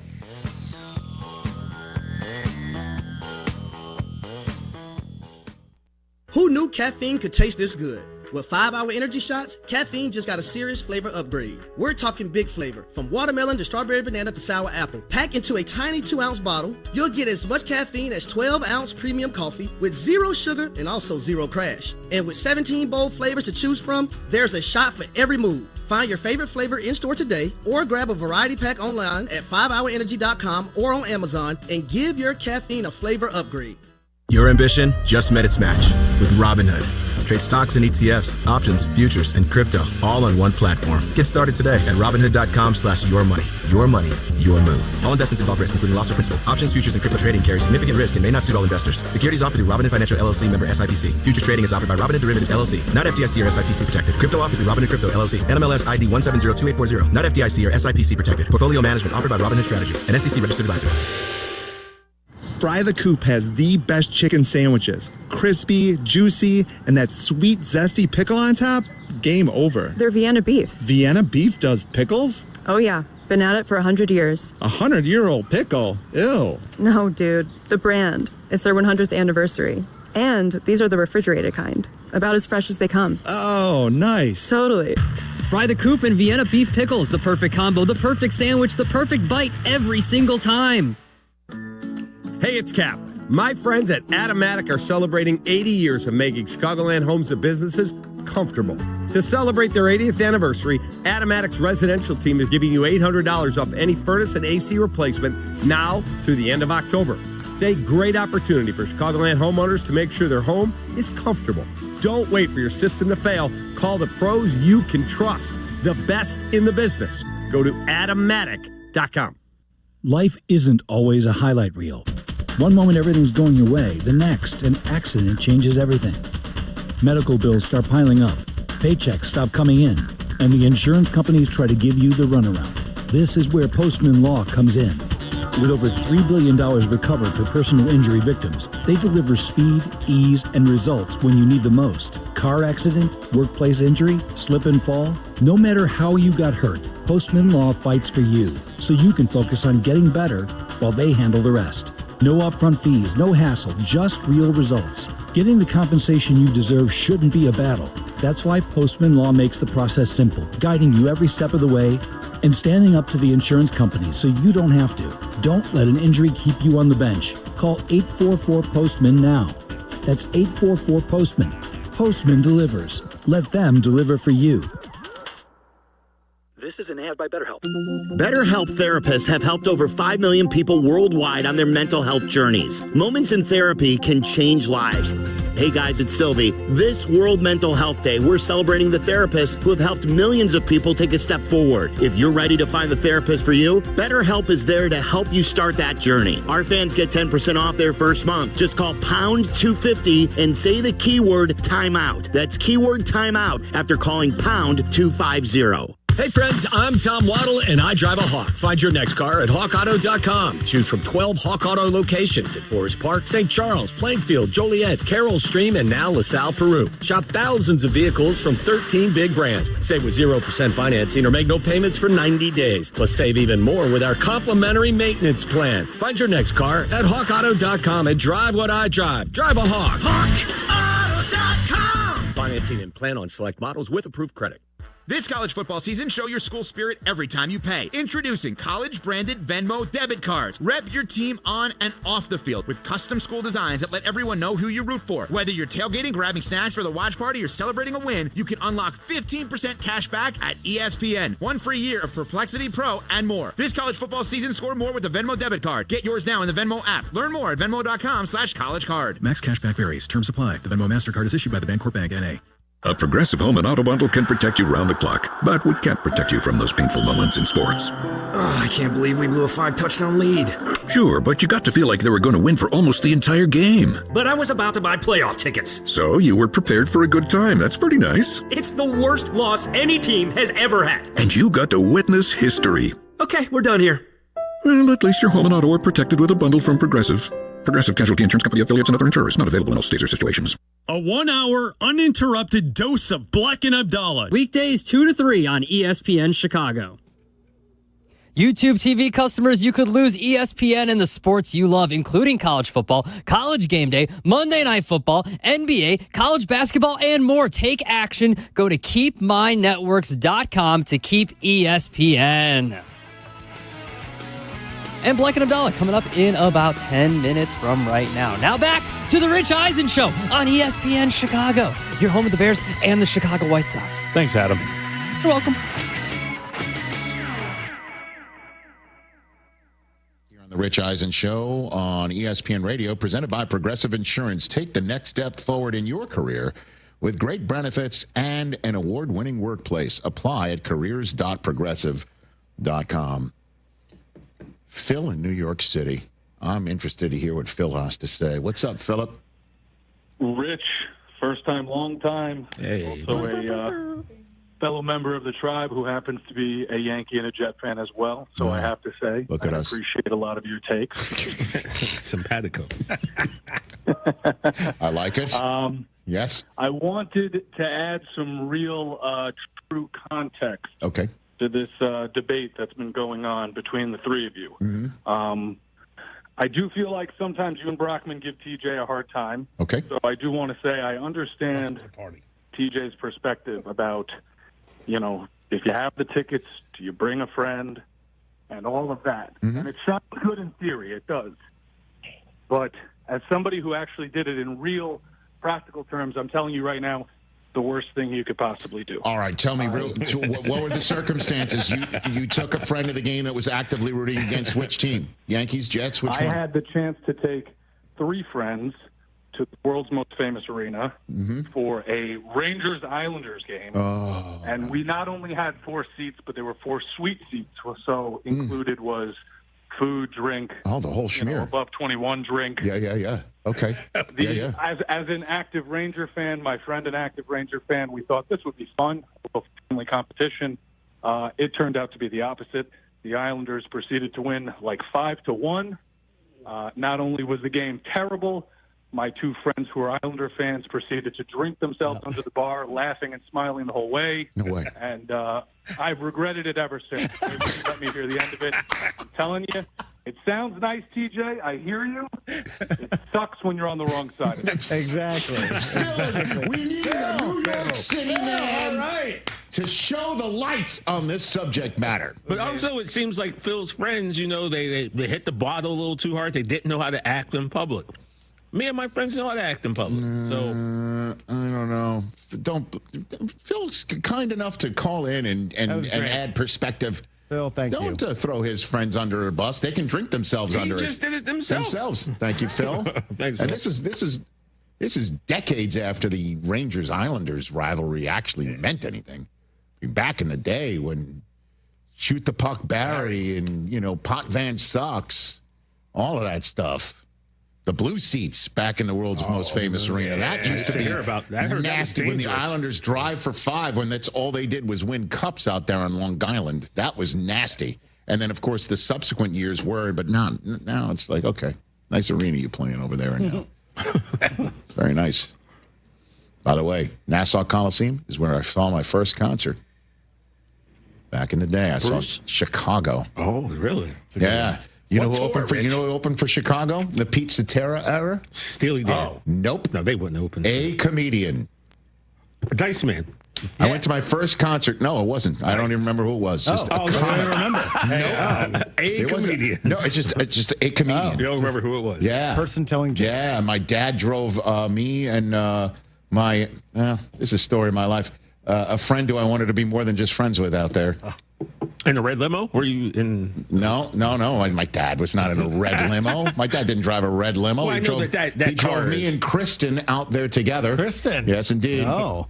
And we went there together. And this is before cell phones. My dad probably just drove around Long Island for 2.5 hours and said, meet at this payphone at this time. Like Almost Famous. Unbelievable. See? But we're right. A New Yorker, a Northeast guy feels that way. No, he said he I did. think it's geographical. Thank you, Rich. It's Bleck Abdalla live in Chicago coming up in 5 minutes. You remember back in the day, Abdalla, when you just had to wait? You just had to hang out. Drop off the kids and just drive around. Do nothing. Yeah, the good old days. Just stare at the steering wheel. Boredom. All right, coming up on today's show, Speaking we will of boredom. talk... what? Nope. We're going to talk Bears. They're practicing up at Hallis Hall. We'll get ready for the Bengals game, Week 9. We will preview the Week 9 gambling schedule with the Fat Jack.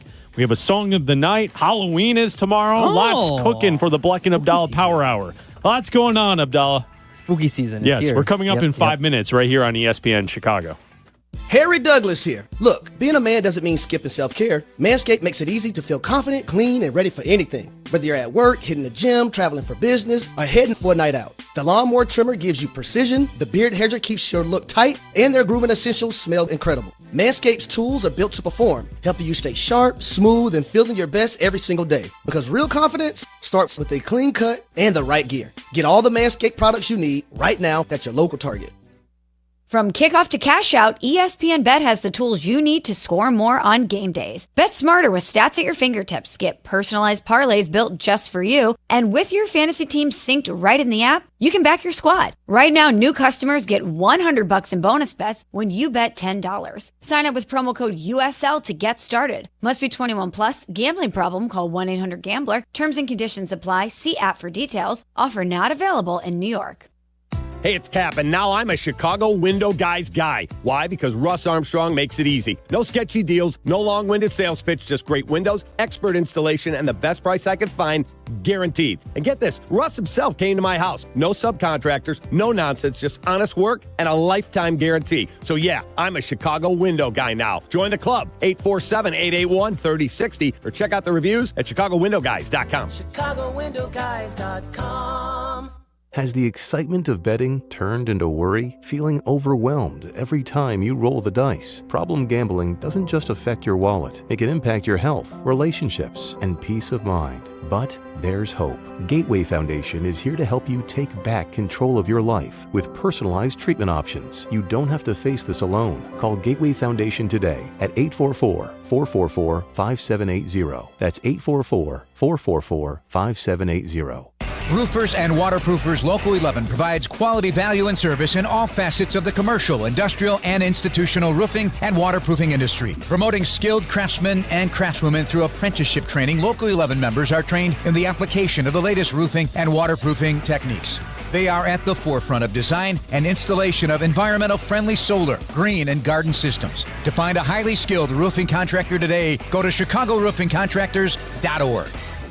You know what makes game day way better? When everything just works. Your TV, your phone, your tablet, even your Wi-Fi working together so you never miss a play. That's what Xfinity does. Their Wi-Fi is smart enough to know when your devices need a boost. The equipment, top-notch, letting you stream multiple games at once with multi-view. And Xfinity Mobile, well, it gives you Wi-Fi where you need it and 5G everywhere else. So you're always connected at home or on the go.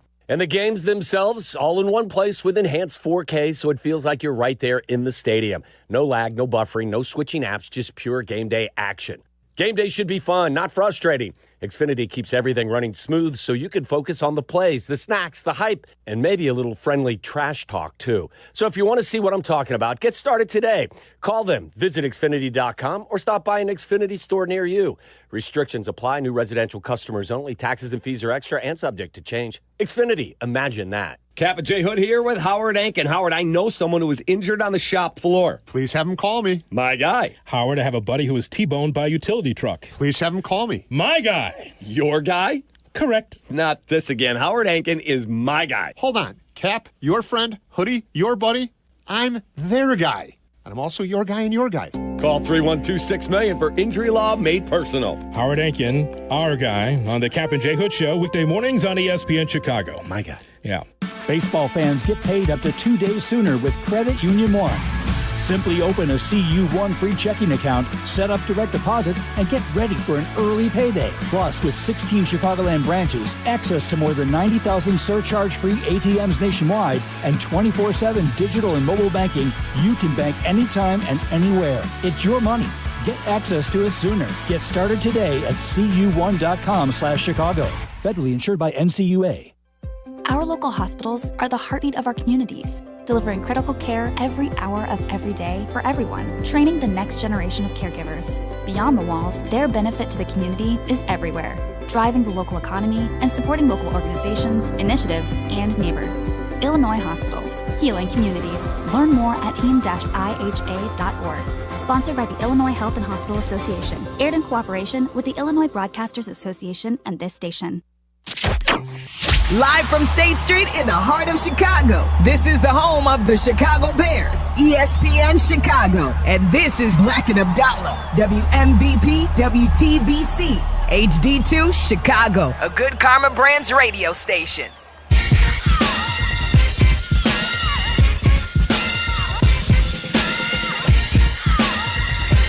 Welcome in to Bleck and Abdalla, weekdays 2 to 3 right here on ESPN 1000, uninterrupted until 3 o'clock. We'll take your phone calls at 312-332-3776. My name is Chris Bleck, along with Adam Abdalla. We're going to hang out, talk to you for the next hour. We'll talk with the Fat Jack at 2:30, preview the gambling weekend, and we'll also feature the song of the night before we hand it off to Waddle and Silvy. But a lot to get to today up at Hallis Hall. The Bears are practicing. They had practice at 12:30. Practice will probably wrap up here in the next 30 minutes or so, and then the open locker room opens as we get set for the Bengals and the Bears on Sunday. And we'll probably get an injury report for today at some point in the next hour. So at some point in the next probably 30 to 40 minutes, we'll find out the updated injury report. Yesterday, it was ugly. A lot of, they only had like essentially 2 wide receivers healthy. The entire starting group of wide receivers were all out yesterday. We'll find out the significance of that and who practiced actually today. Cole Kmet was back in action yesterday. Yep. Tyreek Stevenson, we'll see what the latest is with him as we kind of proceed through the week here. And then on the other side of things, with Cincinnati today, Joe Flacco practiced today. He was throwing today at practice. We'll find out at some point here this afternoon the designation for today's practice with Joe Flacco. But both sides keeping an eye on that as we get set for this game, as the Bears enter this game in another situation where they need to get a win here where they're favored. Yeah, absolutely. I think this is a great opportunity for the Bears to get back on the track to winning, I guess. Having a 4-game winning streak, losing to the Ravens where they should have won that game, right? Like that's a game where you had an opportunity to go into Baltimore and sneak out with a win, with a non-healthy Lamar Jackson. That's an opportunity where I know it's not a conference game, but that's one where you look back at a season, if you don't hit, I know that they don't have a personal win total up there, but we do for them, obviously. Yeah. And if you don't hit that win total, then that's one where you can look back and say, man, we should have won that game, right? This is one where I think that the Bears should have a decent showing. This one on paper is one where both offense and defense, I know that the defense is banged up, but your defensive front should have a decent time getting to the quarterback. Their offensive line is not good. I know that Joe Flacco can get the ball out quicker than Jake Browning because he is very experienced as a quarterback. He's, won a Super Bowl. He's seen everything. He's been in the NFL for 50 years. He has played in every game possible. He's seen everything. He knows true how to Highlander. Yeah, absolutely. The only way to get to him is to cut off his head. And that's honestly, that might be what the Bears have to do because he might play with a sprained AC joint at this point. So they might not be able to get to him that way, but you can pressure him and you can force early throws, right? You can force quick throws. On the other side, Caleb Williams in this offense, whoever is healthy from this offense, is going to be facing the worst defense in the NFL. There's no metrics or whatever, the worst defense in this situation. No, this is the worst defense in the NFL. The Jets and Justin Fields put up over 500 yards of offense on this defense last week. There are no excuses.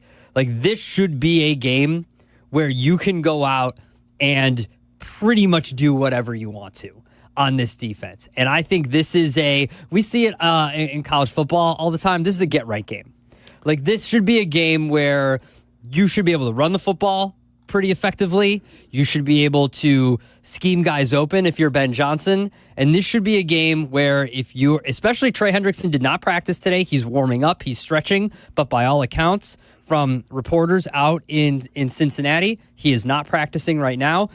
You should be able to protect Caleb Williams. And this is a game where Caleb Williams in the offense should be able to move the football down the field. And this is a game where you should be able to put up points, score, and this should be a good game for the offense. Doesn't mean it's going to be, but on paper, this should be a good game for the offense. Yeah, we said this last week. Right? Absolutely. And that's where, as a Bears fan, that's the concern. The concern has been Caleb's development and the fact that when they have had opportunities, they have not taken advantage of it. You mentioned that, you might look back at the game last week and say, hey, that's one that got away. They've got 2 of those on the ledger, yeah. Mm-hmm. right? That Vikings game, you outplayed Minnesota for 3 quarters. And that's way more important because that's a division game and a conference game. So you now have 2. And I know Ben Johnson is probably stressing this to his team behind the scenes this week, is that, he was very honest to the media and to Jeff Joniak in the coaches show on Monday, talking about how the players need to fix these mistakes. We've coached it. We've talked to them about it. The leaders need to step up. And I think the message has to be from the point of view of guys, if we knock this off, we can get to the playoffs. Mm-hmm. You let 2 games slip away where you should have won. add those two games back to your side of things, and we're talking about the Bears in the same way people are talking about the Patriots or the Colts, right? Like if the Bears were able to close out that Vikings game and you don't let last week slip away, you're looking at a 6-win team. Yeah. And the conversation about all of this, Caleb's development, everything about this team, I think would feel differently if the team was playing at that caliber. But the reason they're not is not necessarily because they have less talent than others. And it's not necessarily because they have a worse schematic concept going into these games. It's because they can't get out of their own way. No. The self-inflicted wounds that have taken place with the false start penalties, the illegal procedure penalties, the jumping off sides on defense, the illegal hands in situations, a long third down, the defense is going to force a punt on the next down, and instead you got a corner that's just holding a jersey for too long in the secondary. All of those things add up. There was a bad special teams penalty to start the game last week. All of that. If you can eliminate the penalties, the things that you can control, I think this team might actually be pretty good. And I think that's where you laid it out. The offense should have a good day on Sunday. I also think there is an opportunity. I understand. In the secondary, they're going to be up against it. They're down bodies, and you're going against two of the best 10 wide receivers in all of football with Jamar Chase and T. Higgins. And for my money, I think Jamar Chase has been the best wide receiver in football for a couple of years now. I know a lot of people point to Justin Jefferson as the guy. Yeah. For me, it's Jamar Chase. There's nobody better than Jamar Chase. And I get it. The secondary is going to be up against it. But the Cincinnati Bengals this year, in offensive yards per play, they're 25th. So the poor quarterback play from Jake Browning into Joe Flacco the last couple of weeks has really improved what they are, but it's not like this is the best offense in football. You're right. If you can disrupt Joe Flacco, you should have a chance, and that leads me to be looking at the idea that a lot of the pressure this week for the Bears on how they can win is going to come back to the front four defensively. And I feel like I'm a broken record because that's something that I talked about last week going into the Ravens game. Get pressure on Tyler Huntley, and you have a chance to win. And what happened? Dio Adangbo, Montez Sweat, all the guys who were up on the line, they didn't get any pressure. They couldn't do anything. They got to him once, and that was it. And Tyler Huntley looked comfortable. He picked you apart. He was smooth under no duress whatsoever. So if that's the way you play on Sunday against Cincinnati, Joe Flacco's going to tear you up. He's been around for a million years. He's seen everything. And if you give him time, he's going to make the throws. Yeah, and it's no secret what they do. They target Jamar Chase 20 times a game and T. Higgins 5. And T. Higgins has got no problem with that. He's like, whatever, if we win he's games. a stud. He maximizes what he's given. Absolutely. And so you know what the game plan is going to be, so there's no reason why Dennis Allen can't dial it up and figure out what to do. But listen, this is a situation where the next 2 weeks you're favored by field goals, right? You're favored on the road by a field goal against the Bengals. You're favored at home against the Giants by a field goal. Win the games that you're favored in.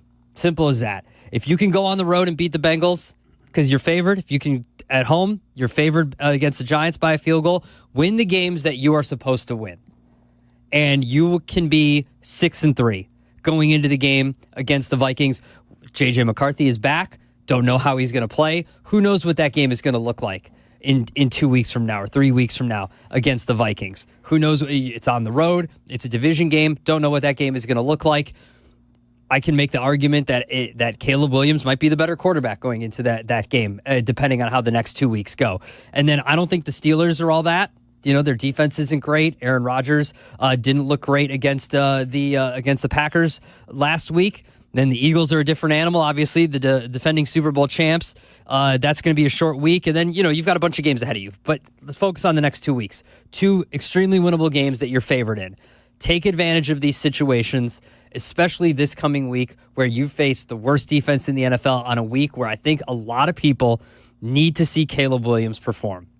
I think a lot of people the last 2 weeks have been very down on Caleb Williams and want to see more from what you brought in this year in Ben Johnson and the Caleb Williams connection, right? And I understand it's been 7 games, but people are very impatient. Yeah. And fans are very impatient.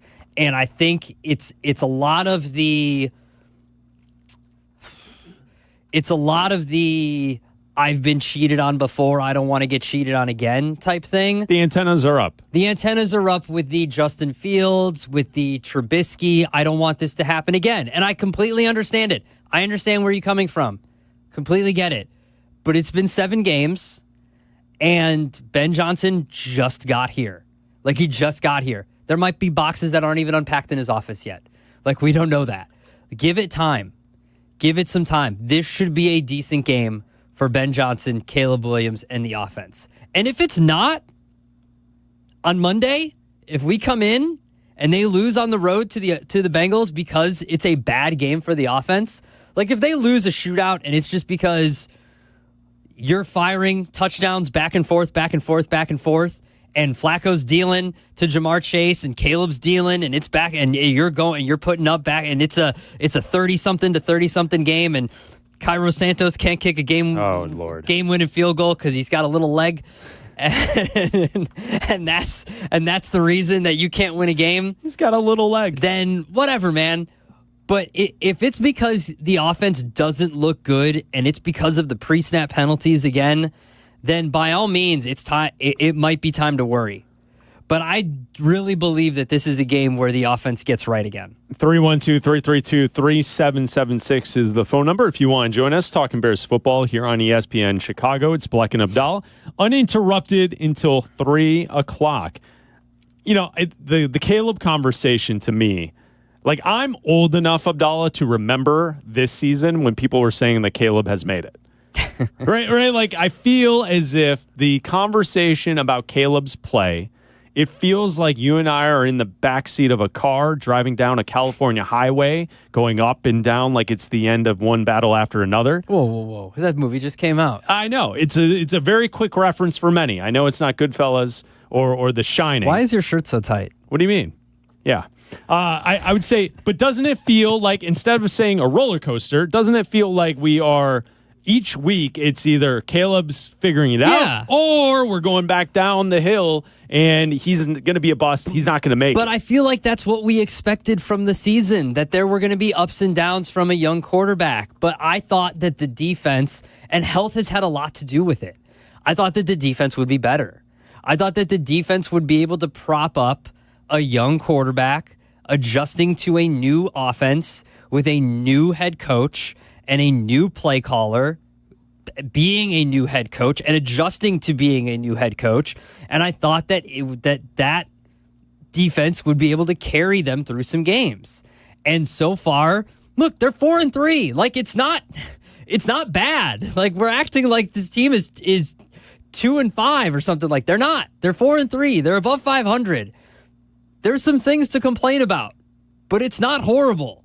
It's not bad yet. Well, and they've left a couple get away. I think that's they absolutely have. You know, something I saw earlier today on ESPN.com, Bill Barnwell wrote an article about which NFL teams should make trades before the trade deadline next Tuesday. So Barnwell writes about each and every team. And for the Bears, something that's interesting that caught our eye is that a notable trade candidate could be wide receiver DJ Moore, listing that, you know, it would be unexpected, but potentially it can make some sense based on the fact that DJ is starting a 4-year, $110 million extension next season. Mm-hmm. He hasn't found a consistent role in Ben Johnson's offense. He's averaging a career low 47.3 receiving yards per game this season, and that perhaps Ben Johnson prefers the option of working out of a 12 personnel with Colt Kmet and Colson Loveland. And then you would have Luther Burden, Zacchaeus, and Adunze as your 3 wide receivers to go. And the fact that with Adunze, Zacchaeus, and Burden, that you really don't have a spot for Rome or for DJ Moore. Yeah. So based on what Bill Barnwell writes, is that he thinks that a trade during the offseason would make more sense. Mm-hmm. But he wouldn't be shocked if DJ Moore was moved here at the trade deadline next week. What do you think about that? We talked about DJ Moore possibly being a candidate yesterday here on this show. What do you think of Bill Barnwell suggesting it today? I would be shocked if DJ Moore was moved at the deadline. But that's because I think they win on Sunday. And I think if they win on Sunday, that means you're still a good team, and that means that you still believe you have a chance at making the playoffs. Now, if you lose, that means you're not a good team, and that means that you might be having a sale. See, I disagree with your original premise. I don't think trading DJ Moore is saying one way or the other that you're either giving up on the season or if you're trying to go for it. I think this would be a move done with the idea that they have enough bodies at the wide receiver position and two of them who are young, who they expect big things from, to then create more opportunities for someone like Luther Burden and Rome Odunze. And it wouldn't be a white flag, we're trading DJ Moore because we think we can't get to the playoffs. It would be, we're trading DJ Moore because perhaps there's a logjam at that position offensively and we don't really have a role for him. Can I give you a segue? Can I segue into something? Sure. The Bears injury report is out. Okay, what do we have? Luther Burden did not practice again today with his concussion. Yeah, that's not good. Okay, so he did not practice again today with his concussion. Also not practicing today, Roshan Johnson did not practice again with a back injury. Dominique Robinson did not practice with an ankle injury. DeAndre Swift did not practice again with his groin injury, but that's something we've seen throughout. Joe Thuney did not practice, old. Cole Kmet. Well, it's listed as a rest. Yeah, but that's what he does. Cole Kmet limited again with his back injury, so he is back practicing yesterday and today. Here's the good news. DJ Moore went from did not practice yesterday to limited today, so back at practice. Yep. Rome Odunze did not practice yesterday, limited today, back at practice. Olamide Zaccheaus did not practice yesterday, limited today. Tyreek Stevenson, limited yesterday, full participant today. Okay. All right. So good news. A lot of the wide receivers that didn't practice yesterday, DJ Moore, Odunze, Zaccheaus, all limited today, and Tyreek Stevenson, limited yesterday, a full participant today. So Luther Burden is still out with his concussion. This is 2 weeks in a row now. I find it hard to believe that if he didn't practice yesterday and today, he's going to play. It's not 2 weeks in a row. He played last week. Did he play? I don't think Luther Burden. He played last week? Yeah, this is from the Ravens game. Okay. You're right. My fault. Why did I think? Apologize. Why do I think he Apologize got? to Bears Nation. Why do I think he got concussed in the? Apologize to me, to Hannah, why and do Bears I think Nation. he got concussed in the Saints game? It was the Ravens game. I got concussed in the Saints game. I'm pretty sure that's what happened. Here, I can look back. You discuss. I think I got concussed in the Saints game. Last week on the injury report, Luther Burden wasn't on the injury report last week. Okay, I think I got concussed in the Saints game. I think you have. And I want to also double check. Let me double check. So you mentioned, what did you say about DeAndre Swift? You said that this is par for the course, kind of. That's what you're saying? That's what Courtney Cronin told. For Wednesday. That's not what happened last week. Okay, so last week on Thursday, DeAndre Swift was limited. So today, he did not practice. Okay, well, that's something to keep your eye on. Wait till tomorrow. I think it's something we got to keep our eye on. Okay. The fact that this week is different for DeAndre Swift because last week with the groin injury, he did practice on Thursday. This week, he's not practicing today. I'll keep my eye on it. Keep your eye on his groin injury. 312-332-3776. It's Bleck Abdalla here on ESPN 1000. My point going back to DJ Moore. What's your point? What's the point? Back. What do you have there? I don't think they trade him this year or this trade deadline because I don't think you get rid of bodies that can help you make it to the playoffs. And I just don't think you do. DJ Moore is still a good player, and DJ Moore can help you get to the playoffs. Anybody that can help you. And subtracting a body on the roster is not something I think that they're going to do. If you win, trying to get to the playoffs. We go to Ryan in Mount Prospect. You're on ESPN 1000 with Bleck and Abdalla. What's up, Ryan? Ryan going once. Ryan going twice. Oh, Ryan. All right, Ryan. Well, we go to John on the north side. You're on ESPN 1000. Hello, John. Moment of silence for Ryan. Sorry, Ryan. This guy's giving me a lot of Jay Cutler flashbacks, man. I believe in him. I go crazy every Sunday watching this. And why is he throwing over the middle so late? I mean, I do get rid of it instantly or don't. He's holding on to the ball too long. Cutler was decent between the 20s, and as soon as we got to the red zone, and boom, turnover machine. This is what it's starting to look like more and more. Yeah, I mean, he certainly held on to the ball a little long against the Ravens, and that's where you get the interception. It was a bad decision. He should have found a guy in the flat, and, you keep the Bears in that game. Instead, you flip the field. The Ravens go on to score that touchdown. The game was essentially over at that point. Like, that was it. Yeah. I think for the most part, though, I don't think I get it. He did in his rookie season. I'm not watching Caleb hold on to the ball too long like I did last year. I feel like he's improved that. I think that there are times where he reverts back to his tendencies of holding on to the ball too long and running around in the backfield a little too much and trying to make something out of nothing. But I think for the most part, he's been better about that. He's cut his sacks in half for the most part, and he's getting the ball out faster for the most part. I think that when it starts to break down and he's in first and long and second and long during these pre-snap penalties or after he's taken a sack, that's when he tries to perform miracles. I think that's when we're noticing it. Yeah. And it's been happening more the last two games because that's what's been happening. The issues compound on themselves because once you get the false start, then he's trying to do too much. He holds on to the ball. Then you get like the crazy hectic plays behind the line of scrimmage. Like it all kind of it all comes together, right? Nick in Minnesota listening on the ESPN Chicago app. What's up, Nick? Hi, guys. Real quick on your DJ Moore trade. One, I don't think it'll happen at the deadline. Okay. But I think a move that would make sense in the offseason is sending him to the Giants for one of their DN pass rushers. Yeah. But the other main reason I called is with Braxton Jones being on the IR, can they still trade him? And if that is legal, if you can trade him, would there be any interest?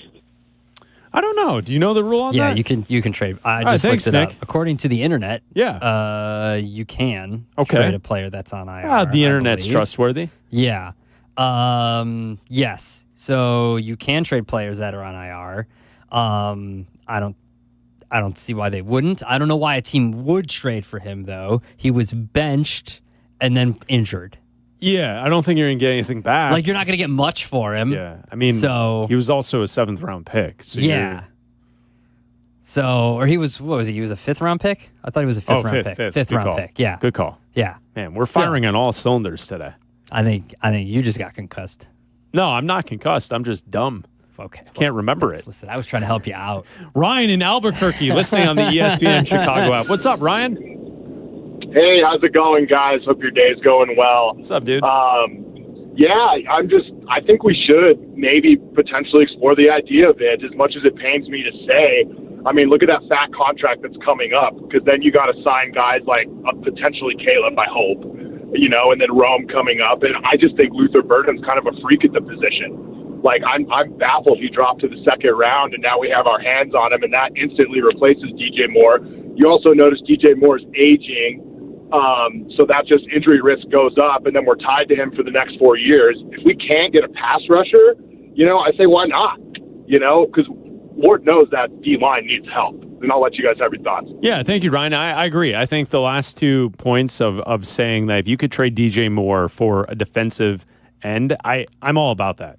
I think it's like you can't have enough bodies. Who knows who's gonna be available? I also think if you're looking to move someone like DJ Moore and you can get back a 2nd round pick, I would do that too. You're not getting a 2nd round pick for DJ Moore. Would you take a high 3? I would. Why not? Now, the other side of that conversation is: do you trust Ryan Poles? Who's giving with a 3rd or 2nd round pick for DJ Moore? You're only getting a high 3 from a team, a bad team, from a bad team, and a bad team's not trading you. The best situation would be like a late 2nd. It was a late 2nd, which you're probably not getting. So it'd have to be a late 3rd, which you might not be getting either. So you're probably getting a late 4th.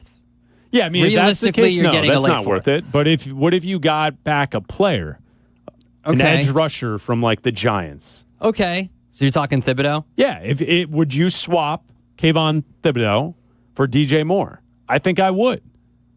I think I would do that without a doubt. Yeah, probably. I probably would do that. Because that would instantly improve your biggest weakness, and I think it would help out the secondary, and it would help a lot of the situation that we kind of have. And if you want to make the playoffs, I think that's the best way to get that done. Yeah, I agree with you. I think that you obviously need that. Everything that I've started to look at, like I'm not like looking at like mock drafts. Like this is, last year when the season was lost and they started losing 10 games in a row, But Kayvon Thibodeau is going to be in the last year of his contract next year. He's going to make $14 million next year. And so you're going to have to pay him at a certain point. You already have a lot of money wrapped up into your defensive line. So you've got another $15 million or so wrapped up into, or another $10 million because you gave Adengbo, I believe, 3 years, $30 million guaranteed. And then I got to look at Sweat's contract. The problem is you already have one of the most expensive defensive lines in the NFL. So I believe that their defensive line help is coming through the draft. That's where this is coming from. That's how it should work. I understand that. That's how it's going to work because I don't see how they're going to add to it by throwing money at the problem because that's what they've tried to do and it hasn't worked. Door 1 or door 2? You want to play this game, Abdalla? Door 1 or door 2? Do we go to door 1 or door 2? Where should we go? Door 1 or door 2? Let's go to door. Ooh, I like door 2 today. Let's go to door 2. We're going to door 1. Oh. Eddie on the north side. Hello, Eddie. Hey, guys, if I posed you a question, and I did this before, and if I told you that Caleb Williams will never win a Super Bowl with the Chicago Bears, what would you do with him? What? I said that with Justin Fields. I was like, everybody was like, "Yeah, you're crazy," or doing. I said Justin Fields. Hold on, Eddie. Who are you impersonating there? Who are you impersonating? Is that Cap?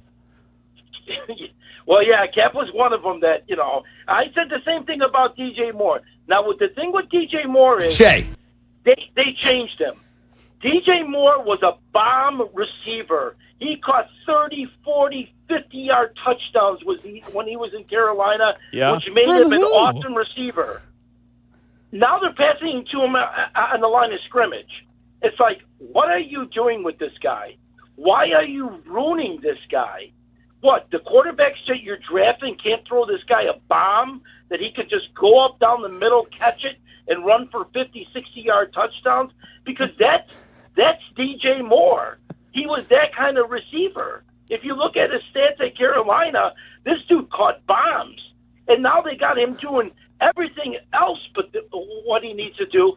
Now they're throwing into doomsday. Well, he's the number one receiver. You know why he's the number one receiver? Because Caleb wants him to be the number one receiver. And somehow, maybe the coach or I don't know, they decide where the ball goes on plays and everything. And it's like they're almost brushing him off. Well, maybe he's not open. What? Maybe he's not running the right route.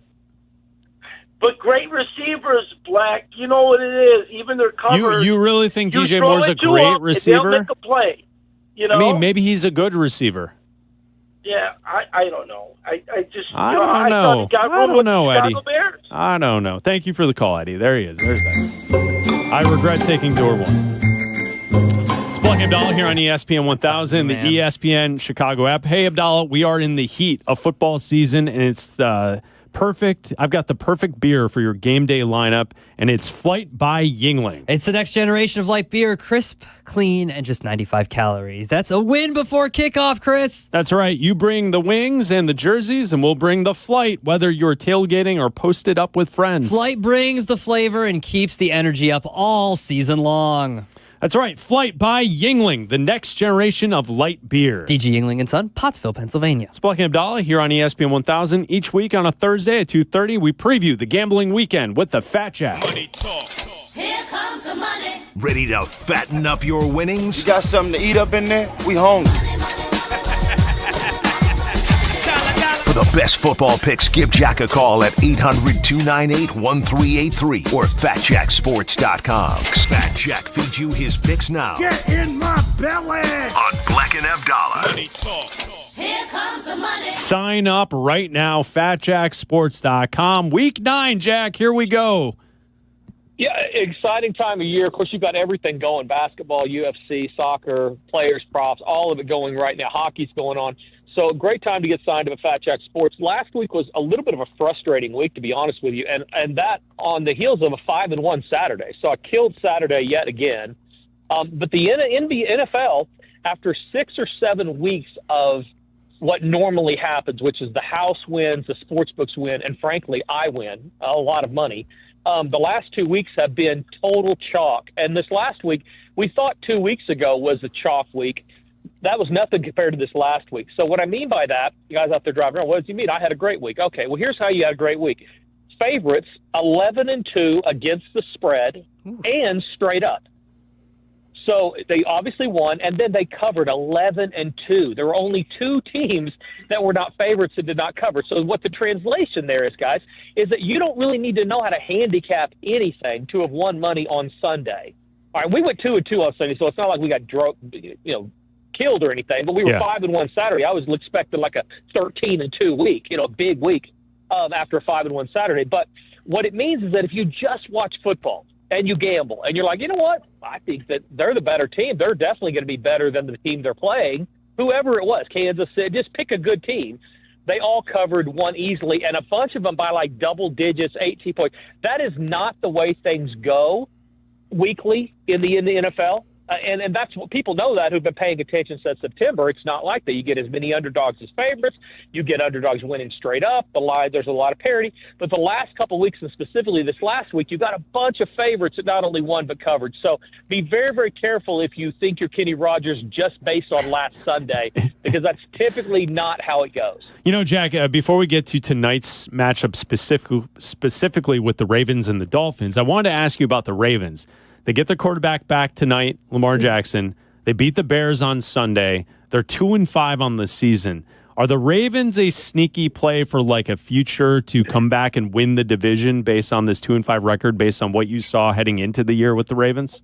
Yeah, so the Baltimore was one of my picks last week, and I got bamboozled by the injury report. I mean, we all did. I released it 6.5. And I released it early in the week because it looked like Lamar Jackson. He practiced on Tuesday. It looks like he was going to play.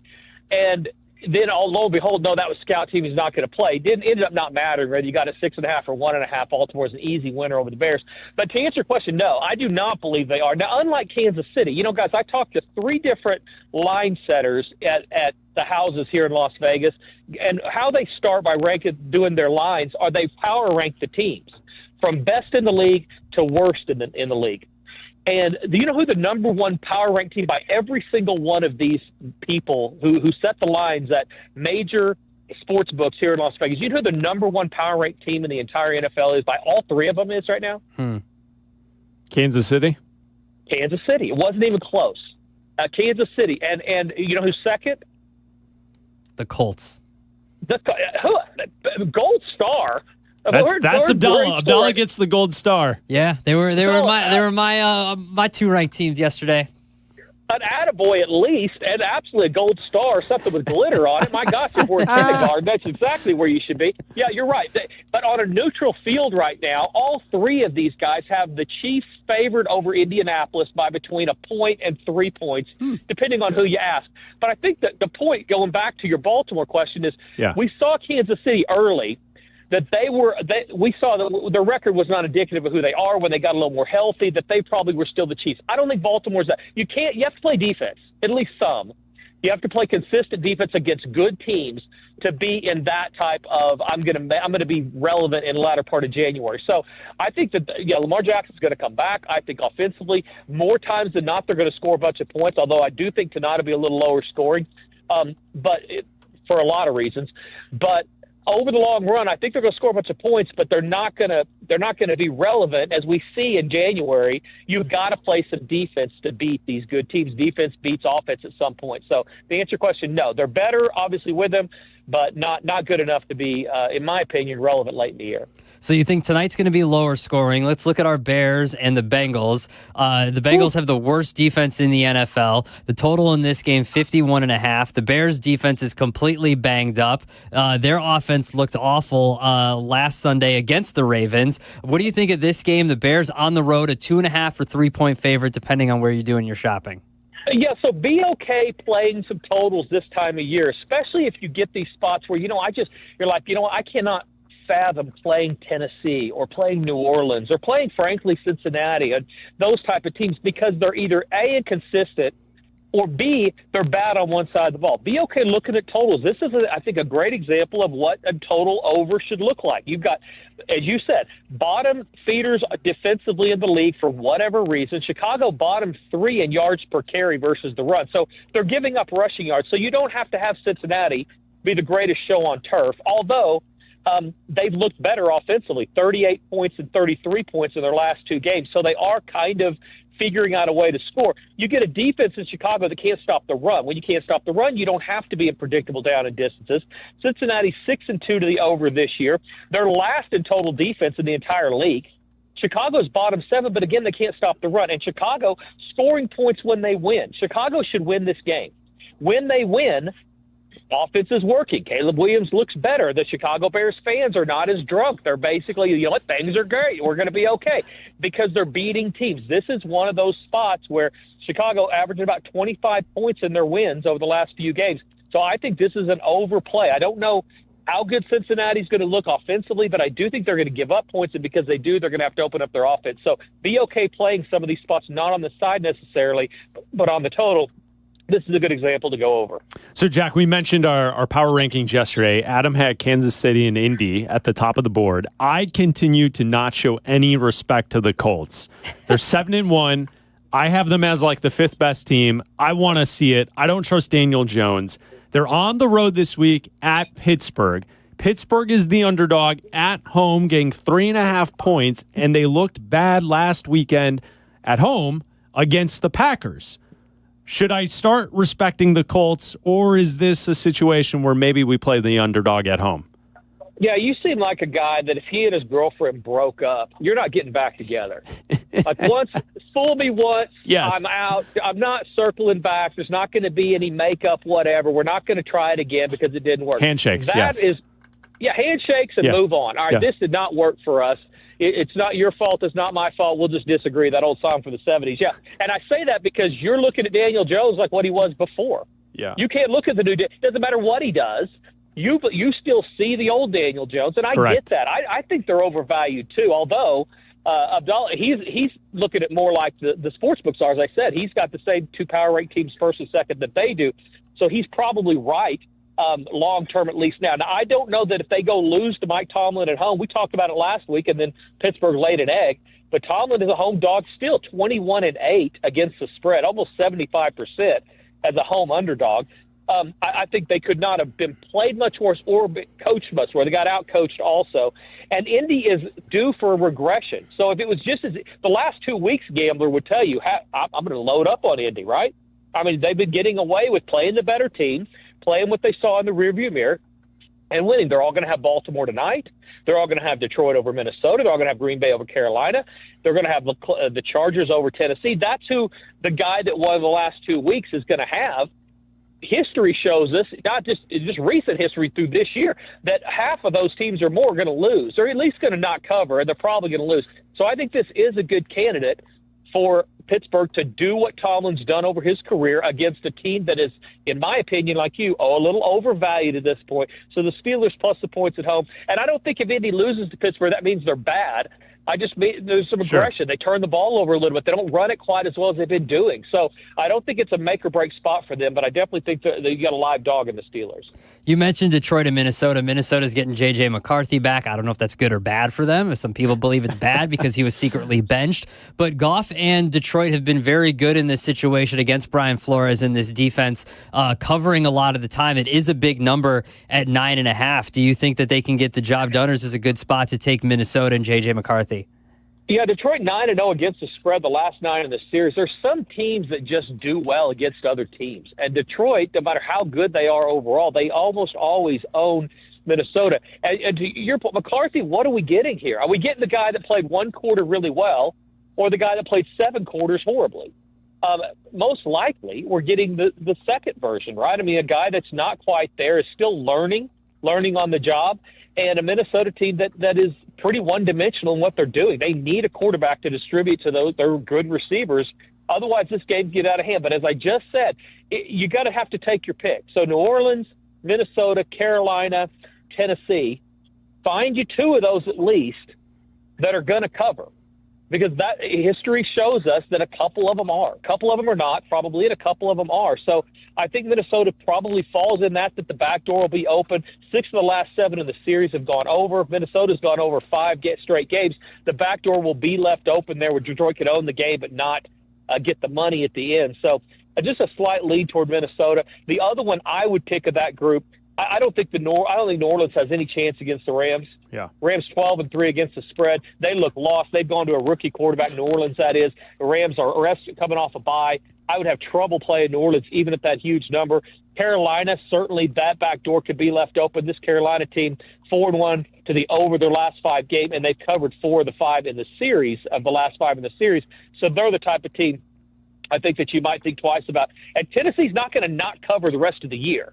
So you're just going to have to find a couple spots if you're going to bet that game where you're okay with a probably lackluster offensive performance by their opponent. You can get that at times with the Chargers. The Chargers also 1-4 against the spread their last 5 games, so not spending a lot of time covering. So just a little bit of insight on those kind of bottom feeder games. Oh, I know, Jack. I keep playing Tennessee with all the points, and each week they get blown out, and I continue to lose.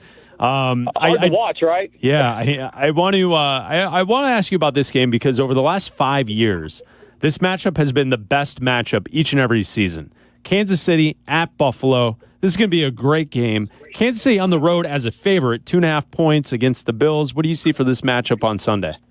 So Buffalo 1-4 against the spread their last 5. It's hard to bet against Josh Allen at home. Buffalo's done pretty well against the Chiefs during the regular season. During the playoffs, they don't. But Kansas City seems to have it going right now, and I think there's a reason why they're a small favorite on the road. I think this is a Buffalo team that is a little bit more deficient defensively than we've seen in the past. They're not quite running it good enough. Josh Allen's playing good, really good, but not to put the whole team on my back against another really good team. So I'll lean toward Kansas City. I better play on the under here. I do think you're going to have both these teams. The agenda will be, let's keep the ball away from the other team's offense. We see this all the time out of Buffalo when they play good teams. Win time of possession, slow it down a little bit. Let's not go fast. Let's keep Patrick Mahomes and company on the sidelines. And similar the other way, Kansas City on the road needs to keep the defense fresh, needs to try to stay ahead of the chains, win time of possession. So both these coaches have a real important job of keeping the other offense on the sideline. So I think 51.5 might be a little bit high there. 5 of the last 7 Kansas City games have gone under the total because they've been getting it done by winning time of possession. So I'd go under the total. I think it's a better spot, just to lean toward the Chiefs minus the points. You mentioned the top 2 teams, the Chiefs and the Colts. I feel like Seattle heading on the road to Washington as a 2.5-point favorite. I feel like Seattle is one of the best teams that we're not giving enough credit to. Sneaky good Seattle's team. one of the best teams we're not talking about. And kind of a cashing machine, too. They're 5-1 against the spread their last 6, so making money for the gamblers up in the Northwest or whoever bets up there. Washington 1-4 against the spread their last 5, so this has not been a good spot with the injury, quarterback, different things. So I don't love a team going way west to way east. It just, in my opinion, it's a little bit. We discount so much teams going from here to London. But we don't do a lot and the time difference is different, but it's just an hour or so different. It's not a lot different than these teams traveling all the way across the country. So I would probably stay away from the game right now. There's a better play on Monday night. Dallas has been super inconsistent defensively, but scoring a bunch of points. I think Arizona getting Kyler Murray back, they're a live dog as well on Mondays. Monday and Thursday and Sunday nights had been a underdog feeding frenzy until the last couple of weeks. We've been getting a ton of underdogs, not only covering but winning. I think we revert back to that this week, and that Monday night game is a good place to start. Jack, what do you think of all the hype around Drake May? 15 touchdowns, 3 interceptions, people suggesting he should be in the MVP race. The Patriots are 6-2. What do you think of the Patriots, Drake May, or is it maybe something where the schedule hasn't been as difficult to this point, so it's not really a true 6-2 record, and the numbers May is putting up are not quite that good? Yeah, we get this every week. I mean, who they played? Who have they beaten? Who have they played? And New England has had a bottom, losing schedule from the year before schedule. They haven't played anybody and haven't beaten anybody. And by the way, they're killing the books. They've been the biggest cash cow out here in Las Vegas for the average player. They have loved New England in every spot. They've gotten there time and time again, 7-0 against the spread, the last 7 in this series against Atlanta. We talk about some teams owning other teams, but expect Atlanta. We saw Atlanta just a couple of weeks ago before Kirk Cousins, and they decided basically to neuter Kirk Cousins and put him in the game. I didn't really understand that whole thing. Let's not throw it. Let's put him in the game because we have to, but make him run it. He had like 7 attempts through a quarter and a half or whatever, and then they're behind. They ended up throwing the ball a million times in the second half. But I think that they're getting their quarterback back. You're not going to get, again, a team that's not going to continue at the same pace as they step up in competition, covering some of these numbers. I think Atlanta's another live team because the numbers not created. The guys setting the lines are taking a beating on a team. They're aware that the average player is going to walk back up with that profit embedded again. And that has been paying off with New England. So don't expect any value going forward with the Patriots, at least for a couple of weeks. They believe Atlanta covers this number because they believe it. I believe it. Jack, when it comes to Saturday, you said you've been red hot on Saturdays. Anything you like? Maybe a couple coaches already starting to pack up their offices and move on to better jobs that they're looking forward to? It's hard to know the difference between rumors and facts, right? But you're right. I mean, there are some teams one way or the other thinking about going other places. I would tell you one of the head scratcher lines, and I would be careful, is this Georgia going to Florida. Florida, we've seen at times look really good and be able to play with some of these better teams. I think a lot of people look at this and say, why is Georgia only a 7.5 point favorite at Florida? That seems like that's, we've been positively reinforced by playing our favorite in that spot. So that's one I would be careful if I was a general public bettor. The other one that kind of jumps out is that Texas laying a point or two to Vandy at home. If this game had been put up preseason by most of the sports books, Texas would have been a 21-point favorite. So the look-ahead lines in the summer would have been 3 touchdowns to what Vandy and Texas have produced so far. So it tells me, we tend to overreact on how teams have gotten here a lot of times. And I think Arch Manning doesn't play. It doesn't make a whole lot of difference to me. He's been okay, not great. The backup will be serviceable. And I think this is a tough spot for Vandy going on the road after the schedule they've had. Vandy's been really good against the spread, both at home overall and on the road. But look for this Texas Longhorn. If there's a reason why they're favored, we get these games every week, these indicator games, where we have teams favored that we don't think should be. And a lot of times, more times than not, they end up coming through. I like Texas minus the points there. The other one that is a little head-scratcher, even though they've got some injuries at quarterback, this Texas Tech team that lost for the first time all year here recently. Now they go to K-State, who's coming off a huge win against Kansas as an underdog, actually. And I think Texas Tech, even with their backups, are the better team here. I think they go on the road and get it done. They've covered 7 of their last 8 games, so I'd play Tech on the road as well. Jack, when our listeners go to your website, fatjacksports.com, and they sign up today, what will they receive? So players props won last week. Soccer won last week. UFC had a small winning week. If you're getting all the plays, you're winning money each and every week. As I said, we were 5-1 again last Saturday. We've only had 2 Saturdays all year long. We're to November, guys. 2 Saturdays all year long that we didn't go 6-2 or 4-2 or better. We had a 3-3 and a 2-4. Every other week we've gone 6-0, 5-1, or 4-2.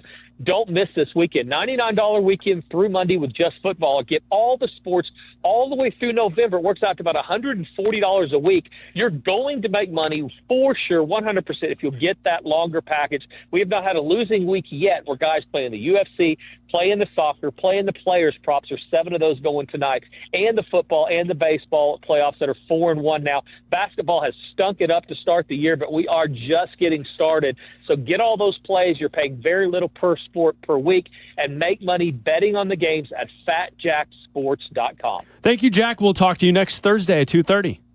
All right, guys. Have a great week. See you soon. There he is, the Fat Jack. Here comes the money. Ready to fatten up your winnings? You got something to eat up in there? We hungry.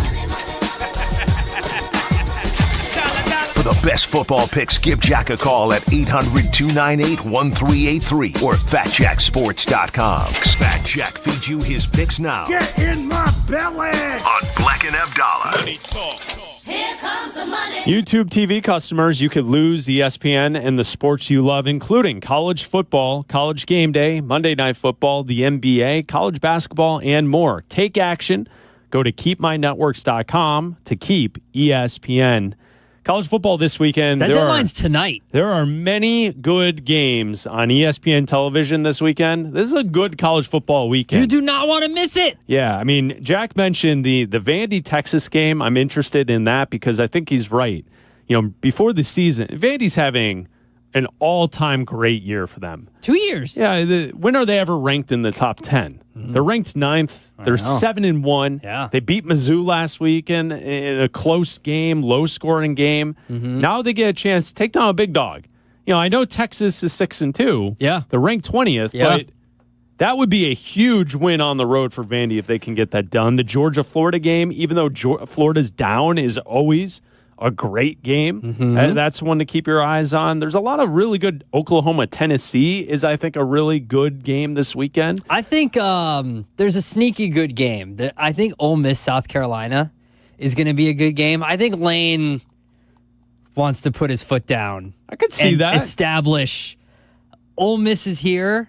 I'm not going anywhere. I could see that. I mean, Ole Miss is a good school. You know, I don't need your LSUs and your Floridas. You know, Tyler and Shay do a great job with Chicago's College Tailgate every Saturday morning here on ESPN 1000. Abdalla and I hosted that show when it started with Jonathan Hood. And so we've talked about Lane Kiffin for years, and I think he's finally found the perfect spot. Yeah. Like, I know that he's not listening to the show and he doesn't care, and money is going to speak louder than anything else that anyone could say to Lane Kiffin. So, like, the other teams that are out there looking, Penn State, Florida, LSU, I would tell Lane Kiffin, stay at Ole Miss. He can't go to Penn State. No, I'm just listing off the big dogs who are going to be searching for coaches here in this cycle. No, he can't. But the point being is, you can win at Ole Miss. Yeah. You are winning at Ole Miss. Stay at Ole Miss. Yeah, this isn't... Jumping to Florida or LSU, he's not going to be successful in those spots. Ole Miss is big enough while still being small enough where he can thrive. But this isn't even a question of size anymore. Everybody's got money. Yeah, no, but it's a different showcase. Yeah. LSU and Florida are at a different fever pitch than Ole Miss. I think so, but I still think that Ole Miss can be the same level as them. He can eventually. He can get them there. He can no win, doubt. He can win a national championship at Ole Miss. How did Lane handle Tennessee? Okay, that's a different Lane though. I think Lane's grown. Okay, I think Lane's saying, a different like, Lane. The pressure cooker of Rocky Top was. I think this is a different Lane. When he left there, that was a problem, and obviously it didn't work out at USC. No. He's pretty good now. Yeah. And at Ole Miss, I think he should just stay there. It's Bleck and Abdalla here on ESPN 1000, brought to you by Yuengling. Thank you to Hannah Lamata for producing today's show. We'll also be back tomorrow from 2 to 3 on a Friday, a football Friday, an all calls welcome Friday here on Bleck and Abdalla. Tomorrow from 2 to 3, uninterrupted on the show tomorrow. Tomorrow's Halloween. Abdalla, do you like sour candies? Not very much. I'm not a sour guy. All right, something that we might have to get into tomorrow because you have a study on sour candies. I do. It's why the youths like sour candy. And it might be for a very weird reason. Interesting. Not the taste? It's mostly the taste. But, it's different than what it used to be? It's different than what it used to be, yeah. Interesting. Yeah. All right, it's a different reason. Tomorrow's Halloween. Are we dressing up tomorrow? I'm not. No. I thought Jack wanted us to have costumes. I mean, I'm going to wear clothes, but it's not going to be a costume. Lame. Okay, Hannah and I think that's lame. I mean, we have a costume contest at the radio station, so you can if you want to. It's time for the song of the night. Hey, turn up the volume and don't touch that dial because it's time for... What dial? It's also Nick Saban's birthday. There's no dial on my phone. Yeah, it's just an... What, tomorrow? Crank the volume because it's time for Bleck Abdalla's Song of the Night. Yo, Larry. Tonight's song, Alice Cooper, School's Out from 1972. That's right, it's your song of the night.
Listening to School's Out by Alice Cooper off the album School's Out by Alice Cooper.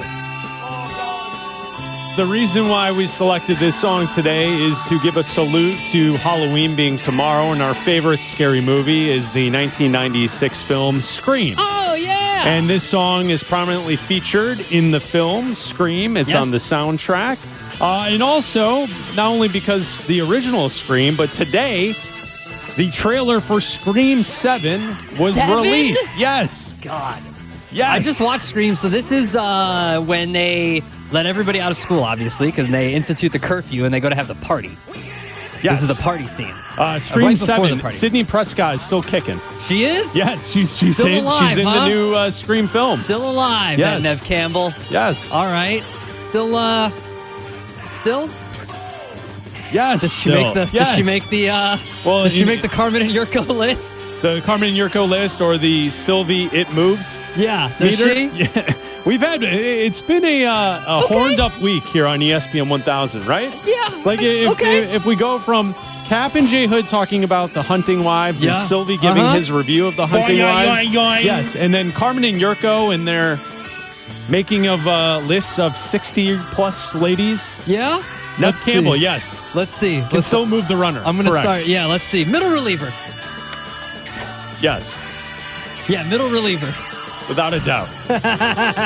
Yeah, Screams. I just watched Scream this week. I love it. I watch it that's like my only tradition. Tradition for Halloween is watching Scream. It's the best Halloween movie. It's my favorite. So I love it. We'll celebrate Halloween tomorrow here on the show. Alice Cooper, School's Out from 1972. It's your song of the night.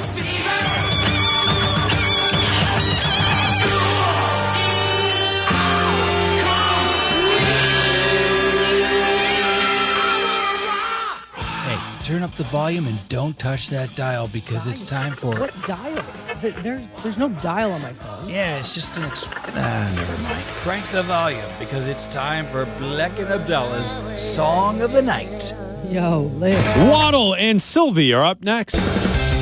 This is Chicago's home for sports on FM 100. 1000. This is Bleck and Abdalla on ESPN Chicago, Chicago's home for sports.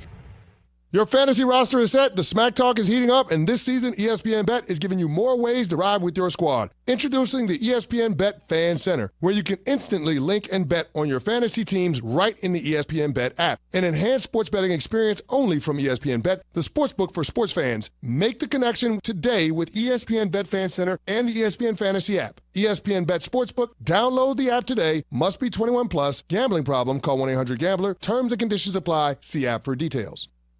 Coach Saban here, and let me tell you, every second matters. Preparation is everything, and that's why I trust Kidde Smoke Alarms. And as North America's #1 home fire safety brand, they're built to respond over 25% faster to smoke detection. Kidde helps protect what matters the most. Find it at the Home Depot. How doers get more done. #1 claim based on total household installations as of December 2023. 29% faster average smoke detection based on internal testing of smoldering wood fires for Kidde 9th edition versus leading competitor 8th edition products.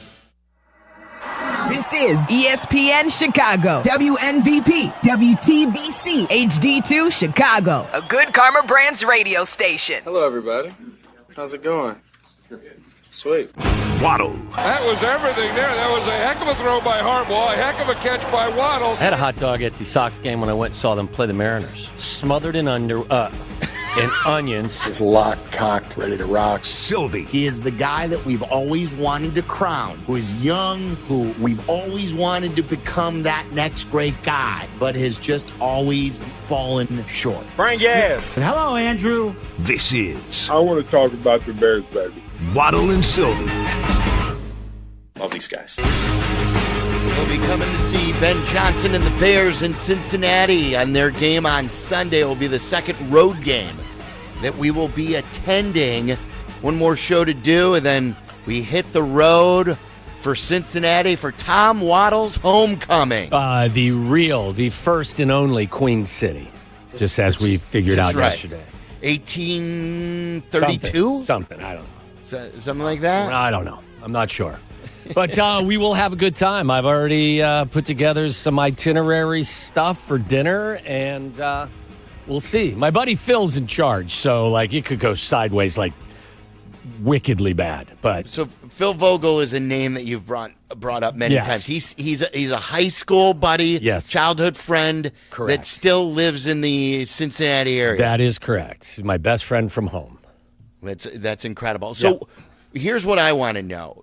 Tyler, you're going to. Tyler's riding shotgun with me after this show. And I'm at home because I'm going to O'Hare after that. I've chosen. Well. But it was offered. It's not like I said I want, at the end of the show that came up. It was part of the trip, and I the flight was already booked. I'm like, I'm flying. Nobody's holding it against you. Yeah. I mean, be honest, you weren't even asked to go in a car, so. I mean, there's no room.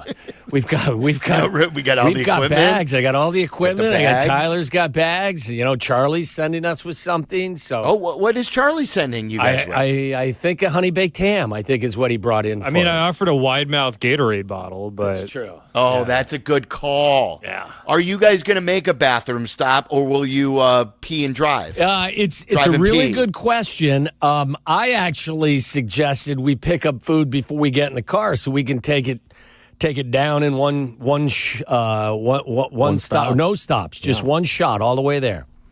So I'm all for a good iron bladder challenge. Too. I'm not good at that these days, but you guys want some roadies? No, there's no roadies. no roadies. Come on, Charlie. Not. Don't do that, Charlie. Of course not. That's what I did when we went to the Combine last time. We drove separately.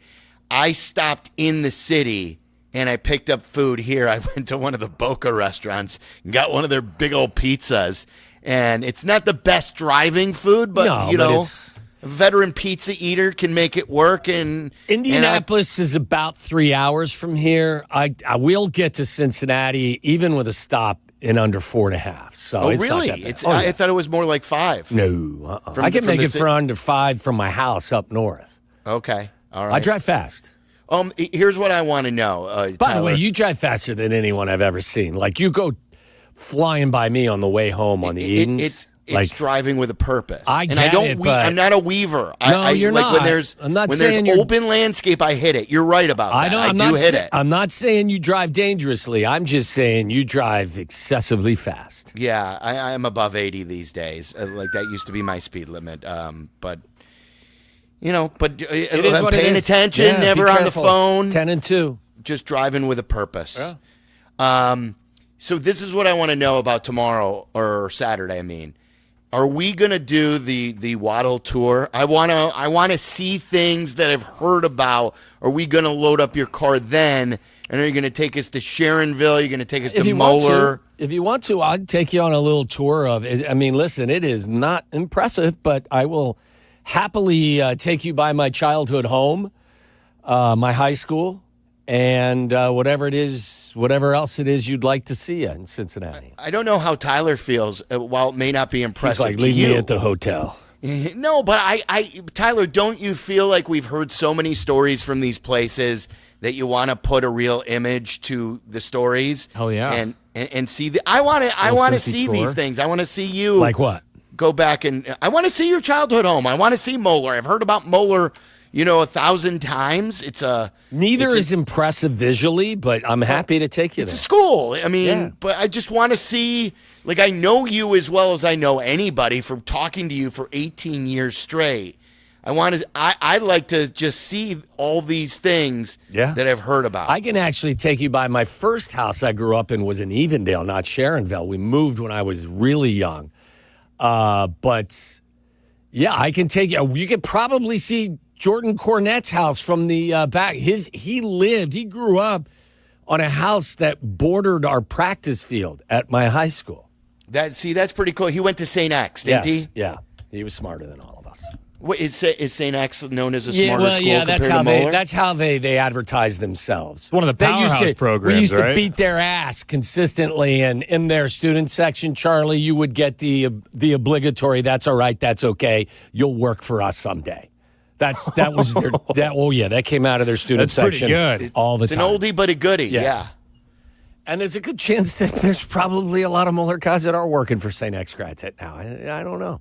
But that's where I think Luke Kuechly went to St. X. I think Herbie's son went to St. X. There's a lot of talented people that went to St. X. So I'm not a hater. I'm looking forward to it. And I told you that you go back every year. I've been to Cincinnati twice. Once for a Bears game and once for a late 70s Cubs Reds game that my parents took us to. And we sat all the way at the top of Riverfront Stadium. And we also went to Kings Island on that trip. So it was like a little like those were our vacations growing up. We would drive one year to St. Louis. Another year we would drive to Cincinnati. We would see all the Midwestern cities. And I've heard good things. Like Big Cat gave it a great endorsement yesterday. Yeah. You've told me about the new entertainment area or newish. I'd like to see it. I like these towns that like Indy. I like Indy. Yeah. I do really like Indy. And isn't Cincinnati like a little bit bigger than Indy? There's a ton of people. Yes, it is. So there are a ton of people that will tell you the downtown area surrounding the stadium, Paycor Stadium, I believe is what it is, or Paycor Field, is brilliant. Like, talk to people. Send Boog a text. He goes to Cincinnati all the time. But the area around the stadium, from what I understand, is spectacular. Walkable city, too? Yes, very much so. Yeah. Good. We'll get you a scooter if you get tired. Yeah. By the way, I told you guys beforehand, you just brought up the stadium. The Bears are down in Springfield, from what I understand. Today is, I believe, the last day of the fall session. And word is, unless something changes, and this person cautioned me by saying things down in Springfield do tend to change quickly. So like what they believe at 1 hour could change at the next hour. But from what I understand is it may not even be brought up, this new mega bill that they want passed for businesses where they can get this tax certainty. More delays? So, yeah. So, and that's what the Bears are looking for. They're not looking for taxpayer help. From what I understand, to build the new stadium, they're gonna build it themselves. The infrastructure stuff will come from the community in Arlington Heights. What they're looking to do is sit down with the Arlington Heights School Board and community and get negotiations. And if those negotiations go nowhere, then they could always part ways. But what this bill would do is at least it would allow them to get their tax certainty that they're looking for. But it not only does it sound like nothing's going to happen, but it may not even be heard today. It sounds like such an easy hurdle to clear, too. When you talk about stadium builds and big cities, like as you mentioned, the Bears aren't asking for a ton, it doesn't sound like. A lot of the infrastructure will be provided by, probably the Arlington Heights area. I mean, they're just looking for a fixed tax rate Yeah. For creating a ton of revenue for the area. Exactly. So, like, we'll see where this goes. Like, there are people who understand this process and have seen it in other communities, and it may force them to look outside of Cook County. It may open a door for Northwest Indiana. I'm not saying that it will, but these are just things that if they have to go, several more months before they can even discuss it being a discussion, because it's not even a discussion in Springfield. It's not even being brought up, that they may have to go to plan, what would this be? S or T? Yeah, I don't know. It's not plan A, B, or C anymore. No. They tried with everything. They're not going back to Chicago. I know that. The door is closed to getting this done in Chicago. In Cook County, it's Arlington Heights or bust, from what I understand. And now with this tax certainty bill in this that they don't just want this for them. This would be something for anyone who is in this area looking to build something that would be worth $500 million or more, would spend $500 million or more. But it doesn't sound like this is going to even be heard.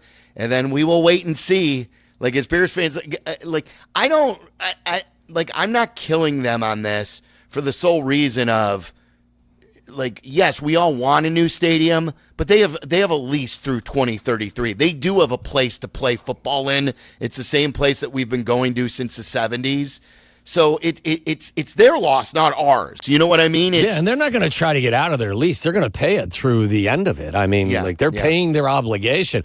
Their obligation isn't to pay for whatever the amount is that's left on all of those bonds that they use to rehab the building. That's not part of the agreement. So no, exactly. So that's the latest. By the way, did they find any answers down there for their penalty problems or their red zone inefficiency? Did they ask any questions down there? I think the last place you want to go when figuring out issues with penalties is the state of Illinois. Yeah, and inefficiencies. Yeah. Yeah. Okay. Exactly. Yeah, you may want to go north on that one. Okay. As much as we don't like Green Bay. That's fair. And they've been doing it a lot better. Good point. Better. It's a really good point. By the way, the injury report is out. You want to go through this? Yeah, what do you got? So Luther Burden, still in concussion protocol. He did not practice. I would be surprised if he played on Sunday. Concussion protocol is no joke these days. Yeah, I was going to say that this is trending in a not-so-good direction for him this week. Roshan Johnson, again, did not practice. He's got the back injury. Dominique Robinson did not practice. And this is interesting, too. I got to go back to check for sure. We were speculating or guessing during the pre-show fistfight about DeAndre Swift and what the pattern has been for his injury situation. But he missed again today, and we'll talk to Courtney about it. So this groin injury that may have limited his carries last week, he is a non-participant for these first 2 days. And Tyler was saying, from what he remembers just offhand, we could go back to the old injury reports, that it's been usually did not practice on Wednesday, limited on Thursday to full on Friday. And so far it's been DNP both of these days. And I think, we can kind of see through this a little bit. If you've noticed, I mean, you referenced it, Monungai's usage has gone up. He's averaged 10 carries per game the last 2 weeks, which should send your antenna up and may make you come to the conclusion that what DeAndre's been dealing with is maybe a little bit more severe than what we thought. He's trying to play through it. I give him credit. Absolutely. He wasn't the book on him too in Detroit early that he was banged up a lot. Yeah, so I'm I think sure so. like he'd like to overcome that with Ben Johnson, and he'd been running the ball well with the back-to-back 100-yard games. Tooney got a veteran day. Cole Kmet is limited again, so he's been limited both days. The good news today is Tyreek Stevenson was a full participant. So it looks like, hopefully, unless he has something that goes backwards, that he could go. That is great news. And I also heard that Gardner Johnson did not punch any of his teammates today, so he should be good to go on Sunday as well. Isn't the thing usually where he's the antagonizer and usually not the fighter? He's usually just going at people and he's trying to draw the flag on the other team. That is true. One of his teammates got suspended Forget where he was. No, he was. You know what it was? Who was the guy? Mike Thomas. Mike Thomas. That's right. Got suspended for punching him. You're right. He is an instigator. He strikes me as a guy who does a lot of I'm not touching you. I'm not touching you. You can't hit me. I'm not touching you. Yeah, exactly. Just an inch away from your nose. Yeah. Oh, kids like that used to bother you in school, didn't they? Oh, for sure, right. And then the wide receivers, DJ Moore upgraded from non-participant to limited today. Rome Odunze upgraded to limited, and Zacchaeus was also limited. So something on X as well about how Rome addressed it. I think maybe Courtney tweeted it that it is something that's kind of slowly progressed the heel that has bothered him. I hope it's not the plantar fasciitis Yeah, thing. I'm with you. I don't know. You know, when they list heel, a lot of times that's the way it is. Yeah. And those just nag you all. You know, I went through it a long time. It took me a long time to get rid of it. But it usually doesn't hurt you as much when it plays. It's afterwards when your foot just completely stiffens up. Yeah. And so I don't know if he's dealing with I that. hope that's not the case. Yeah, exactly. So yeah, how do you feel about all that there? I mean, some good news there. I feel great about Stevenson. The Stevenson news is fantastic. Look, whether it's Jake Browning or it's Joe Flacco, you've got your hands full with this secondary, and the fact that you don't provide a ton of pass rush or a ton of pass rush doesn't come from your front four just means that your secondary is burdened even further. Jamar Chase is no joke. I mean, he was a Triple Crown winner as receivers last year, catches, yardage, and touchdowns. He's got 70 catches so far this year for over 700 yards. It's incredible, isn't it? Aren't those numbers mind-blowing at this point of the season? I mean, and he's on pace to eclipse what he did last year. When I look today... Without Burrow. Yeah. 127 catches, I think it was last year. It's just insane. So they're going to have their hands full. And look, it's not just him. T. Higgins is an outstanding receiver. Noah Fant has stepped in and taken over for Mike Gesicki. He's a good tight end.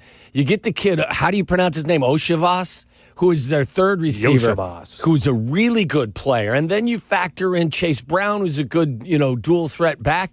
They've got weapons. So I think that the highlight here, and I'm glad to see guys are, the receiving core is back on the field, but the highlight here for me is Stevenson looks like he's going to be available on Sunday because they're gonna need him.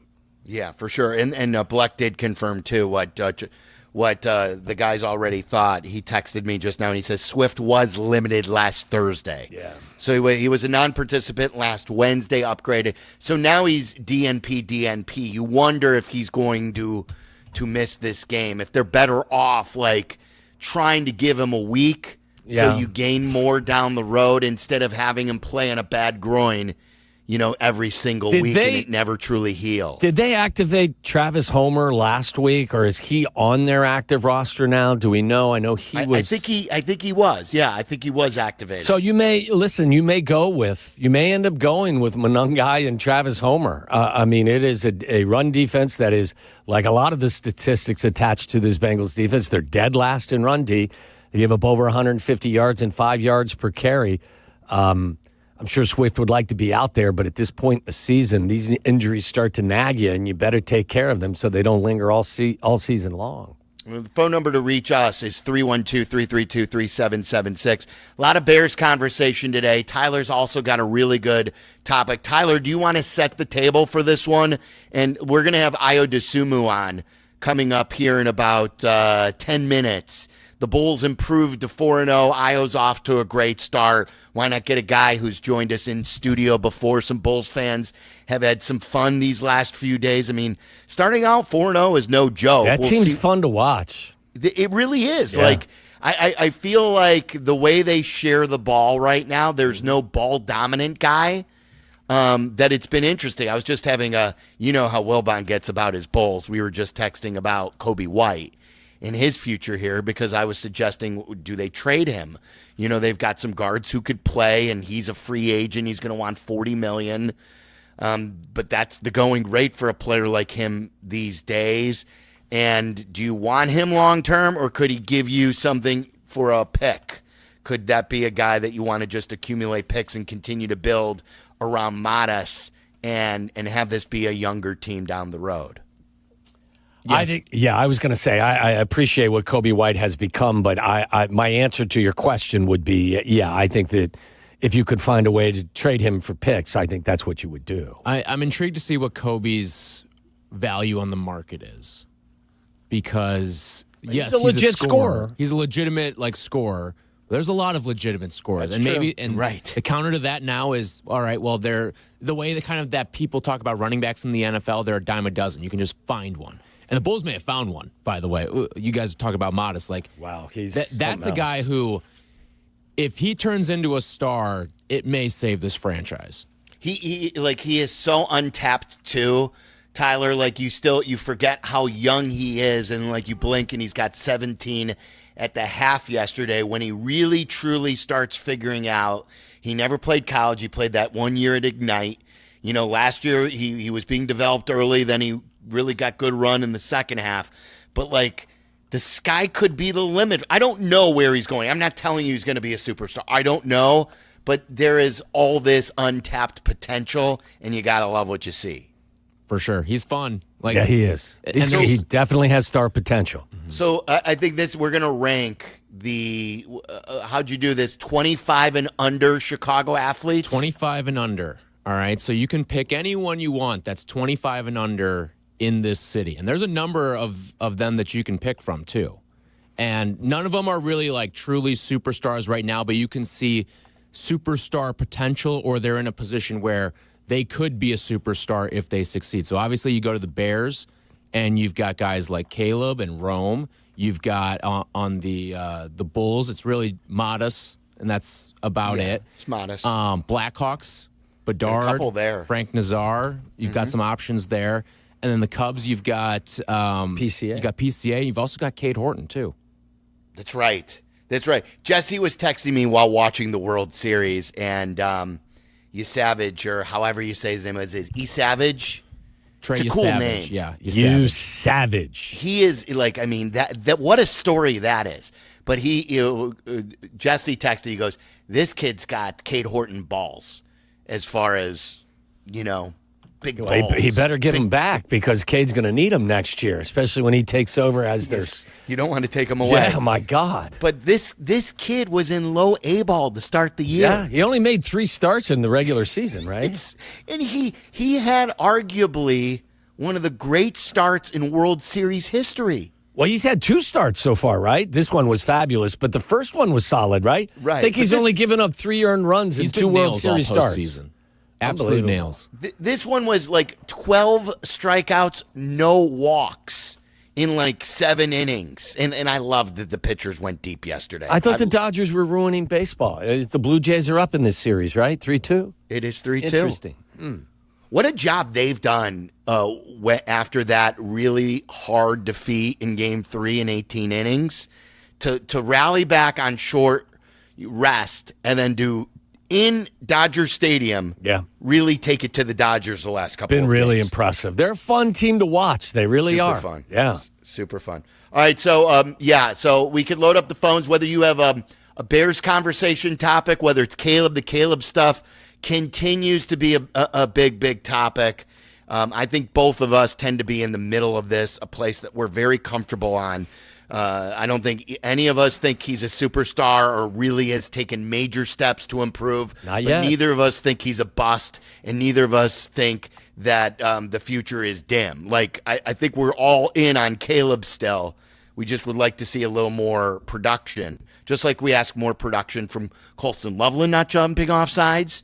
Just like even though, Theo Benedict's an undrafted guy, we still want him to block better. No matter how much Caleb Williams has played for Ben Johnson, I still think it's fair to ask him to do better. I don't think that's hating. I don't think that that's a weird narrative. I think that's just fair when it comes to the number 1 overall pick and the starting quarterback for your franchise. Yes, too much is given, much is expected. So we'll get to all of that. The guys 25 and under, how would you rank your top 3? Let's do it that way with these young guys. Ayo Dosunmu's going to join us. The Bulls have given us things to talk about, and they have really been engaged with us lately. They got us Modest the other day. We've got Ayo today. He's been playing a lot of fourth quarter minutes. So we're happy to talk to Ayo, who we met a couple of years ago in our studio. 312-332-3776. It is Waddle and Silvy. You're listening to Waddle and Silvy on ESPN 1000, Chicago's home for sports. A 1 hour uninterrupted dose of Bleck Abdalla. No breaks, no gimmicks. Well, maybe a few gimmicks. Well, you need a few gimmicks, right? But still uninterrupted. Obviously. And still pure, honest Bleck Abdalla fun. As it should be. Weekdays 2 to 3 on ESPN Chicago. Guys, this football season, now that it's in full swing and we're almost halfway through, if you want to stay ahead of the action, you got to check out my favorite sports book, Circa Sports Illinois. The same people brought you the awesome Circa Resort and Casino in Vegas, brings you the world's largest sports book now at your fingertips. I love Circa because it's sports betting the way it should be. High app limits, low holds, amazing customer service. There's never a bot. You're always talking with real people behind Circa, and this is awesome as well. No bet fees ever. You know that thing that passed in Illinois where they're taxing now the gambler. Other books nickel and dime you. You've got to wear that. Not Circa. They're not going to pass it on to you. They'll take care of that. Every play is yours to call. So whether or not you want to make a play in Cincinnati, maybe an over here with the lack of defenses, or maybe the Bears over because of Cincinnati's lack of defense, download the Circa Sports app today, circasports.com. Got to be 21 years or older. Gambling problem? Call 1-800-GAMBLER. The Chicago Bulls return to Allstate Arena this Saturday night and Sunday afternoon. The Young Bucks back on the ice now. And get there early on Saturday for First Responders Night and get a chance to touch a truck. He scores! It's the Bradley Nadeau Show! And bring the entire family for Family Sunday. Get your Chicago Wolves tickets for this Saturday's First Responders Night, Touch a Truck and Family Sunday. Roofers and Waterproofers Local 11 provides quality value and service in all facets of the commercial, industrial, and institutional roofing and waterproofing industry. Promoting skilled craftsmen and craftswomen through apprenticeship training, Local 11 members are trained in the application of the latest roofing and waterproofing techniques. They are at the forefront of design and installation of environmental-friendly solar, green, and garden systems. To find a highly skilled roofing contractor today, go to ChicagoRoofingContractors.org. Guests appearing live on ESPN Chicago. Call in on the Yuengling hotline. Yuengling is in Chicago. After 196 years, you can now enjoy Yuengling Traditional Lager, Light Lager, Golden Pilsner, Black and Tan, and Flight. Illinois State University's hometown of Bloomington Normal consistently ranks among the top college towns in the country for affordability and safety. Come see why students and parents alike love Illinois State. Schedule a visit today at illinoisstate.edu/visit. Actual price will depend on product and subscription plan. Featured products are compounded drug products, which the FDA does not approve or verify for safety, effectiveness, or quality. Prescription products require an online consultation with a healthcare provider who will determine if appropriate. See website for details, restrictions, and important safety information. Want a boost in and out of the bedroom? Hims has you covered. Introducing a new 2-in-1 approach to level up your game. Tadalafil for better bedroom performance and zinc for testosterone support. Put it all together and you've got what you need to turn things all the way up. Getting started is simple. Just go to hims.com/joy to start your free online visit. Through Hims, you can access ED treatments including pills, chews, and more. 100% online. No office visits, no pharmacy lines. Just fill out a simple intake form and a licensed medical provider will determine if treatment's right for you. If prescribed, it ships free and discreetly to your door. Find affordable treatment options at up to 95% less than brand names at hims.com/joy. That's hims.com/joy, HIMS.com/JOY. $2.25 million. The Verdoliak Law Group wins again for their clients. That's right. The Verdoliak Law Group recovered $2.25 million for a client who was injured in an auto accident. If you're injured, make sure to call the Verdoliak Law Group. Chicago's home for sports on Twitch at ESPN 1000 Chicago. Waddle and Silvy are back on Chicago's home for sports, ESPN Chicago. Like an all-star caliber player. Ellis into DeRozan. The year. Getting nice move past Ellis. And Gets the bounce. Well, I tell you, Magic Giddy, boy. He still can get to wherever he wants to on the floor. CBG, certified bucket getter. That's a nice finish by Dosunmu. That's a CBG. Leaves it for Giddy. Now Vucevic. Pass Sabonis. Boots! Boots, don't show. They'll tell me to run the 40 and 4.5, baby. Here comes Dosunmu, and here come the Bulls. Pushing the pace. It's Dosunmu and one. That's how he plays a great job. Here with Buzelis, Giddy, and Smith. Buzelis able to recover off the spin. Still keeping the dribble going. Steps through, switches hands. Don't show it all to him. Modest Buzelis. Another great win on CHSN yesterday. Bulls are off to 4-0 start. Yes, sir. When we could talk Bulls, when we could talk about some excitement, it's a great thing. And Ayo Dosunmu, it checks all the boxes. He is a Chicago kid, played obviously here in Chicago in high school. The Illini fans still go crazy for him. They absolutely love him, and he's been a Bull for his entire NBA career. We got to meet him a couple of years ago. Mm-hmm. This is his fifth year. Can you believe this is his fifth season? Time flies. Yeah. Time flies. Let's welcome him in on the Yuengling guest hotline. It's Chicago Bulls guard Ayo Dosunmu on the Waddle and Silvy Show. Ayo, how you feeling today? I'm doing good. I'm doing well. Thanks for asking. Waddle just mentioned it's your fifth year. Does it feel like you're already like that? It's flown by, or does it feel like it's been longer than it is? I would say it's moving at a pretty fast pace. Year 5 is actually crazy. Just remembering, how much work that I put into to even try to get here, and then going through the ups and downs. But we're here now, so I'm excited. But time has definitely been going by fast. The thing, Ayo, that I love about NBA players, and I've heard this about you too, is like you guys in the summer really get in the lab and develop parts of the game that may not have been there before. So you just said you've been working hard. Tell me what is the most different and the thing that you've improved the most since you've entered the league? I would say my pace. On both ends of the floor, not just being offensively. I would say playing the pick and roll, playing with different pace, and then defensively, I would say the same. Not just being a good on-ball defender, but being able to guard off the ball and be able to rotate, be able to be a good positionless defender. And when you in the league for a certain amount of years, going into my 5th off season, you just learn on different ways to help your game become better, and you're able to go through an off season, then see how you play in the season, and then you go to another off season, you see how you play in the season, and then you ask other guys, veterans who've been around a long time, and then you tend to find out your own routine. And I would say I did that this summer. Ayo, you mentioned pace. It obviously felt like last year, the last couple of months, that the pace was consciously picked up by Billy and all of you guys, and the pace has increased again this year.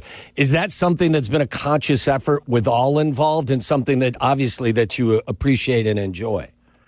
Definitely. We've been wanting to run since last year in training camp. That was our motto. We run. Training camp, we was running a lot. Practice, we was running a lot. And it paid off. We play with a tremendous pace. We have a lot of good high basketball IQ players, and we have a high basketball IQ center, so it makes it easier for us. But I would think just playing with that pace at a high level, that's something that we do. That's a part of our identity. And the more we can continue to show that and do that, I think we'll be pretty fine. Ayo Dosunmu joining us. It's Waddle and Silvy on ESPN 1000. You've been a part of this team, like you just said, the last 4 years. And, you guys have been the last couple, a team trying to knock on the door for the postseason. When you start 4-0, is this a hot start, or is this a sign of things to come? We're taking it one game at a time, definitely. It's a great vibe. We have a tight-knit group. We love to be around each other. We love having fun, playing with each other, keep competing, trusting the process and just stacking good days. I would say that's our motto. The energy, the chemistry, the unselfishness is everything we want to do with a team effort. And I just believe that if we keep doing that and we continue to, stand on what we believe in as a team, culture-wise, and keep playing as a team, then we'll get the results that we want. Who is the most fun guy on the team? When we had Modis on the other day, he was saying that, like, everyone likes to hang out with everyone. It seems like you got a good locker room. Right now, who would you say is the most fun guy in that room? That's a great question. I think everybody is unique in their own way, and that's what makes our bond so special. Like I said, we're a tight-knit group. We're pretty much around the same age, except Vooch, of course. But we're a tight-knit group. We love to talk basketball. We love to, joke around, play. But then when it's time to compete, we all know what it's time to do to win, and that's been helping us so far. What's old man Vooch like away from the basketball court? He pretty chill, actually. Vooch, he pretty chill. He like watching movies. He like watching soccer, listening to music. He a pretty chill guy. You saw some familiar faces last night at the UC with Zach and DeMar back in town. How was that? And I know you developed a nice relationship, if I'm not mistaken, with DeMar, and how much he meant to your development as a player. Definitely. It was great to see those guys because those were my vets when I came into the league. Those are the guys that, I really studied and watched and asked a ton of questions when I first got into the building. So just to see them still be successful, obviously in a different organization, but, I always love to see those guys because those are the guys when I first came in, I didn't know anything about the NBA. Those are guys who took time out to, help me understand the process and understand how the NBA works. So anytime I see them, it's all love. Is that your relationship now with Modis? Are you his big brother?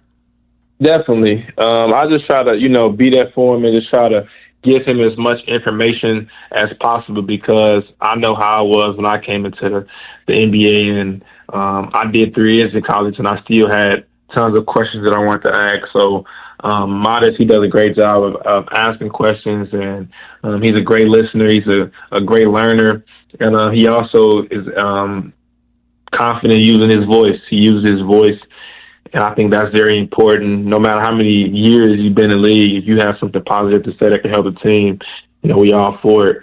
So definitely. How big is this game against the Knicks right now, Io?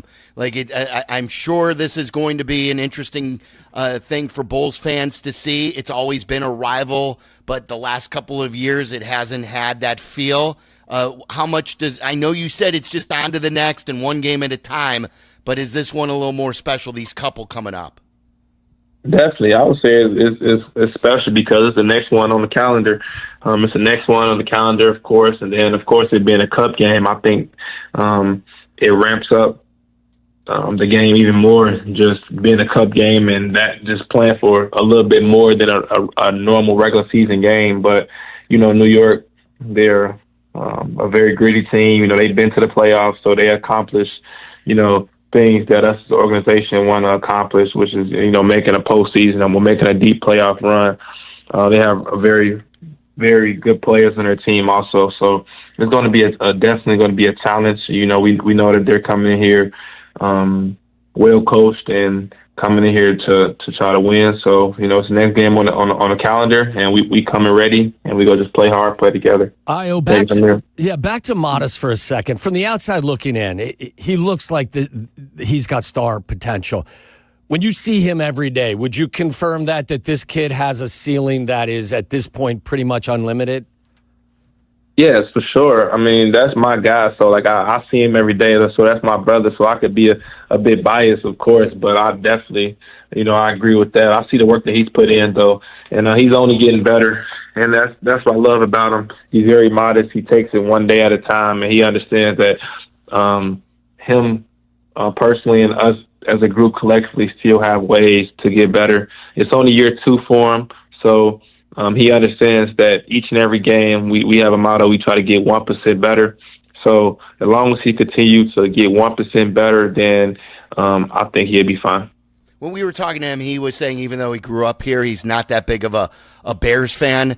What about you? I don't know if we talked about this a couple of years ago. I think I saw you with Mattis at Bears training camp. Are you all in on the Bears?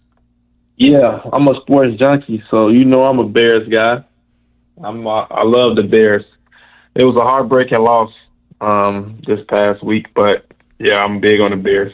So who do you know? Did you get a chance to meet Caleb? And like, that's the hot button here. Since you're a sports junkie, since you're a Chicago guy, what do you think of Caleb as the quarterback?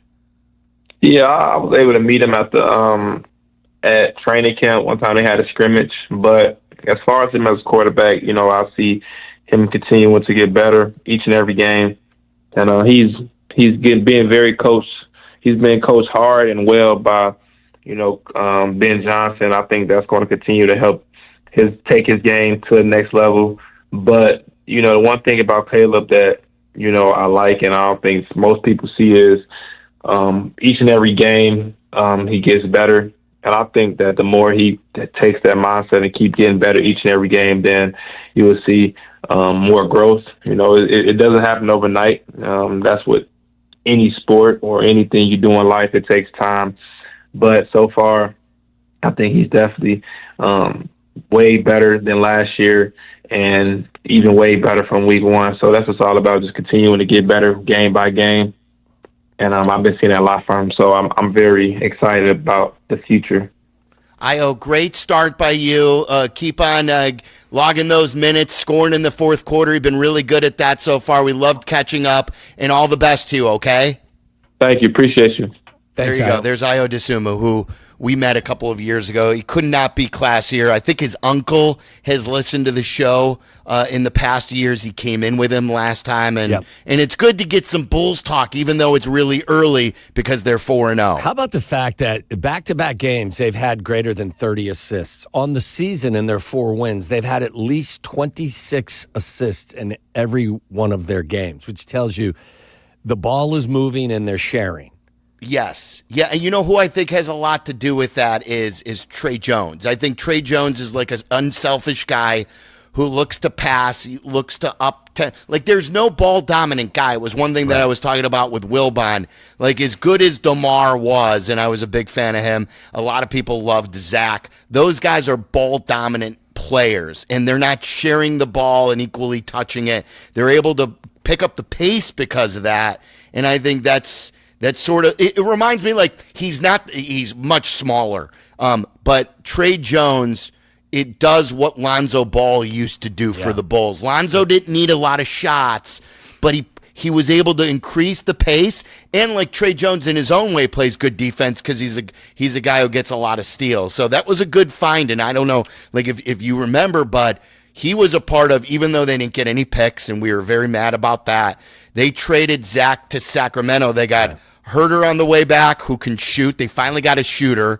And now you got Trey Jones, who is a nice find. And then, of course, they traded for their own draft pick, who is a Senge. Yeah, well, you have to ask the question, as much as, Kobe White has developed his own game, when he comes back, does he become a ball stopper because he's more of a guy that needs the basketball? So that's why the question, I think, will be asked repeatedly, what's the best path for this team with regard to Kobe? Yeah, and they haven't been really that active when it comes to, like, making trades. Yes. But the way, I'll tell you, the way Vooch is playing right now, because the way they're sharing the ball, through Vooch. Now maybe they'll be able to trade him.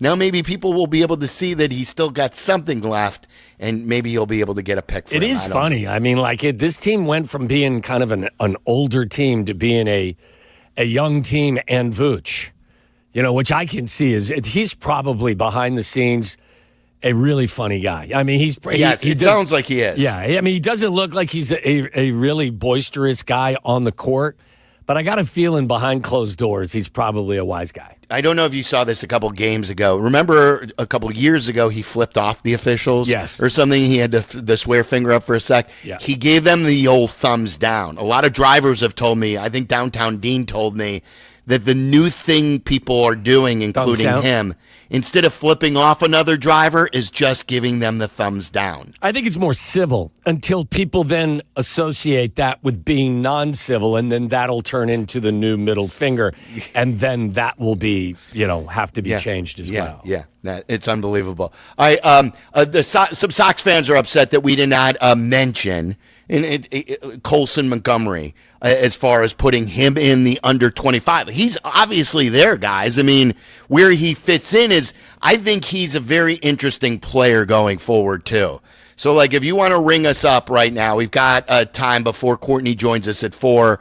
Who would you put top 3 in the under 25 crew in Chicago sports? Bedard, Nazer, Caleb, Rome, PCA, Matas, Montgomery, Teal.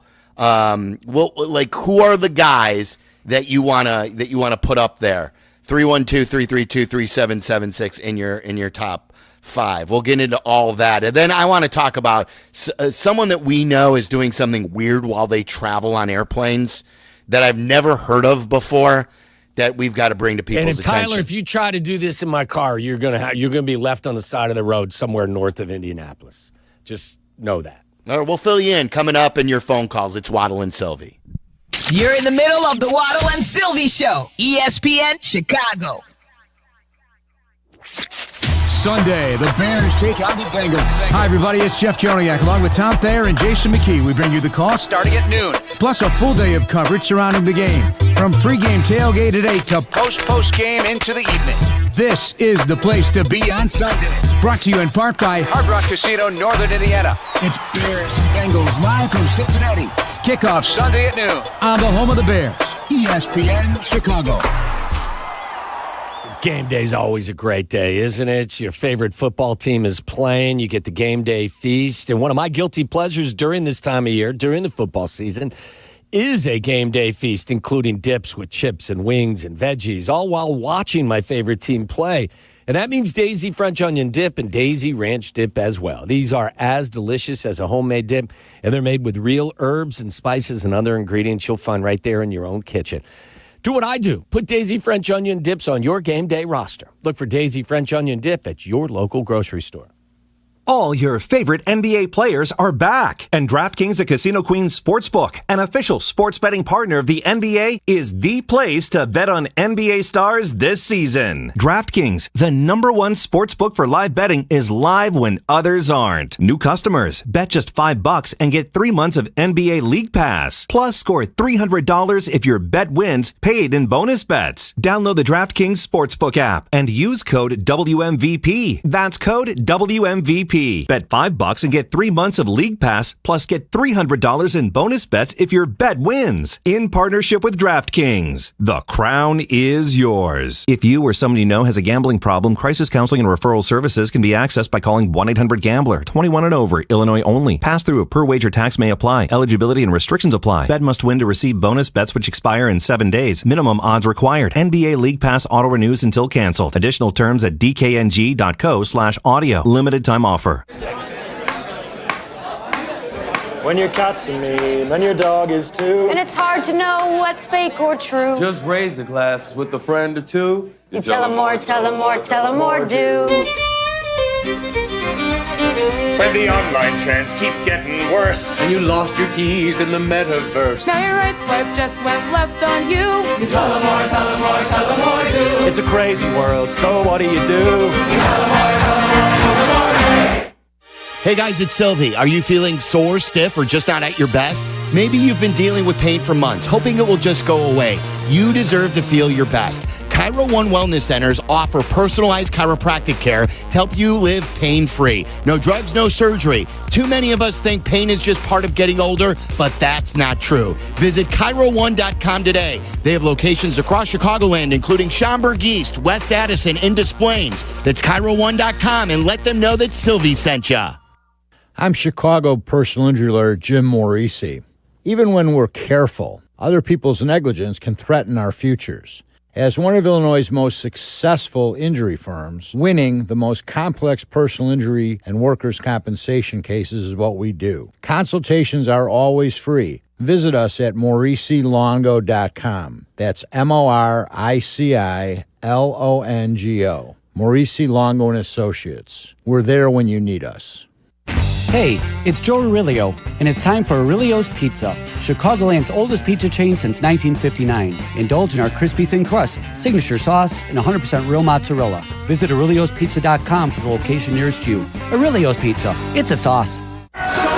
Introducing the new ESPN Fox One bundle. Unlock all of ESPN and all of Fox One with one unbeatable price. Catch the biggest games, college football, NBA, NHL, and more on ESPN. Stream your faves, Big Noon Saturday, the World Series, and NASCAR on Fox One. All for just $39.99 a month. That's 20% off. The ESPN Fox One bundle. Offer valid for eligible subscribers only. Access content from each service separately. Savings compared to purchasing both plans separately. See stream.espn.com for complete terms and conditions. Hey, I'm Mike Slater. My dad passed away at the age of 63. It's out of nowhere. Had a stroke. Super hard, obviously, for the whole family, but my dad had life insurance. This is why I have life insurance for my family, for my wife and 4 kids. And the best place to get life insurance is ethos.com because you can do it in 10 minutes. And there's no medical exam and no blood test, just a few health questions. Get life insurance in 10 minutes so your family is protected. Ethos, ETHOS, ethos.com/play. Listen to us now, live on the ESPN Chicago app. Listen to the show in HD at 100.3 HD2 FM. Listen now on ESPN 1000.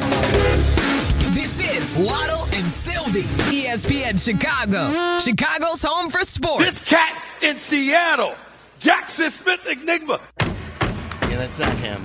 It's Jigba. We've had our share of those, too. That was Stephen A. from a couple of days ago. Guys, don't lose ESPN, especially if you're a YouTube TV customer, because there's so much good there, too, including college football, college game day, Monday Night Football, NBA, college basketball, and more. Don't forget, too, Waddle, I think you reminded me that the Inside the NBA show is now on ESPN as well. Did I? Was it you or was it somebody else? Someone else mentioned that. That was me yesterday. Yeah. Was that you, Tyler? I don't want to take credit for one of Tyler's nuggets. Yeah, not only do you get College Game Day, but you have Inside the NBA there. So to keep it, if you're a YouTube TV customer, go to keepmynetworks.com to keep ESPN. Keepmynetworks.com.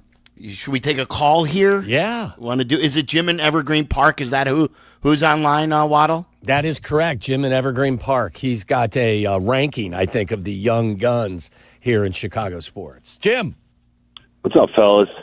Yeah, I love Montgomery and Caleb as well, but I think if you're going to go top 3 as far as under 25, I mean, definitely Cade Horton and then PCA and Bedard. I mean, I think those are the top 3 right there. Cade Horton, unfortunately, had that injury at the end of the year, but I think, to me, he's the top of the 3, and he's going to be a stud, and he's going to be a number 1 starter coming up. It's a good call. Thank you. Appreciate it, Jim. Well, how would you rank your top 3? This is what I'm going through. And the Horton thing also throws. I want to think about it a little bit more because I think I may put Bedard number 1. But everyone loves Nazer too. I'm not saying at number 2. And then I think I would still. Bedard's got more NHL ice time under his skates though than Nazer, doesn't he? I mean, he does. Yeah. No, I mean he would be number 1. I'm trying to think who would be number 2. PCA didn't finish the season up well. I got a list. I got top 3 for you. You want mine? Yeah. What is yours? I got Bedard at 1. Bedsy. I go with Bedsy number 1. I got Cade at number 2. Cade Horton number 2. He's going to win the National League Rookie of the Year. And I got Modest at 3. No Caleb. Not yet. He ranks 24th in completion percentage and dead last in expected completion percentage. I know, but and I'm not downgrading Modest, but Modest has as much as Modest is passing the eye test, he's still that's important to me for young players. There is a limited amount to put on your resume because you're a young player, but the eye test tells me that this kid, he's got star potential. He's 19 too. He's not some young kid that's getting punked by veterans out there, and wasn't last year. So Again, this is an inexact science because these guys are so young, but I would say Bedard. Bedard's the most accomplished of the young guys, right? And he was like, as much as everyone says, oh, well, what about Caleb being a generational star? I only heard a couple of people talk about that. And not on this show. Not on this show. We were always, whenever someone would call in and say, hey, they got to take Caleb. Caleb's a generational player. We did not label him generational. Like, we were buying, and I was certainly buying, but I was always running away from the generational title for him. Bedard, though, his talent is a generational NHL prospect. Like that he went to a shorter stick this past year, too. Got me. I guess I'm also probably not giving PCA enough credit because he's going to be a Gold Glove center fielder. He hit 30 home runs. He's 30-30, so I should probably put him ahead of Modest. There weren't many 30-30 players. He's already been an all-star. But the way he ended, it makes you wonder. Colson Montgomery, like people were mentioning, it really eye-popping when you look at his home runs and 255 at-bats. Mm-hmm. He had 21 home runs after it looked like things were going south. His average, I think it was lower even before the season ended. He ended up getting it close to 240, 239. I think league average is like 235. So as much as people want to turn their nose up at the 239 average, 311 on base, it should improve. It's not great, but it's not terrible either for a rookie. I think you have to combine what's already been accomplished with what you expect the potential to be. I think if you take a step back and you look at it from a distance, it's like, wow, we've got some really talented young players regardless of sport. So ranking them, you may not do somebody justice, but I'd throw them all in a hat and say, pick one out. That guy, he's got a lot of potential and could be a star. There's a lot of scouting in this, with your eyes, like you were mentioning. Yeah. So if you want to weigh in, whether you want to give us your three or you want to give us who would you pick first in a young Chicago sports draft, 25 and under. Is it Matas? Is it PCA? Is it Montgomery? Is it Bedard? Is it Nazer? Who else did I mention? Everyone? Did you mention Montgomery? Yes, I mentioned Montgomery. But I heard from Sox fans early, so we'll make sure that we include him out of fairness. So 312-332-3776. That's the phone number. Courtney Cronin's going to join us. And a lot of news coming out of Hallis Hall. We'll also get an update on what she thinks could happen at the trade deadline for the Bears, including something that Bill Barnwell brought up in one of his columns. It's something that isn't a crazy idea if you've listened to this show before, because we have talked about this over the last couple of months. We'll get into all that with Courtney coming up next. You're listening to Waddle and Silvy on ESPN 1000, Chicago's home for sports. Hey, it's your good friend Tom Waddle. I'm originally from the Cincinnati area, Sharonville to be exact. So when my favorite team heads to my hometown, we gotta go. Bud Light presents the Waddle and Silvy Show live from Cincinnati. We'll be at the Holy Grail Tavern and Grill tomorrow from 3 to 6:30. Watch our Waddle and Silvy Football Friday show on YouTube or catch us tomorrow at 3 on the ESPN Chicago app. It's all brought to you by Bud Light. Please enjoy responsibly. Hey guys, it's Silvy. You ready to take your sports action to the next level? You need Circa Sports Illinois, the world's largest sportsbook, now right at your fingertips. Circa does it the right way. High app limits, low holds, incredible customer service, and no bet fees, ever. Other books might charge you to get you in the game, but not Circa. With Circa, every play is your play. Download your new bookie today at circasports.com. It's the only place I play. Got to be 21 years or older. Gambling problem? Call 1-800-GAMBLER. Hey friends, I'm Tom Waddle and I drive a Hawk. Find your next car at hawkauto.com. Choose from 12 Hawk Auto locations at Forest Park, St. Charles, Plainfield, Joliet, Carroll Stream, and now LaSalle, Peru. Shop thousands of vehicles from 13 big brands. Save with 0% financing or make no payments for 90 days. Plus save even more with our complimentary maintenance plan. Find your next car at hawkauto.com and drive what I drive. Drive a Hawk. HawkAuto.com. Financing and plan on select models with approved credit. Wallner Law helped me get the compensation that I deserve. Wallner Law helped me get back on my feet. Thanks to Wallner Law, I'm at a better place today. Wallner Law cares for you. We're compassionate. We're empathetic to your situation. And I promise you, I will get you more money than any other law firm in the city of Chicago. That is my promise to you. Hire us, win with us, be successful with us. Call us at Wallner Law, 312-8-million. Hey guys, are you craving that legendary Chicago pizzeria taste without the wait or the price tag? Meet Connie's Frozen Pizza. Premium pizzeria-inspired pies from your freezer to your table. Oh, yeah. Born in Connie's restaurants, now in your freezer. Connie's brings that unmistakable flavor that says, I could have gone out, but why? Hosting, dodging cooking, or are you just hungry? The solution is Connie's. Find Connie's Frozen Pizza in your local freezer aisle. Connie's Frozen Pizza. Authentic Chicago taste without the pizzeria prices. Hey, fans! Welcome back to Fansville's Cheers and Tears. Oh. Okay, so like everybody deals with losing, right? To a rival on a last-second field goal. Whatever, it's fine. I'm totally fine. But I cope with losing with an ice-cold Dr. Pepper. Those 23 flavors are like so delicious. They totally wash away the pain of your college football team taking a big fat L. College football, it's a pepper thing. A SoFi personal loan is here to help you achieve something once thought impossible: overcoming high interest credit card debt. Walk the tightrope of your finances with one low, fixed rate monthly payment, no fees required, and as soon as the same day funding. That's right. Pull off your own debt-defying stunt with a SoFi personal loan. Visit SoFi.com/trick to learn more. Loans originated by SoFi Bank, N.A., member FDIC. Terms and conditions apply. NMLS 696891. YouTube TV customers, you could lose ESPN and the sports you love, including college football, college game day, Monday Night Football, NBA, college basketball, and more. Take action. Go to keepmynetworks.com to keep ESPN.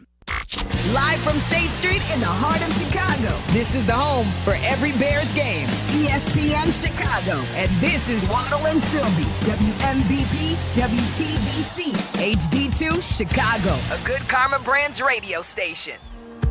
All right, buddy, it's great to have you back. Thanks for hopping on. If they keep this up, we'll be bugging you a little bit more often, believe me. All right, sounds good. See you, buddy. There's Pat Boyle. Don't she?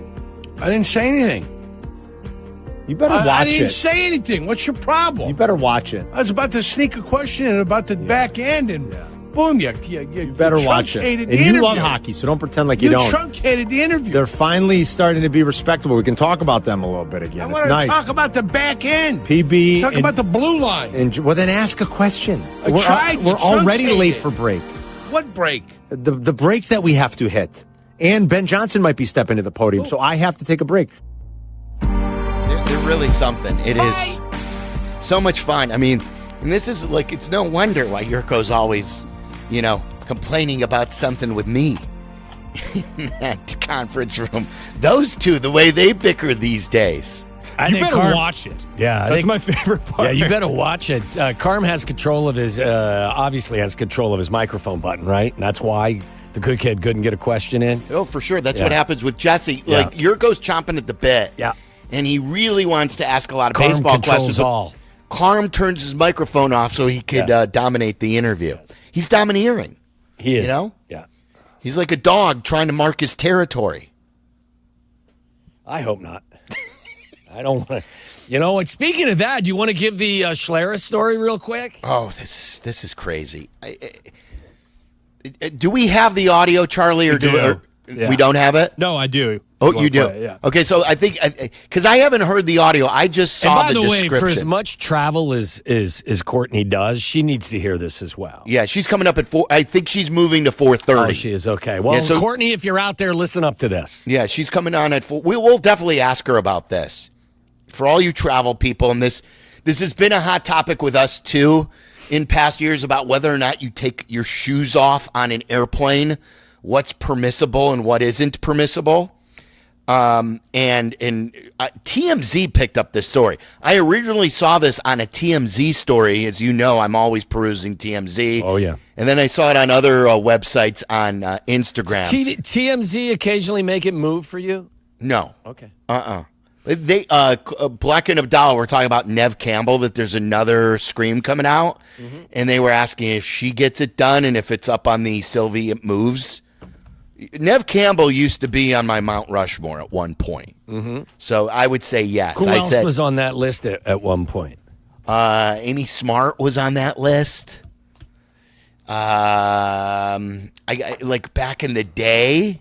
If you had to play the Carmen Jurko game, Jessica Simpson was on the list back. Like we're going way back in the day. Crazy, don't you? Huh? Nothing. By the way, if you were going to play the Carmen Jurko game from earlier in the week, I think it was 60 and older. I didn't call Carm. I sent Carm a text right away, and I said Sharon Stone and a walk-off. Really? She's nuts, too, though. Like, nuts. Oh, okay, but you're going to sell me Jessica Simpson, right? No. You asked back in the day. No. Britney Spears on your list, too? No. Back in the day, yes. Like 1998, maybe. 60 and older? How old is Jeannie Buss? She's probably in that category. She's Jeannie married Buss to Jay is in Moore now, right? Yeah, Jeannie Buss is there. Jeannie Buss. Plus, you could talk basketball to her. Yes. Jeannie Buss is 64. Yes. Jeannie Buss. Okay. All right. Back to you. Touch a truck. So wait, you want the Schler thing? Because then I got something else for you. Then more on this topic about where you would draft the 25 and under guys. All right. So this was Mark Schlereth on one of his podcasts that he is. Stink's a great guy. We love Stink. Yep. But I can't believe this if this is what I think it's going to be by reading what the article said. So this was him talking about people taking their shoes off on an airplane and what he does to combat this. 30 seconds for this one. Non-football related. Out of all the things happening in your life right now, Stink, what makes you the most annoyed? What pisses you off the most? Non-football, something non-football in your life. I'm pretty. That's where you guys got me wrong. I'm the happiest, go luckiest guy you'll ever meet in your entire life. I will say one thing that irritates me is now I'm telling on myself. People that don't know how to travel, like nobody wants to see your feet in flip flops on a plane. Not one person. Nobody wants to see you in a tank top with your armpits hanging out. That drives me insane. Have some couth about you, and dress appropriately. Put on a pair of pants. Can I ask you this? Put on some shoes. Should the people in flip flops on airplanes, should they be executed? Well, I don't know about that, but I always pee on the floor to make sure. I've seen people walk in in socks in the bathroom. I always pee on the floor to make sure if you walk in socks, you're getting urine on your feet. I mean, now listen. Okay, let's take a rewind real quick here. I will cop to having taken my shoes off while at my seat before. Of course. I would be lying if I did. Yeah. I have never gotten out of my seat with my shoes off and gone to the bathroom. Ever. I wouldn't do that for my own health reasons. I wouldn't do that for others' health reasons. Yeah, whenever, so I've argued with Bleck, I want to say about this, maybe Carmen, about taking off your shoes on an airplane. I always say if it's like one of the long flights, like if you're going international, they even give you socks. Yeah. Like if you're in not first class, but the premium economy. And your dogs are barking. Oof. Yeah, that's a long time. Yeah, I'm with you. To just be like, do you sit on your couch? I know it's not your couch; it's their.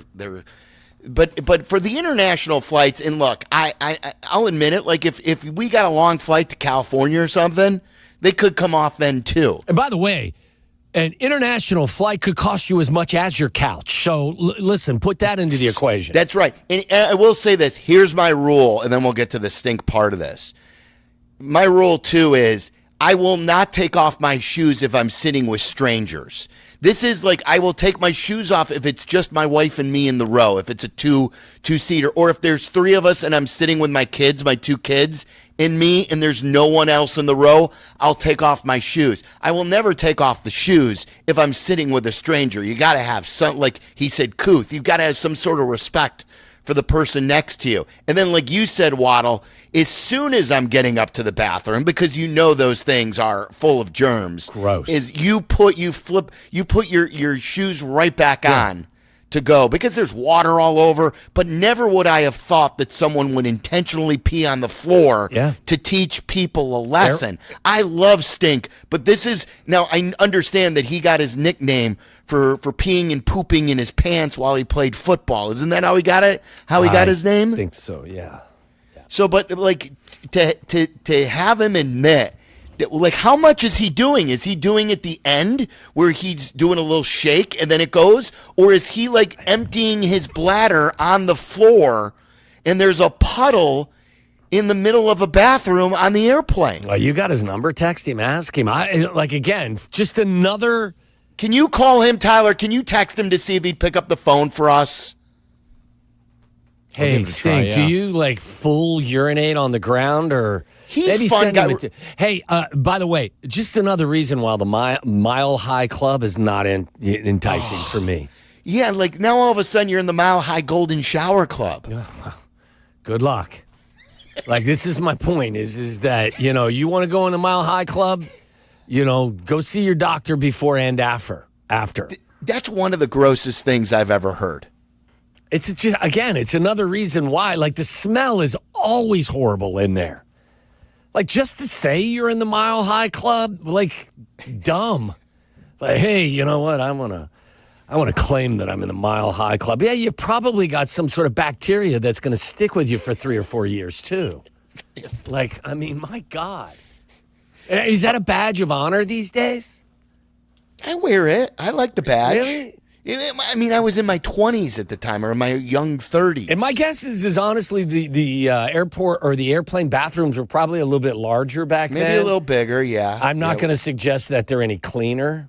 No. We were newly dating, too, at the time. We were in the back row of the airplane. We had a blanket. Things got a little frisky, so we took it to the bathroom. So it wasn't because of the badge. She wasn't wasn't afraid of all of the nastiness of an airplane bathroom either. You know what they say? Love is blind, Waddle. I know what they say is birds of a feather. Couple of just disgusting people want to be with each other. Can I read you this too? This caught my eye, and a listener pointed this out. What Hogue tweeted out, Adam Hogue from CHGO. He said, Bears OC Declan Doyle said they've reviewed every penalty from the entire season and have resorted to, quote, some unorthodox things in practice to get it cleaned up. Quote, it's something we're addressing, and it's really important for us to stay on schedule. What do you think they're doing in practice to clean this up? That's unorthodox. If you commit a pre-snap penalty, you have to go through the spanking machine. You have to go through from like the goal line to the 50. What? What? Isn't that what got Northwestern in trouble? No, the nakedness got them in trouble. Listen, run. Run. Yerk talked about this the other day. When they jumped off sides as a defensive lineman, they took, you had that orange or green football on the end of a long stick. And you would have to get in your stance, and you'd walk up and down the field getting off the ball when the ball would move. And if you jumped, you'd keep doing it. You'd do it for an hour until you're puking. Like, it's learned behavior. How else are you going to do it? Would you guys please stop jumping off sides? Okay, thanks. Good. I'm sure we won't have any penalties next week. So you're saying they go back to like the high school days and make them run? Well, I mean, look. Do a lap around the field. You said that Declan Doyle said they unorthodox. I would think in 2025, running laps is unorthodox, isn't it? For pros, for sure. Yeah, the old spanking machine, probably a bit unorthodox. I don't know. Maybe you got to clean up the locker room. Whatever it is, there should be some sort of penalty. Again, There's no excuse for it. I mean, why are we going to let it go? Hey, just sit and hope. Hope is not a plan. Yeah, I like that. But I understand. I get what you're saying, but how do we need incentives, motivations to not just to do your job, Charlie? Right. Just stop. You know what would happen, Charlie, if I jumped off sides the way that Colston Loveland has in every game? My ass would be on the bench. How long have they been playing football for? Just stop jumping off sides. I'm with you. So that's the point, is how do we get them to stop doing the things that, again, I get it. Even Coach Johnson said it. After the ball is snapped, things are going to happen. You're going to hold. You're going to have an offensive or defensive pass interference. You're going to make a mistake. But before this ball is snapped, that's where you're testing my patience. And the fact that it has happened over and over and over again is the worst times too. Yeah, it's a big reason. Not that there's ever a good time, but the worst times. It's a big reason why they are not more efficient on offense. They think of how much more efficient you'd be if you got rid of some of these pre-snap penalties. You're 5 of 16 in the red zone over the course of the last 4 games. You don't think that some of the penalties are part of that? Mental mistakes are as well, but you can't constantly be behind the sticks. You just can't function as an offense as efficiently as you want if you're behind the sticks. So, I don't know. So, was there an answer to it? Maybe Courtney would have. I don't know if they followed up with that. I would have followed up with Schlereth and asked him, how much are you urinating on the floor? And then I would have followed up with Declan Doyle, give us an example of something unorthodox. I don't know if maybe they'll ask Ben Johnson. Let me ask you a question back to the Schlereth thing again. If you walk into the bathroom after Schlereth, now you probably wouldn't do this because Stink's still a big man, and as friendly as he is, he could probably still rip your face off. Sure. I'm sure that a guy like that, when he has to go to the bathroom, I would think a man like that has an extra large bladder. And that there's more than you would think. Bigger man, bigger bladder, more urine. Is that what you're saying? Yes. Okay. The other thing too is he's not. He's probably not a flying coach, right? NFL career, I would assume not. Long time TV. So this is somebody But my question don't is, be peeing in any bathroom. If you walk in after Stink or anybody, and there's an inch of urine on the floor, aren't you going to the flight attendant and saying, "Hey, we may have a leak here"? Not only that, but Denver, he lives in Denver. That's a United hub. If I'm a United person and I see Stink on my flight, I'm cutting this thing off at the pass, and I go up to him in first class. I go, Stink, I heard you on that podcast. You will not urinate on our bathroom floor. What are you gonna? He look at you and go, "What are you gonna do, small fry?" Really? You get kicked off the plane. Well, that's my point. If you walked into a bathroom after, let's say it's not Stink, whoever it is, and there's an inch of urine on the bathroom floor on an airplane, aren't you going to the flight attendant and at the very least saying, "I don't know if this was intentional, but there's an inch of urine on the floor and you may have a leak"? The problem is with these small bathrooms too, you tend the sink is right there too, and the sink is this little bowl. So a lot of people are dripping water over the floor anyway. The bathroom floor is usually wet. Now I've got to worry if it's urine, if people are doing this intentionally. Yeah, I'm getting hot and bothered now. I got to join the Mile High Club in one of those bathrooms. Let me have it. Do I need to wear those covers on my shoes that workers put on when they come into your house? Sounds like you should put a hazmat suit on to go into an airplane bathroom. I please, Tyler, text Stink to give us 5 minutes. I got to follow up with this. I remember when we called him that one time and we were asking, what were we doing with him, about a shout out or something? Yeah. Or a word, word. This was from, who was Larry Borum had a stain. Oh, yeah. So we asked him. Oh, that's right. Yeah. Out of the blue, we texted Schlereth about that, about whether or not it was poop or not. Because he was the creator. I guess, Charlie, did you respond with this text? Yeah. Doyle said he doesn't want to give anything away when they followed up on the unorthodox comment. Correct. So, all right, give us unorthodox solutions for Bears penalty issues in practice. Worst answers only, 312-332-3776. Come up with your most creative answer. Adam and Skokie wanted to talk some Bears. What's up, Adam? Hi, how are you? We're good. I have a question now. We made the move for C.J. Gardner-Johnson. Do you believe that there's going to be more moves made towards closer to Tuesday? And if so, what positions? It's a really good question, Adam. We know that this general manager has been very aggressive in the past leading into the trade deadline.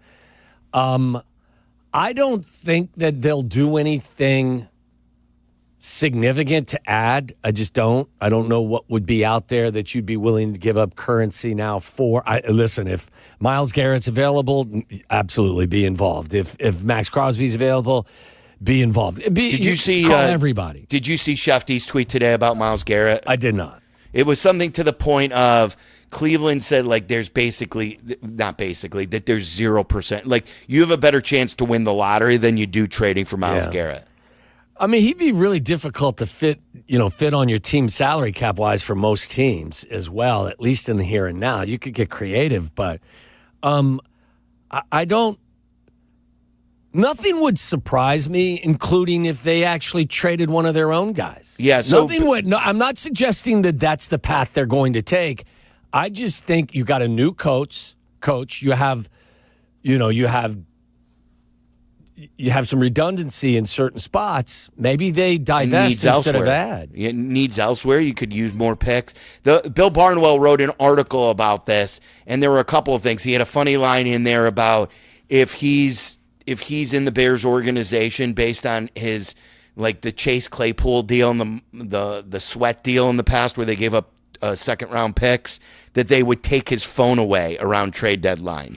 So he couldn't make another one of those trades.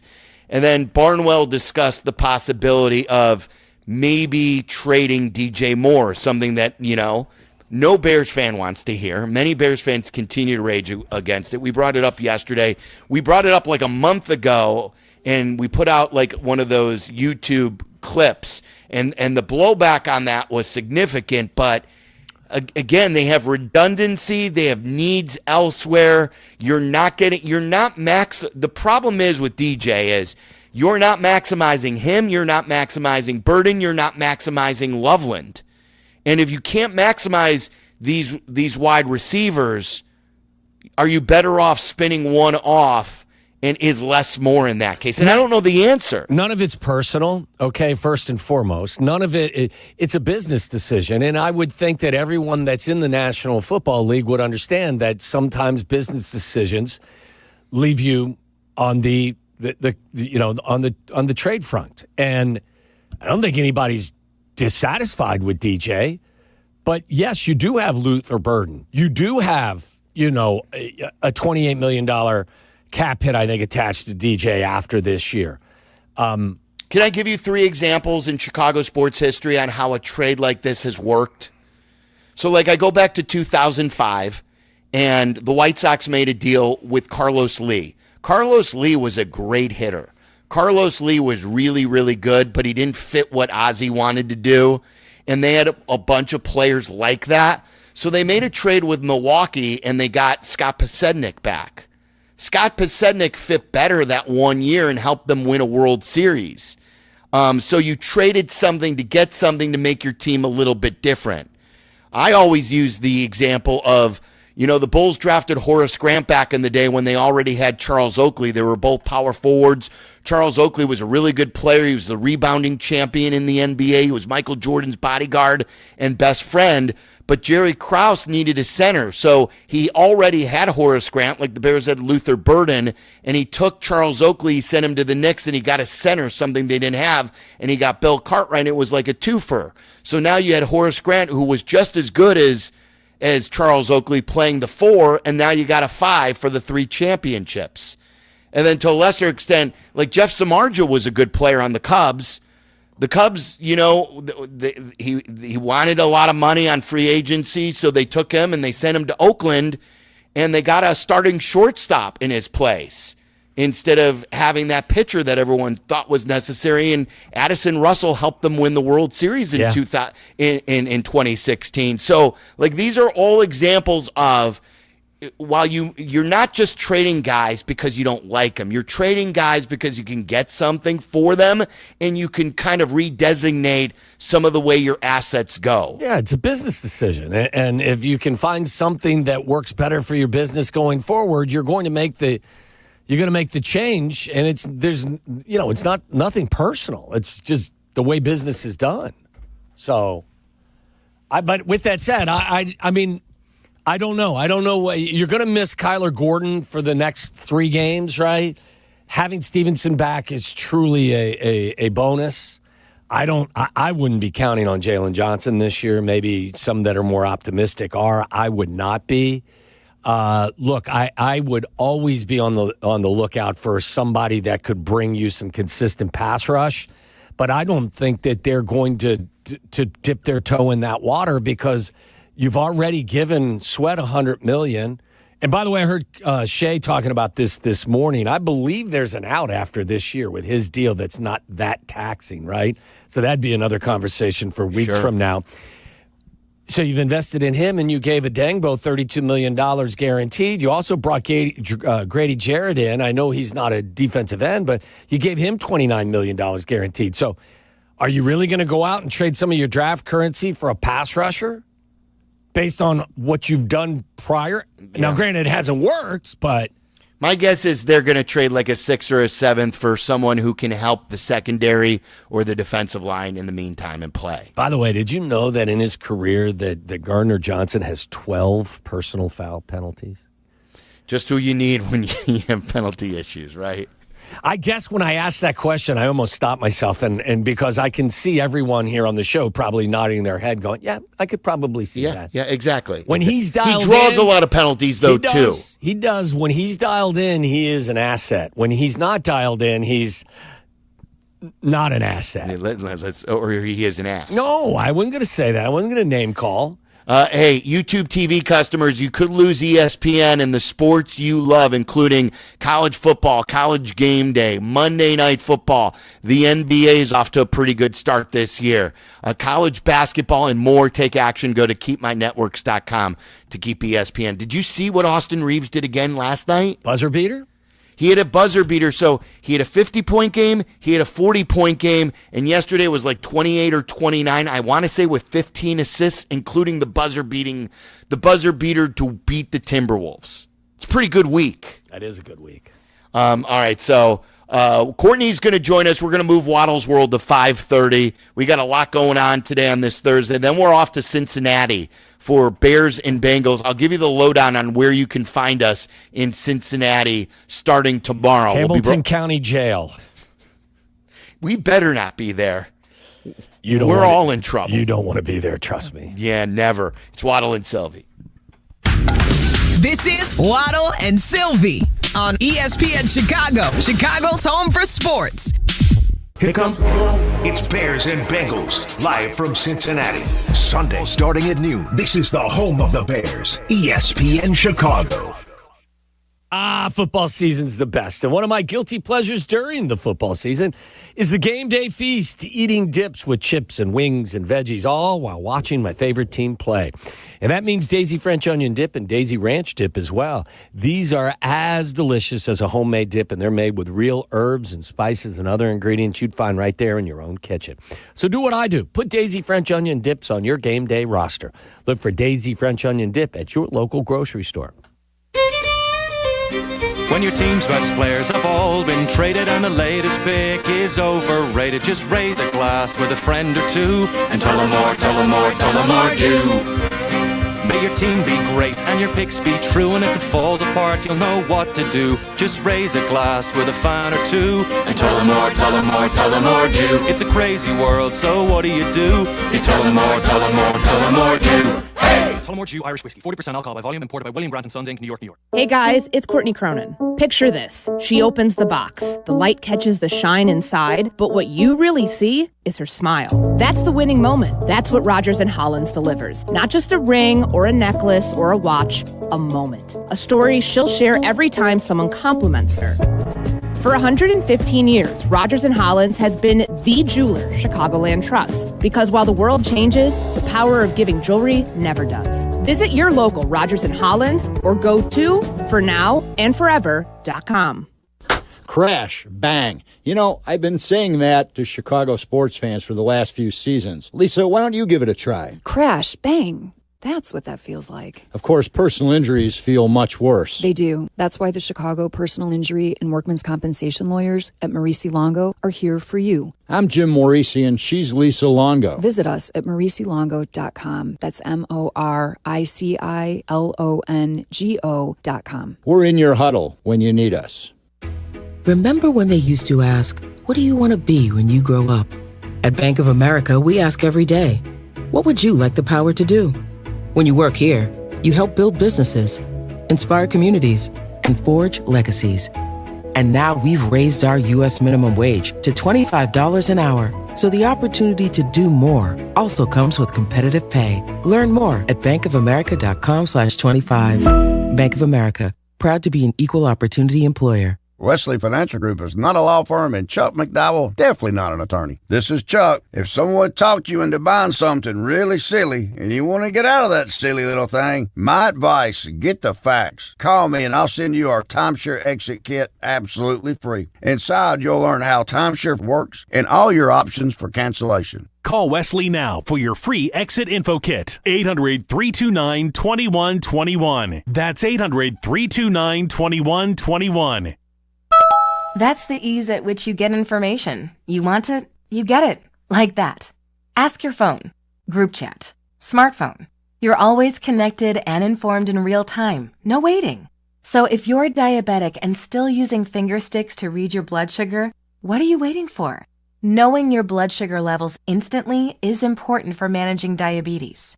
Call US Med at 888-665-0696. To learn more about continuous glucose monitors, a real-time instant method to track your blood glucose, US Med is an approved provider for Medicare and over 1,000 private insurers. And the best part? Call 888-665-0696 and we'll give you a free insurance benefits check today. So call 888-665-0696 today. That's 888-665-0696. And manage your diabetes as easy as... Fall is a time for football, falling leaves, cozy fires, and of course, a fresh haircut at Great Clips. With convenient online check-in, you can stop in whenever it works for you. And with everyday affordable prices, you'll save money for fall fun, too. Download the app today. Great Clips. It's going to be great. Roofers and Waterproofers Local 11 provides quality value and service in all facets of the commercial, industrial, and institutional roofing and waterproofing industry. Promoting skilled craftsmen and craftswomen through apprenticeship training, Local 11 members are trained in the application of the latest roofing and waterproofing techniques. They are at the forefront of design and installation of environmental-friendly solar, green, and garden systems. To find a highly skilled roofing contractor today, go to ChicagoRoofingContractors.org. Harry Douglas here. Fellas, it's time to step up your grooming game. Manscaped just leveled up with the Lawnmower 5 and the Chairman Plus, two powerhouses built for unmatched precision, comfort, and control. Whether you're cleaning up before a night out, preparing for a big meeting, or getting ready for a game day, Manscaped has the tools to help you look and feel your absolute best. These aren't just old school clippers. They're engineered for modern men who take pride in their daily routine. So upgrade your grooming gear and experience the difference. And now you can find Manscaped products at your local Walmart. They say a full marathon is the ultimate test. For me, it's more than a race. It's a milestone I once thought impossible. Michelle Smallman here, and I'm running my very first marathon in New York City with the support of Gainbridge and Gainbridge Assists powered by Parity. Together, we're empowering girls and women through sports and education with grants to 32 organizations in 21 states. Every step I take is for the finish line and for the next generation chasing their dreams. Here's to 26.2 miles and a future with no limits. Follow Chicago's Home for Sports on Instagram at ESPN_Chicago. This is Waddle and Silvy. Listen now in HD on our app and on ESPN 1000.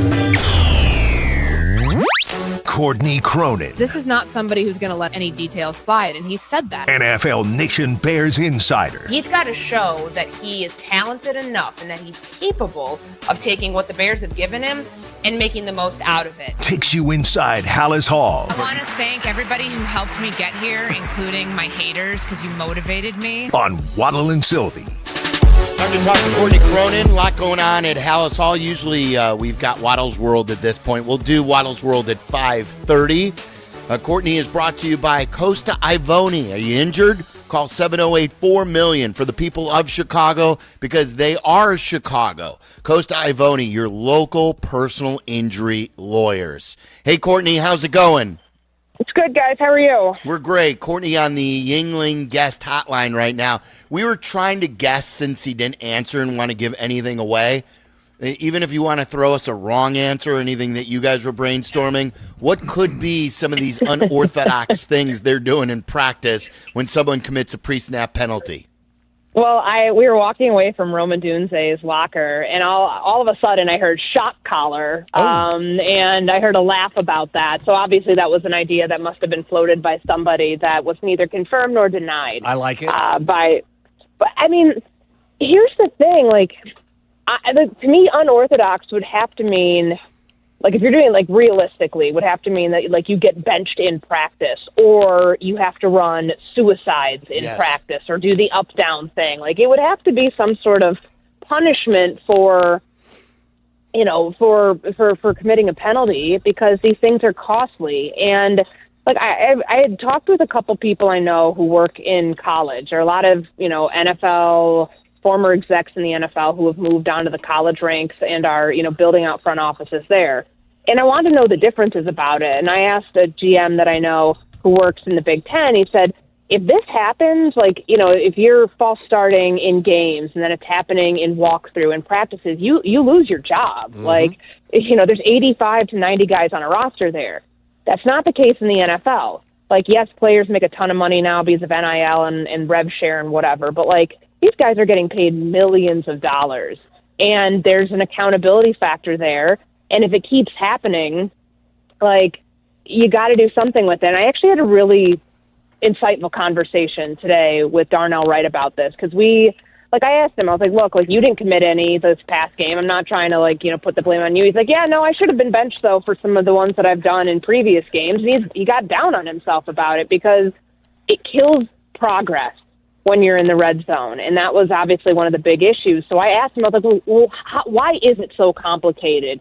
And he said, so you know the snap count, and, like, you commit it to memory, but then you put it in the back of your mind because you're trying to worry about, you know, everything that's happening at the line of scrimmage, if the quarterback's changing, you know, listening to the quarterback's cadence, if he's changing the call, if somebody yells move from the defense to try to throw you off, you're worrying about all those other things. And then it's the snap count, and then, like, you involuntarily react and move, and then you get flagged for false start. Like, there's a lot that goes into it. Like, there's a reason that, you know, it requires a lot to play in the NFL, which is why they have to have such pinpoint precision that you can't even flinch without getting flagged. And you have to commit so many different things to memory to know, what can I get away with? When should I not move? And it is difficult, like, when you think about all those factors about why it keeps happening, because there is a lot going on, and it's not, like, you know, I'm not, like, absolving them of blame, but you do have to factor in all the things that they have to account for and why it keeps happening as frequently as it does. Is there any talk, Courtney, about cadence still being a problem? I think it's part of it. I think that, you know, Caleb has improved with that a lot. And you're seeing when they're snapping the ball, like, you know, there are a couple instances where the play clock's almost down at, like, 3 or 2, but he's getting, and that's some of that's by strategy because they're trying to, you know, wear down the clock, but they're getting to the line faster. And I think when Ben Johnson said the urgency thing the other day, he's like, well, we're not getting flagged for delay of game, which obviously the bar is incredibly low if that's what we're going off of. But he's right. And I think some of that has to do with cadence for Caleb, too, because he's gotten so much more proficient with it than he was early on in training camp and early on this season. But I do think that there are still areas of that have to be worked out, because if guys are jumping, it's because they think the snap count is one thing and it's something else. Like, yeah, sometimes a defensive player can get you to move, but when you're doing it like on your own, it's because you thought the snap count was something else, and that's a problem. That comes back to the cadence, and Caleb, and whether it's right or wrong, whether it's on him or whether somebody just had a brain fart, frankly, like, it all comes back to it's not good. You can't get flagged 11 times a game the way that they were last week and be averaging 2 false starts a game and expect that the offense is going to make much progress. Courtney, when it comes to Caleb, a lot of people are debating him again this week. It's resurfaced. Mm-hmm. I wrote about him. I saw a Get Up today. They were talking about him. How can you sum up in the fairest way of how he's playing currently?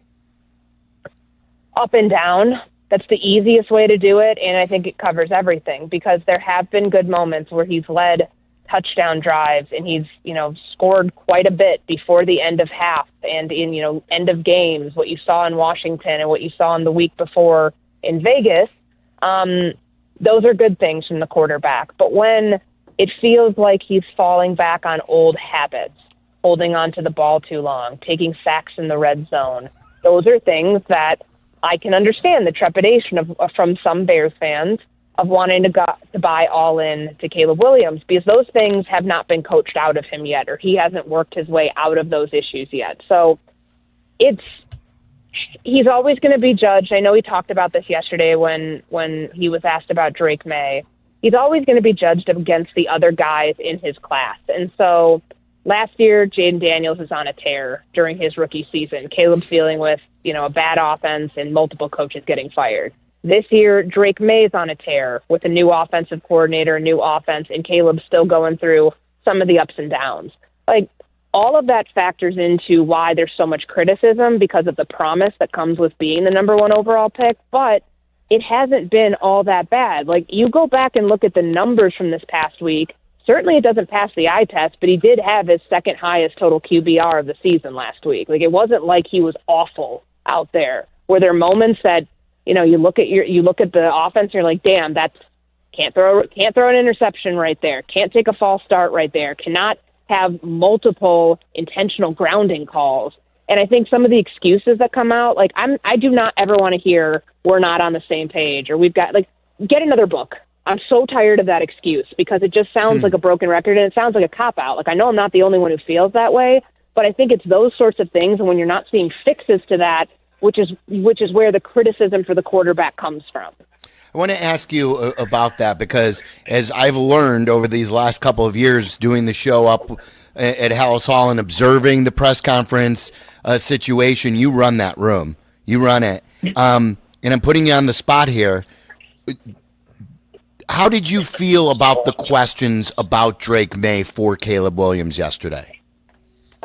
I don't mind them, because I don't know what the story was about in specific. Sometimes there's one of 32 of us for NFL Nation, so sometimes I will have to ask players about players on other teams. If you're working on a bigger story, maybe that story is about quarterbacks in the 2024 draft class. I mean, there's 6 of them. They're all drafted in the first round. Like, everybody's at a different point. Michael Penix and Caleb Williams and J.J. McCarthy are at a much different point than the other 3. But I didn't mind the question. I thought Caleb had a good answer to it. I thought that he handled great answer. The way that you should. But, like, how could you, like, the thing is, I get so annoyed when people act like you shouldn't be asking them these things, that they're focused on themselves. These players and coaches have recall that is absolutely, like, idiot savant level. And I mean that with the highest compliment I can possibly bestow on them. They know what's going on. So to say, oh, I'm not paying attention on what's going on the outside, they know. They know. So that's an excuse that's null and void. I think he handled it the way that he should. But how could you not pay attention to what others are doing around the league? That's what happened last year with Jaden Daniels. It's happening right now with Drake May. And eventually for Caleb, if it goes according to the way that they're coaching it, it'll happen for him. I didn't take it as like a slight on him by any stretch. I don't know how you guys feel, but that's how I felt. How'd you feel about the signing of Gardner Johnson? Culture change. Like, do they make that signing 5 years ago? I mean, I don't think so. Like, Pat and I were talking about this on the podcast today. Remember, this is the guy that George McCaskey called a punk because of what happened with Anthony Miller in the playoff game and Javon Wims getting baited into punching him in the helmet. Like, you brought an instigator in here, and I don't think that a couple of years ago they would have been in the right place to do that, just in terms of locker room infrastructure, but there's also an urgency to win. They made this move ahead of the trade deadline for a guy who was out there on the street that they didn't have to trade for. It's a low-risk, low-cost move, but I thought it was, you know, they desperately needed somebody to play nickel. Nick McLeod struggled last week. They don't trust Josh Blackwell. They've told you that by never playing him there this year in Dennis Allen's defense. So I look at this as a situation where they're desperate, and they went with somebody who knows the defense, who can start right away. Like, this isn't going to take in 2 weeks. He's going to be playing Sunday, and I think that they feel confident knowing that the leadership that they have in that room, that they're not going to have an issue with anything, off the field stuff of like attitude or locker room stuff. Because let's be honest, like CJ Gardner-Johnson has run his way out of a couple teams. Like that is what it is. That's not a narrative. I know that word likes to get thrown out by people who don't want to take accountability for their actions. Not saying he said that, but it's attached to him.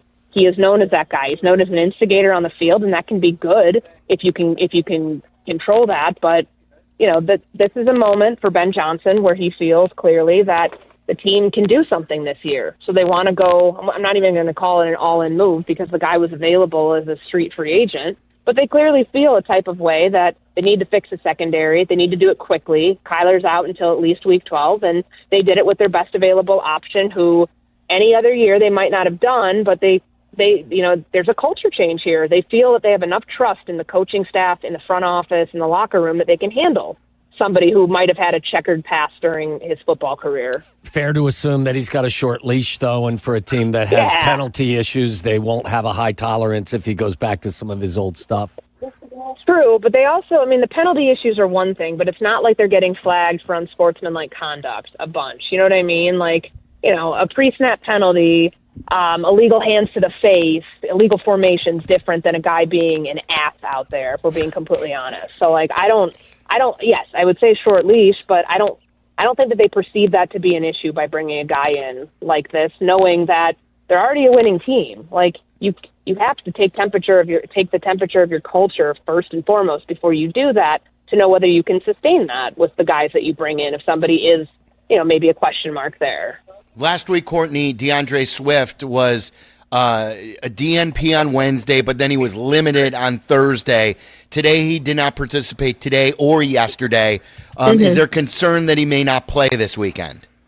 Well, yeah, the track record of the last couple of weeks has been DNP, then limited full, or DNP limited. So 2 days in a row of DNP. When I talked to him last week, so I didn't see him today, like, he said this was about maintenance. Like, he's 26 years old, he knows his body, and he's the lead back on this team. So it was maintenance the last 2 weeks, and then when you look at what his snap count was in the second half, you might think, okay, maybe he is dealing with something a little bit more. Tomorrow, like, obviously if he's DNP tomorrow, then it doesn't feel like there's any shot, but imagine limited tomorrow, questionable Sunday, and if it's the same that it was the last 2 weeks, that he would play on that. But I think since it's a soft tissue injury and he's clearly been playing through it, it probably requires more treatment during the week to make sure that he can actually be out there on Sunday. You were spot on with Lamar Jackson last week. Will Joe Flacco play this week for the Bengals? He practiced today. Like, and to see, a guy who has an AC joint sprain in his throwing shoulder, he's obviously a tough player. He's been doing it a while. He's the guy that you give the leash to, but he was limited. Like, it wasn't just that he was out there for warm-ups and stretching and went inside. He was limited today. So I imagine they'll list him as questionable, and that if he's ready to go, he will play, because we know what that offense looks like with Jake Browning. It doesn't look good. And the Bengals every week for them is do or die at this point, considering how they started out, considering what they've fallen to. They made that trade for Flacco to try to keep their season alive, and jobs are on the line. So Yeah, I would imagine he does play. If we get another day of this, barring some setback that happened in practice today, that he will play on Sunday. My guess is limited means he only threw the ball to Jamar Chase 9 times today instead of 18. I don't think he needs to throw it. I don't think he needs to throw it to anybody else. I mean, true. My God, like the historic streak that Chase is on of the double-digit targets, double-digit catches for the last 3 games, the offense runs through him. And even when it runs through him and defenses have like 2 guys on him, he's still getting his. So I think that's something the Bears secondary should have to anticipate being, a part of the game plan on Sunday. Like, you can't stop him, but you can try to limit him. Maybe you get Gardner Johnson to go out there and try to get him to get himself kicked out of the game. How about that? Entice him for a punch. Good deal? Mean, that happened a couple of years ago. It's not to say it can't happen, but Jamar Chase is a smart player. Yeah. A really smart player who I'm sure has heard about every form of trash talk out there. I would imagine that he's played against Chauncey Gardner-Johnson because of how many teams he's been on at certain points throughout his career. So I'm sure he knows what he's in for. Okay. Courtney, you travel a lot. Do you ever take your shoes off on an airplane? I don't take them off on an airplane, but I've been wearing boots lately. And I know better than this because they have metal in them. And I always go through pre-check, and when the thing goes off, I'm like, damn it! Like, why did I wear these shoes? So I'm smart right now. I have my Nikes on, but I will not take them off on the airplane. The only time it is acceptable to take your shoes off on an airplane is if you're in Polaris or whatever, Delta One, and you have your own pod and you're going to bed. There are no other times where it is acceptable to take your shoes off and make people smell whatever is coming out of your shoes, whether you have socks on or not. It is not acceptable. What about if you're 2x2 and you're with your wife? Can you do that? I mean, that's between you, your wife, and God, Silvy. Like, yes. there is no... I would say no. If I'm Allie, I'm saying absolutely not. Keep your shoes on. I'm listening to my wife and not the good Lord because you're more powerful in your family these days. Amen.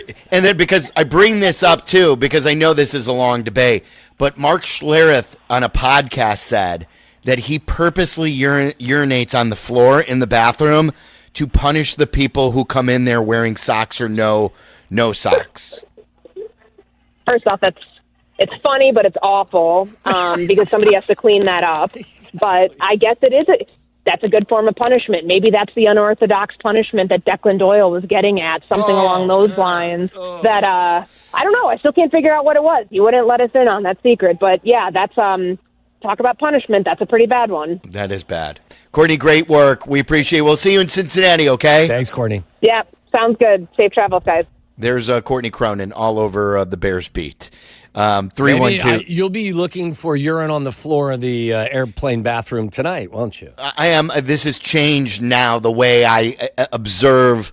Like I like to think of myself as very observant, but I've never really noticed the floor except when there's a large amount of water because of the sink. Mm-hmm. So I will be looking at it now. That's for sure. All right, if you want to talk to us, 312-332-3776. As we mentioned, Waddle's World will happen at 5:30 since we had to move some things around today, whether it's Bears, whether it's trade deadline, World Series we have not gotten into, all that coming up on Waddle and Silvy. Waddle and Silvy on Chicago's home for sports, ESPN Chicago. If you're the unwitting victim in a calamitous mishap, anticipate compensatory damages, subrogation relief, or tort claims under... Guys, what are they even saying? Coast-Ivoni ads don't sound like that. Lawyers like that are exactly why people call us. No legal mumbo-jumbo, just real talk. We're from Chicago. We talk like you, we fight for you, and we have real conversations so we can help you. They get where you come from, they get what you need, and they get you. Coast-Ivoni, your local personal injury lawyers, because they are Chicago. 708-4million. All right, guys, if better sleep has been hard to come by, you're not alone, and the right mattress can make all the difference. That's why Helix Sleep and Steinhofels has teamed up to bring their award-winning mattresses to Steinhofels. Now you can try Helix in person, something you can't do just anywhere. Right now, Steinhofels is offering 20% off all Helix mattresses orders for our listeners. That's right, 20% off all Helix mattress orders just for our listeners. Head to steinhoffels.com to learn more. Helix Sleep at Steinhoffels. Better sleep starts now. Fall is here. So many great things you do with the kids this time of year. What a wonderful family you've created. You want things to stay just as they are. It's time to talk about taking that next step for your future, a vasectomy. Take that step with Vasectomy Clinics of Chicago, because experience really does matter, especially with this procedure. They make it so easy with their 30-minute, no needle, no scalpel, in-office vasectomy. Log on to vasectomychicago.com, read their testimonials, and learn more about their procedure at Vasectomy Clinics of Chicago. And now, with the end of the year approaching, this is the perfect opportunity to maximize your insurance benefits or to use your remaining flex spending dollars before they disappear. 5 locations to serve you. Downtown Chicago at Lake Point Tower, also in Naperville, Tinley Park, Arlington Heights, and Barrington. Most insurance accepted. Visit vasectomychicago.com or call toll-free 877-877-4BAS. That's 877-877-4827. Hey, this is David Kaplan. ComEd wants to help you manage your energy usage and save using the ComEd app. With the app, you can better understand how much energy you're using and when, so you're able to manage it more efficiently and stay in control right from your phone. Anytime, anywhere, so make your life easier and save with the added control and convenience of the ComEd app. Download the app today at ComEd.com/app. Hey guys, it's Mitch Lyons with Mitch Lyons Wealth. You hear Yurko, the good kid, talk about me all the time. And yes, I did play in the NFL. But to be honest, these days, I'm more into spreadsheets than playbooks, and I'm solely focused on making sure my clients win retirement. Look, retirement's not about gambling on stocks or chasing crypto tips from your brother-in-law. It's about smart planning, steady income, and ultimately enjoying every day like it's Saturday. So if you want less guessing and more confidence, visit MitchLyonsWealth.com. Hey guys, it's Silvy. You ready to take your sports action to the next level? You need Circa Sports Illinois, the world's largest sports book, now right at your fingertips. Circa does it the right way. High app limits, low holds, incredible customer service, and no bet fees. Ever. Other books might charge you to get you in the game, but not Circa. With Circa, every play is your play. Download your new bookie today at circasports.com. It's the only place I play. Got to be 21 years or older. Gambling problem? Call 1-800-GAMBLER. Do you have trouble getting in and out of the bathtub? Are you afraid you'll slip and fall entering or exiting a tub? Safe Step walk-in tubs can transform your bathtub from an area of concern to a calming refuge. Call them today at 1-800-731-4558 and save $1,600. Safe Step walk-in tubs and showers are proudly made in Tennessee and offer an ultra-low step-in, avoiding that difficult climb over a traditional bathtub wall. They also offer a variety of therapeutic benefits that may help soothe your aching muscles and joints, increasing your mobility, boosting your energy, and improving your sleep. Safe Step walk-in tubs are designed to easily fit your existing tub space and are often installed in as little as one day. Just dial 1-800-731-4558 today to save $1,600 and receive a free shower package. That's 1-800-731-4558 for a free no-obligation consultation and to save $1,600. Safe Step walk-in tubs. Safety never felt so good.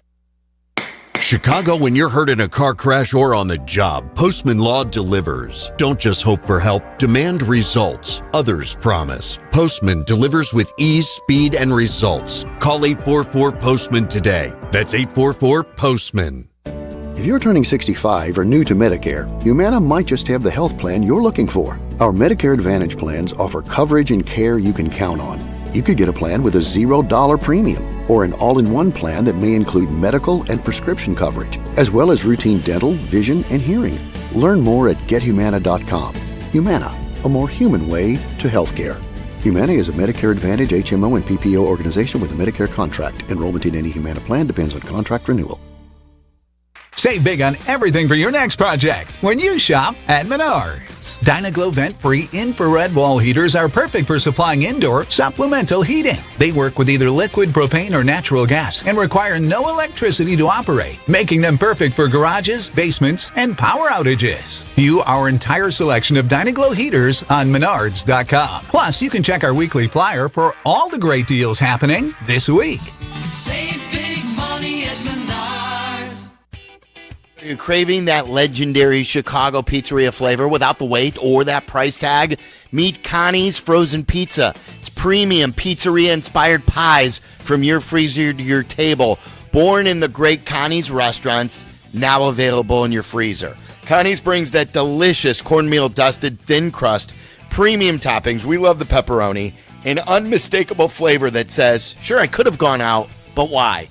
Maybe you're hosting, maybe you're dodging dinner duty, or you're just simply hungry. Pop into Connie's Frozen Pizza, and that's the perfect solution. Find Connie's Frozen Pizza in your local freezer aisle. Connie's Frozen Pizza, authentic Chicago flavor without those pizzeria prices.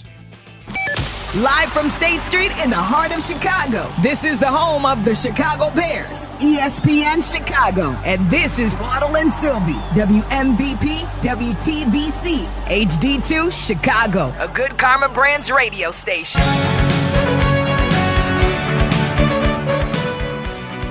Final countdown to heading to Cincinnati. We're leaving after the show.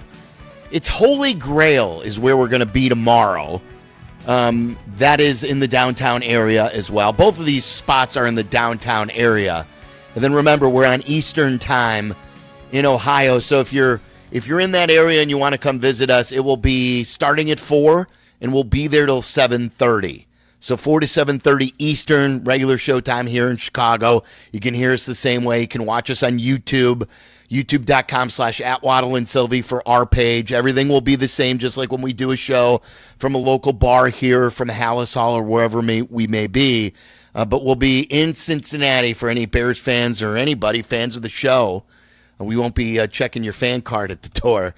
So step on by. Holy Grail, that's tomorrow. And then on Sunday, we're doing the pregame show from 11 until 1 Eastern time, and that will be at Kitty's. Have you been to either? I have not been to either. In fact, I've never been to any of these fine establishments down by the stadium. But again, I hear it's fantastic. You've never been to the stadium in general, have you? I have not. No. No, I was in Riverfront quite a bit, but I have never been in the Great American Ballpark, and I don't believe I was ever in Paycor. Are they right next to each other, the stadiums? They always were. I'm assuming they are still, so yeah. Okay.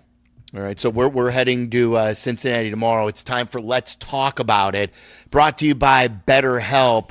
All of our listeners get 10% off your first month at BetterHelp.com.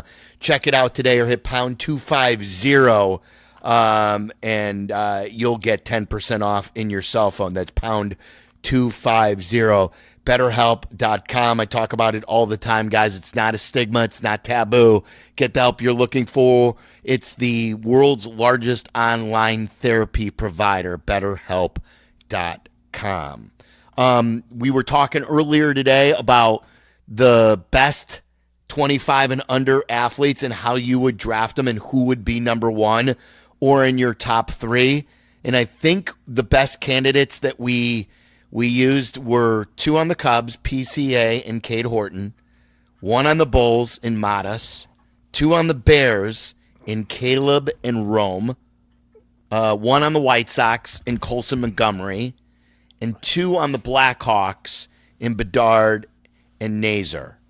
Am I missing anybody? Is there anybody else that we have not discussed that would be in the running for the number 1 overall pick if we were drafting 25 and under? I think that athletes? nails it. I think that's all. I think he wouldn't be the number 1 pick, but Spencer Knight's been playing out of his mind too for the Blackhawks. He's 25 and under. How old is Spencer Knight? He's 24. Okay. And then where did he play previously? He was in Florida. He was part of the Seth Jones trade. Gotcha. And then if you wanted to go with another Cub who was Moises Ballesteros this year, but Matt Shaw is also 25 and under too. How old is Bush these days? Is he 27?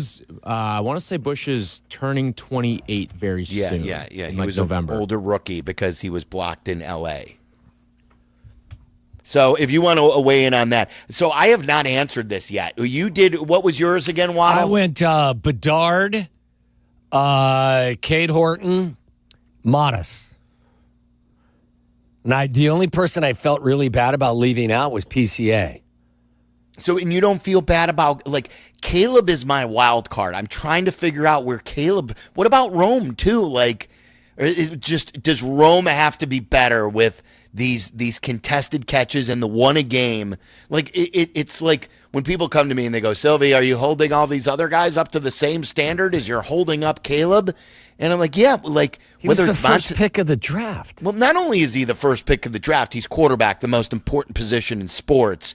But we do. I mean, we call out guys where Montez Sweat isn't performing. We're talking about Montez Sweat. When the run game's not performing, we're talking about that. We're talking about the left tackle.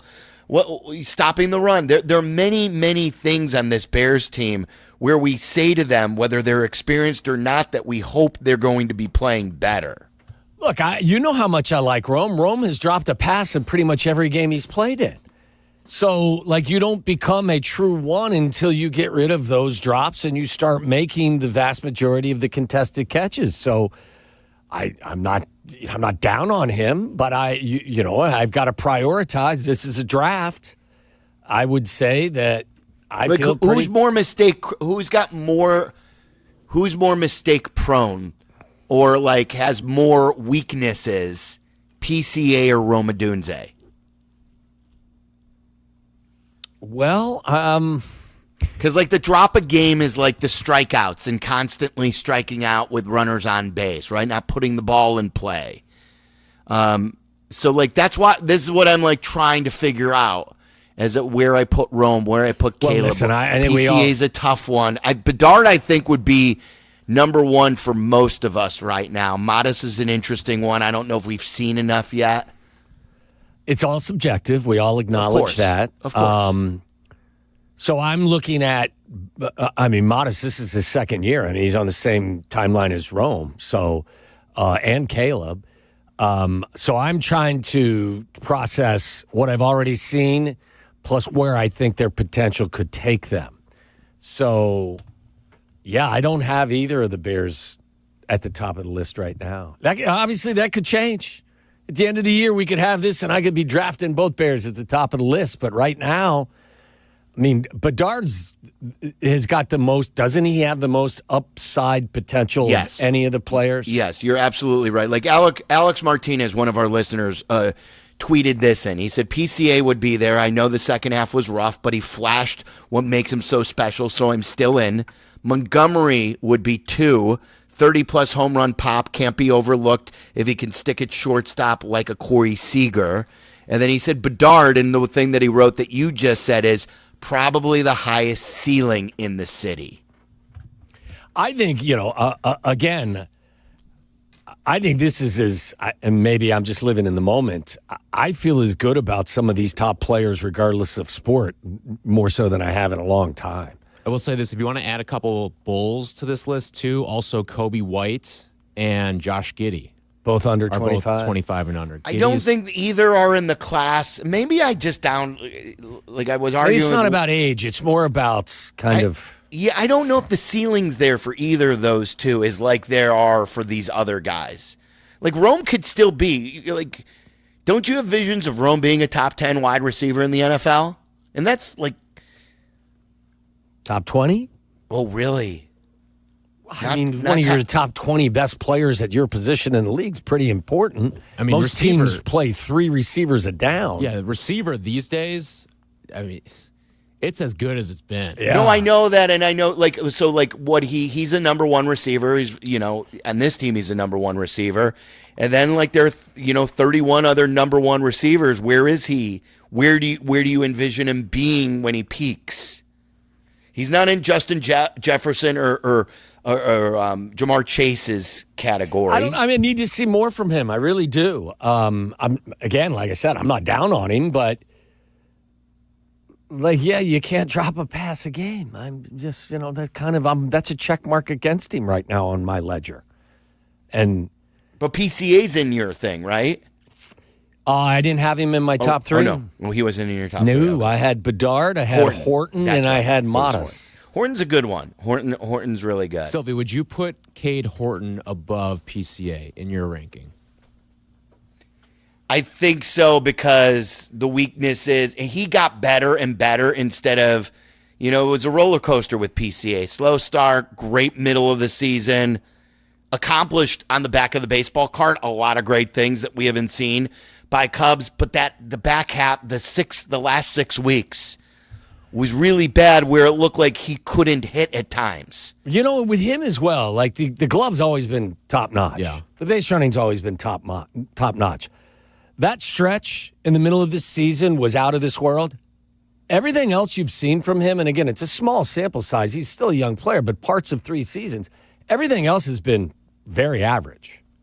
Yeah, I think the back end of last season, Yes, so it was 2024. That's where the really hope good. was, Waddle. It was is like late August into September, but then he didn't do anything for April, and then maybe a little portion of May, and then he exploded. Yeah, I think there was a period of time when if you looked at his 162 from like August through July, August of last year through July of this season, and you piece together like a 162-game season, his numbers were out of this world. So, like, he did carry over, you know, for the most part. He got off to a slow start, but the end of last year and into this year. But the end of this year was really tough to try and figure out and where he's going to go. He had like an OPS that was an OPS plus of like 33 for a month at one point. Like the last month of the 2024 season, he was 256, 299, 378 for a 677 OPS. Not good. I mean, that was last year, in the last month of, not this year, last year. Oh, that was last year? Yeah, that was a year ago? But you got to remember where he was at the beginning. Like, he was... I mean, he had a good August. I'm sorry. What I gave you was his September. He had a good August. You know, his on-base percentage will probably never, unless he really develops a much better eye at the plate, his on-base percentage is never going to be... Look, he had, in 2024, I mean, again, not in the business of tearing anyone down, he had one good month.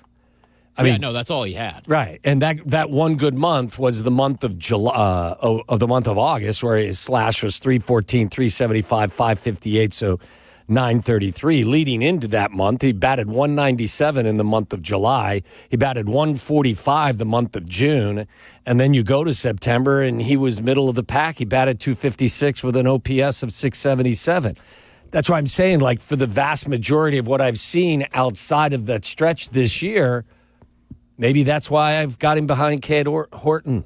I mean, he's definitely a fantastic young player, but what do you think you're going to get from him going forward? You're not going to. PCA? We're not going to. I have no clue. I don't know. Because he can hit for power. Jed said it. Like, that's no joke. But he's got to connect. He can't keep striking out. He can't keep chasing that high fastball all the time. Let me ask you this. Will he have another 30-30 season? I think so. I think he's going to hit 30 home runs. I think the one thing that he proved, as much as he was inconsistent, is the pop is for real. But it's a matter of hitting the baseball. To me, really, the question is who's number 3, because I think 1 and 2, like, those are...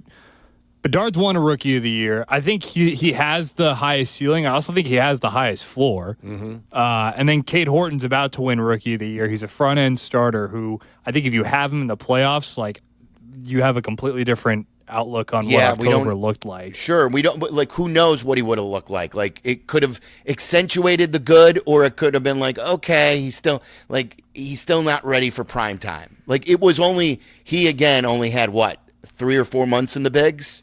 Yeah, he came up in May. Yeah. I mean, very small sample size for him, for sure. Like, the 2 highest ceilings are Bedard's number 1 and number 2 is Caleb. But Caleb hasn't delivered so far. Wouldn't you say Caleb's got the second highest ceiling? I mean, if you're going off of where they were drafted, yeah. They're 1A, 1B. And he's got all the arm talent. He's like him and PCA do remind me a lot of each other. You know, the way... Listen, I can make an argument. Again, I have not... You all have watched more basketball than I have. I could argue that Matas has as high a ceiling or higher ceiling than him. I mean, he's 19. I know. He's already playing... in 4 games, what is he averaging? About 17, 18 points per game? He had one bad game. Yeah, he had one game where he fouled out in like 10 minutes. Yeah, he's averaging 16.8, 4.8 rebounds, 1.5 assists.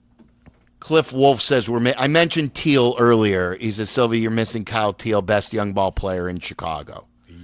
We got to see, and we got to see what Can we all just wrap our arms around each other and say this is a good time to be a Chicago sports fan when it comes to the young players on our favorite franchises? Yeah, like it's about time too, isn't it? You're right.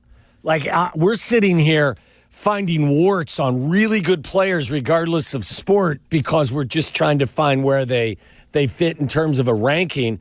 But I could have this conversation in a different context and be like, all of these guys are difference makers in the sports that they play in. We're finally starting to see the fruits of all these rebuilds. You know, that the Hawks and the Cubs started their rebuilds around 2020, right after the 2020 season. Then, the White Sox looked like they at that moment that they were in contention with that team. You forget, and in a blink of an eye, it was gone. They start the rebuild. You know who would be number one? No questions asked, don't you, if he was still here? Drake May? Garrett Crochet. Oh, yeah. Don't make Drake May jokes. Come on! Garrett Crochet should be the number one guy. But there again, though, how many years? Well, I guess he'd only pitched how many years? 2 years with the White Sox because he had the injury? He with the 1 year when he was in the playoffs and he was their reliever. Yeah. And then the 1 year when he came back from the injury. I don't know. I still may put Bedard ahead of him. Like, you dream, like, as much as we crush the Pirates for what they're doing over there and that they may trade Skubal at one point. Skeens at one point. I always get Skubal and Skeens mixed up because they're so good. If you had like with Skeens, like Garrett Crochet is close to that. You dream of drafting and developing a player who's that young and that good. And then you trade him. And then you just trade him. You just trade him, and so many people just rational. Well, what do you want us to do, Silvy? We don't have enough young bats. Well, that's on the organization. Like, you should be. You should never ever trade a player as good as Garrett Crochet ever. Whenever your response starts with "What do you want us to do?" I get a chuckle out of it. Yeah. Because the answer is simply a blanket statement: be better. Be better at your job. That's what I want you to do. Yeah. What do you mean? What do you mean? What do you want us to do? What I want you to do is not have to be in this position where you're looking to trade away an exceptional talent because you have failed on so many other fronts. How about that? Yeah, if Garrett Crochet is 31 and you got a lot of years out of him and then like he's getting older, but for him to be 2 years out from his contract and as good as he was and just to trade him, he should be probably the best young player in Chicago. Now he's Boston's. George in Waco, you're on ESPN 1000. What's up, Georgie? Hey, guys. I had a quick question. I know we're segueing away from the top 25 talk in Chicago, but I was just wondering, since earlier I heard Captain J Hood talk about Caleb and having a good career like Kirk Cousins-esque, but we're always comparing Jared Goff and Caleb Williams. How would you two feel if, instead of getting the one star that we all expect from Caleb and probably still hope, how would you two feel if we had the exact career Jared Goff is having in Detroit, but with Caleb in Chicago? I'm going to hang up and listen now. It's a great question. I take it. Jared Goff in Detroit? Yeah, and there was a time, you remember, where I was very, very much in the thinking that you can't win with Jared Goff. Basically one of the smartest minds in football, Sean McVay, said it. But he has continued to impress me over the last, this season and last year since I made that comment. He has struggled at the, even with the Lions, albeit in an NFC title game environment. You know what I mean? Like, so if somebody wants to try to knock him down, what did he have? Turnovers in that game? Was that was the issue, right? Yes. They scored, but he didn't have a really great game in the NFC. No, in the NFC title game, he was 23 of 40, which is was that the title game or the game before the title game? That may have been it was a divisional against the Commanders. Game. Yeah, 23 of 40 for 313 yards. But he completed just 57% of his passes with one touchdown and 3 interceptions. And I believe the year before in the NFC Championship game, it wasn't his best effort. But again, when you're in the NFC Championship game and you're facing a San Francisco defense, it's pretty tough. He still orchestrated an offense that scored 31 points in a losing effort. So, yeah, I would take, if you told me that Caleb would be Jared Goff as a Lion, I'd sign off on it today. Jaden in Palatine, you're on ESPN 1000. What's up, Jaden? Hey, guys, I know you guys might not be the biggest hockey fans. Whoa. Where did you get that idea? How dare you, Jaden? I love you guys, but the hockey knowledge sometimes, with the young kids. The Blackhawks have Sam Rizzo, who's a number one defenseman, and the guy could be a perennial all-star, and I think he's like 19 years old. The kid, I don't want to say it, but he could be better than 98. Really? That good? He's good. He's that good. Charlie, Tyler, what do you guys think? You've been following this. I mean, he's very good. I don't know if he's going to be better than Bedard, but he is very good. It's a good problem to have. Yes, it's exactly what reminds me of like 2008. Bar's being raised consistently. Yeah. Raise that bar. That's what we do on the hockey show. We raise the bar. I know you do. Jim in McHenry, you're on ESPN 1000. What's up, Jimmy? Yeah, you guys are ignoring Colson Montgomery. He only played 3 months. If you double his numbers, he puts PCA to shame, and he's great defensively too. Yeah, we talked about him earlier. You must have missed the earlier part, but you're right. In this part, I think at the top we listed all the names, but the ones that we've been debating. It's one of the most incredible stories of Chicago sports. I got panned for tweeting that out in the middle of summer, that so far the best Chicago sports story has been what Colson Montgomery did after being sent to the Arizona facility to rework his swing. And then was it? 22 or 23 home runs and 55 RBIs? Yeah, I mean, it was unlike anything you've ever seen. Nobody, they didn't send him to the minor league team. They sent him to the minor league facility for individual work. Like, I've never heard of that. No, and I still think in here heading into November in 2 days, like I'm not saying that he's the best player in Chicago. I think that's the best sports story of the year. Can you guys think of a better sports story than where Colson Montgomery came from and what he ended up doing in a half year? Well, of course it'll be when the Bears win the Super Bowl this year, but until this point. No, he hit 21 home runs this year starting, what was it? His first game, was it really July 4th? That's what I'm saying. It felt like he was hitting a home run every game. Yeah. It's only, I think, 255 at bats. So, like, that's, even if you double that, that's not necessarily a full season of at bats. That's still 40-some home runs. Now, you got to keep that up. Like, we saw that with PCA, how hard that is when you get on to that toward pace, and baseball is baseball. You see, even like, how quick Boog was talking about this. Like, you're hot until you're not. And you see, like, I think Shohei's like 0 for his last 7 now. Mm-hmm. Now, he hit a line drive that was a great diving catch last night. But Mookie Betts looks like he can't hit these days. Oh, yeah. He's the least valuable player. Yeah, he looks like if you're really looking for a World Series MVP, the LVP right now is Mookie Betts. Yeah. Especially the other night when Shohei was on as often as he was on. And what did Mookie finish with? 1 hit? He was like 1 for 7 or 1 for 8, I want to say, in that game. Shohei got on 9 times? Did you hear what Smoltz said about him yesterday? Like, I haven't been watching the games this close, but I think they said that he hasn't swung at one first pitch in any of the at-bats against the Blue Jays. And what they'll do is they'll throw him a fastball 95 center cut because he still isn't veering from that scouting report. You would think someone in a slump, what is the point of bypassing that first pitch if it's always going to be a strike and it could be the best pitch you get all at bat? I don't understand that. Yeah, it doesn't make a lot of sense to me. And like your numbers, we see the analytics. When you're 0-1, it goes down. Your batting average, it goes way down after that. I just don't get it. Dave in Woodridge, you're on ESPN 1000. What's up, Dave? Hey, guys. I've been curious, like all the false start penalties that the Bears have had, like, is there something that Caleb Williams is doing at the line of scrimmage that is triggering those, or it's a good question. Is it just something else?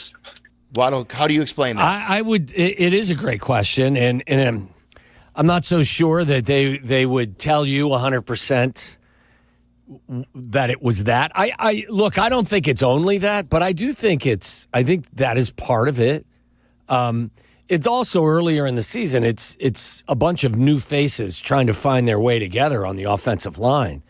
I don't know why Colston Loveland is so twitchy. He's good for one a game. I think Theo Benedict has been good for one a game. But, I would think that I don't know if it's the cause of all of it, but I think that the cadence is probably like in layman's terms. Why? Like, what is he not? Is he like, and what? Why would it? Because you have to be consistent.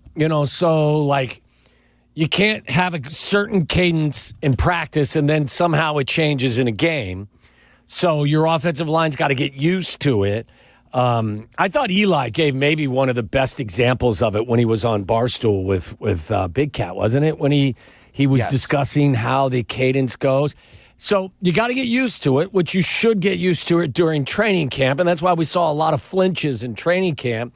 But then you've got to be consistent with it. So if Caleb isn't being 100% consistent with the cadence and it's changing even from quarter to quarter at times, that's going to throw you off. So, there's no standing back there and just clapping, like you do in college. So that's the thing that I don't think people really understand is when you go from how the game was played at the collegiate level to here, and you have as much structure as Ben Johnson is asking you to play in, like you would think that, that's going to be easy. You've played quarterback your whole life. It's like night and day the way that the quarterbacks are being handled at the collegiate level versus this. And like Albert Breer said, like maybe he was a bit more raw than we all thought he was. It's a great point. It is a truly great point. Doesn't mean that you can't sand down the edges, some of the rough edges, but I think that's a great piece of analysis that we looked at all of the miraculous plays and all of the spectacular stuff, and you didn't realize that there was still some rawness there, maybe more rawness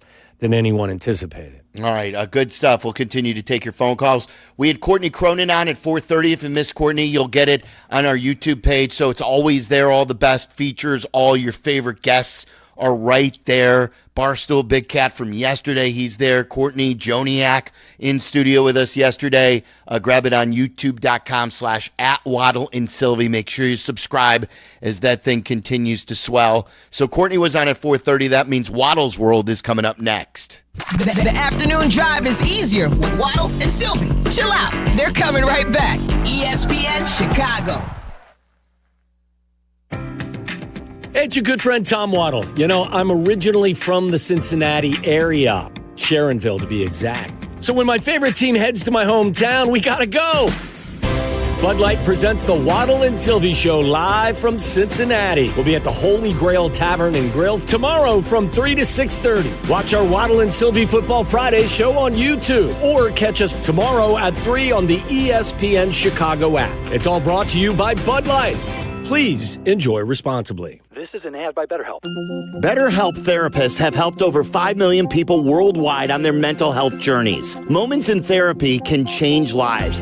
Hey guys, it's Silvy. This World Mental Health Day, we're celebrating the therapists who have helped millions of people take a step forward. If you're ready to find the therapist for you, BetterHelp is there to help you start that journey. Our fans get 10% off their first month. Just call pound 250 and say the keyword timeout. That's keyword timeout after calling pound 250. It's fall again, and that means football, falling leaves, cozy fires, and of course, a fresh haircut at Great Clips. Whether you want a whole new look for the season or just a trim on a cut you already love, the skilled stylists at your local Great Clips salon are ready to bring it to life for less. With convenient online check-in, you can add your name to the list and stop in whenever it works for you. They'll even send you a ready next text when you're up next for a haircut, so you can get all of your fall errands done rather than waiting in the salon. Once your cut is finished, the friendly stylist at Great Clips will save the details in clip notes so you can get the look you love every time you come in. And the best part? Great Clips' everyday affordable prices means you'll have money left over for fall fun as well. Look your greatest for the new season. Download the app and get into your local Great Clips salon for a fresh fall haircut today. Great Clips, it's gonna be great. Whatever happens today, take it on with a fresh cup of True Brew coffee. Now only $1 with True Rewards. True North Store's True Brew coffee is a hot, flavorful gourmet blend created from coffee beans from around the world. As a free True Rewards member, pick the size that is perfect for you and pay only $1. Don't have the True Rewards mobile app? Find it in the Apple or Google Play Store to download and save instantly. True North Convenience Stores. Fast, friendly, clean. At People's Bank, earning $400 cash has never been easier. Open a new checking account online, complete a few simple steps, and they'll deposit $400 right into your account. Move towards your goals faster with the checking account that fits your life. $400 cash incentive is available to new checking account customers who open an eligible account online, enroll in e-statements, and receive qualifying direct deposits totaling $1,000 or more within 90 days. Limited to one account per customer. Other terms and conditions apply. Visit ibankpeoples.com/new/checking/account/offer for details. Member FDIC. Crash, bang, suddenly you are on the DL. If that happens as a result of somebody else's negligence, we can help. I'm Jim Morisi, Chicago personal injury lawyer. Our experienced attorneys and support staff will talk with you during a free consultation, tell you your options, and ensure that you take the right steps throughout the entire process. Visit us at MorisiLongo.com. That's MoriciLongo.com. Your future is our priority. Hey guys, it's Silvy. You ready to take your sports action to the next level? You need Circa Sports Illinois, the world's largest sportsbook, now right at your fingertips. Circa does it the right way. High app limits, low holds, incredible customer service, and no bet fees. Ever. Other books might charge you to get you in the game, but not Circa. With Circa, every play is your play. Download your new bookie today at circasports.com. It's the only place I play. Got to be 21 years or older. Gambling problem? Call 1-800-GAMBLER. Hey, fans! Welcome back to Fansville's Cheers and Tears. Oh. Okay, so everybody deals with losing, right? To a rival on a last-second field goal. Whatever, it's fine. I'm totally fine. But I cope with losing with an ice-cold Dr. Pepper. Those 23 flavors are so delicious. They totally wash away the pain of your college football team taking a big fat L. College football. It's a pepper thing. Talk about stepping up! Bang! Bang! It's time to level up your game. Introducing the all-new ESPN app. All of ESPN, all in one place. Your home for the most live sports and the best championship moments. The electricity is palpable. Step up your game with no annual contract required. It's the ultimate fan experience. Level up for more on the ESPN app or at stream.espn.com. Sign up now. The 5 o'clock hour of Waddle and Silvy is brought to you by Steinhoffels with 7 Chicagoland locations, including the newest in Maryville, Indiana. Shop in-store today or go to their website, steinhoffels.com. This is Waddle's World. And in Chicago, Tom Waddle. He can't run, he's not fast, but he gets open. Bears legend. Amazing. 9 career TDs in the NFL. He caught everything that was thrown and took every hit that they could give him. Tom Waddle. Are you not entertained? Are you not entertained? It's time to find out what's on Tom's mind. Is that why you were here? As we go inside Waddle's World. Yeah, welcome in. It's a little weird in here. Waddle's World's brought to you by Tyler and Charlie and Sylvie and me. And if you want some of this, come and get it. Real quick, just to acknowledge what the Bulls have done. They won their 4th straight last night as they beat the Kings 126-113. I believe they also eclipsed the over by 0.5 point. So if you had the Bulls in the over, you cashed. We call that a win. And Wins with Wallner, brought to you by Wallner Law. Wallner Law handles the toughest car accident cases in Chicago. Call 312-8-MILLION. Wallner Law.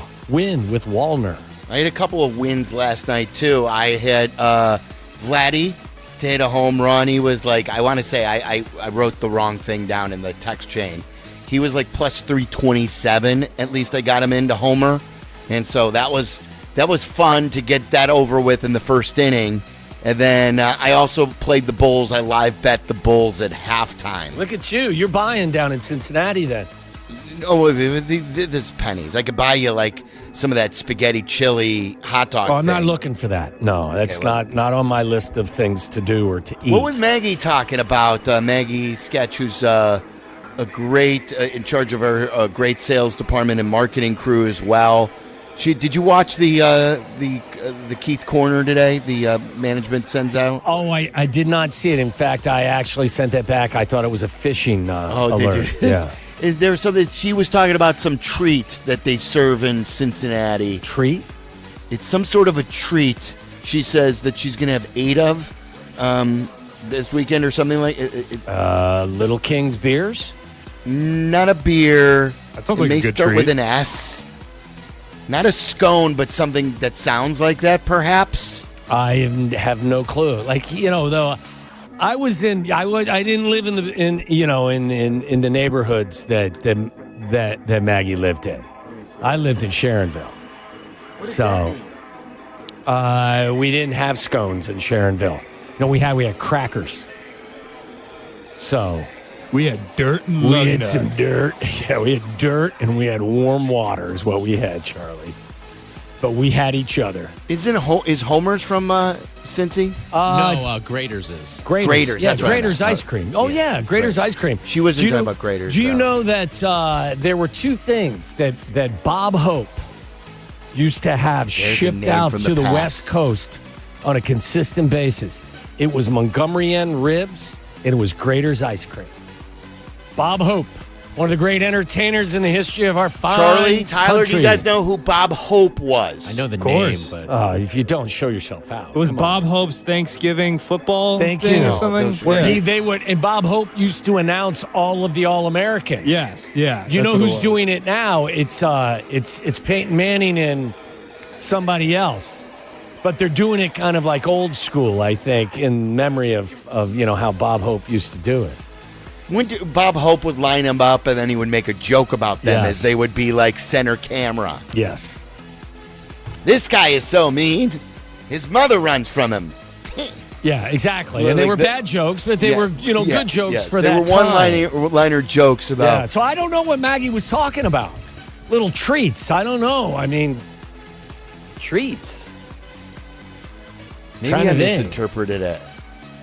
Text Maggie and ask her what she's going to eat a lot of. So that thing that Keith sent out, Keith's Corner, that wasn't a wasn't fishing fishing. scam? No. Okay. You never know, man. I mean, I'm trying to be safe. Trying to be safe out here. So, fellas, I know you guys behind the glass know this, but the Blackhawks find themselves on the ice tonight with the Winnipeg Jets. And you know what that means? Taser. Yes, a The old reunion captain. with Jonathan Taves. So, Charlie, how about give me a little breakdown of what to expect tonight on the ice? Yeah, I thought it was a little more fitting. My thoughts are simple. Attack the boards, get the puck at the net, make things happen. Attack the boards, throw the puck at the net. Win the loose puck, make things happen. dump and change. Yeah. We'll cash in on the power play, too. Gotta take advantage of the power play. You have to. If you Gotta don't, take advantage of the it's a power missed play. opportunity. How about in the nets? Night time? You gotta tonight? stop that puck. Yeah. Yeah, make sure you kind of swell up in between the pipes and make sure that nothing sneaks by. No cheap goals tonight, Charlie. Inhale and make yourself big, as if a cougar is attacking you. Excuse me? That's what you're supposed to do if a Is that mountain what they lion's taught attacking you in Yeah. hockey? Yeah. That's what you're supposed to do if a mountain lion's attacking Make yourself look big. you? I thought that was like with the bear. I guess it's any. It's both. And then the last one on that is if all else fails, fight back, which is national parks for you're dying if these don't work. You like fighting in hockey, Charlie? Yeah, I'm not opposed to it. It's certainly gone down. Should be team this year.